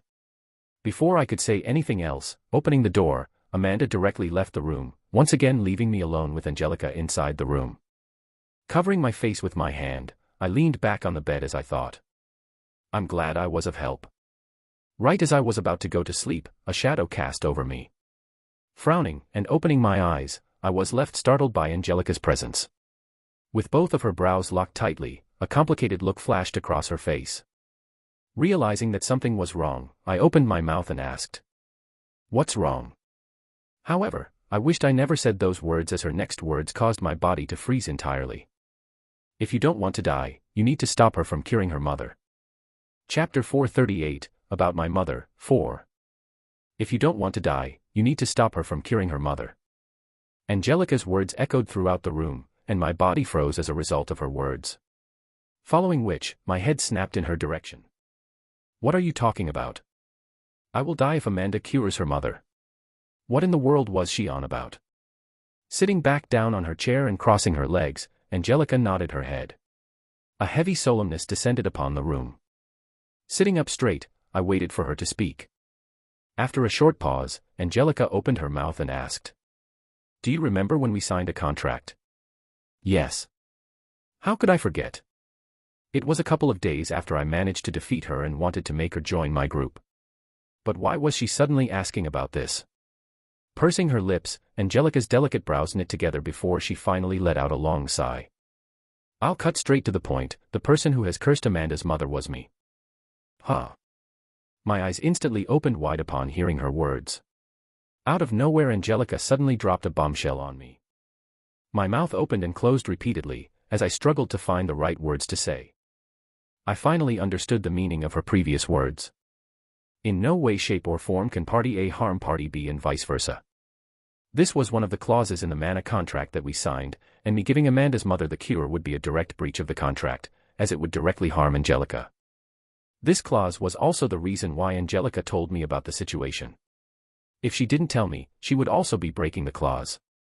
I had many questions that I wanted to ask. However, I knew that I couldn't let my emotions get the best of me. Closing my eyes and calming my uneven heartbeat, I opened them again and looked around. Then, glancing at Angelica from the corner of my eyes, I spoke inside of my mind. "In case someone overhears our conversation, it's best if the two of us telepathically talk." "Okay." Angelica nodded her head. After which, demonic energy suddenly sprung forth from her body as she once again returned to her cat form. Jumping onto the bed, she once again made a move for the ledge of the window. Once she settled down, she proceeded to look out of the window. While this was happening, taking another deep breath and trying to calm my mind, which was currently in shambles, I proceeded to question Angelica. "Please tell me the full story so that I can make a proper judgment." There were many things that I wanted to ask her, but instead of asking them, I opted to listen to her side of the story first. From there, if there were any more things I was uncertain of, I would proceed to ask. Before then, I just wanted to hear what she had to say for herself regarding the matter. I didn't want to make any rash decisions. Raising her paw and caressing her head, mimicking a cat's movement, Angelica nodded her head before her voice entered my mind. "It happened a while back. About 15 years in the past, if I don't remember wrongly." My brows furrowed. 15 years back, that was quite a while ago. Was Amanda's dad even highly ranked back then? It had to be noted that humans didn't live for as long as demons did, and therefore, 15 years was quite a lot of time. If it was 15 years ago, I doubted that Amanda's father was even S-ranked. However, that still wouldn't be able to explain how she was able to curse Amanda's mother. After all, he may have not been S-ranked, but the disparity in strength should have been big. Back then, I was only a Baron-ranked demon, and was newly elected as the matriarch of the Charm tribe. As the newly elected matriarch, I was very ambitious, and an opportunity presented itself. Angelica paused and looked at me. Pinching the middle of my brows, I proceeded to ask. Could that opportunity have anything to do with you cursing Amanda's mother? Turning her head and twirling her tail in the air, Angelica softly replied. It is exactly that. Upon hearing her words, the confusion within me grew. Tell me more about this opportunity. I mean no offense, but I seriously doubt that you have the ability to actually be able to curse her mother. Even if it was 15 years in the past, Angelica shouldn't have been strong enough to do that. Fortunately, Angelica's next words managed to resolve some of my doubts. Your words are correct. I was indeed too weak back then to actually curse her mother. Although Amanda's father was not the guild leader just yet, the security around her mother was simply too much for a Baron-ranked demon like me, even if I had the support of my tribe. Well, yeah. That is to be expected. Amanda's mother was the wife of the guild master of the #1 guild in the human domain. Regardless of how weak humanity was, it was still a powerhouse that most demons wouldn't dare touch without proper preparations. Since the security was so tight, how were you able to curse Amanda's mother? I had support. Angelica quickly replied. My head jumped up when I heard this as an idea suddenly formulated inside of my mind. Could it be the Lust clan? Indeed. Angelica nodded her head, and I covered my face with my hand. Fuck, no wonder you were able to curse her. Unlike the Charm tribe, the Lust clan was an enormous demon organization. If I had to estimate its power, it was probably stronger than the current union, and not just stronger, but incomparably stronger. It also had to be noted that there were 6 other clans of similar strength. If not for the other races being the priority, humanity would have long been wiped out. In the midst of my thoughts, Angelica continued. The Lust clan is enormous and powerful. More so than you can ever imagine. The tribe that I was in, the Charm tribe, is a small tribe that was branched out to the human domain in order to expand the influence of the clan. Angelica suddenly paused and turned to look at me, trying to make sure that I understood. Giving her a slight nod, she continued. As the representative of the Charm tribe, I was selected as the demon who was going to place the curse on Amanda's mother. The main purpose of this was, as you probably already figured out, was to try to take over the #1 guild in the human domain. I get that, but why you? Couldn't they have chosen a stronger demon? Can't. Angelica shook her head. Back then, the stronger demons were still busy trying to settle down on Earth and were also fighting against the other races. Listening to her words, I still had some doubts. Honestly, I really didn't buy the whole idea of Angelica being selected out of all the other demons that could have been chosen. There was most likely something that she didn't want to tell me, and although I wanted to know, I didn't push it. There was probably a reason why she didn't want to tell me. Since the mana contract stated that she couldn't think of doing any harm to me in any way, shape or form, I could tell that she wasn't divulging this with me in order to protect me. Or perhaps something else. I really wasn't sure at this point. Scooting my body back, I placed my hand over my chin and fell into thought. After a while, I looked at Angelica and shared my findings. In short, I can already predict what happened next. With the aid of the Lust clan you were somehow able to curse her, however, the moment you tried to threaten her, instead of following your orders, she directly ran away. Not wanting to disappoint the Lust clan, you tried to chase after her, and somehow failed, resulting in you activating the curse. Upon activating the curse, you thought that she had died and forgot all about her. It didn't really take a genius to get the gist of the situation, and when I was done recounting my speculation, Angelica could only helplessly nod her head. That's correct. However, back then, I really thought that I had killed her. I get what you mean. Amanda's mom could count herself lucky. Had it not been the queen that was next to her, she would have died a long time ago. Raising my head, a sudden thought occurred to me. Hold on, was this failure the reason why you chose to attack Amanda a while back? Turning her head, Angelica's voice softened. Yes. I see. A petty one I see. Because of her failure with Amanda's mother, it seemed like she held a grudge against Amanda. Still, this sudden revelation by Angelica caused the gears of my brain to turn. Something about this situation was odd. Very odd. For a situation like this to have occurred, I felt that something wasn't right.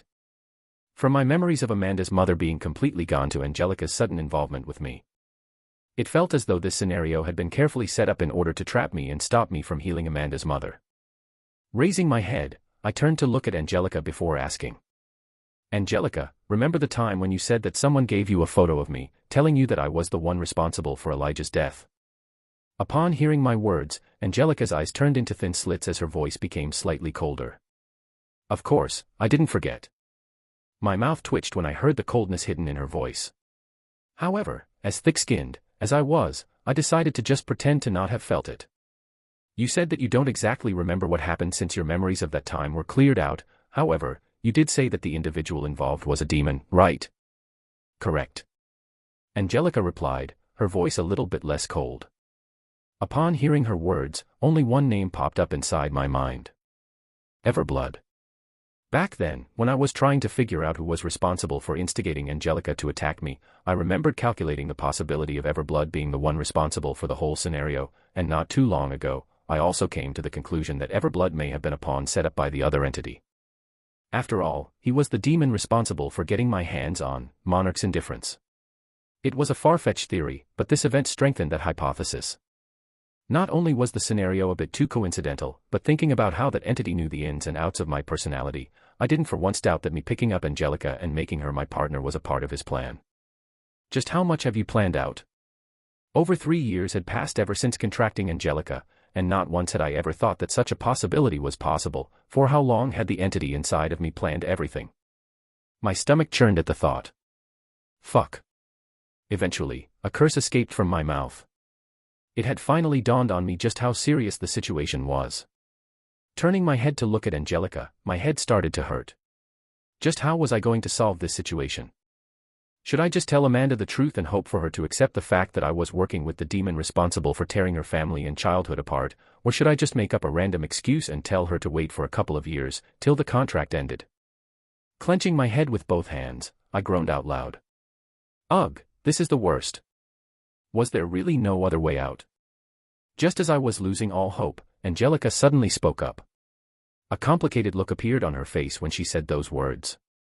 Actually, there might be a way. Chapter 439, About My Mother, 5. Actually, there might be a way. Angelica said with a complicated look on her face. Her words reignited hope within me, however, that was quickly dashed away when I realized that there was no free lunch in this world. Indeed, there may have been a way, but there was most definitely going to be a cost associated with that way. Closing my eyes and taking a deep breath to collect myself, I opened them up again and asked. What is the way? Breaking the contract. You know that's not really possible. Mana contracts, regardless of the parties, could not be broken. The reason for this was unknown. The same went for skills. No one really knew why they existed. Well, that was back in the past. I now knew. It was because of the Akashic records. They were the entity responsible for creating the laws of the world, and in this case, the law that they had set was that mana contracts couldn't be broken. Was there a deeper reason for this? I really wasn't sure. That aside, it was because of this rule that people were extremely apprehensive when signing a mana contract. Since both parties couldn't break the contract, if both were unable to fill the requirements set in the contract, both parties may end up bound together for life. Furthermore, I didn't want to break my contract with Angelica. Not only was she a powerful ally that I could trust, but all the previous plans that I had made with Silig would go to waste. I couldn't really afford to lose those. Angelica also seemed to have understood this point as she quickly shook her head. No, it's not that. Pausing, Angelica stroked her ears with her paw and carefully said. The contract we signed back then, if I don't recall wrongly, its grade is not that strong. Right. I nodded my head. As I've said before, there were different grades to a mana contract. Each grade meant for a different rank and individual it could bind.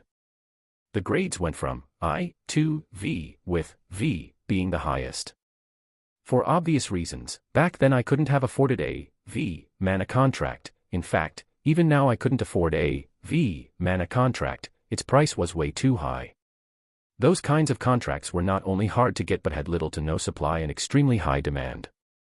It wasn't something I could get my hands on. Back then, with the money I had, I only managed to get my hands on a grade 3 contract. This was the standard grade contract and could bind individuals whose strength was around C to B rank, which was my exact rank. Back when we signed it, if I don't remember incorrectly, I think I was Baron ranked while you were still somewhere around D to E rank. Yes. I was indeed around that rank when I first met her. Still, my eyes squinted as I tried to understand what she was trying to get at. That was back then. Right now I'm account ranked demon while you're B ranked. Just around the threshold of the mana contract rank effectiveness. Ah. Hearing Angelica's words, I suddenly slapped the palm of my hand. How come I didn't think of that? It didn't take too long for me to understand what she was trying to hint at, and when I realized what her plan was, a mixture of surprise and caution washed over my face. She was basically hinting at the fact that there was a chance for me to survive the backlash of the contract. As long as I managed to break through to B+ rank, I would have a very real possibility of surviving the ordeal. That being said, even if I exceeded the rank grade, there was still a very real chance for me to suffer serious consequences. The possibility of death may have been significantly lowered, but it wasn't exactly off the table. To make matters worse, even if I did end up surviving the backlash of the contract, it wouldn't break. It would just repeat the same thing at the next violation. You know the consequences of forcefully enduring the backlash of the contract, right? Angelica asked, her voice deepening as she leaped off the ledge. Yes. I closed my eyes and nodded. Then, opening them up again, I looked at Angelica and asked. But what about you? Won't you suffer a backlash from breaking the curse? I will. Angelica replied with a soft voice. However, the backlash will not be too troublesome for me. Maybe by a month's time, I will recover. About you. Angelica suddenly frowned. Before she could say anything else, I cut her off. It's fine. I can take it. Raising my head and staring towards the ceiling of the room, I softly murmured. I don't think it will be a problem. Honestly, I know this might be a dumb move on my part, but I felt that this was the only way to resolve everything perfectly. There was a probability of me dying, but I think with enough preparations I could avoid it. Even then, I would without a doubt suffer heavy consequences. I wasn't sure how much. Perhaps it could even go as far as me losing a rank, and obviously kicking me out of the tournament due to the injuries, but I felt like this was the right thing to do. My mind suddenly halted as my thoughts paused there. A sudden thought struck me. Do I perhaps like Amanda? Was the reason why I was going to make such a rash decision because I had feelings for Amanda? If I thought about it, I wasn't the type to risk my life for the sake of others unless it jeopardized my own. It just wasn't me, yet, here I was now, just about to do that same exact thing. I couldn't quite comprehend the feelings I was having. Sure, Amanda was beautiful, drop-dead gorgeous if I had to add, but I had seen plenty of other beautiful girls in my life. Yet, thinking about the possibility of her hating me, my decision in letting Amanda hand her mother the fruit became more resolute. Deep down inside, I knew that if I did nothing about the situation, and Amanda found out everything, our relationship would reach a point where we would never be able to talk again, and I really didn't want that. But did this mean that I liked her? I really don't know. I ruffled my hair into a mess. The more I tried to rack my brain over the matter, the more confused I became. I really knew nothing about romance, and honestly, I had not been with Amanda long enough to think of her as a romantic interest, yet, why did I not want her to hate me? Clank. Just as the storm inside my mind was starting to stir even more wildly, the door to the room opened up and Amanda walked in. In her hand was my bracelet. Walking up to me, her soft footsteps rang throughout the room before she handed me the bracelet. Here. Thank you. Taking the bracelet from her, I quickly focused my attention on the bracelet. Somehow, I couldn't muster the courage to see her face. Channeling my mana into it, after a couple of seconds, I took out a familiar-looking fruit. The Zurin fruit, and the fruit responsible for curing Amanda's mother of her curse. Feeling the fruit in my hand, it suddenly felt a lot heavier than I thought. It felt as though I was holding onto a large 500-kilogram dumbbell. I knew that this was all fruit of my imagination and a complicated look flashed across my face, however, realizing that Amanda was here, I forced a smile and handed it to her. This is the fruit that can cure your mother. With her eyes locked onto the fruit in my hand, Amanda didn't speak. However, I could see hope glimmer inside of her as she eyed the fruit in my hand. Extending her hand, Amanda flinched and retrieved it before turning to look at me and politely asking, "May I?" "Go ahead," I replied whilst extending my hand, urging her to take the fruit. Mustering some courage, Amanda eventually extended her hand and took the fruit. Then, retrieving it, she started to carefully examine it in her hand. As all of her attention was focused on the fruit, I took this chance to finally take a good look at her, and the moment I did, a thought suddenly crossed my mind.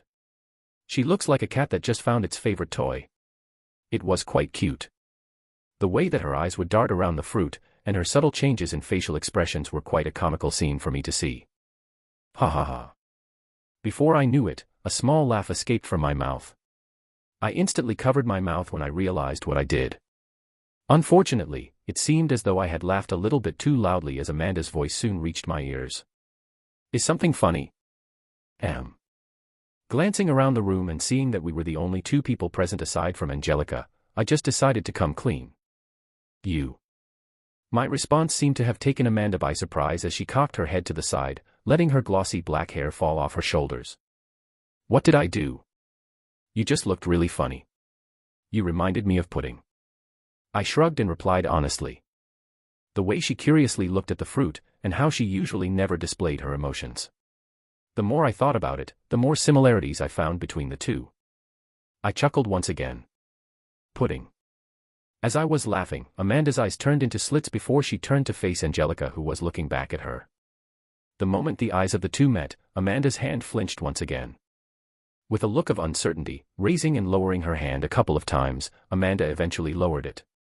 It seemed as though Angelica's stare was just too much for her. She must really want to pet her.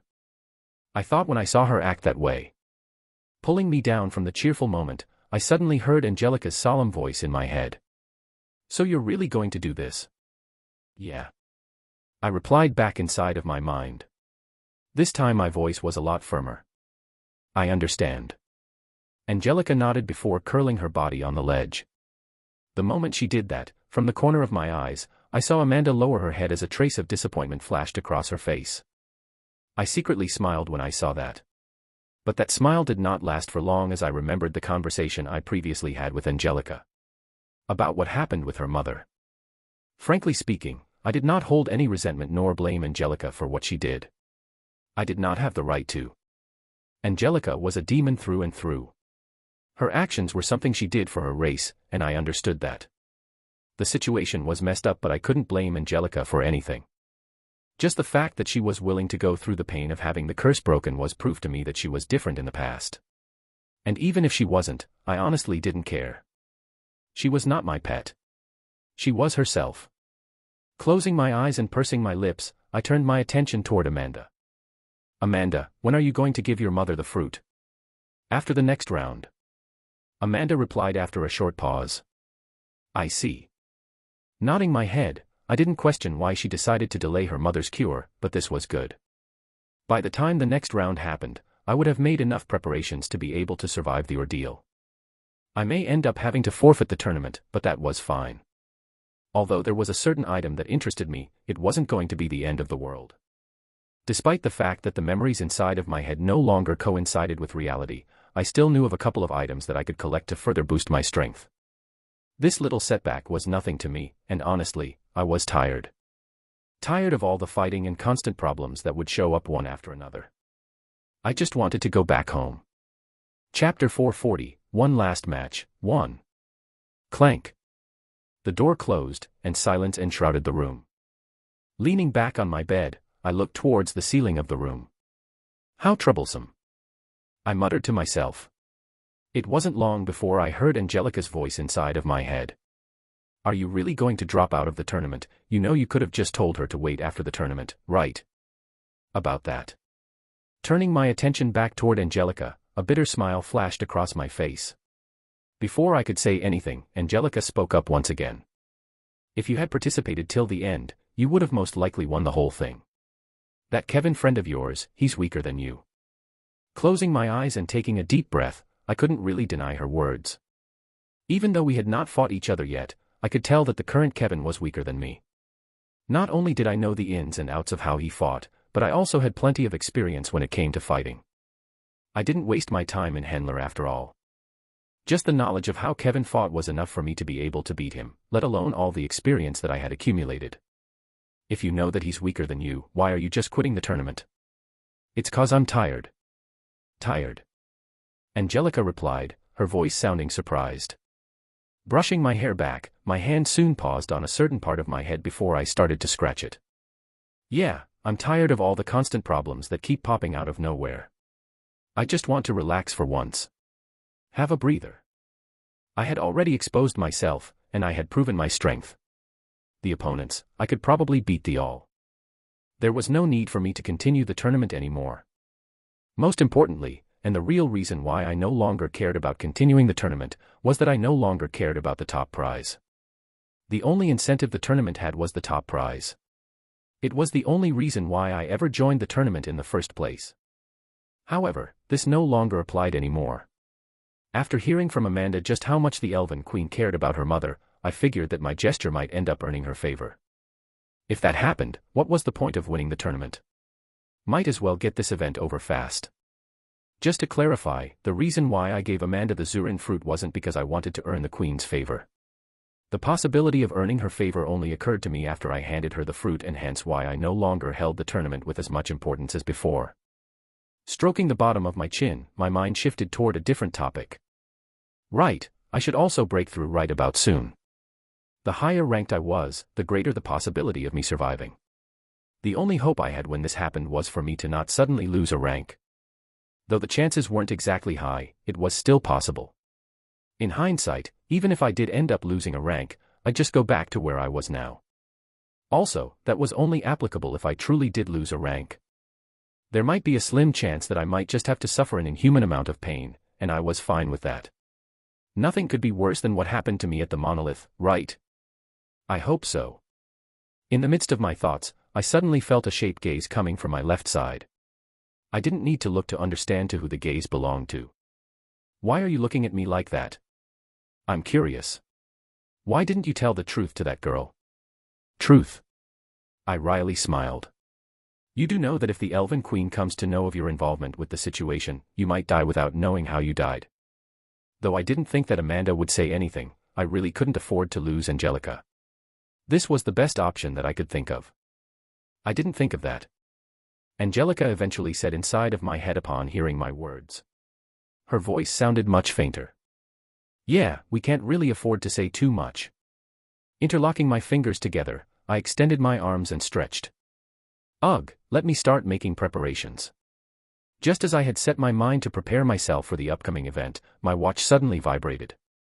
It's probably the matchups for the round of 16. I thought when I felt the vibration. Trying. Lowering my head and staring at the message written in it, my face froze. Air. What is it? In the midst of my sudden behavior, Angelica's voice reached my ears. Turning to look in her direction, a bitter smile appeared on my face. Lifting my arm and turning my wrist, the smile on my face became even more bitter. My next opponent is a really thought one, you see. Equals. Round of 16. Ren Dover versus Kevin Voss. Equals. So much for the speech about being tired and all. Sigh, really, what kind of dog shit luck is this? For Kevin to be my next opponent, truly, I couldn't understand how luck was my highest stat. Seriously. Late night. Inside a small room, quietly laying down on a bed, was a beautiful girl with auburn hair that scattered all over the pillow. Her faint rhythmical breathing echoed throughout the lonesome room. Twitch. Suddenly, one of the girl's eyes twitched. It was very subtle and almost unnoticeable. As the room was currently empty, no one was unable to notice this. Twitch. 10 more minutes passed, and after the first twitch came the second and then the third twitch. Before she knew it, Emma opened her eyes, and then the first thing that she saw was a plain white ceiling. What happened to me? She wondered to herself. Her memories were blurry, and she barely had any recollections of what had happened. That didn't last for long, as memories soon started to flood her mind, reminding her of exactly what happened. I lost. Erin's face suddenly popped up inside of Emma's head as the memories started crashing down on her head. She could clearly remember the moment when he suddenly appeared behind her and stabbed her in the back. Had it not been for the referee's intervention, she might have died there and then. I was careless. Emma clenched her fist when she thought about her loss. She already knew from the beginning that her chances of beating him were low. Because of everything that had happened with her uncle, a lot of her resources were cut out from her, resulting in her strength being a notch behind the others. Secretly, this had been eating away at her. Watching her friends and people close to her slowly surpass her, leaving her behind, Emma truly felt inferior. As a result, she decided to train even harder. The lack of resources truly made it hard for her to keep up with Kevin and the others. However, through her sheer willpower and perseverance, she was able to get to where she was now. C+ rank, almost B-. It may have not been outstanding compared to Kevin and others, but it was still amongst the top in her generations. The reason why she fought Erin was that she wanted to prove herself. She wanted to prove to Kevin and the others that she wasn't some dead weight. Even if she might end up losing against Erin, she thought that it would have been a great experience for her. It would help her identify her own weakness to later work on and develop. Unfortunately, she had been too naive. Just because Erin was also a human, it didn't mean that he wouldn't try to kill her during the tournament. She had joined the tournament with the wrong mindset, and she ended up paying a heavy price for this naive thinking. Lifting her head up and looking around the room, Emma wondered out loud. Where are the others? But then, when she realized that it was dark outside, she understood that they were most likely sleeping. Massaging her head with her hand, Emma leaned her body to the side and tried to get out of bed. But as she tried to move, her face suddenly froze. Moving her arm down, she once again tried to get out of the bed. Her face stiffened as soon as she tried to move her legs once again. I can't move my legs. Her face died with horror as she came to a sudden realization. She could no longer move her legs. Lifting her body up with both arms behind her, Emma tried to shift her body around the bed, in hopes of seeing if she still had some feelings in her legs, but it was all to no avail as she eventually realized that she could no longer move them. Once the realization dawned on her, instead of crying or panicking, she simply laid back on the bed with a listless expression on her face. A deep silence enshrouded the room following this. Maybe this is for the better, she eventually murmured, breaking the silence. Closing her eyes, she quickly accepted her circumstances. She knew that this was a result of her own failure and carelessness. Staring at the ceiling of the room, her eyes eventually dulled as she thought. Maybe this really is for the better. I've already been holding everyone back with my problems. At the same time, in a lush green forest. Bang!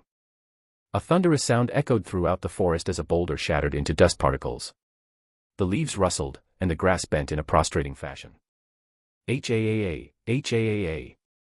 With a somewhat rough breath, Kevin's crimson-red eyes shined, admitting the darkness as they locked onto the area where the boulder used to stand. Raising his hand, he wiped the sweat that had accumulated on his forehead. Sigh. A long sigh escaped from Kevin's mouth as he looked at his watch. Following this, a rare trace of solemnness appeared on his face. Although I expected this to happen, I didn't expect for it to happen so soon. It had to be said that they were still in the round of 16. The chances of them meeting may have not been low at around 1/32, but still, Kevin had hoped that they would see each other much further down the tournament. But alas, it was only wishful thinking on his end. The drawings were random, so he couldn't complain. The only problem he had was, however, the elven tier situation. If he lost the match, then he would be unable to get them. He thought about asking Ren to get it for him in the chance he lost, but he quickly shook his head. Ren might do it if he asked, but Kevin had his own pride. The elven tier was something he needed to win, not Ren, or anyone else. Furthermore, he didn't want Ren to go easy on him. He truly wanted to fight him with the both of them going all out. Kevin had a general idea of what Ren went through after his death, and he understood the difference between the two of them. However, just because Ren had been through such hardship didn't mean that he had been standing idle.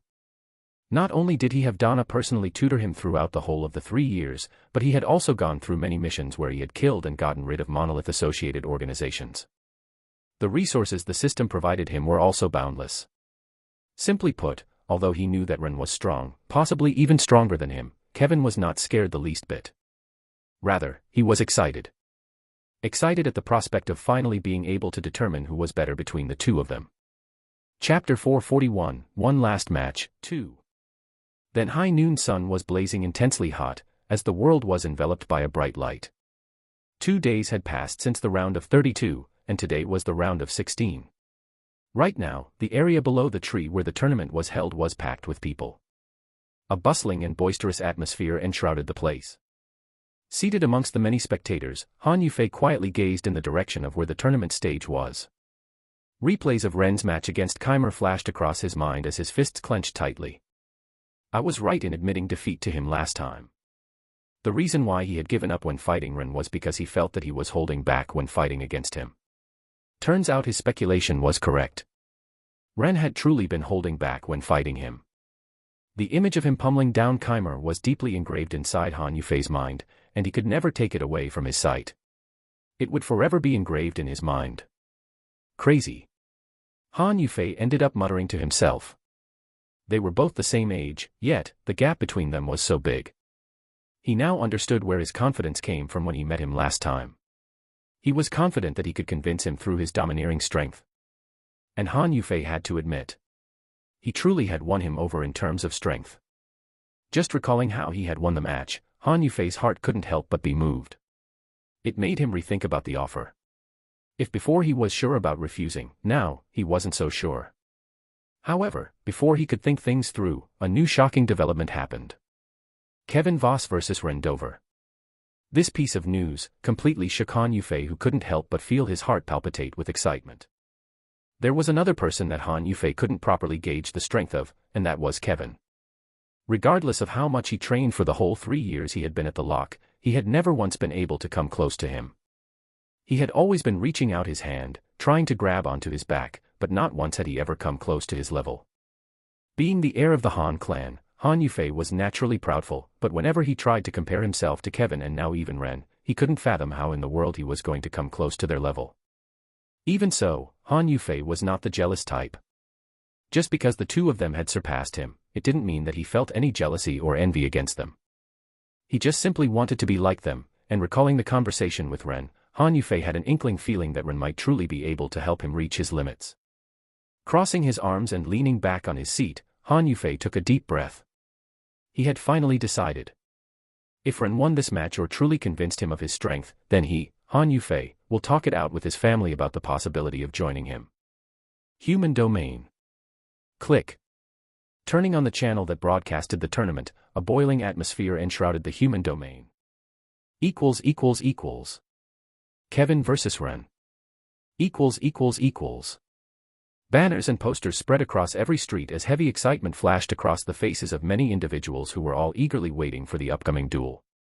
There were some dissatisfactions about the matchup since there could only be one winner, and both sides were human, but those were only in the minority. At the moment everyone just wanted to see who between the two youths was the strongest.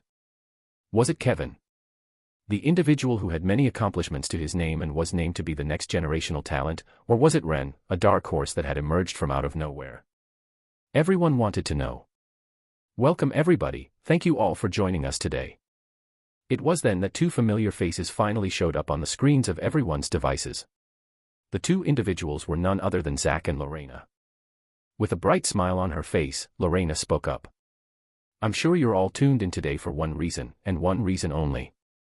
Extending her hand, she proceeded to tap onto the table. 2 holographic images appeared in front of her when she did so. The 2 holographic images were the images of Ren and Kevin. By the side was a brief overview of their data. From the description of how they looked, height, age, and what weapon they specialized in. It covered most of the basics. This match was a long time coming. Even though it happened a lot faster than it was originally intended, it was still inevitable for us to see the clash between these two giants. Ren Dover and Kevin Voss. Lorena said as she swiped her hand. At her action, images of the arena grounds appeared by the side of her face. Then, turning her head towards her colleague, she asked. Zach, who do you think will win the match between the two of them? The moment she asked that question, almost all of the viewers dropped whatever they were doing and paid close attention to Zach's answer. Although he was only an A-ranked hero and did not have as much battle awareness as S-ranked ones, Zach was an expert in the field. After having watched many matches in the past, he somewhat was able to give an accurate analysis of the situation, and therefore, clearing his throat, Zach began to speak, sharing what he thought to the world. Cume, it's hard to make a proper assessment. Let's take aside the fact that not much is known regarding the contestant Rendover. We also do not know the limits of the other contestant, Kevin Voss. All we've seen him do is kill Aaron with one move, and that was only for a split second. We truly didn't see the limit of his power. Even then, what we did was truly something extraordinary. Extending his hand, Zach pressed onto the table and multiple magazines appeared on the side of the screen. Even though Kevin has not shown much in the tournament, the same couldn't be said for when he was here in the human domain. In fact, most of you viewers have already seen his exploits in the past. Extending his hand, he pinched his fingers and dragged a specific article toward himself. Following this, he pinched in an outward manner, causing the article to expand in front of him. Just a year ago, back when he was still C rank, Kevin managed to clear out 2 large demon pill warehouses. Not only that, but it is also stated that he managed to defeat 2 B-ranked individuals in the process. Let me repeat, a less than C rank defeating 2 B-ranks. That's almost similar to his opponent Rendover, who defeated his opponent whose rank was A- at B rank. Once again extending his hand, Zach grabbed multiple news articles and expanded them for the audience to see them. This isn't even the first time this happened. As you can see, there are several similar accidents in the past where Kevin Voss displayed his immaculate talent. The Sanabria accident, the Colane Tower accident, the list goes on and on. Taking his eyes away from the articles, Zach stroked his hands together. What I'm trying to say is that Kevin has an incredible amount of combat experience, especially when dealing with opponents that far outstripped him in power. Clenching his hand into a fist, the articles disappeared, and Zach once again turned to look at the camera pointing in his direction. There is nothing to doubt about Kevin's skills. If he was put up against Keimer, there is a chance he could have won as well. Especially after his match with Aaron. Pressing onto the table, replays of Kevin's match with Aaron appeared on the screens of the viewers. Following this, he dragged his finger across the screen to slow down the video as much as possible, and continued. During that fight, his speed skyrocketed to almost A+ rank. Without a doubt, he has the capabilities to beat Ren, whom we know not a lot about apart from what he's shown. Extending his hands, he looked at the cameras and concluded. Don't get me wrong, I'm not belittling Ren's abilities, but I simply don't know enough about his abilities to make a proper assessment. All I can do is tell you how I feel things are, and from what Ren has shown he might not be able to beat Kevin. Nodding her head by the side, Lorena brightly smiled before adding. Talking about what he's shown, he's the inheritor of the famed Keiki style. A style that pursues absolute speed, right? You're absolutely right, Lorena. Zach nodded his head, placing both of his hands on the table. He is indeed the inheritor of the Keiki style, a famous 5-star art that was previously thought to have been lost. Raising his head and massaging the bottom of his chin, Zach concluded. From what we've seen in their fight, Ren is an incredibly strong individual whose specialty lies in his quick thinking abilities and sword style. On the other hand, Kevin's style is somewhat similar, but his swordsmanship seems to be a lot more refined and well-trained. Coupled with his other incredibly assets, I'm still of the opinion that Kevin will win this. A confident smile appeared on Zach's face when he said that. He had thought things through thoroughly, and after a lot of contemplation, the result of his analysis was that Kevin would inevitably end up beating Ren. He was almost certain of this. It will be a close fight, but I give the edge to Kevin. By his side, Loren nodded her head in agreement. I'm also with you on that one. Before she could say anything else, the two of them suddenly saw 2 figures appear on the arena grounds and immediately sat up. Ladies and gentlemen, it looks like the long-awaited match will finally be starting. Isanor, arena grounds. Ugh, what luck, right? Kevin said with a wry smile on his face. He was currently standing opposite me, and he had a casual look on his face. But having known him for long enough, I knew that he was currently on his highest guard. I shook my head when I saw this. It really is terrible luck. Ever since the day of the matchup, I had been unable to see Kevin, and today was the first time that I saw him after a long time.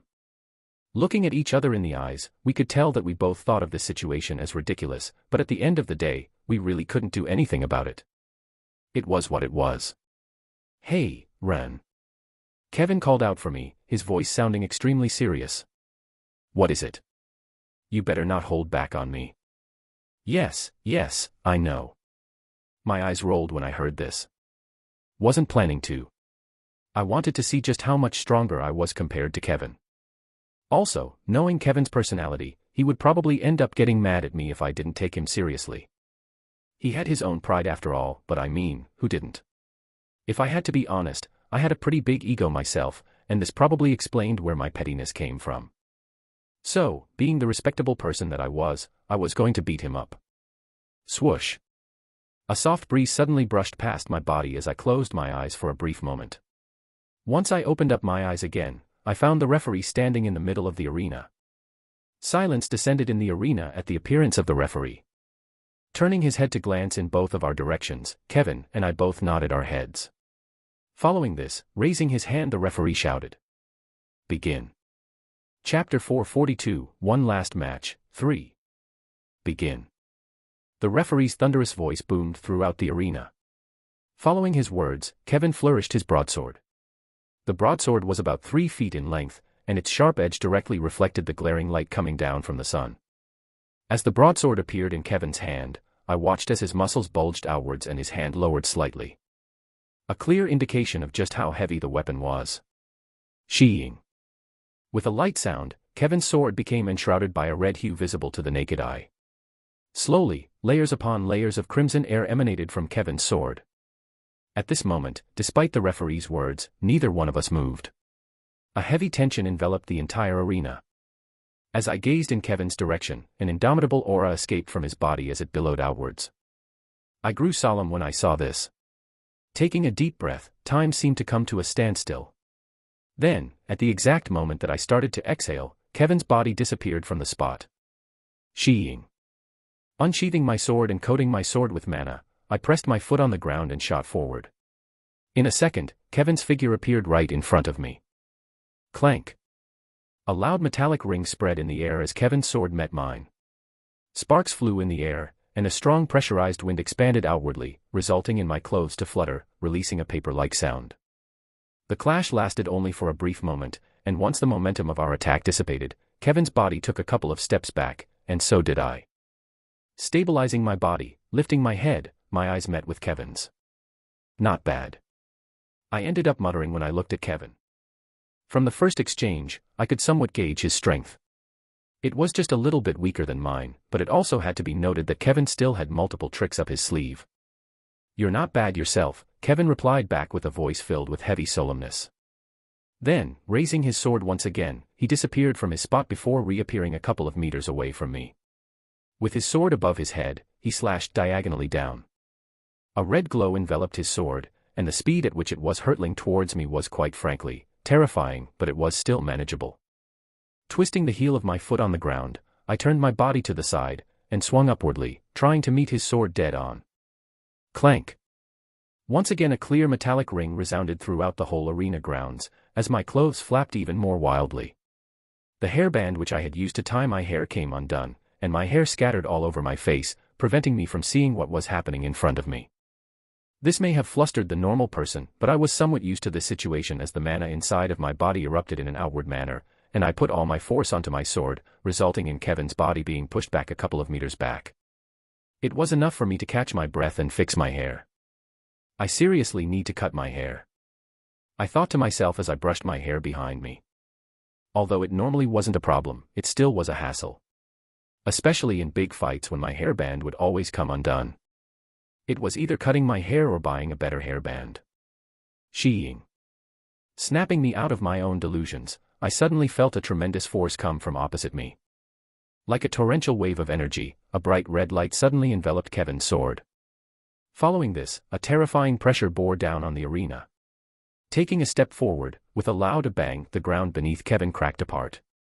The muscles on Kevin's body suddenly bulged upwards, and his veins became more prominent. Wiggling around like worms. "H-A-A-A!" Kevin cried out. Both hands held the broadsword, and with a sudden and swift movement, he slashed downwards. As Kevin slashed, his imposing aura suddenly rose.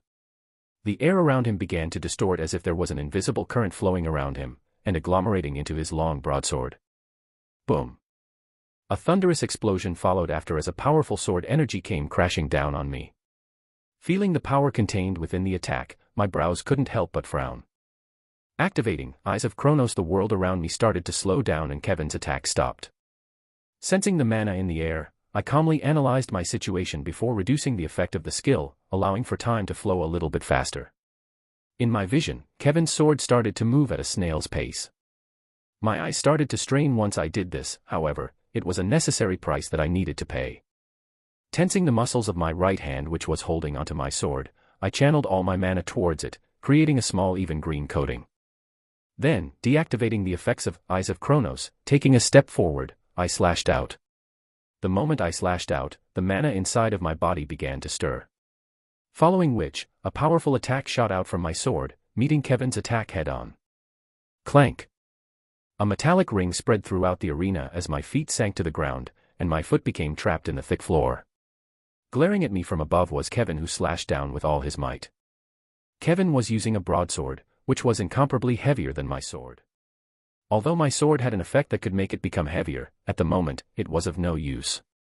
Kevin's sword was above mine, and increasing the mass would only put me in a disadvantageous situation. As a result of this, he came out on top in this exchange. Caw! Gritting my teeth, I pushed back with all my strength, and just barely managed to push Kevin's broadsword away. But Kevin backflipped into the air, and as he was airborne, his body twisted at a weird angle and his broadsword drew a majestic arc, aiming straight for my neck. The attack came flying at me at an incredible speed. Fortunately, I had an ace up my sleeve with regards to speed attacks. That was none other than Eyes of Chronos. An A-rank skill, and the strongest skill in my arsenal. Time once again slowed down, as my eyes darted all over Kevin. Soon, the chip inside of my head started to process everything at a rate matching the speed at which my eyes could see, and using the data coming from Kevin's muscle movements and current sword trajectory, I was able to get a clear idea of where the sword was going to land. Deactivating Eyes of Chronos, I merely took a step to the right, at a fourth 3-degree angle from where I was standing. Sheeing. A cold air blew past my face as Kevin's attack completely missed. Taking advantage of this moment, raising my hand, I smacked in a downward manner, aiming for the back of his neck. But, as though he had eyes at the back of his head, Kevin pressed the palm of his hands on the ground and once again twisted his body at a weird angle, just barely avoiding my attack. The next thing that Kevin did truly shocked me. Putting his broadsword back in his dimensional space, and raising his legs, Kevin wrapped his legs around my arm. Then, grabbing onto it with both hands, he locked my arm into an armbar. I suddenly felt a muscle-tearing pain course through my body. Just for a second, my knee almost gave out. However, gritting my teeth, I tensed my arm and raised it in the air, with Kevin still latched onto it. Airforg. Raising my arm in the air, I could feel Kevin's lock tighten. Nevertheless, gritting my teeth, my arm soon raised all the way towards the top of my head. Once that happened, I smashed my arm towards the ground. All of this happened within the course of a couple of seconds, and so Kevin wasn't able to properly get a hold of my arm. Sensing the imminent danger, Kevin finally let go of my arm. But I wasn't going to let him go off the hook that easily. Just as he released the grip on my arm, placing the plan of my hand on the ground to support my body, I twisted my legs and aimed a kick towards the side of his body, hitting him cleanly in the chest and sending him crashing in the distance. Bang. With a loud bang, his figure landed a couple of meters away from me. Standing up and finally taking a breather, I massaged my arm, which was aching in pain. Shit, I might have torn a muscle. I thought to myself as I felt an electrifying feeling wash over my body whenever I tried to move my arm. However, this was nothing much. Grabbing a potion, I quickly downed it, and the pain slowly started to disappear. Doing a similar thing by the other side of the arena, Kevin once again took out his broadsword as a powerful hue sprung out of his body. Also taking out my weapon, I channeled all of my mana into my sword, forming a thin green hue around it. Raising my head and meeting Kevin's line of sight, I smirked. Then, pressing my foot onto the ground, I propelled my body in his direction as I slashed down with all my might.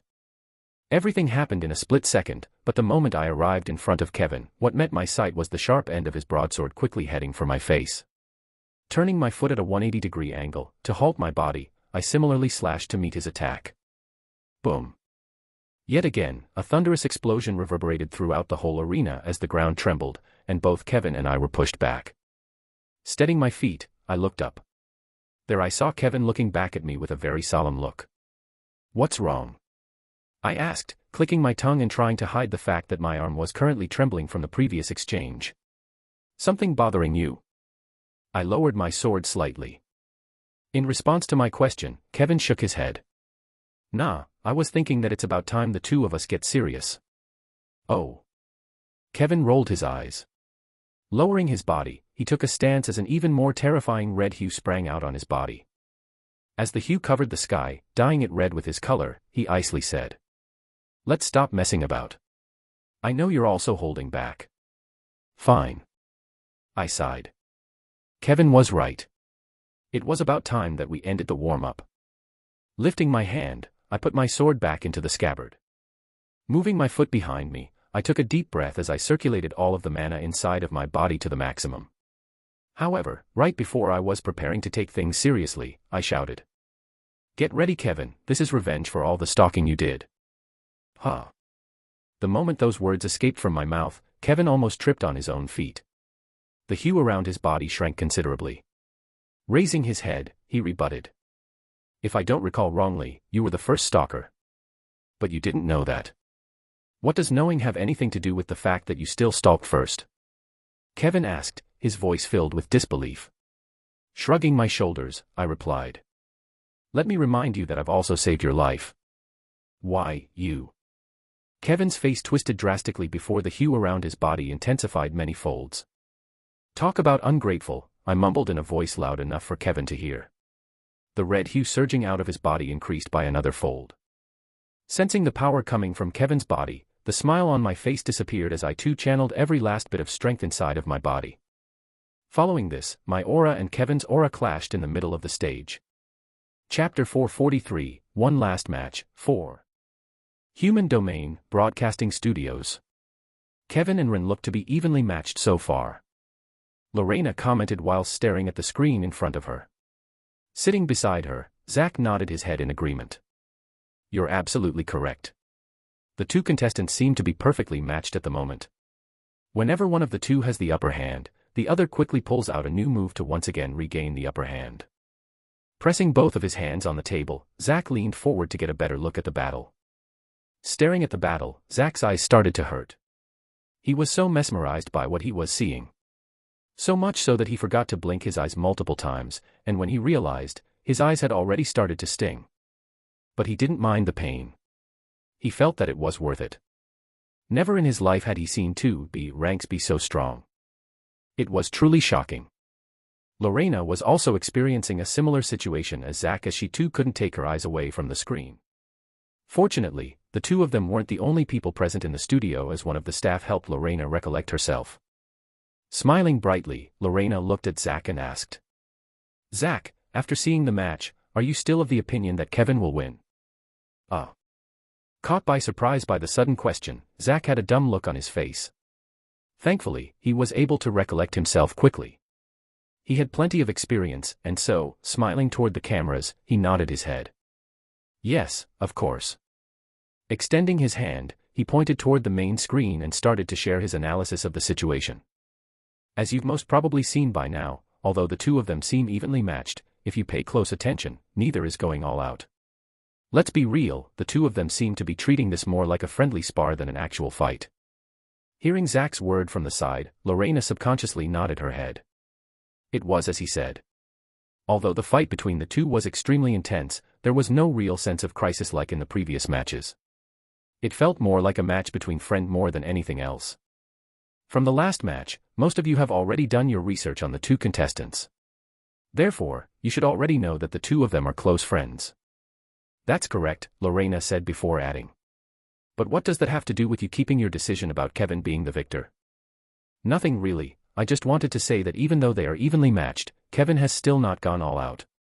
Once he does, Ren won't be able to beat him, even if he also is holding back." His words were firm when he said this. As he had already declared Kevin to be the victor, he was going to stick to it till the end. MHHH. Lorena squinted her eyes. Her eyes were filled with doubt, however, since Zach was an expert in this field, she decided to no longer question his analysis. At the end of the day, only time would reveal the true victor of the fight. Before Lorena could further comment on the matter, Zach suddenly stood up and his voice raised.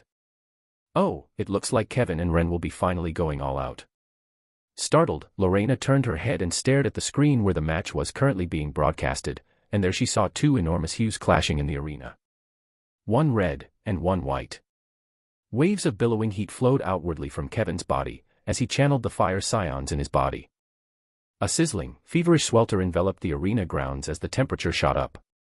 With each second that passed, the greater the hue around Kevin's body became. Standing on the opposite end of him was Ren. Similarly, mana began to sprout out of his body. Howling gales of strong wind formed as a result of his power, scattering in all directions. The two hues covered half of the arena each and slowly threatened to devour each other. Standing in the middle of each hue were the blurred figures of Ren and Kevin, who held onto their weapons tightly. Neither one of them moved as they both stood motionless. "It's finally starting," Lorena muttered underneath her breath. It wasn't just her Lorena who saw this, but almost everyone in the world witnessed the same scene as they held their breath, eagerly waiting for the moment when the two figures would finally reveal their true powers to the world. Fortunately, they didn't have to wait for long. Boom. A thunderous explosion reverberated throughout the studio speakers as Kevin's and Ren's figures suddenly disappeared from their spot, reappearing in front of each other.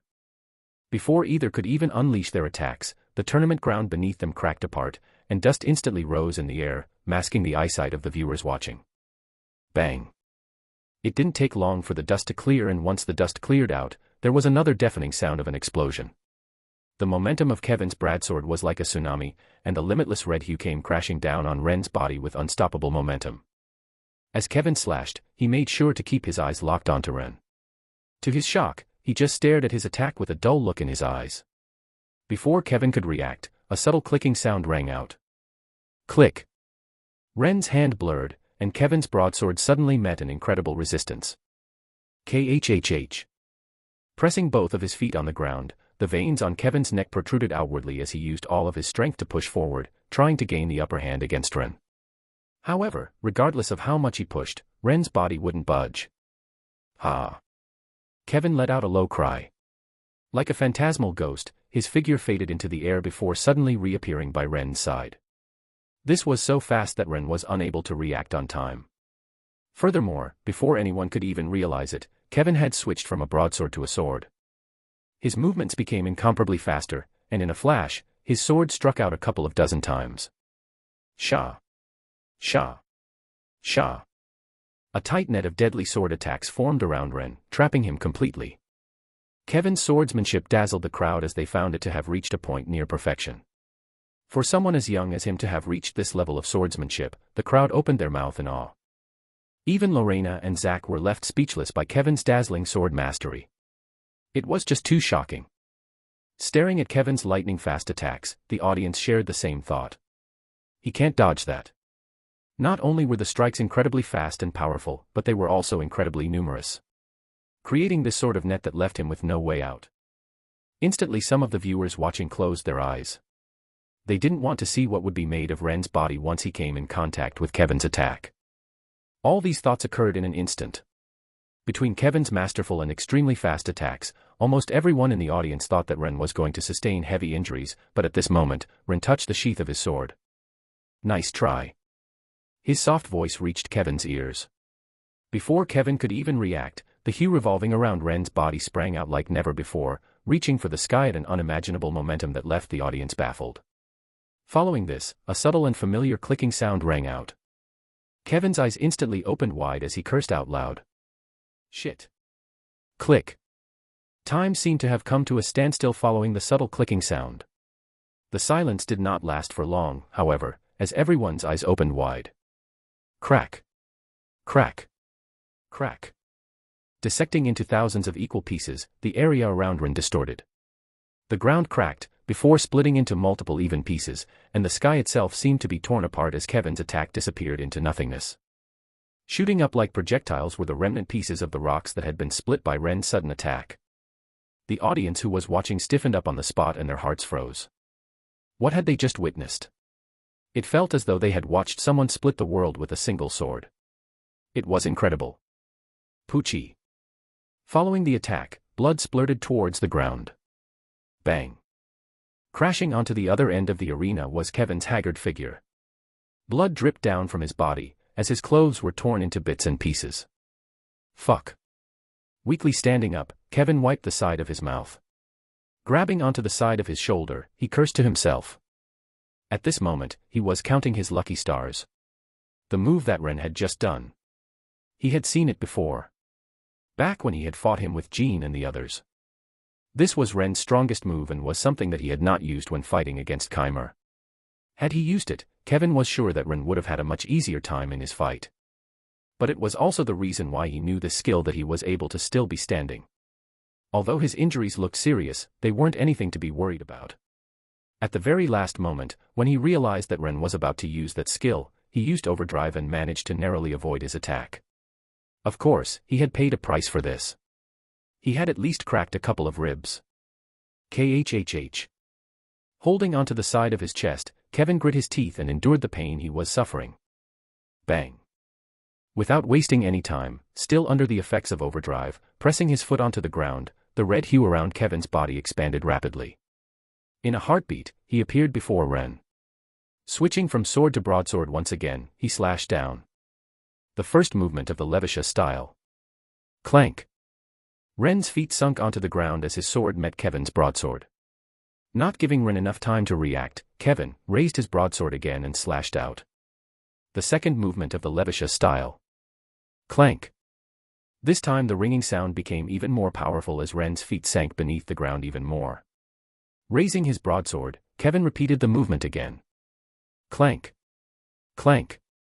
Clank. Every time Kevin attacked, the red hue revolving around his body became even firmer. Not only did his attacks become more powerful, but they also increased in speed. Furthermore, thanks to the effects of overdrive, Kevin was in a state where he could continuously attack without leaving Ren any room to breathe. Slowly but surely, the strength of his attacks increased more and more, and by the time he had reached the 20th attack, Ren was already on one knee to the ground. When the audience saw this, their hearts started to palpitate. Is this it? Is Kevin going to be the one that will emerge victorious in the end? Everyone shared the same thought as they watched Ren's figure slowly but surely lower. Staring at the match from the studio, a pleased smile appeared on Zach's face as he looked at this development. His analysis was once again correct. Ladies and gentlemen, it appears as TH. But just as he was about to finish his sentence, his face froze. Not only him, but everyone that was watching froze as their eyes opened wide in shock. Clank. Striking once again, the hue revolving around Kevin's body became even thicker. It was now the 20th move, and he was preparing to end the match right now.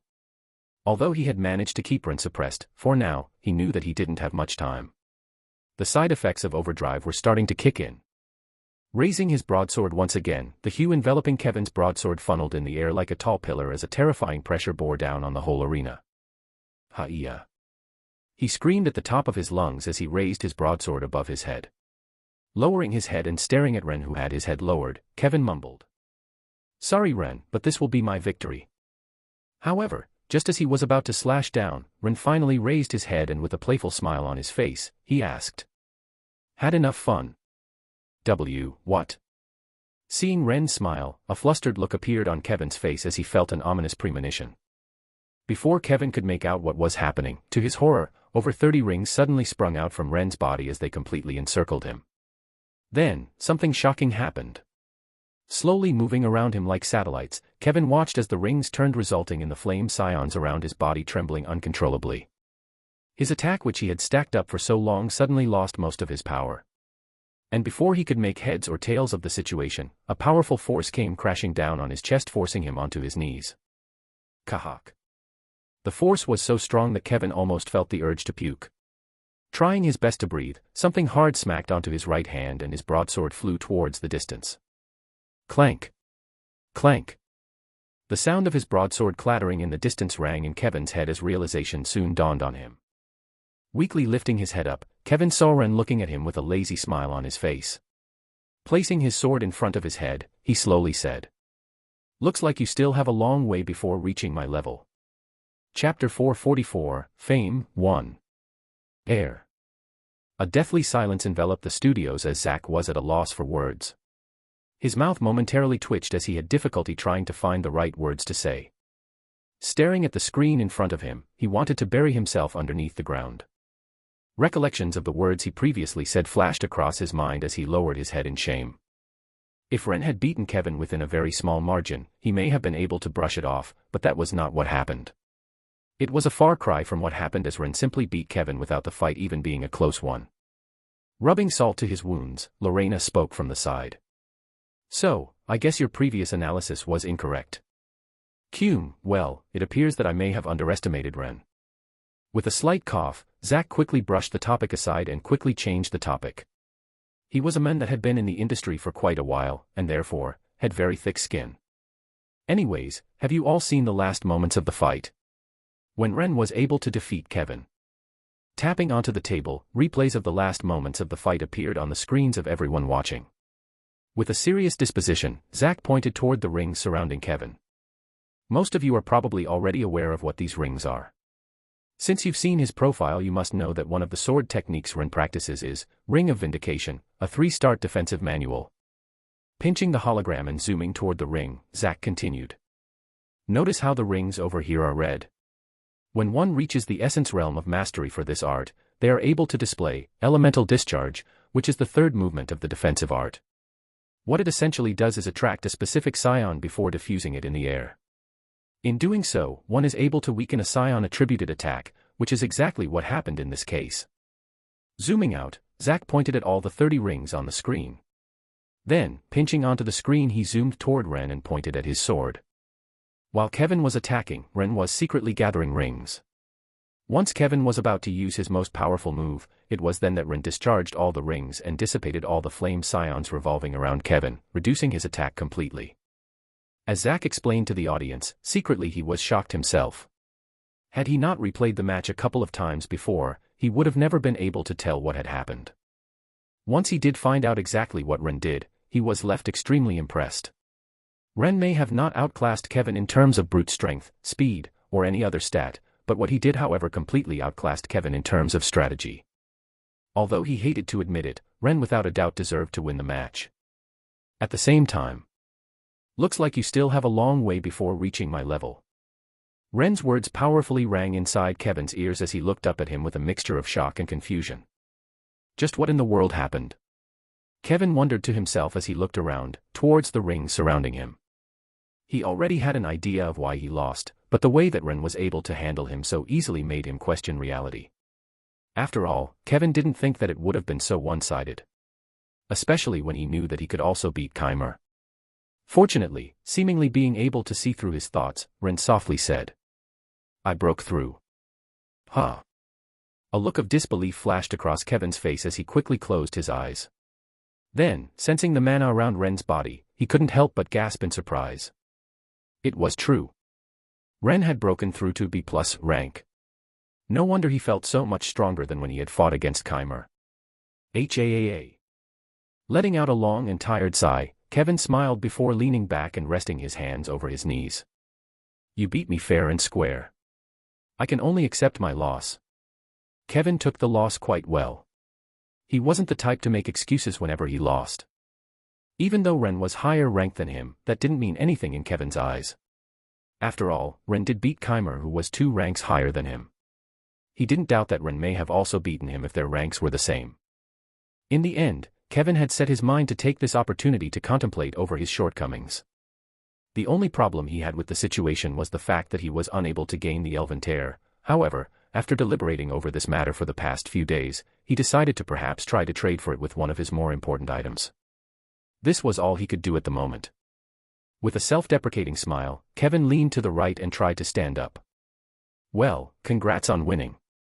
I guess this is the end for me. Do me a favor and win the tournament so that I don't feel terrible for losing to you. Ren merely smiled when he heard Kevin's words. Just before Kevin could say anything else, Ren turned around and shouted. I forfeit. Like a thunderclap, Ren's words resounded throughout the whole stadium as everyone froze on the spot. Including Kevin, who couldn't believe Ren's words. Ren. Kevin's brows furrowed. Are you doing this because of the situation with Emma? If so, you don't need to forfeit. It was my loss, there is no need for you to. Stop it. Ren cut Kevin off before turning his head to look at him. First things first, I'm not surrendering because of your situation. Really? Ren's words confused Kevin. If he wasn't surrendering because he felt pity for his circumstance, then what was the reason for his sudden withdrawal? After all, everyone had seen it. He had beaten him cleanly. There was no benefit in him forfeiting the match. Before Kevin could ask any further, the referee's voice echoed throughout the arena. "Contestant Rendover, are you sure about what you've just said?" There were hints of doubts in the referee's words as he too struggled to understand why Ren wanted to give up. Turning his head to glance at the referee, Ren didn't answer but instead yawned and walked toward the edge of the platform. Upon arriving at the edge, he slowly sat down and dangled his legs out. With his eyes locked onto the audience who was currently still in shock by his sudden forfeit, Ren spoke up again. "The reason I'm forfeiting is quite simple really." Though Ren's words were soft, almost everyone that was watching heard them. Be it the viewers from the human side, or the spectators that were currently down below. Everyone held their breath as they eagerly waited for the answer to why he was suddenly giving up. Was he perhaps injured? Everyone thought. It was understandable. Having fought against Keimer and Kevin back to back, it would make sense for him to have suffered incredible internal injuries that made it hard for him to continue. These thoughts flashed in the mind of everyone watching for a brief instance. However, Ren's answer completely took everyone off guard as some people even fell off the edge of their seats. "The reason I'm quitting is because I'm bored." Silence. Absolute silence descended upon the tournament grounds as everyone looked in Ren's direction with a baffled look on their face. 2 seconds passed since then, and once the crowd was able to process his words, many individuals stood up from their seats and shouted. "Bored. The reason why you're quitting the tournament is because you're bored. Nonsense.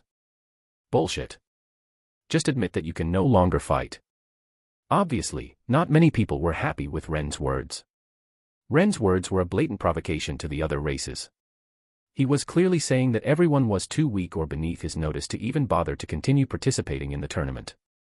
Instantly curses and all sorts of profanities headed in Ren's direction, who simply took everything with a smile on his face, seemingly finding the greatest of pleasure at the crowd's anger. Shrugging his shoulders, he continued provoking. "What? Aside from Keimer and Kevin, there isn't anyone worth fighting. It's simply too boring." Hearing Ren's words, the crowd became even more heated as more curses were thrown. "How dare you, human? Such arrogance." Shrugging his shoulders, Ren rebuked. "You guys complain, but I mean my words. Apart from Kevin and Keimer, is there anyone that would even pose a challenge to me?" His words may have been somewhat drowned out by the crowd's noise, but almost everyone present heard them, and one of the elves couldn't help but stand and shout. "Valian." Following the elf's words, another elf stood up and similarly chanted. "Valian." Slowly, one by one, more and more people started chanting the same name, and it wasn't long before Valian's name started to resonate throughout the surroundings. Valian. Valian. With his back straight, and with a prideful look on his face, Valian took a step forward, and everyone's eyes gathered on him. He had this prideful and otherworldly aura around him that made the others shout his name even louder. This obviously did not go unnoticed by Ren, who couldn't help but cringe at the sight. "Cume." Clearing his throat, he scratched the side of his head and innocently said, "Sorry, but vacuum who?" The smile on Valian's face froze, and so did the smile on the people who were chanting his name. Following this, silence once again descended upon the stands as everyone was at a loss for words. Taking advantage of the silence, Ren continued to speak. "No offense, but I don't have a single clue as to who you guys are talking about. Whoever this vacuum guy is, since I don't know him, it means that he's not worth looking at." Ren's words were like sharp daggers that cut deeply, as Valian's face twisted savagely. He was clearly enraged.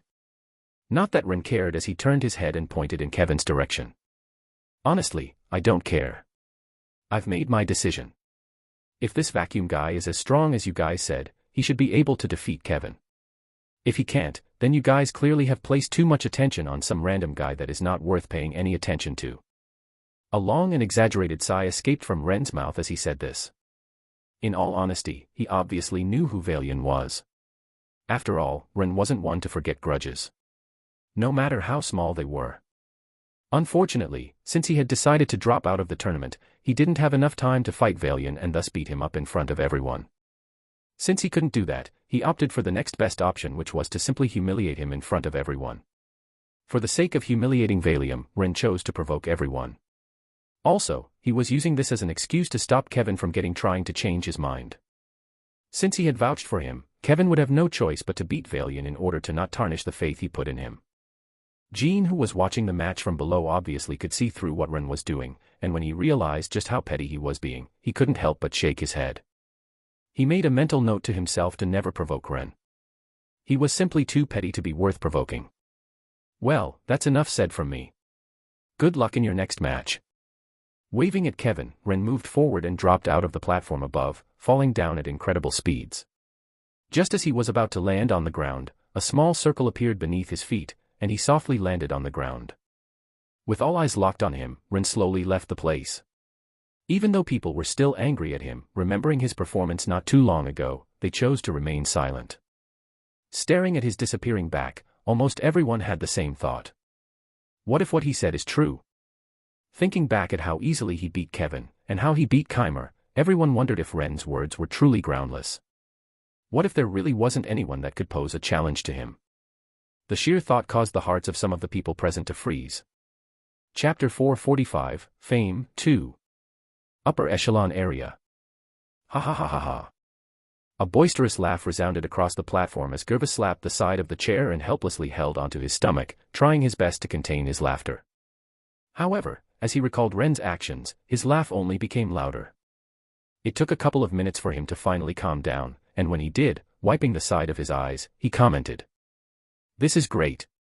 Even though Ren's words were extremely arrogant and offensive, Gervais didn't take them to heart. He was all too familiar with him and knew he probably had his reasons for whatever he did. Also, dwarves weren't particularly known for their combat prowess, so he wasn't offended at all. Calming himself down, Gervais stroked his beard and turned to look at Brutus, who was wordlessly sitting on his seat.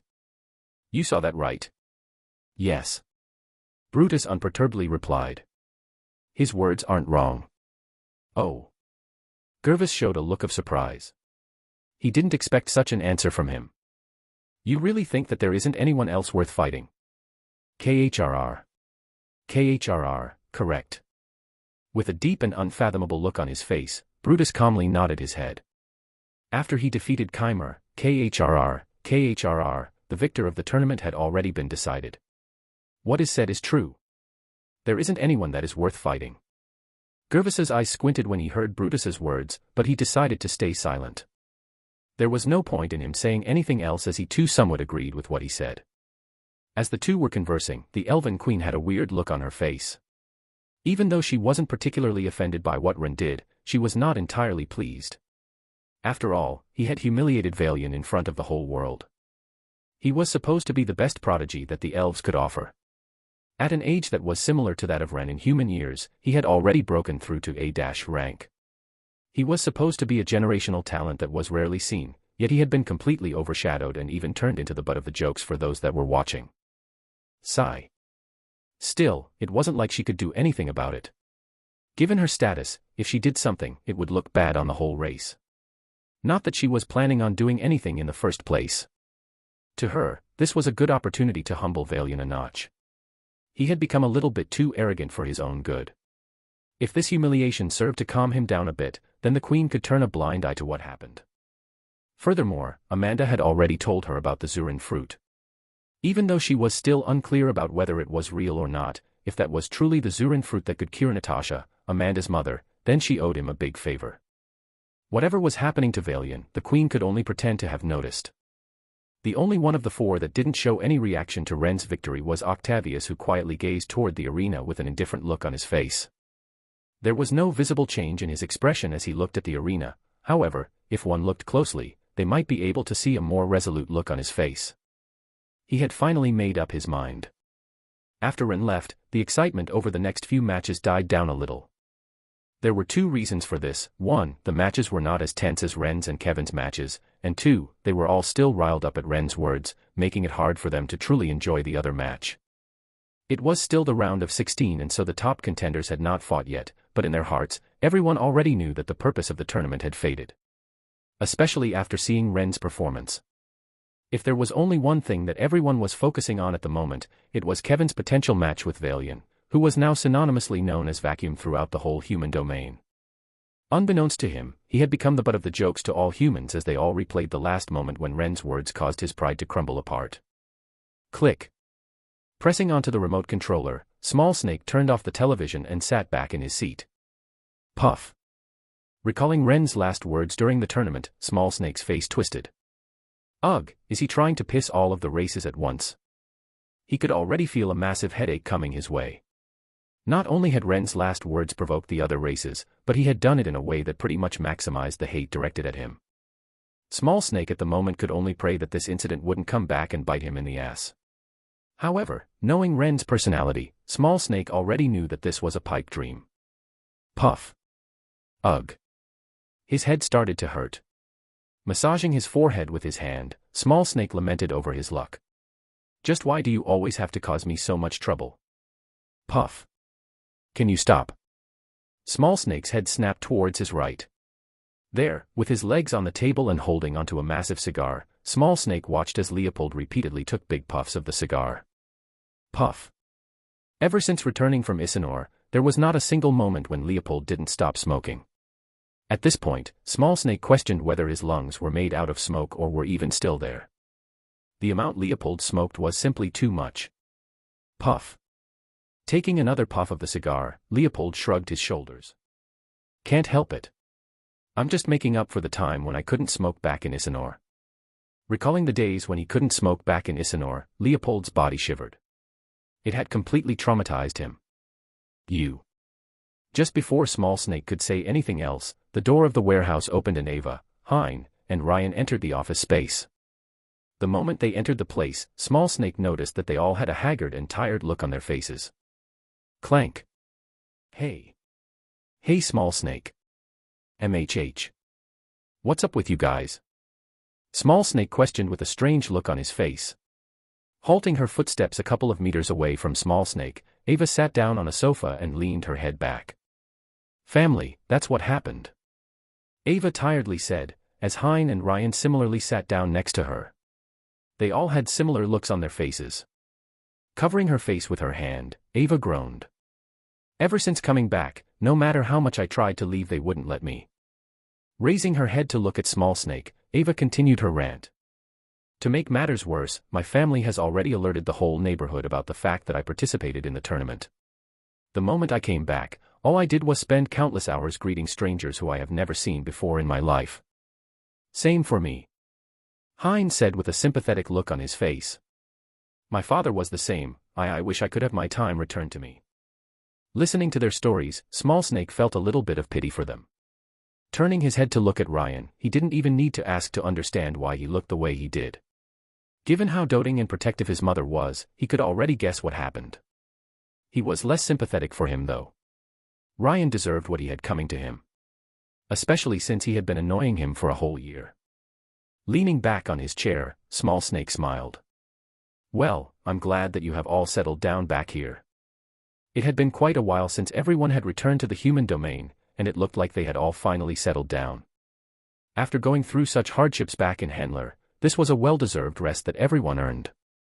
Of course, Small Snake knew that this wouldn't last for long as half of the people here were already famous. If they took into account Ren, who was probably the most famous human at the moment, then Small Snake could already guess how grim the future was looking for him and the others. After leaving the arena grounds, taking out the mask of Dolos, I quickly changed my face and clothes before heading back to the arena grounds. Walking around the place, I soon spotted a familiar figure and sat down next to her. When is your match? Startled, Amanda gave me a cold look before proceeding to ignore me. At first, I was confused about why she ignored him, but then I realized why. Smiling, I once again said, "Ah, it's me." This time, I used my regular voice. Amanda's delicate brows knit at my words. She then proceeded to stand up and proceeded to leave. Not even sparing me a second glance. Seeing this, I grabbed onto her hand and said, "Hold up, it's me." "Let go," Amanda coldly said. An icy hue began to sprout out of her body. My mouth twitched when I saw this. "Oi, you don't recognize me." Although I didn't look the same, she should still recognize me from my voice. However, it soon dawned on me that the arena grounds were too loud. I wryly smiled when I realized this. The hue revolving around Amanda intensified by the second, and it wasn't long before she attracted the attention of some of the people present. Realizing just how much of a predicament I was in, I had a sudden thought. Wait, hold up. Tapping onto my bracelet, I took out my student ID card and briefly flashed it to Amanda. It was the only thing I could possibly show her to prove my identity. Fortunately, it somehow seemed to have worked as Amanda quickly calmed down. The hue revolving around her body disappeared, and it was then that it finally dawned on her that I was, well, me. Once she realized this, much to my confusion, she lowered her head and softly said, "Can you let go?"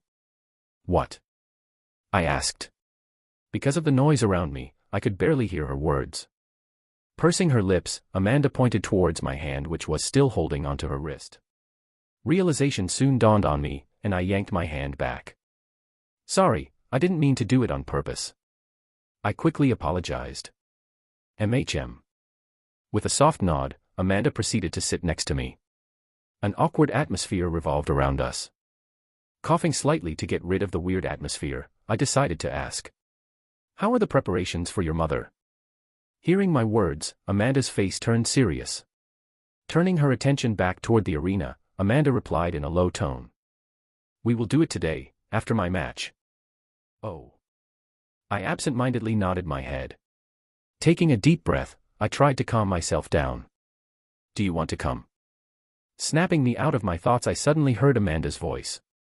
Taking a couple of seconds to process her words, a complicated look appeared on my face before I proceeded to shake my head. "No thank you. It wouldn't be right for me to intrude on your family reunion time. Although I know that you feel indebted to me because I gave you the fruit, you should take this moment to reunite with your mother. I'll eventually meet her after she's healed." "I see." Amanda lowered her head. It was clear that she was disappointed, but I couldn't help it. The moment that Amanda gave the fruit to her mother, I was going to suffer the backlash of the contract breach. Since I didn't want her to find out about what I had done, I could only politely reject her. Raising my head, my eyes paused on the tournament platform. Recalling the order of the fights, I turned to look at Amanda. "If I don't recall wrongly, after this match is your match, right?" Lifting her head and staring at the arena, Amanda nodded her head. "MHM." Then, taking out a hairband and tying her hair back, she slowly stood up. Raising my hand, I wished her luck. "Good luck." "Thank you." With a soft smile, Amanda proceeded to head for the tournament grounds. Staring at her figure from my seat, I sighed. "So it's tonight, huh?" I really dreaded this moment, but letting out another sigh, I firmed my mind. Perhaps this would turn into a good opportunity for me. Chapter 446, Natasha Stern, 1. Late at night. The sun had already begun to set, and slowly darkness enveloped the city of Isanor. Following Ren's match, Jean and Amanda also went next. After a long and arduous fight, the both of them were able to come out on top and thus make it to the rounds of 8. This may have been something noteworthy in the past, but Ren's actions had completely overshadowed their achievements. The same could be said for the other contestants as well. Not that Amanda cared, as after winning her round, the first thing she did was change her clothes into more comfortable ones. Following this, she was led by an elf toward a restricted area in Isanor. As she had already been to the place before, Amanda was already quite familiar with where she needed to go, and before long, stopping in front of a familiar tree, the elven guard she came with placed their hand on the tree, causing it to move upwards and revealing a familiar entrance. Rumble. Giving a polite nod to the guard, Amanda entered the place. Through her memories, she navigated the place and paused before a certain room. Raising her hand, she knocked on the door. "To talk." "Come in." A smooth and pleasant voice spoke up as soon as Amanda knocked on the door. Getting confirmation from the queen, Amanda entered the room, where the first thing she saw was the elven queen standing beside the capsule her mother was resting in. With her hand over the capsule, the queen stared at Amanda's mother with sadness in her eyes. Then, turning her head to look at Amanda, she smiled. "You're finally here." "MHM." Amanda nodded. She was still a little bit reserved with the queen as she had not known her for long. However, from the way she was treating her mother, Amanda knew that she truly cared for her. Unaware of what Amanda was thinking, the smile on the queen's face deepened as she raised her hand and revealed a familiar-looking fruit. With doubt on her face, she looked at Amanda. "I've checked out the fruit that you've given me. I can't really tell if it will work or not, but are you sure that the individual that has given you this is trustworthy?" "He is." Amanda firmly nodded her head. Not for one second did she believe that Ren would try to lie to her about the fruit. Seeing the resolute look on Amanda's face, the queen sighed before softly mumbling, "I see." Honestly, despite Amanda's confirmation, she was still on the fence about the fruit. The moment Amanda explained to her how she got the fruit, and who gave it to her, the queen quickly had her servants do a background check on Ren. The matter was far too important for her to take lightly. Her servants were fast and efficient.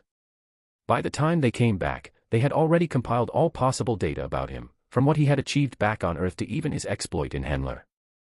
They had left nothing behind. There was even a report about him passing through their borders a year back.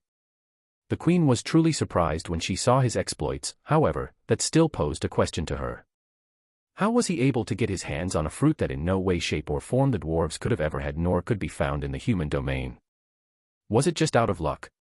The elven queen wondered, but she quickly shook her head. It didn't really matter if it was luck or not at this point. What mattered was whether it worked or not. The queen was especially worried since Natasha had been in this state for over 15 years. She truly hoped that the fruit would work. Did he tell you what sort of preparations are needed for the fruit? The queen asked Amanda, who nodded her head in response. Yes, he said that squeezing the fruit and extracting the juice will be enough. Okay. Casually tossing the fruit in the air, the fruit halted mid-air. A white glow slowly enveloped the queen's hand as she twisted her fingers slightly, crushing the fruit completely. Viscous golden liquid immediately dropped down from the fruit as Elven Queen completely crushed it with her hands. As the liquid dropped toward the ground, right when it was about to touch the ground, twisting her fingers in a circular motion, the juices came to a stop.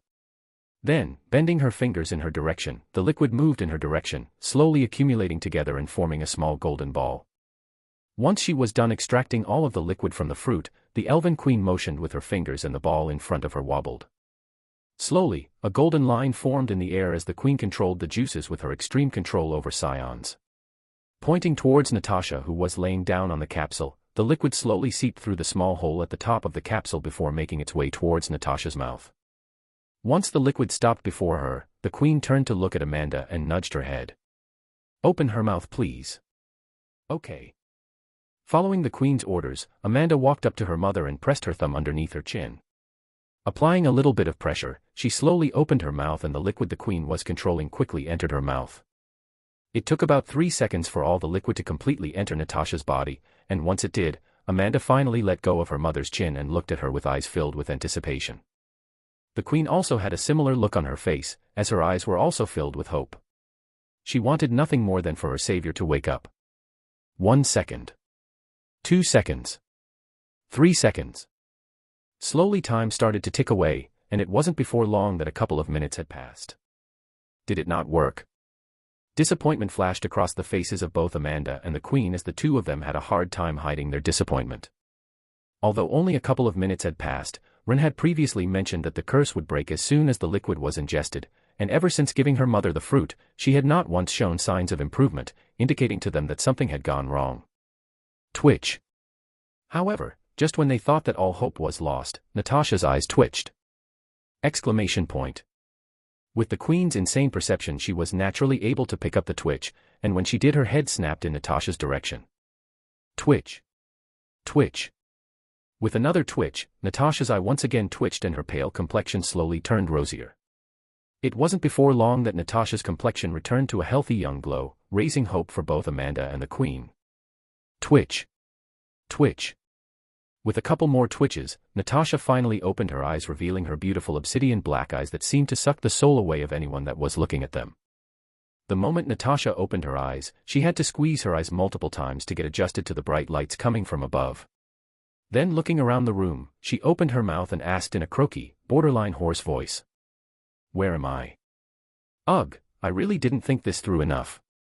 Staring at the potions in front of me, my face twisted slightly. To be honest, despite having made so many preparations, I still felt the threat of death looming over me. Aside from a couple of advanced potions I had prepared in advance, there were also a few powerful painkillers. The hope was so that they could help me endure the pain more easily, but I didn't hold too much hope. The contract would directly eat at my soul, and so this was not something any potion or painkiller could really alleviate. Still, it was worth a try. Perhaps I would be left pleasantly surprised. Taking a deep breath, I turned to ask Angelica, who was standing in the corner of the room. "Are you ready?" I wasn't the only one that needed to make preparations. Angelica was also preparing to undergo some pain. Since the curse was going to break, she was also going to suffer the after effects of it. However, since she was now a count-ranked demon, the effects of the curse break wouldn't be as damaging as what I would go through, but it would still hurt a lot. HAAA. Leaning back a little, a long sigh escaped from my mouth. At this point, I was starting to question whether choosing the keiki style was really the move, as I started thinking that maybe, just maybe, the Gravar style suited me more. With all the pain and suffering that I had been going through as of late, I was honestly baffled by the idea that maybe, had I practiced the Gravar style, all of these experiences would have only made me stronger. If I had to be honest, however, it was thanks to all these experiences that I was able to beat Kevin. Compared to me, he should have been much higher ranked than I was. Since he had the perfect environment for him to train, he wouldn't have had trouble reaching a higher rank than me. I figured that the reason why he was lagging behind me was because I took the seed of limit from him. The fruit as well. Had he taken those two items, without a doubt, he would have been a rank or two higher than me. In terms of experience, I'd still give myself the edge. Lowering my head and checking my watch, my brows furrowed as I muttered. Just how long will it take for this thing to kick in? Every second honestly felt nerve-wracking to me. I mean, I currently felt like a death row inmate that was waiting for the time they would be killed. It was anxiety-inducing. Fortunately, or should I say, not so fortunately, I got the answer to my prayers not too long after. With a muffled groan, black threads of demonic energy suddenly sprung out from Angelica's body as her face twisted in pain. Her hair instantly scattered in the air, and her eyes started to become red. Although I was interested in what was happening to Angelica, I, unfortunately, could not afford to do that. A second after Angelica started to get affected by the side effects of the curse, my body suddenly froze. Honestly. From this point on, everything felt like a blur. The pain was so intense and strong that my brain was unable to process it. It just couldn't. Sitting down dumbly, the world turned white, and my breathing stopped. Not only that, but most of the other functions of my body stopped working as my body started to twitch uncomfortably. I didn't know how long I was in this state, but it wasn't long before I finally started to feel the pain, and once I did, I wished I had never felt it. What I was going through just couldn't be explained in words. Even though I wanted to scream, no words escaped from my mouth as my head rolled back and my body started to spasm all over the floor.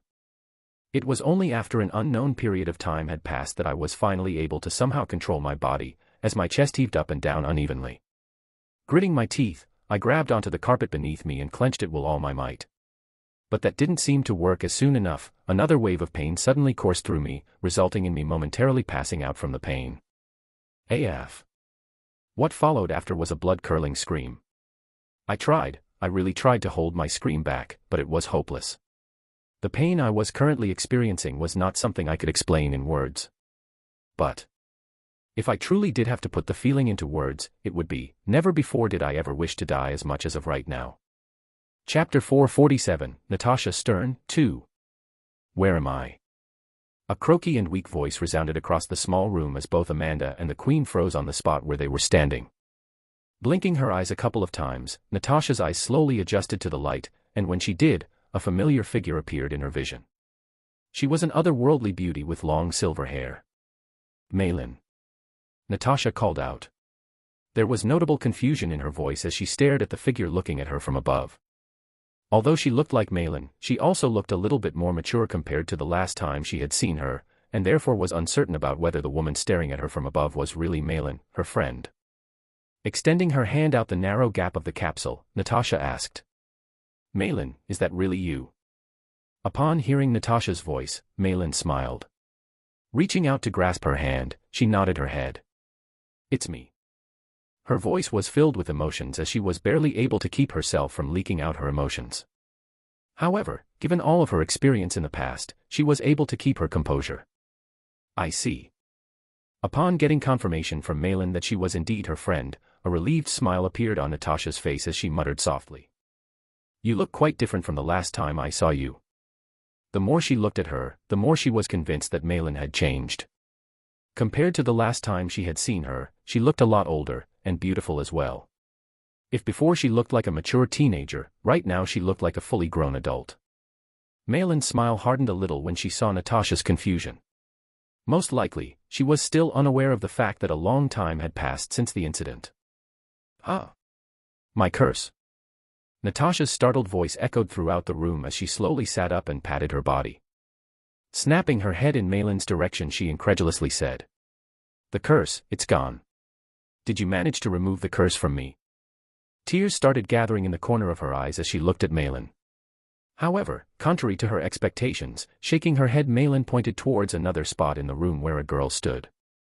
"Actually, I wasn't the one that managed to help you get rid of the curse.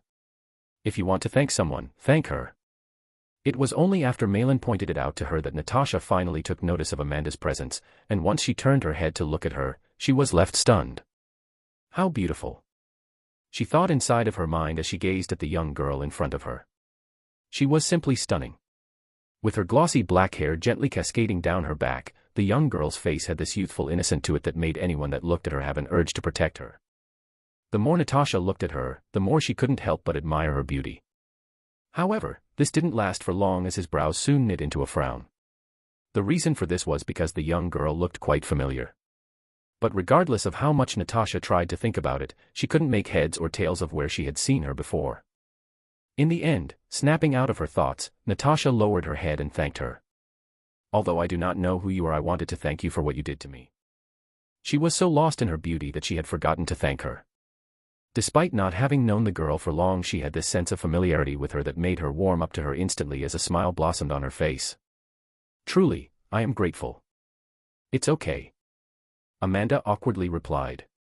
It appeared as though her mother had not recognized her yet. She was not disappointed by this. She understood exactly what was going on, and didn't say anything else. Turning her head, Amanda's eyes met with Malin's, who nodded her head and turned to look at Natasha. Raising her head, she pointed in Amanda's direction. "Natasha, do you not recognize her?" Tilting her head and staring at Amanda, Natasha's brows knit together. "She looks familiar, but I'm positive that I've never seen her before in my life." Glancing at Amanda, Natasha asked, "I'm sorry if I haven't been able to recognize you, but have we met before?" The more she looked at Amanda, the more she found the sense of familiarity increase. This became especially prominent after hearing Malin's words. But just who was this girl? No matter how much she tried to think, she just couldn't piece the pieces together. Seeing the notable confusion on Natasha's face, Malin let out a long sigh. She understood the crux of the problem. Instead of directly introducing Amanda to her, she asked, "Natasha, how long do you think you've been in a coma for?" "How long?" Though surprised by Malin's sudden question, placing her hand underneath her chin, Natasha thought for a moment and answered, "Maybe half a year to a year." Malin pursed her lips. Lowering her head for a moment, she took a deep breath and softly said, "Longer. Longer." Taken aback, Natasha's head recoiled back as her brows furrowed. Her heart started to slowly sink. 2 years. 3 years. It can't be any more than that, I don't think. Whilst speaking, Natasha made sure to check Malin's reaction, and when she saw that she was still shaking her head, her heart sank completely and her face paled considerably. "And, no, it can't be." Her shoulders started to tremble as she had a difficult time trying to formulate a sentence. She was a strong woman, however. Closing her eyes, she calmed herself down. Staring at Malin, she softly asked, "How long have I been in a coma for?" Putting on a strong front, she repeated, "Malin, there is no need to lie to me." Pursing her lips, Malin had a difficult look on her face. Brushing her silver-colored hair behind her ears, she sighed and said, 15 years. "Natasha, you've been in a coma for 15 years. Ah." A weird sound escaped from Natasha's mouth as her previous strong front crumbled apart. No matter how strong someone was, if they heard that they had been in a coma for over 15 years, their mind would have trouble processing the information, causing them to enter a state of momentary shock. This was exactly what was happening to Natasha as her mouth opened and closed repeatedly. Her mind was completely blank. 15 years. She muttered. Her teeth chatter and the previous healthy complexion on her face paled to the point where she looked exactly the same moments before waking up. Ha, ha. Her chest moved up and down unevenly as she had trouble processing the information. It took a total of 5 minutes for her to calm down, and when she did, the first thing she asked was, "My family, are they okay? Do you know anything about them?" "Yes." Malin nodded her head. Then, with a smile on her face, she took a step to the side and pressed both of her hands on Amanda's shoulders before pushing her forward. Malin, this right here is your daughter. Amanda. Like a thunderclap, Malin's words deeply reverberated across Natasha's head as he looked at Amanda, who was standing in front of her. Suddenly, the sense of familiarity she felt when looking at her made more sense. Not only that, but it was also now that she took a closer look at her that she realized that she bore a striking resemblance to herself. She didn't pay close attention before since she had just woken up and her mind was still foggy, but the more she looked at the girl in front of her, the more she felt that the girl, no, woman in front of her was truly her daughter. Closing her eyes and swallowing a mouthful of salive, Natasha weakly called out, "Amanda." Meeting her mother's gaze, and hearing her words, Amanda smiled. With a weak nod, she softly said, "Yes. Aerg." Grasping onto the floor, I tightly clenched my heart as spit dropped down from my mouth. A heavy tightness gripped my entire chest as I tried my best to reach out for the potions that were scattered in front of me. Harg. With my hand shaking, I could feel every fiber of my body getting torn apart as I could barely move my body. Even then, gritting my teeth, I reached out to grab one of the potions in front of me. Despite my hands shaking continuously, I uncapped the potion and brought it toward my mouth. Gulp. Taking a sip of the potion, a cold sensation washed over my body, alleviating some of the pain. However, my body still kept on shaking, and I could see blood seeping out from my skin. Realizing just how serious the situation was, I didn't hold back and took the remaining potions. Instantly, the pain further alleviated and I was somehow able to stabilize my mind. Originally, I thought that the potions wouldn't help much, but I was wrong. They really were of use. The moment I took them, the pain subsided by quite a lot. Of course, this was only temporary as the pain would come back stronger and more powerful than ever before. Ha! An electric current-like sensation suddenly coursed through my body, sending me spasming all over the floor. It hurt so much. I cried out inside of my mind as I tightly gripped the ground with my hands, and bit onto something soft. Compared to what I had experienced at the monolith, be it burning myself alive, having my face scarred, and getting injected with a mind-numbing serum, what I was currently experiencing was far more painful than anything I had ever experienced in the past. I could barely keep track of reality. My vision slowly started to blur and I could feel my heartbeat slowing down. Slowly, I started to lose track of time. 1 hour, 2 hours, 3 hours, for who knew how long. I screamed around the room and suppressed the intense pain that was coming at me in repetitive bursts that seemed more powerful with each continuous burst. Caw. With both of my arms on the ground, I gagged multiple times. I didn't really know how I was able to stay sane for those many hours, but at the 8-hour mark, the pain finally stopped. Or so I thought it did, but just as I was about to relax, an even more excruciating pain suddenly washed over me, and at that moment, I felt my life flash across my eyes as I screamed at the top of my lungs. Harg. Following the scream, my body once again started spasming all over the ground.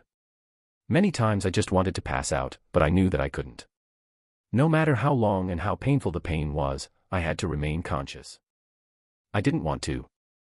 I really didn't want to remain conscious, but realizing that my life was on the line, all I could do was bite hard onto the sheet in my mouth and keep persevering. Crack. Crack. Crack. Inside a dark space, cracks started to form around a white orb. Surrounding it were thin black threads that constantly tried to encircle it completely. The black threads started to seep into the cracks as they formed. The pure white orb started to change, becoming an ugly, murky color. The process was slow, but as it continued, the changes became more obvious. With his hands behind his back, Ren stared at the orb in front of him with an indifferent look on his face. Closing his eyes, he muttered, "Predictable." His cold and deep voice spread throughout the void as his figure soon melted into the darkness. Chapter 448, Natasha Stern, 3. Amanda. Natasha's voice shook, as she looked at the girl standing before her. She looked so much older than when she had last seen her. She was fully grown up now. Natasha couldn't really explain the emotions she was feeling right now. Thinking about how she had lost the chance to see her daughter grow up, she felt a deep sense of sadness. What mother didn't want to see their child grow up? She knew that this was inevitable, but she couldn't hide the sadness she felt when seeing her daughter. However, seeing just how beautiful and healthy her daughter had turned out, she was more gratified than sad. Placing both of her hands by the side of the capsule, Natasha tried to get out. But as she tried to lift her hands, she found it extremely hard to do so as she had trouble coordinating her brain with her hand movements. Wait up. Malin, who noticed this, waved her hand and the capsule enveloping Natasha tore apart. A gentle white glow enveloped Natasha as she levitated in the air. Waving her hand once again, Natasha slowly moved toward the ground. As Natasha's feet touched the ground, she stumbled a couple of steps.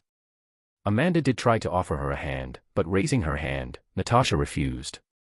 Let me. Taking 2 steps forward, she was somehow able to stabilize her body. Having stayed in a coma for over 15 years, this sort of reaction was understandable. Her brain needed to get adjusted to her muscles once again. Taking a deep breath, Natasha finally stood straight. Then, staring at Amanda and getting a proper look at her, the smile on her face became extremely gentle. You've grown up so well. With a face mixed with many different emotions, Amanda lowered her head. A smile also blossomed on her face. Seeing this, Natasha raised her hands and motioned her to come to her. Come here, let's get a better look at you. Complying with her mother's wishes, Amanda slowly walked up to her mother, who placed both of her hands on her cheeks and slowly started to pinch. Her next comments caused Amanda's face to turn red in embarrassment. Very soft and smooth, not bad, not bad. Letting go of her cheeks, Natasha looked at her up and down and commented. You've also developed quite nicely in all other departments. Very good, very good. There must be a lot of boys chasing after you, eh? Natasha's sudden words caused Amanda to freeze on the spot. What in the world was happening? She had not expected her mom to be so bold. You must be around how old now? Without waiting for Amanda to speak, Natasha placed her hand on her chin and pondered. I left you when you were just about to turn 5, so you should be around 19 to 20 years old. 5 years younger than me from back then. Natasha's brows furrowed when she thought that far. Amanda may have been her daughter, but she was only 5 years younger than her if you took into account the fact that she had been frozen for 15 years of her life. Her mentality and personality were still that of her 25-year-old self. You're around 19 to 20 years old if I'm not guessing wrong. I'm 20 years old. Amanda replied with a soft hum. She naturally understood why her mother was acting the way she was, and so was able to somewhat adjust to her mother's personality. To be honest, she felt more like a sister to her than her mother, but it wasn't like she could do anything about it. 20 years old, I can't believe my daughter is so old already. Bitterness flashed across Natasha's eyes as she said those words, but it left as fast as it came as she looked back at Amanda. She was curious about something. Amanda, how were you able to come here? She had left Amanda when she was young, and so she didn't know about the current world circumstances. However, from what she recalled, humanity wasn't on good terms with the elves. For what reason was Amanda here? Did Malin perhaps tell her about her situation and brought her here? About that. Before Amanda could explain, Malin cut in and quickly told Natasha about the world's circumstances. About how they had invited the humans into their domain and how they were contemplating the possibility of letting them in the alliance. Listening to Malin's recount of the situation, Natasha covered her mouth with her hands. Such thing happened. Yes. Malin nodded her head before putting both of her hands behind Amanda's shoulders. Amanda over here made it to the round of 8 of the tournament. She did. Surprise flashed across Natasha's eyes as she took another look at her daughter. Sensing the mana revolving around her, the surprise in her eyes only intensified. B-rank. Since Amanda was not hiding her strength, it only took a moment for Natasha to distinguish her rank. Once she realized that Amanda was B-rank at just the tender age of 20, she was left stunned. Even she, who was supposed to be one of the most talented humans back then, was only B+ rank at the age of 25. At the rate at which Amanda was progressing, Natasha didn't doubt that she would reach her strength far earlier than her. It's no wonder you were able to make it so far in the tournament, Natasha said with a tone filled with astonishment. Her level of progress far outpaced the level of progress of humanity in the past. As her thoughts paused there, Natasha suddenly remembered something she was extremely curious about. Oh, right, the curse. How were you able to find a cure for it? As far as she knew, there was no cure for the Mindbreaker curse. She knew best since she had spent countless days trying to find a way to remove it. In the end, after going through countless books and papers, she was unable to find anything regarding the cure for the mind-breaker curse, causing her to make the decision that she did. Not wanting to be taken hostage and used as a bargaining chip for her family, she was forced to run. "Someone I know gave it to me," Amanda curtly replied. Her answer caught Natasha off guard as her eyes instantly squinted. "Someone gave it to you? MHM. Is it a boy?" Natasha's words were sharp, but Amanda didn't seem to have noticed it as she nodded her head. "Yes. I see, I see. You are indeed at that age." Glancing around the room and seeing that there was no one else, she asked, "Where is this so-called boy?" Amanda tilted her head as she looked at her mother with a confused look on her face. "Why do you want to know where he is?" "Of course, I want to know where he is. He is the one that saved me after all," Natasha replied, her voice raising a couple of pitches. "If I didn't thank the person that was able to help me reunite with you, then what would the others think?" "Oh." Amanda had a sudden look of understanding. She simply wanted to thank Ren. Before she could reply, her mother asked, "By the way, is this so-called boy also in the tournament?" "He is," Mei Ling replied for Amanda before a small look of displeasure flashed across her face. "But he has not made it past the round of 16. Mei Ling's look of displeasure didn't go unnoticed by Natasha, who inwardly thought, "Ah, I see, so he's weaker than my girl. Moreover, Mei Ling seems to dislike him. I should definitely pay more attention to this matter." Even though she had been absent for over 15 years, Natasha was still a mother at heart.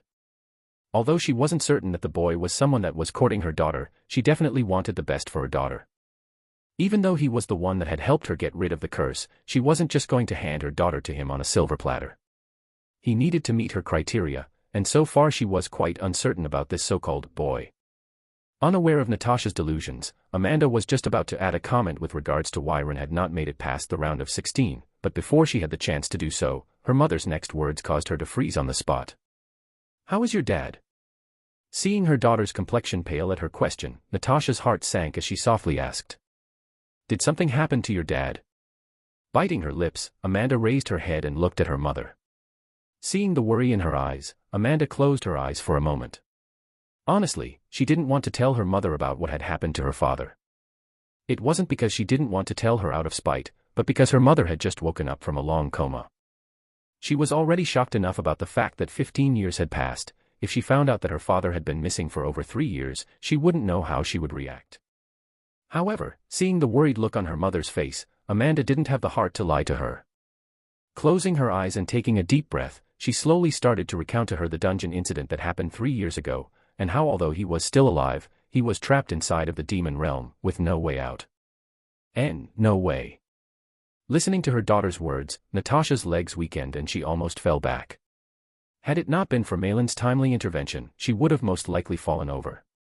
Taking a look at her daughter and seeing that she was not lying, tears started to gather in the corner of Natasha's eyes. However, not wanting to look weak in front of her daughter, blinking her eyes a couple of times to get rid of the tears, she quickly calmed herself down. Then, moving towards Amanda, she slowly brought her in her embrace and mumbled, "He's going to be fine." Biting her lips, she repeated, "He's definitely going to be all right." Wakak. Letting out another scream, I crashed against the ground and heavily gulped for air.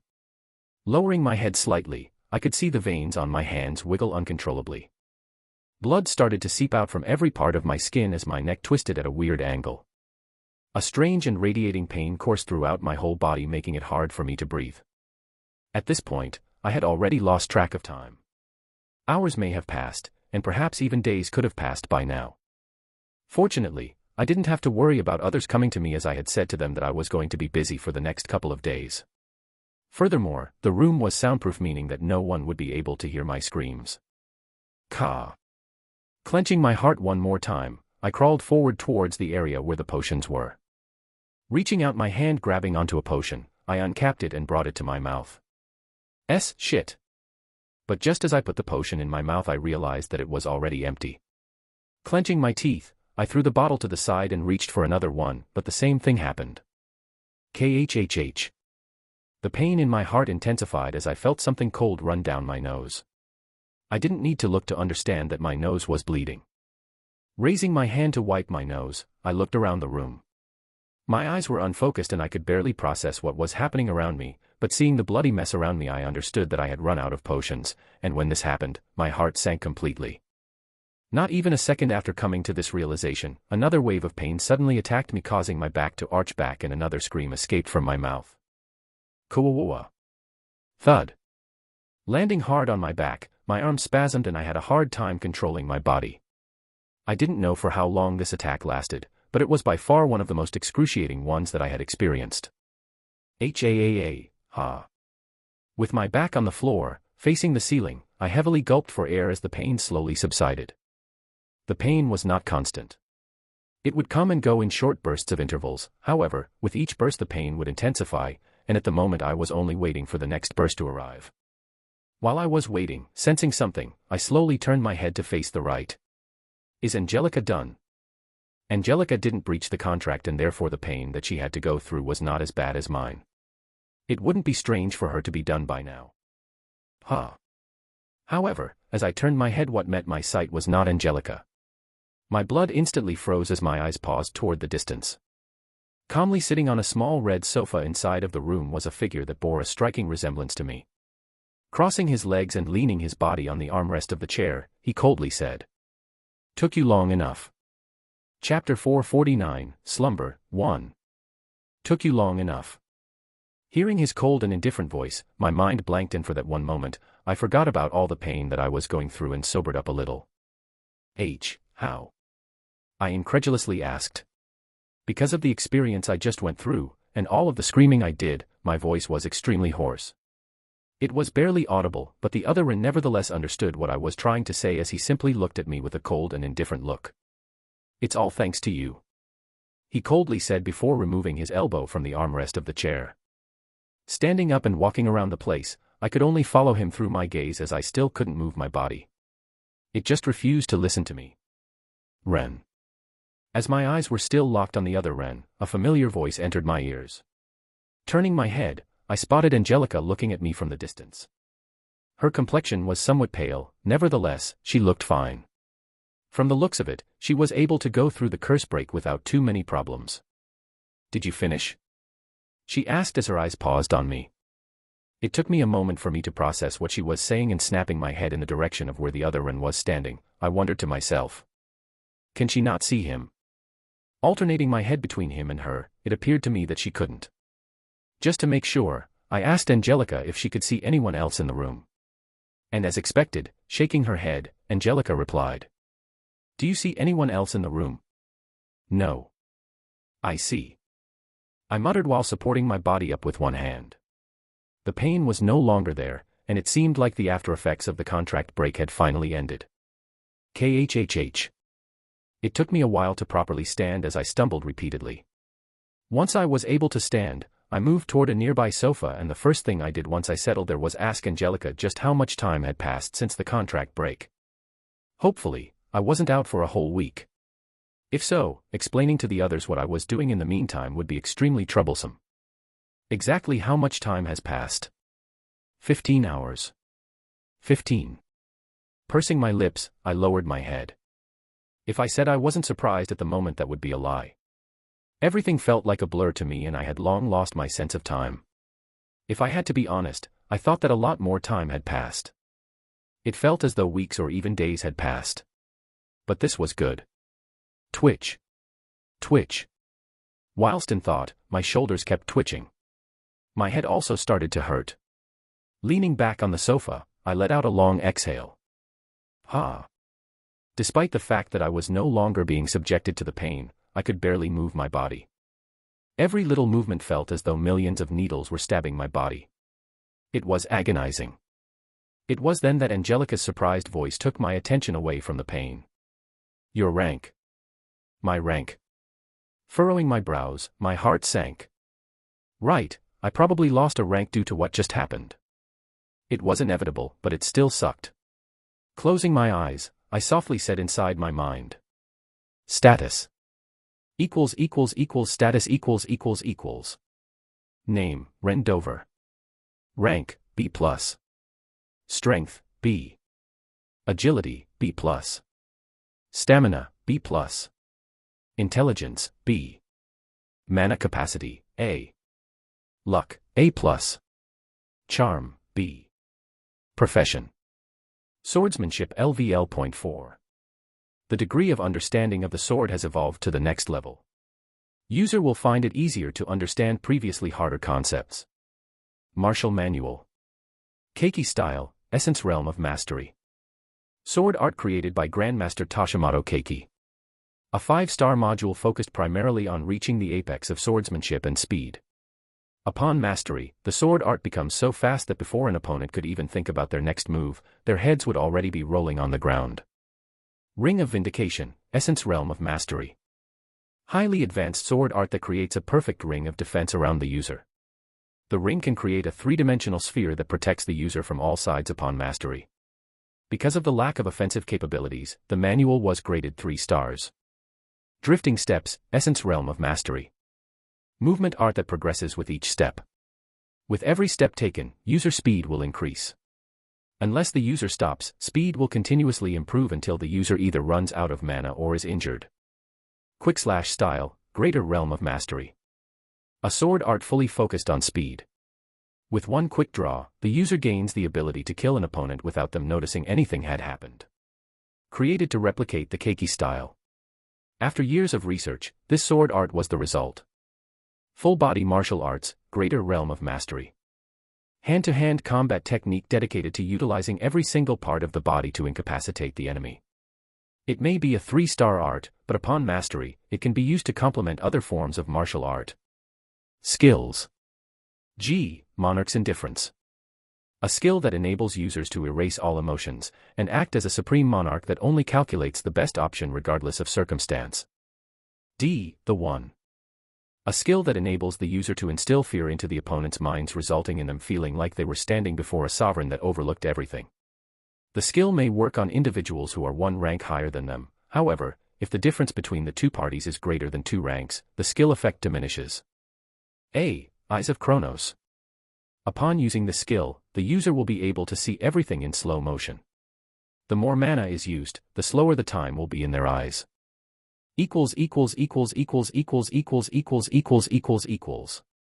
My rank. Angelica's reaction finally made more sense.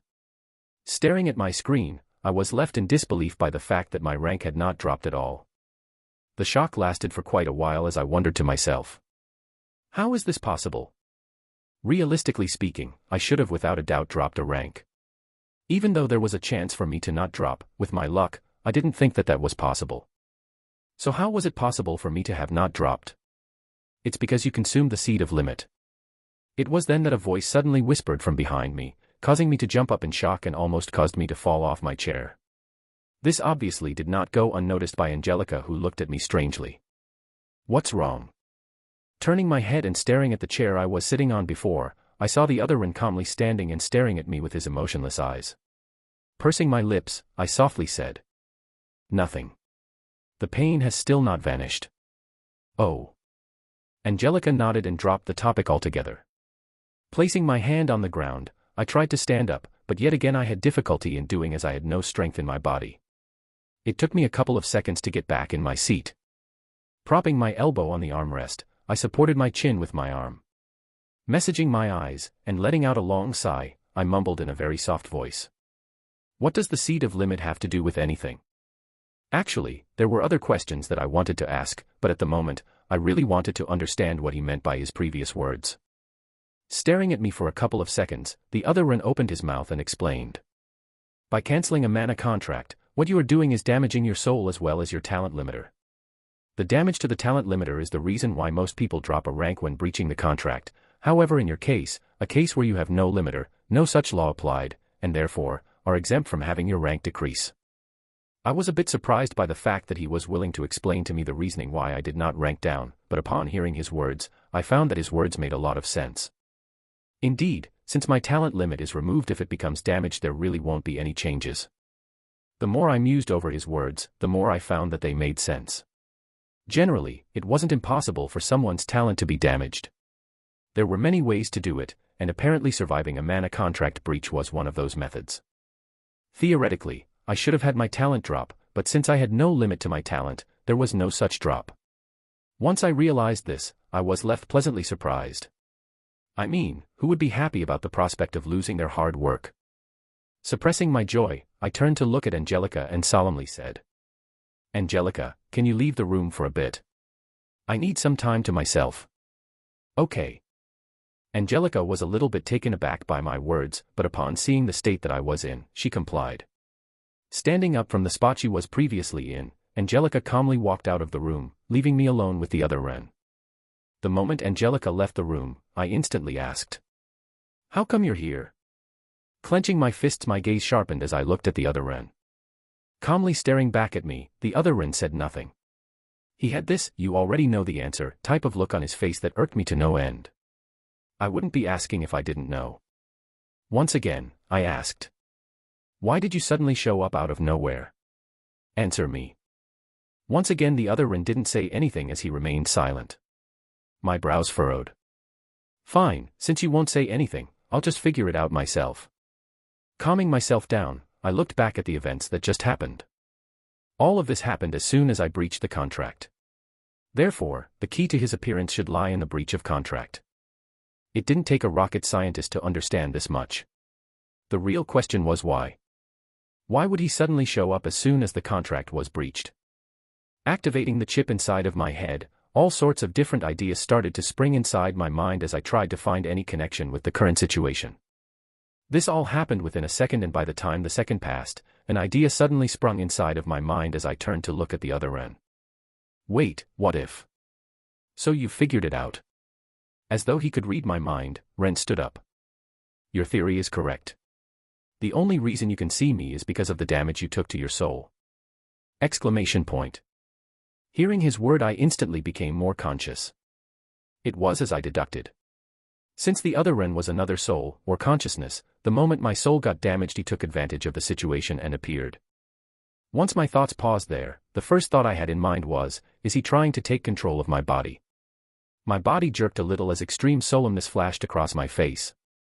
"I'm not," the other wren said, seemingly being able to read my mind. Glancing around the room with a detached look, he continued, "I'm not here to take over your body, nor do I have any interest in taking over your body. My goal is simple." Staring at me with his deep blue eyes, Wren suddenly raised his right hand. Clank. Clank. Clank. Clank. Clank. As soon as he raised his right hand, a sharp, hard, non-resonant sound, like that produced by two pieces of metal striking one against the other, suddenly resounded across the room as metallic chains sprung out from the ground before they quickly latched themselves onto Wren. Staring at the chains with an indifferent look on his face, Wren softly said, "Take a proper look." Raising his left hand, more chains sprung out from the floor as they latched themselves onto his left arm. Staring at the chains with a calm look on his face, Wren said, "I just wanted to show you just what kind of curse you're going to go through." Clank. Clank. Clank. Clank. Clank. Following his words, more chains sprung out as they slowly started to bind his arms and legs before pulling him down to the ground. Staring at the chains, I looked at the other wren and asked, "What's going on?" "Our curse," Wren replied, as his body slowly started sinking into the ground. Seeing that he was about to leave, I tried to get as much information as possible. "What curse? Elaborate." "I'm not allowed to say, but you'll eventually know. We'll be seeing each other soon enough." Then, his next words caused my blood to freeze. "Right, I wanted to remind you. The moment I disappear, you will once again resume your contact breach pain. I was suppressing the pain for you till now. Have some rest. Wahawag." Not even a moment after he said those words, a sudden rush of pain suddenly engulfed my entire being. Caught off guard, I was unable to resist and my eyes rolled back behind my head. Thud. The last thing I could remember was hitting the ground before passing out. Chapter 450, Slumber, 2. About an hour had passed since Wren had told Angelica to leave the room, and after not sensing any movement coming from inside of the room, Angelica decided to head back into the room to check if anything happened. Clank. Opening the door to the room, Angelica walked in. She wasn't really sure what to expect to see when entering the room, but seeing that Wren had already paid the consequences of the contract, she didn't think that anything bad had happened. Perhaps he only wanted some time alone to recover from the wounds. Exclamation point. Unfortunately, it seemed as though she had thought wrong, as the first thing she saw once she came into the room was Ren's passed-out figure in the middle of the room. Twitch. Twitch. Furthermore, his body was repeatedly spasming on the floor as white foam escaped from his mouth. Angelica was instantly alarmed when she saw this, as her body disappeared from the spot she was standing before reappearing right in front of him. The first thing she did was immediately check his condition. Her brows knit tightly as she checked him. His situation was not good. Angelica could vividly feel his vitals dropping at an alarming rate. Can't let this happen, Angelica solemnly said as worry flashed across her eyes. If Ren died, then she would also suffer heavily. After all, their lives were connected.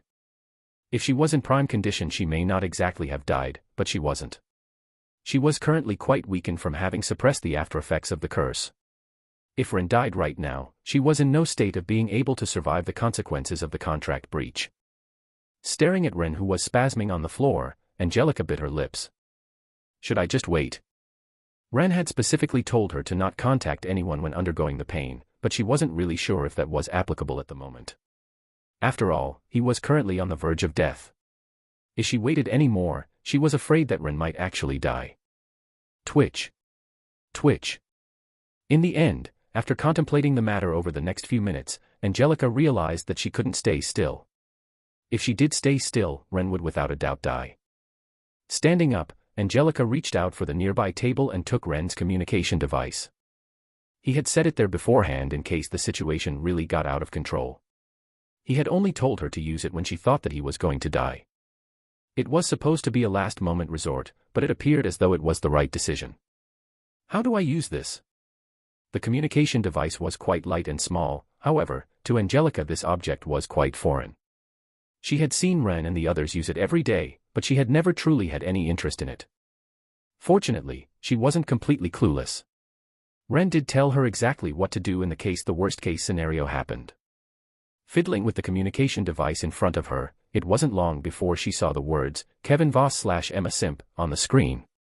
Unaware of what the words meant, she immediately pressed on the name and a low ring suddenly echoed out from the speakers of the communication device.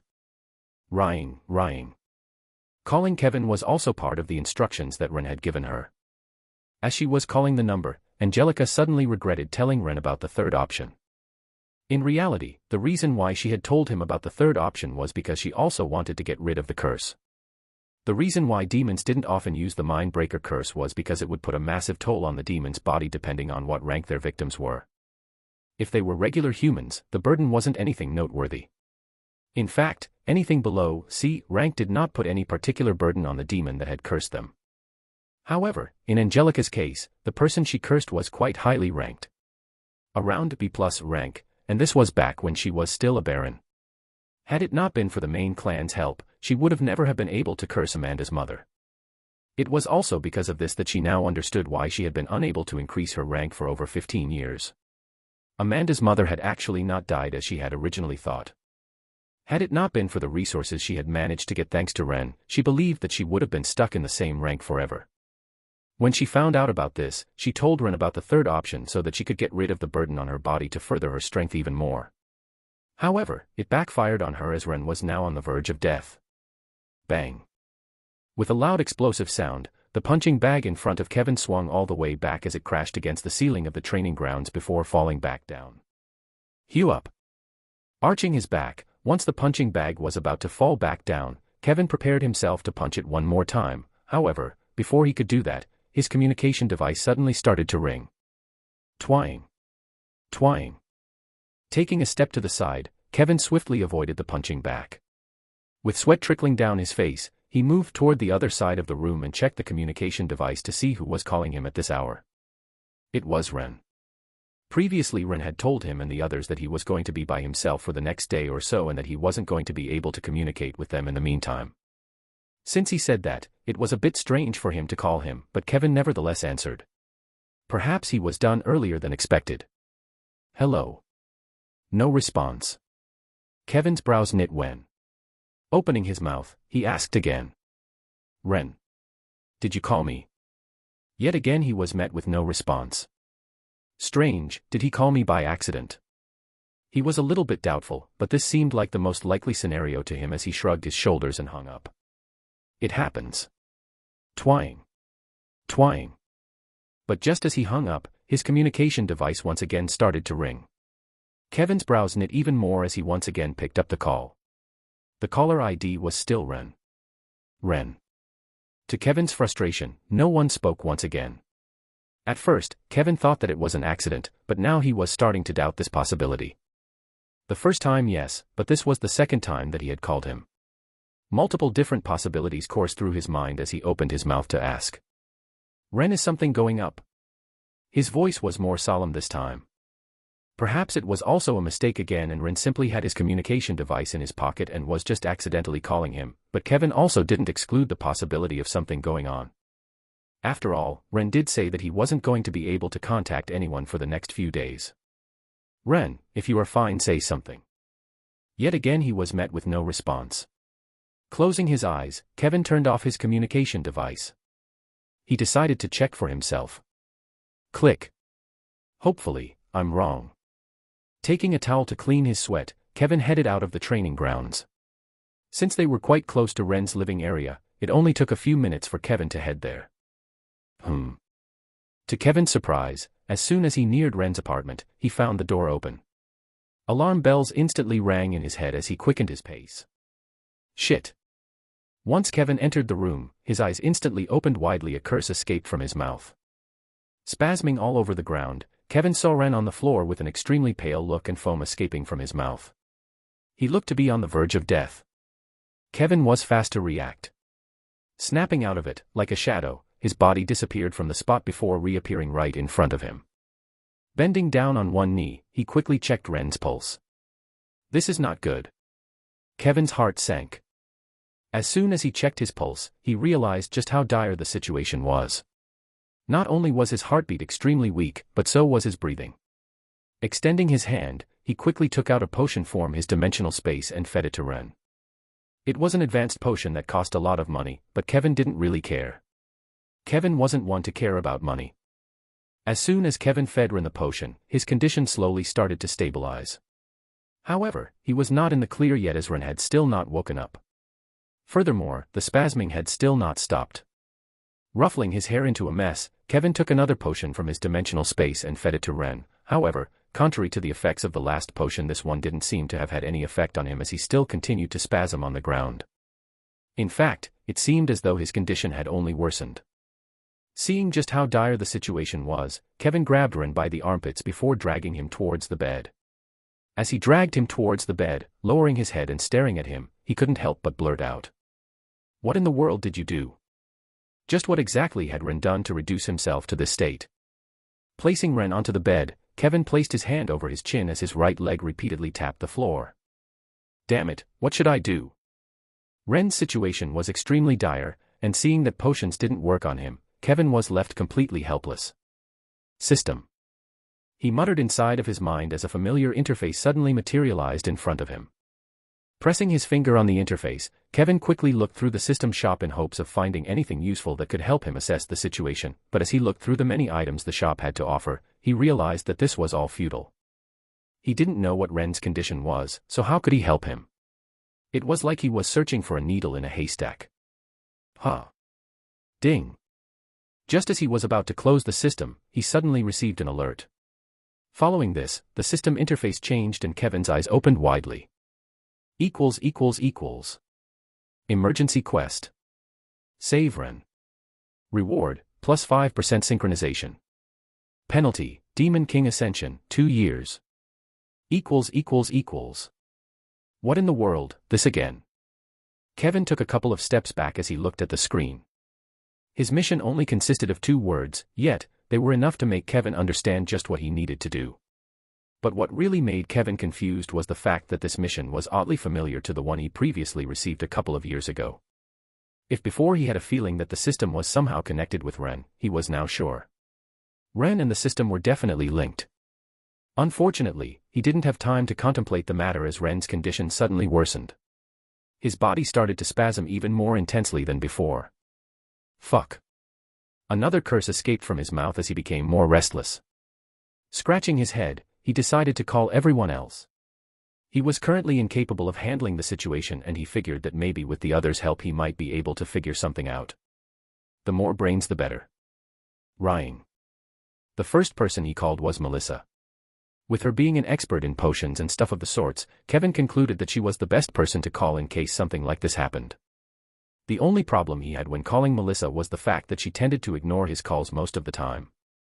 Fortunately, he was in luck, as not a couple of squeals after, her groggy and annoyed voice rang out from the speaker of the communication device. "What is it? Do you know what fucking time it is?" Kevin's eyes lit up as soon as he heard her voice. In a rushed voice, he replied, "Melissa, I need your help. Quickly come to the location that I sent you." Without giving a chance for Melissa to rebuke, Kevin quickly hung up the call.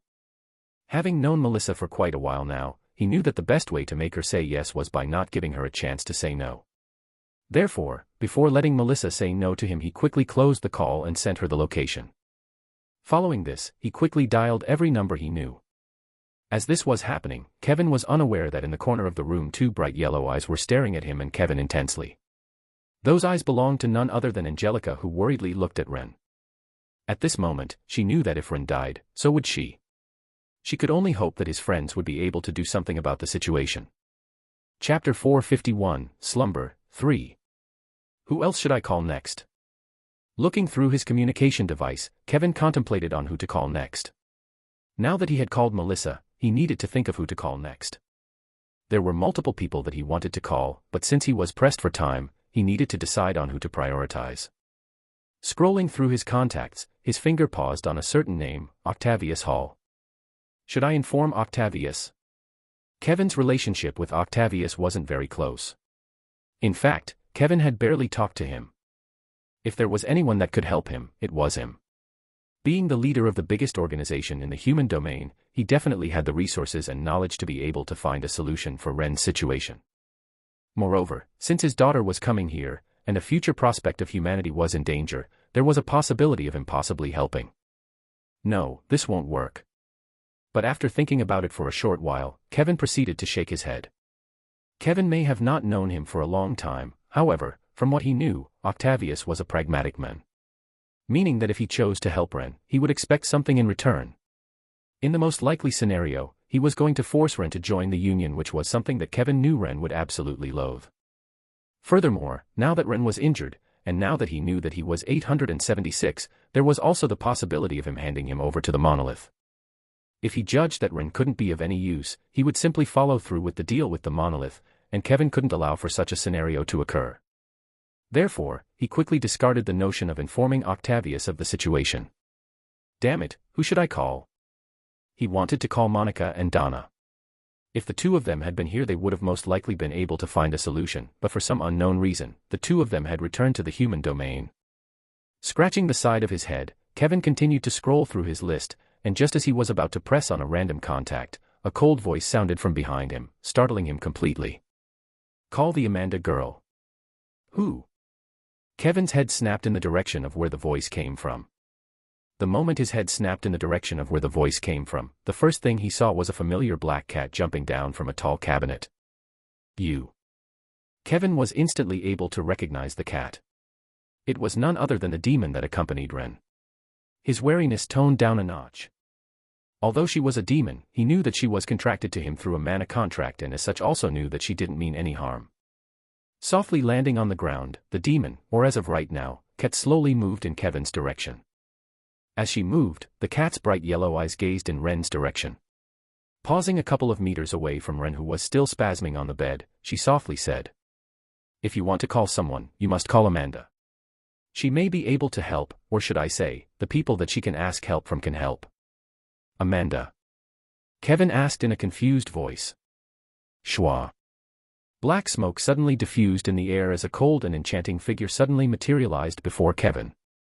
With long black hair cascading down her shoulders, Angelica's delicate brows locked into a tight frown. Glancing in Kevin's direction, she repeated, "The only person that can truly help Ren at the moment would be Amanda. Tell her the truth, and that Ren is currently on the verge of dying. She will know what to do next." Listening to Angelica's words, Kevin had many things that he wanted to ask, but after realizing just how serious the situation was, he could only comply with her words and turned his attention back towards his communication device and did as Angelica told him and called Amanda. "Make sure you tell Amanda to bring the people next to her," Angelica added as she watched Kevin call Amanda. "Okay." Though confused by the sudden request, Kevin nodded his head. Rying. As he was calling her, Kevin turned to look at Ren. Worry flashed across his face as he thought. Damn it, why do you always do this kind of shit? 15 hours had passed ever since her mother woke up. Because it was almost early in the morning when her mother woke up, Amanda, who was understandably quite tired, headed back to her dorm to sleep before going back to the Queen's quarters to meet her mother. She may not have spent a lot of time with her mother, but Amanda was not uncomfortable with her. Amanda wasn't one to like physical touch much, and therefore loathed it when other people tried to touch her except for a select few, but somehow she was unable to feel any repulsion coming from her mother when she hugged her yesterday. Understanding her backstory and their familial blood ties, in her heart, Amanda had already accepted her as her mother. At the moment, she was accompanying her mother and Malin for dinner. Seated on a large wooden table covered in a long white cloth, a multitude of succulent food appeared before Amanda. Staring at the food, Amanda had trouble selecting what she wanted. In the end, she settled for a crystal-clear grape. Plucking the grape away from the pedestal, Amanda brought the grape to her mouth and ate it. The moment she bit onto the grape, Amanda's cheeks sunk as the juices coming from the fruit exploded in her mouth like a waterfall. "Say, I'm still curious about something." Snapping her out of her thoughts was the sound of her mother's voice. "Yes." Waiting for her mother to continue, Amanda tilted her head. Her mouth was still watering from the grape. "About the thing that you used to cure me, how was the boy able to get it?" Hearing her mother's comment, Amanda's brows knit. Actually, she had also wondered where Ren had gotten the fruit from. Because she trusted him, she never once questioned the validity of the fruit, but that didn't mean that she wasn't curious. She naturally understood that everyone had their own secrets and that was why she never pressed for an answer, but if she said that she wasn't curious that would be a lie. "I don't know," Amanda eventually answered. Placing her hand over her chin, Natasha muttered. "I see. You must really trust that boy to not have questioned if the fruit was valid or not." "I do." Amanda nodded her head. From the moment that Ren had presented the fruit to her, Amanda had not once doubted the validity of his words. She had seen him do the craziest stuff and have even survived an explosion that put S ranks to shame. Furthermore, he didn't really have a reason to lie to her. Maybe if he was trying to impress her, but Amanda knew that he wasn't that type of person. From the moment that she had met him, she had never seen him be interested in any girl. The only girl she had ever seen him trying to impress was Nola, and rightfully so. She was just too cute. Caressing her cheeks, a smile blossomed on Natasha's face. "Interesting. To make my daughter trust him so much, this boy must be quite the charmer." Hearing her mother's comment, Amanda's cheek turned rosier. Before she could say anything else, her communication device suddenly started to vibrate. Twang. Amanda's brows furrowed when she sensed this. She then turned to look at her mother, who smiled at her. "Go ahead and take it." "Thank you." Turning her communication device on, Amanda looked at the caller ID. It was Kevin. She quickly answered the call. "Hello, Amanda." Kevin's rushed voice suddenly sounded from the speaker of the communication device. Amanda instantly became serious. This was one of the few rare times that she had ever heard Kevin sound so panicked. Something was definitely up. Bringing the communication device closer to her ear, she carefully asked. "Kevin, is there something going on? You need to come to Ren's room. Ren's on the verge of death." Huh. Like a thunderclap, Kevin's words powerfully resounded across Amanda's head as her mind blanked. She couldn't quite process what Kevin had said. Opening her mouth, she asked. "Is it true? What you just said? Is that true?" "Yes, so come quick. Make sure to bring the people that are next to you." Before Amanda could ask anything else, Kevin quickly hung up, sending Amanda into a state of shock. Everything happened so abruptly that she wasn't sure how to react. Was what Kevin said real or fake? She wasn't sure, but she doubted that Kevin would lie to her about something this serious. Realizing this, Amanda's heartbeat increased. Not again, she thought. Trying to keep her mind clear, Amanda thought back at the conversation before a few words suddenly caught her attention. Make sure to bring the people that are next to you. The last sentence, how did he know that she was with someone? Did Ren tell him? She had so many questions that she wanted to ask, but she quickly dropped them. The priority was saving Ren. Noticing Amanda's strange reaction, Natasha's face grew solemn as she asked. Amanda, is everything all right? Turning her head to look at her mother, Amanda opened and closed her mouth repeatedly as no words came out of her mouth. She then shook her head and said, No. Hanging up the phone, Kevin turned to look at Angelica. All right, I've told Amanda to come. Can you explain to me what happened? No. Angelica shook her head, quickly shutting Kevin down. This is not something you should be meddling with. She added. What? Hearing Angelica's words, Kevin's voice raised.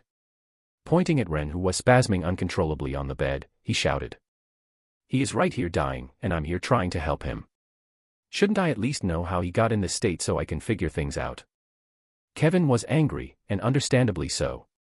He was trying to figure out a way to save Ren, yet, the one person that should be helping him was telling him to not meddle. One of his closest friends was dying, why in the world would he not meddle? Despite Kevin's protests, Angelica was adamant about not telling him anything. This is a private matter. If you want to know what happened, you should ask Ren after he is healed. Her words made Kevin angrier, but after thinking things through for a bit, he realized that her words somehow made sense. Right now his priority should be helping Ren. Since Angelica was adamant in saying that this was a private matter, Kevin decided to stop being unreasonable and proceeded to calm himself down. There was a time and place to lose his cool. Clank. And it was then the door suddenly swung open at full force and an enraged Melissa came in. Angelica, who was standing next to Kevin, quickly vanished from sight. Before Kevin could wonder where she had left off, Melissa's angry voice resounded throughout the room. You better have a good excuse for telling me to come here and hanging up on M. Halting her footsteps, Melissa's eyes paused on Ren. Her brows knit tightly when she saw the state that Ren was in. Walking towards Ren, she turned to look at Kevin and asked. Did he overdose on period tablets? I told him not to do that. Hearing Melissa's remark, Kevin's mouth twitched. You think now is the time for jokes? Just saying. Bending down and taking a closer look at Ren, Melissa closely examined his body before taking out several potions from her dimensional space and quickly fed them to him. The moment she fed him the potions, Ren's body instantly stabilized, much to Kevin's surprise. Turning his head to look at Melissa, Kevin asked. What did you do? Putting the empty potions caps away, Melissa did not respond to Kevin. Staring at Ren's pale face for a good minute, she finally took her eyes away from him before replying. I gave him a muscle relaxer to relax his muscles, a healing potion, and a couple of other things, but... Pausing, her brows knit. It has only stabilized his condition a bit. He is still far from being in the clear. Standing up, she looked at Kevin. What in the world did he do? Chapter 452, Slumber, 4. Where am I? My mind was a mess. I couldn't really think properly. My body was numb, and the moment I opened my eyes, all I saw was darkness. A pitch-black darkness. A darkness that seemed to completely eat the world around me. Placing my hand on the ground, or what seemed to be the ground, I propped my body up. What is happening? I muttered out loud. Glancing around me, and only seeing darkness, at first I was confused. However, recalling the events that had happened not too long ago, I was able to instantly realize that what was happening to me was definitely connected to the other Ren. This place, I have been here before. Once I made the connection with the other Ren, everything started to make more sense as I realized that I had been in this place before. It wasn't that long ago as well. Around the time when I had activated Monarch's indifference to test my theory and communicate with the other Ren. Once my thoughts paused there, I instantly looked around the place in hopes of finding the other Ren, but regardless of how much I looked, I couldn't find him. My brows knit. Where are you? I muttered out loud. From what I recalled, the last time, when I called him, he instantly appeared before me. Perhaps it was the same now. Unfortunately, I was only met with silence. Just as I was about to call out for him again, I closed my mouth as I suddenly recalled something. Could it perhaps be the chains? Right before I appeared in this place, I remembered the other Ren being bonded by a series of chains. Was the reason why I couldn't find him because of this? This was a plausible scenario. Taking a look at my surroundings one more time, I took a step forward and walked towards the darkness. Even though I wasn't sure of where I was headed, it was better than staying in the same place. After all, there was nothing but darkness around me. Right now, my priority was going back. What in the world did he do? That. Hearing Melissa's question, Kevin opened his mouth and tried to say something, but he proceeded to helplessly shake his head. I really don't know if I have to be honest. I was coming back from training and this is how I found him. As he said those words, from the side of his eyes, Kevin eyed a black cat in the distance. At the moment, she was the only person that knew about what happened to Ren. Unfortunately, for some reason, she refused to say anything or even show up. Listening to Kevin's words, Melissa raised her brow. You don't know. I don't. Kevin earnestly replied, staring straight into Melissa's eyes. This persisted for a couple of seconds before Melissa eventually gave up. All right, if you say so. Then, turning around, she walked out of the room, much to Kevin's surprise. Wait, where are you going? Halting her steps, Melissa glanced at Kevin. Where else? I'm going back. What about him? Kevin pointed at Ren's sickly figure that was laying down on the bed. Staring at him, Melissa scornfully looked at Kevin. Who told me to come here without telling me what type of situation this was? I only came here with the basic stuff. You expect me to have the right tools to heal him? Reprimanded by Melissa, Kevin wanted to say, but it's because you would have refused if I didn't do it this way. However, he knew that this wasn't the time or place to fight against Melissa, as he could only apologetically lower his head. Had you actually told me that Ren was in danger, I would have come here with more potions and preparations. Had you told me, I would have been able to save so much time, and now because of you, I'm forced to go back to get the proper potions that might help him get through this. You're right, I'm wrong. For every word that Melissa said, Kevin lowered his head and apologized. Honestly, all of Melissa's words went from one ear to the other, and the only reason he was apologizing was just to appease her anger. He really couldn't care less about her complaints. But he knew that there was a time and place to act up. Fortunately, Melissa's anger did not last for long. As she too realized how dire the situation was, saying a couple more discourteous words, she directly left the room, finally leaving Kevin alone once again. Clank. HAAA. Once Melissa left the room, Kevin powerlessly sat back down on the sofa as he let out a long and tired sigh. Turning to look at Ren, whose condition seemed to have stabilized, Kevin forced a smile. Seriously, just what in the world did you do to suddenly find yourself in this kind of situation? Kevin knew Ren well. He was an extremely cautious person that would try to not take any risks at all. For him to find himself in such a situation, Kevin just couldn't understand what had happened. Right as he was about to take another long sigh, a charming voice suddenly entered his head, startling him. Soon Amanda will come with the Elven Queen and her mother. When that happens, I want you to take their attention. Huh. Jumping back in shock, Kevin almost bumped his head against a nearby table as he looked around the room. It wasn't long before his eyes paused on a black cat in the distance. Did you just talk inside of my head? Kevin asked. Nodding her head, Angelica sat down on top of the shelf and continued. Once the Elven Queen and Amanda's mother come in, if they do find out about me, which they probably will since the Queen's perception is strong, I want you to tell them that I'm contracted with Ren. Kevin's brows jumped up a little. He naturally understood the implications in Angelica's words. She was trying to tell them that if anything happened to her, Ren would die. Kevin did not doubt her words, as he knew that the two of them were under the same contract. For her to say such words, it felt as though the Queen was going to do something to her if she found out about her existence. Alarm bells instantly rang inside of Kevin's head, as he suddenly asked. Do you have something to do with Ren's situation? Silence. Kevin's question was met with silence as Angelica simply stared at him. So?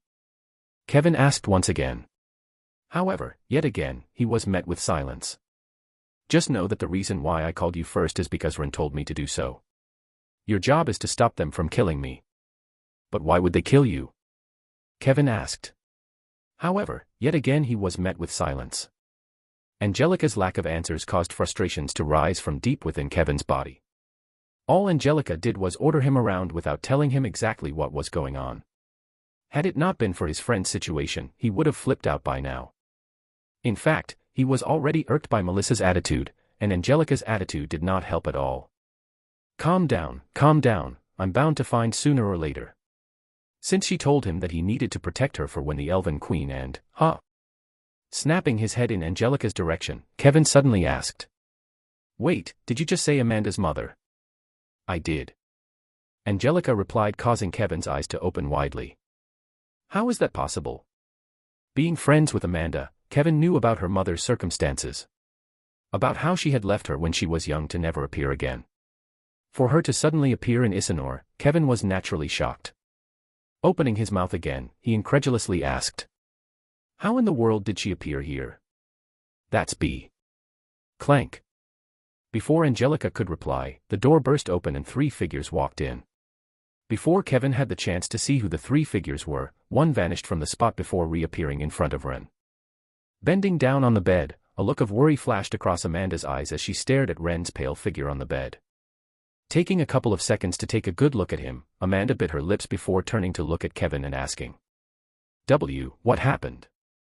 For how long did I walk for? I really wasn't sure at this point. It felt as though I had been walking for over a day, yet at the same time, knew I didn't. The darkness around me made me lose my sense of time and direction as I aimlessly wandered around the darkness. A thought suddenly occurred to me as my feet came to a pause. Does the other Ren live in this world? If so, his behavior made sense. To be trapped in this voidless world for such a long time, anyone would go crazy. I was already starting to feel that way, and yet I had only been here for a day at most. How long had the other Ren been here for? My thoughts continued to wander astray as I continued to move around the never-ending darkness. At some point, I just continued to walk for the sake of walking. I had long stopped thinking and was just blankly staring at the black void before me. How long must this go on for? I wondered as I took another step. Is there anything else apart from darkness here? Just how big is this place? Am I walking in circles? Question after question popped up inside of my mind as my eyes dulled and my feet came to a stop. I can't do this anymore. I thought as I lowered my head. The loneliness and purposeless wandering made it hard for me to continue walking. What was the point in moving forward when there was no direction to move? I let out a long exhausted sigh before sitting down in the void. Clank. Clank. But just as I sat down, my ear picked up a faint sound coming from the distance. Making sure that the sound was real, vitality quickly returned to my face. This. Clank. Clank. Clank. Clank. This sound, it sounds familiar. The more I heard the sound, the surer I was that I had heard it before. It didn't take me long to figure out what the sound was as I immediately stood up and moved in that direction. Clank. Clank. Clank. Clank. With each step I took, the louder the sound became. It wasn't long before the sound fully reached my ears, and I finally spotted a familiar figure in the distance. With chains moving all over his body, binding him together toward the ground, I finally saw Ren again. Seemingly being able to sense my presence, turning his head toward my direction, his deep blue eyes locked onto me before he softly said, "Took you long enough." Walking up to him, my footsteps came to a halt. My eyes furrowed as I heard his words. Took me long enough. Were you expecting me? Didn't I say it before? That we'd see each other soon enough. The other Ren indifferently said as he gazed at his arms and legs which were currently being bonded by thick metallic chains. Taking his eyes away from them and raising his head once again, he muttered. We just have enough time. Enough time. My brows furrowed even more. Recalling just what kind of state I was in before entering this place, I shook my head. What time? Right about now I should be on the verge of death because of you. But contrary to my worries, the other Ren simply said. It's fine, you won't die. I won't die. Hearing his words, I grew confused. Before I could say anything else, the other Ren added. Yes, I won't let you die even if you wanted to die. I've already made the proper calculations. Chapter 453, LS Sent It Fun, 1. Yes, I won't let you die even if you wanted to die. I've already made the proper calculations. This. Hearing his words, I unconsciously took a step back as my eyes opened wide. It can't be. He had made the proper calculations.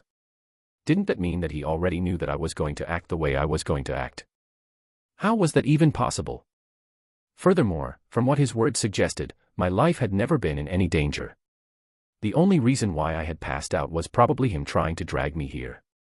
Confirming my doubts was the other Ren's voice as he coldly said, "Don't think too much. It's exactly what you think." "How?" I softly muttered, trying to suppress the shock within my body. The shock didn't last for long. Clenching my teeth, I closed my eyes and took a deep breath. Then, lifting my head and meeting the other Ren's gaze, I opened my mouth. "So it really was you who planned this whole thing." I already had a hunch before this when I linked up the scenario with Angelica and Amanda's mother. The clues were there, from how Everblood had tried to manipulate her to come to me, to how she was able to have pictures of her mother back at the lock. Everything was a full circle, and it all led to the men in front of me. Of course, everything was just speculation on my part, but the more I looked at the other Ren, the more I was convinced about my conjecture. As my thoughts paused there, my brows furrowed. If this is indeed planned by him, what would his real motive be? Could he be trying to separate me from the others? That was a plausible scenario, but I don't think it was the right answer. From what I knew, his goal was to create a perfect version of Kevin. An unfeeling Kevin that had no burdens and only aimed to kill the Demon King. That was the only goal I knew he had. Without a doubt, there were other goals he had, but I had no idea about what they were. Wait. It was then that a thought suddenly struck me. Wasn't the reason why I was able to see him in the real world because of the damage that my soul took due to the contract breach? What if the real purpose in him trying to set this whole scenario up was to damage my soul? A cold chill ran down my spine as my thoughts paused there. Lifting my head, my eyes met with the other Ren's. "Looks like you figured things out," the other Ren said as he calmly stood in the void with the chains rotating around his body, binding him down even more tightly.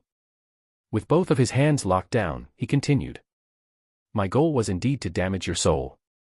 Upon hearing his confirmation, I became even warier of him. Taking a step forward, I coldly asked, "Was the reason I made the decision that I did because of you?" "You can say so." The other Ren indifferently nodded his head, admitting to every single thing that I was accusing him of. This increased my wariness even more as my brows tightened even further. If what the other Ren said was true, then didn't that mean that he had manipulated my emotions as well? The reason why I chose to forfeit the tournament, and my questionable feelings for Amanda, were also things that he had implanted into my mind. Why and when did he do that? It was back when you activated Monarch's indifference. Seemingly being able to read my thoughts, the other Ren answered the question that was inside of my mind. Back when you used Monarch's indifference, that was when I implanted the ideologies inside of your mind. My body froze upon hearing his words. Did he just admit to the fact that he could affect my mind whenever I use Monarch's indifference? I already had my speculations in the past, and I was able to confirm this when I met him a while back, but who would have thought that during the time I activated it again he would take advantage of the situation to set up a few seeds inside of my mind. The more I talked to this version of Ren, the more apprehensive I became. Whenever I thought I was one step ahead of him, I would later find out that he was 10 steps ahead of me. It was frustrating. Just how much had he planned everything? I secretly clenched my fists at the thought. Unaware of what I was thinking, or at least pretending to not know, the other Ren continued. The choice of forfeiting the tournament was for the purpose of not allowing you to grow stronger when undertaking the contract breach. Had you been stronger, the damage that your soul would have taken wouldn't have been enough for me.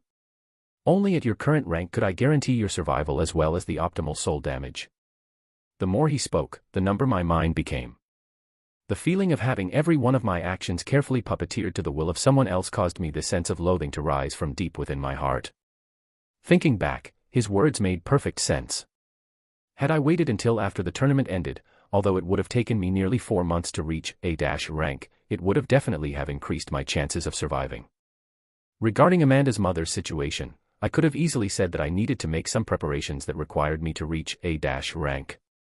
My choice from back then didn't make sense. Slowly my heart started to freeze. The other Ren didn't seem to care about what I was thinking, as he continued to speak. Regarding your feelings for Amanda, the only reason why I planted them inside of your mind was so that I could create a perfect excuse for you to act the way that you did. My heart squeezed when I heard this. Indeed, back then, I remember doing what I did for the sake of not hurting Amanda. But taking a look at it back now, I was still uncertain about how I felt for her. Compared to before, the feelings inside of my heart weren't as dominant. If that made sense. Opening his mouth, the other wren continued. I only amplified your feelings for her. Whether you like her or not, it's for you to figure out. I don't care if you like her or not. Lowering his head, the other wren's eyes once again met with mine. Frustrating, isn't it? Gazing back into his eyes, I chose to remain silent. Tilting his head, the other wren looked towards the darkness. Having someone control the flow of your life, it's frustrating, isn't it? Hearing his words, my brows jumped a little. For the first time in a while, I heard emotions coming from the other wren's voice. It was faint, very faint, but I could feel a mix of sadness and hate hidden within his voice as he gazed toward the distance. My face changed slightly when I sensed this. Opening my mouth, I asked, "Why are you telling me this? What's your purpose?" From how he revealed to me that he had been manipulating me to how he revealed that he could influence my thoughts whenever I activated Monarch's indifference, what was his goal in telling me this? Usually, someone with a hidden agenda would never reveal such things, yet, here he was, telling me everything that he had done. Was he just stupid, or did he have something else in mind? Especially with Monarch's indifference. Now that I knew that he could manipulate me through it, why would he ever think that I would ever use it again? Unless... A thought suddenly struck me as my head snapped upwards and I glared at the other wren. Are you once again trying to influence my decision-making by telling me all of this? This sort of setup, it felt familiar. Memories of the monolith incident replayed back into my mind, or more specifically, the time when I was manipulating the commander into acting the way that I wanted him to act by acting in a way that made it seem as though he could predict my movements. This was exactly what was happening. The reason the other wren was telling me all of this was so that I would be forced to act in a way that he could predict. Once I realized this, my glare intensified. But before I could say anything, the other wren asked, "Isn't it fun?" Hearing his voice, my body instantly froze as for the first time since ever meeting Wren, a smile crept up on his face and a cold chill ran down my spine. Fun? I questioned, swallowing a mouthful of saliva. What was so fun about the situation? Clank. Clank. Clank. Clank. Clank. Taking a step forward, the sound of the chains on his body rattling against each other reverberated throughout the void as the other wren neared me. Clank. He was only able to take a couple of steps before his whole body was forced back with a loud clank, but it was enough to near me. With a smile still on his face, the other wren calmly said, "Isn't it fun? Creating multiple threads and setting up different scenarios to entrap the person you wish to manipulate into doing your bidding. Isn't it fun to watch them struggle as they try to desperately leave the grasp of our influence to only realize that they had just been running right into our trap?" The smile on the other's face deepened as his eyes peered straight through my soul. Remember this, no matter what you do, no matter what decision you make, I know. I know everything. You think you will never use Monarch's indifference again after I told you that I can control you through it? Think again. There will come a day where you will use it once again, and it will be on the day that I will finally see the truth. Clank. Clank. Clank. Clank. Clank. Suddenly a familiar metallic sound reverberated throughout the void as the chains binding Rin started to move as they dragged him back to where he previously stood. Slowly, once the chains dragged him back to the spot, more chains sprung out from the ground as they dragged him toward the ground. Ignoring the chains, the other Rin kept his gaze locked on me. The smile that was on his face had long faded away from his face as his cold and indifferent voice rang out in the void. I've already set up the pieces, now it's your turn to move. Following his last words, the chains binding his body dragged him toward the ground and his figure quickly disappeared. Before he disappeared, he managed to utter a few more words. I'll see you soon. Clank. Clank. Clank. Clank. Clank. Following his disappearance, the sound of the chains rattling rang out for a couple more minutes before silence once again descended on the world. Whoo! With my eyes closed, I took a deep breath. His last words, I understood them. Although confusing, I understood exactly what he was trying to hint at. The game he was playing, it was like a chess game. One where two opponents would try to predict and try to influence the other's move. So far, the game that we had been playing had been a one-sided one. Every move I made, he had already predicted or had made me move that way. I naturally understood that I was at a disadvantage, but, clenching my fists, I glared in the direction of where the other Ren had disappeared. Slowly my consciousness started to slip as I muttered softly. You're right, it's fun. It was fun beating an opponent that seemed to have everything under control. Chapter 454, Elescented Fun, 2. How's his condition? Kevin's gaze locked onto the Elven Queen as he asked. Although he looked unperturbed on the outside, in reality, he was quite shocked by the Queen's appearance. But that wasn't the only thing that he was shocked about. Standing beside the Queen was a tall woman with long black hair and beautiful black hair. Furthermore, her looks rivaled that of the Queen. She was stunning. She looked to be a little bit older than him, and if not for the striking resemblance that she had to Amanda and the fact that Angelica had told him beforehand, he would have never been able to make a connection with her mother. In fact, he still couldn't quite accept this fact as she looked more like her sister than her mother. While Kevin was in the midst of his thoughts, the Elven Queen pressed her hand on Ren's forehead, and a thin green glow suddenly enshrouded his figure. Staring at him for a couple of seconds, the Queen's face darkened a little as her brows knit. Noticing this, Amanda, who was standing next to her mother, worriedly asked, "Is everything okay?"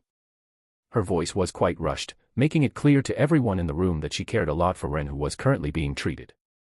Standing beside her, Natasha, her mother, quietly observed everything as her eyes paused on Ren's sickly figure laying down on the bed. Did his condition have anything to do with me? She wondered. She wasn't quite sure yet, but her guts told her that the reason he was in that state was because of her situation. It made sense if one thought about it. There was no free lunch in the world, and to heal something as incurable as the Mindbreaker curse, there must have been some sort of big price that one had to pay in order to do so. Once her thoughts paused there, she looked at her daughter. Looking at how pale her figure was, Natasha felt guilt creep up inside of her mind. She blamed herself for what was happening. Had it not been for her own uselessness, none of this would have happened, and her daughter wouldn't have had to suffer as much as she was suffering. She had already lost too many people in her life. It wasn't fair on her. Taking her hand away from Ren, the Elven Queen placed her hand on her chin. Then, turning to look at Amanda, she shook her head. "I'm not sure, his soul seems to be heavily damaged." "His soul?" Kevin solemnly asked. Turning to face Kevin, the Queen nodded her head. "That's correct, his soul, and that's what makes this extremely problematic." The Queen turned her attention back to Ren, who was laying down on the bed. His breathing was extremely thin. Waving her hand, the green veil revolving around his body disappeared. Had it been any other type of injury, I would have been able to heal him using the Elven Tear, but he is currently suffering some sort of soul backlash. A look of worry flashed across Amanda and Kevin's faces as they heard the Queen's words. Following this, they both simultaneously asked, "Is there no way to heal him?" Thinking for a bit, the Elven Queen eventually shook her head. "Like I said, this is a soul type of damage. I don't have anything at my disposal that can help with that regard, as a soul is not something one should mess with. Just a simple mistake and you can obliterate their soul, completely destroying their existence." Before Kevin and Amanda could say anything else, the Elven Queen continued. "Even though there is no way to currently heal him, if we find out the source of why he is in such a state, then maybe we can figure out a solution." "Ah." Letting out a weak sound, Amanda's face bleached even more as she had to sit down on a nearby chair. She currently felt powerless. This wasn't the first time she felt this way. It was a feeling she was all too familiar with. Clenching her clothes, she looked around the room in hopes of finding any clue that might be able to help Ren in any way, but it was to no avail as she found nothing. The more time passed, the stronger the feeling of powerlessness became as she thought to herself, "Is there really nothing that can be done? If even the Queen couldn't do anything, what could she do?" Just when she thought that the situation was going to be a grim one, her eyes paused on Kevin. The moment her eyes paused on him, she immediately noticed his facial expression. Her brows instantly knit. Placing her hand on the armrest of the chair she was sitting on, she supported her body up as she looked at Kevin and asked, "Kevin, do you know something that we don't?"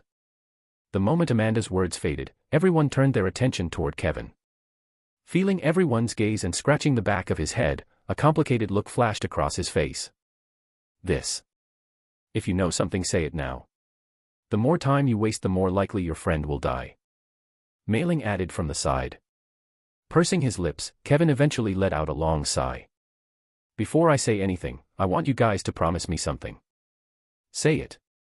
Turning his head to look at the Elven Queen, Kevin's eyes soon paused on Natasha. "I'm not exactly sure myself, but I want you two to promise me that whatever happens next, the two of you must remain calm and not do anything rash." If you guys act rashly, then Ren might die for real.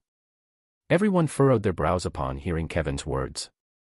Nevertheless, they all nodded their heads. They didn't have time to waste.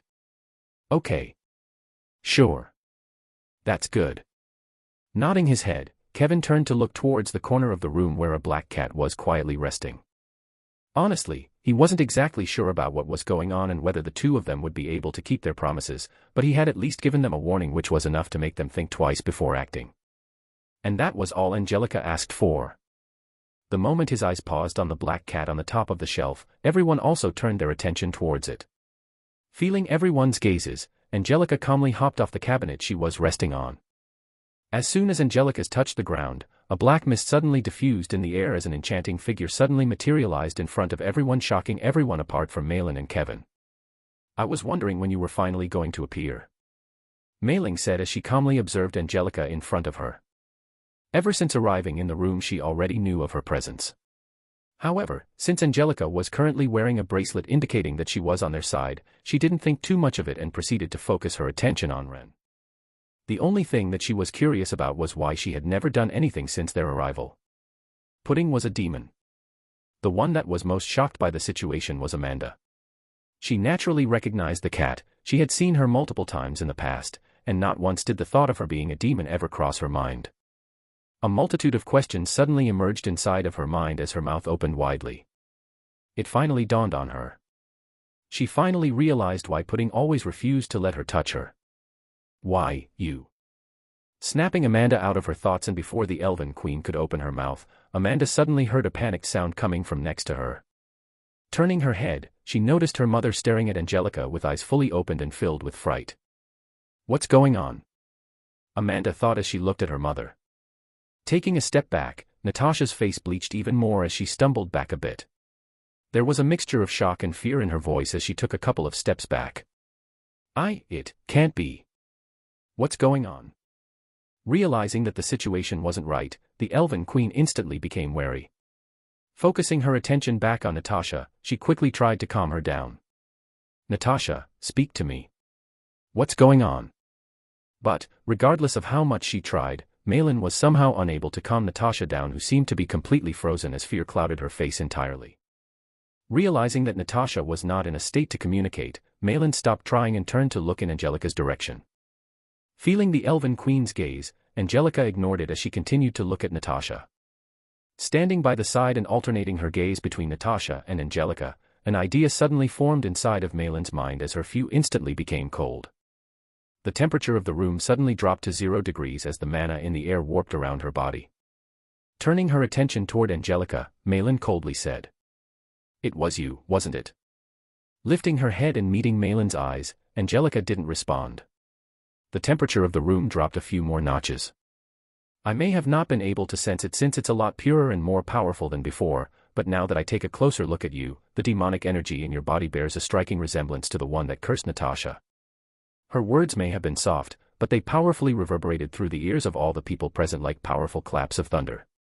Especially for Amanda, whose eyes opened widely. What? What did she just say? Amanda couldn't quite process the words that the Elven Queen said. Even though she wanted to refute her words, Amanda knew that she couldn't. For someone as powerful as the Elven Queen, she had no reason to lie like that, meaning that without a doubt, the demon in front of her was the one responsible for tearing her family apart. Suddenly everything started to become more foreign to her as she had trouble processing what was happening. All along, the black cat that had been accompanying Ren in the academy was the demon that was responsible for cursing her mother. Her heart suddenly squeezed, and her face paled. She didn't know what to make out of the situation. Turning her head toward Ren, who was laying down on the bed, Amanda wondered to herself. Did he know all along? Did he know all along that the demon he had been with was the one responsible for her mother's curse? The thought caused Amanda's stomach to churn. However, the sensation did not last for long. Closing her eyes, she quickly calmed herself down. At the moment she didn't know all the information. It was far too early for her to judge. She didn't want to immaturely come up with a conclusion before she heard the whole truth. Stopping Amanda from saying anything, the whole room was enveloped in ice as a series of sharp icicles encircled Angelica completely. Pressing against Angelica's skin, the sharp tips of the icicles caged Angelica in her spot. If she as much as lifted a finger, an icicle would quickly pierce through her whole body, obliterating her existence completely. Seeing that the situation was turning out for the worst, Kevin quickly shouted. "Wait. What is it, human?" Malin icily asked as water vapor escaped from her mouth. Meeting the queen's gaze head-on, Kevin continued. "Didn't we agree to it before? That you must not act rashly the moment she appeared." "Rashly?" The queen laughed. Her sweet and melodious voice rang throughout the whole room. Glancing at Angelica, she asked, "Do you have any idea what this demon has done? The fact that I haven't killed her on the spot is enough mercy." "No, I don't know about the circumstances, but I do know something." Turning around, he pointed at Ren. "If you kill her, he will die." Hearing Kevin's words, the elven queen's brows furrowed. She naturally understood what Kevin's words meant. It meant that the youth before her had signed a mana contract with the demon, and if she died, so would he. This situation put her in a tight spot as it made her unsure of what to do. And just as she was about to come up with a decision, she suddenly heard Natasha's voice from behind her. "You can stop now." Natasha. Slowly walking towards Angelica, Natasha, who was previously looking at her with fear, now had a calm look on her face. Or at least that's how it looked on the surface. Then, turning her attention back toward Malin, she softly said, "How about we listen to what she has to say?" Glancing in her daughter's direction, she smiled. "You would want that, wouldn't you?"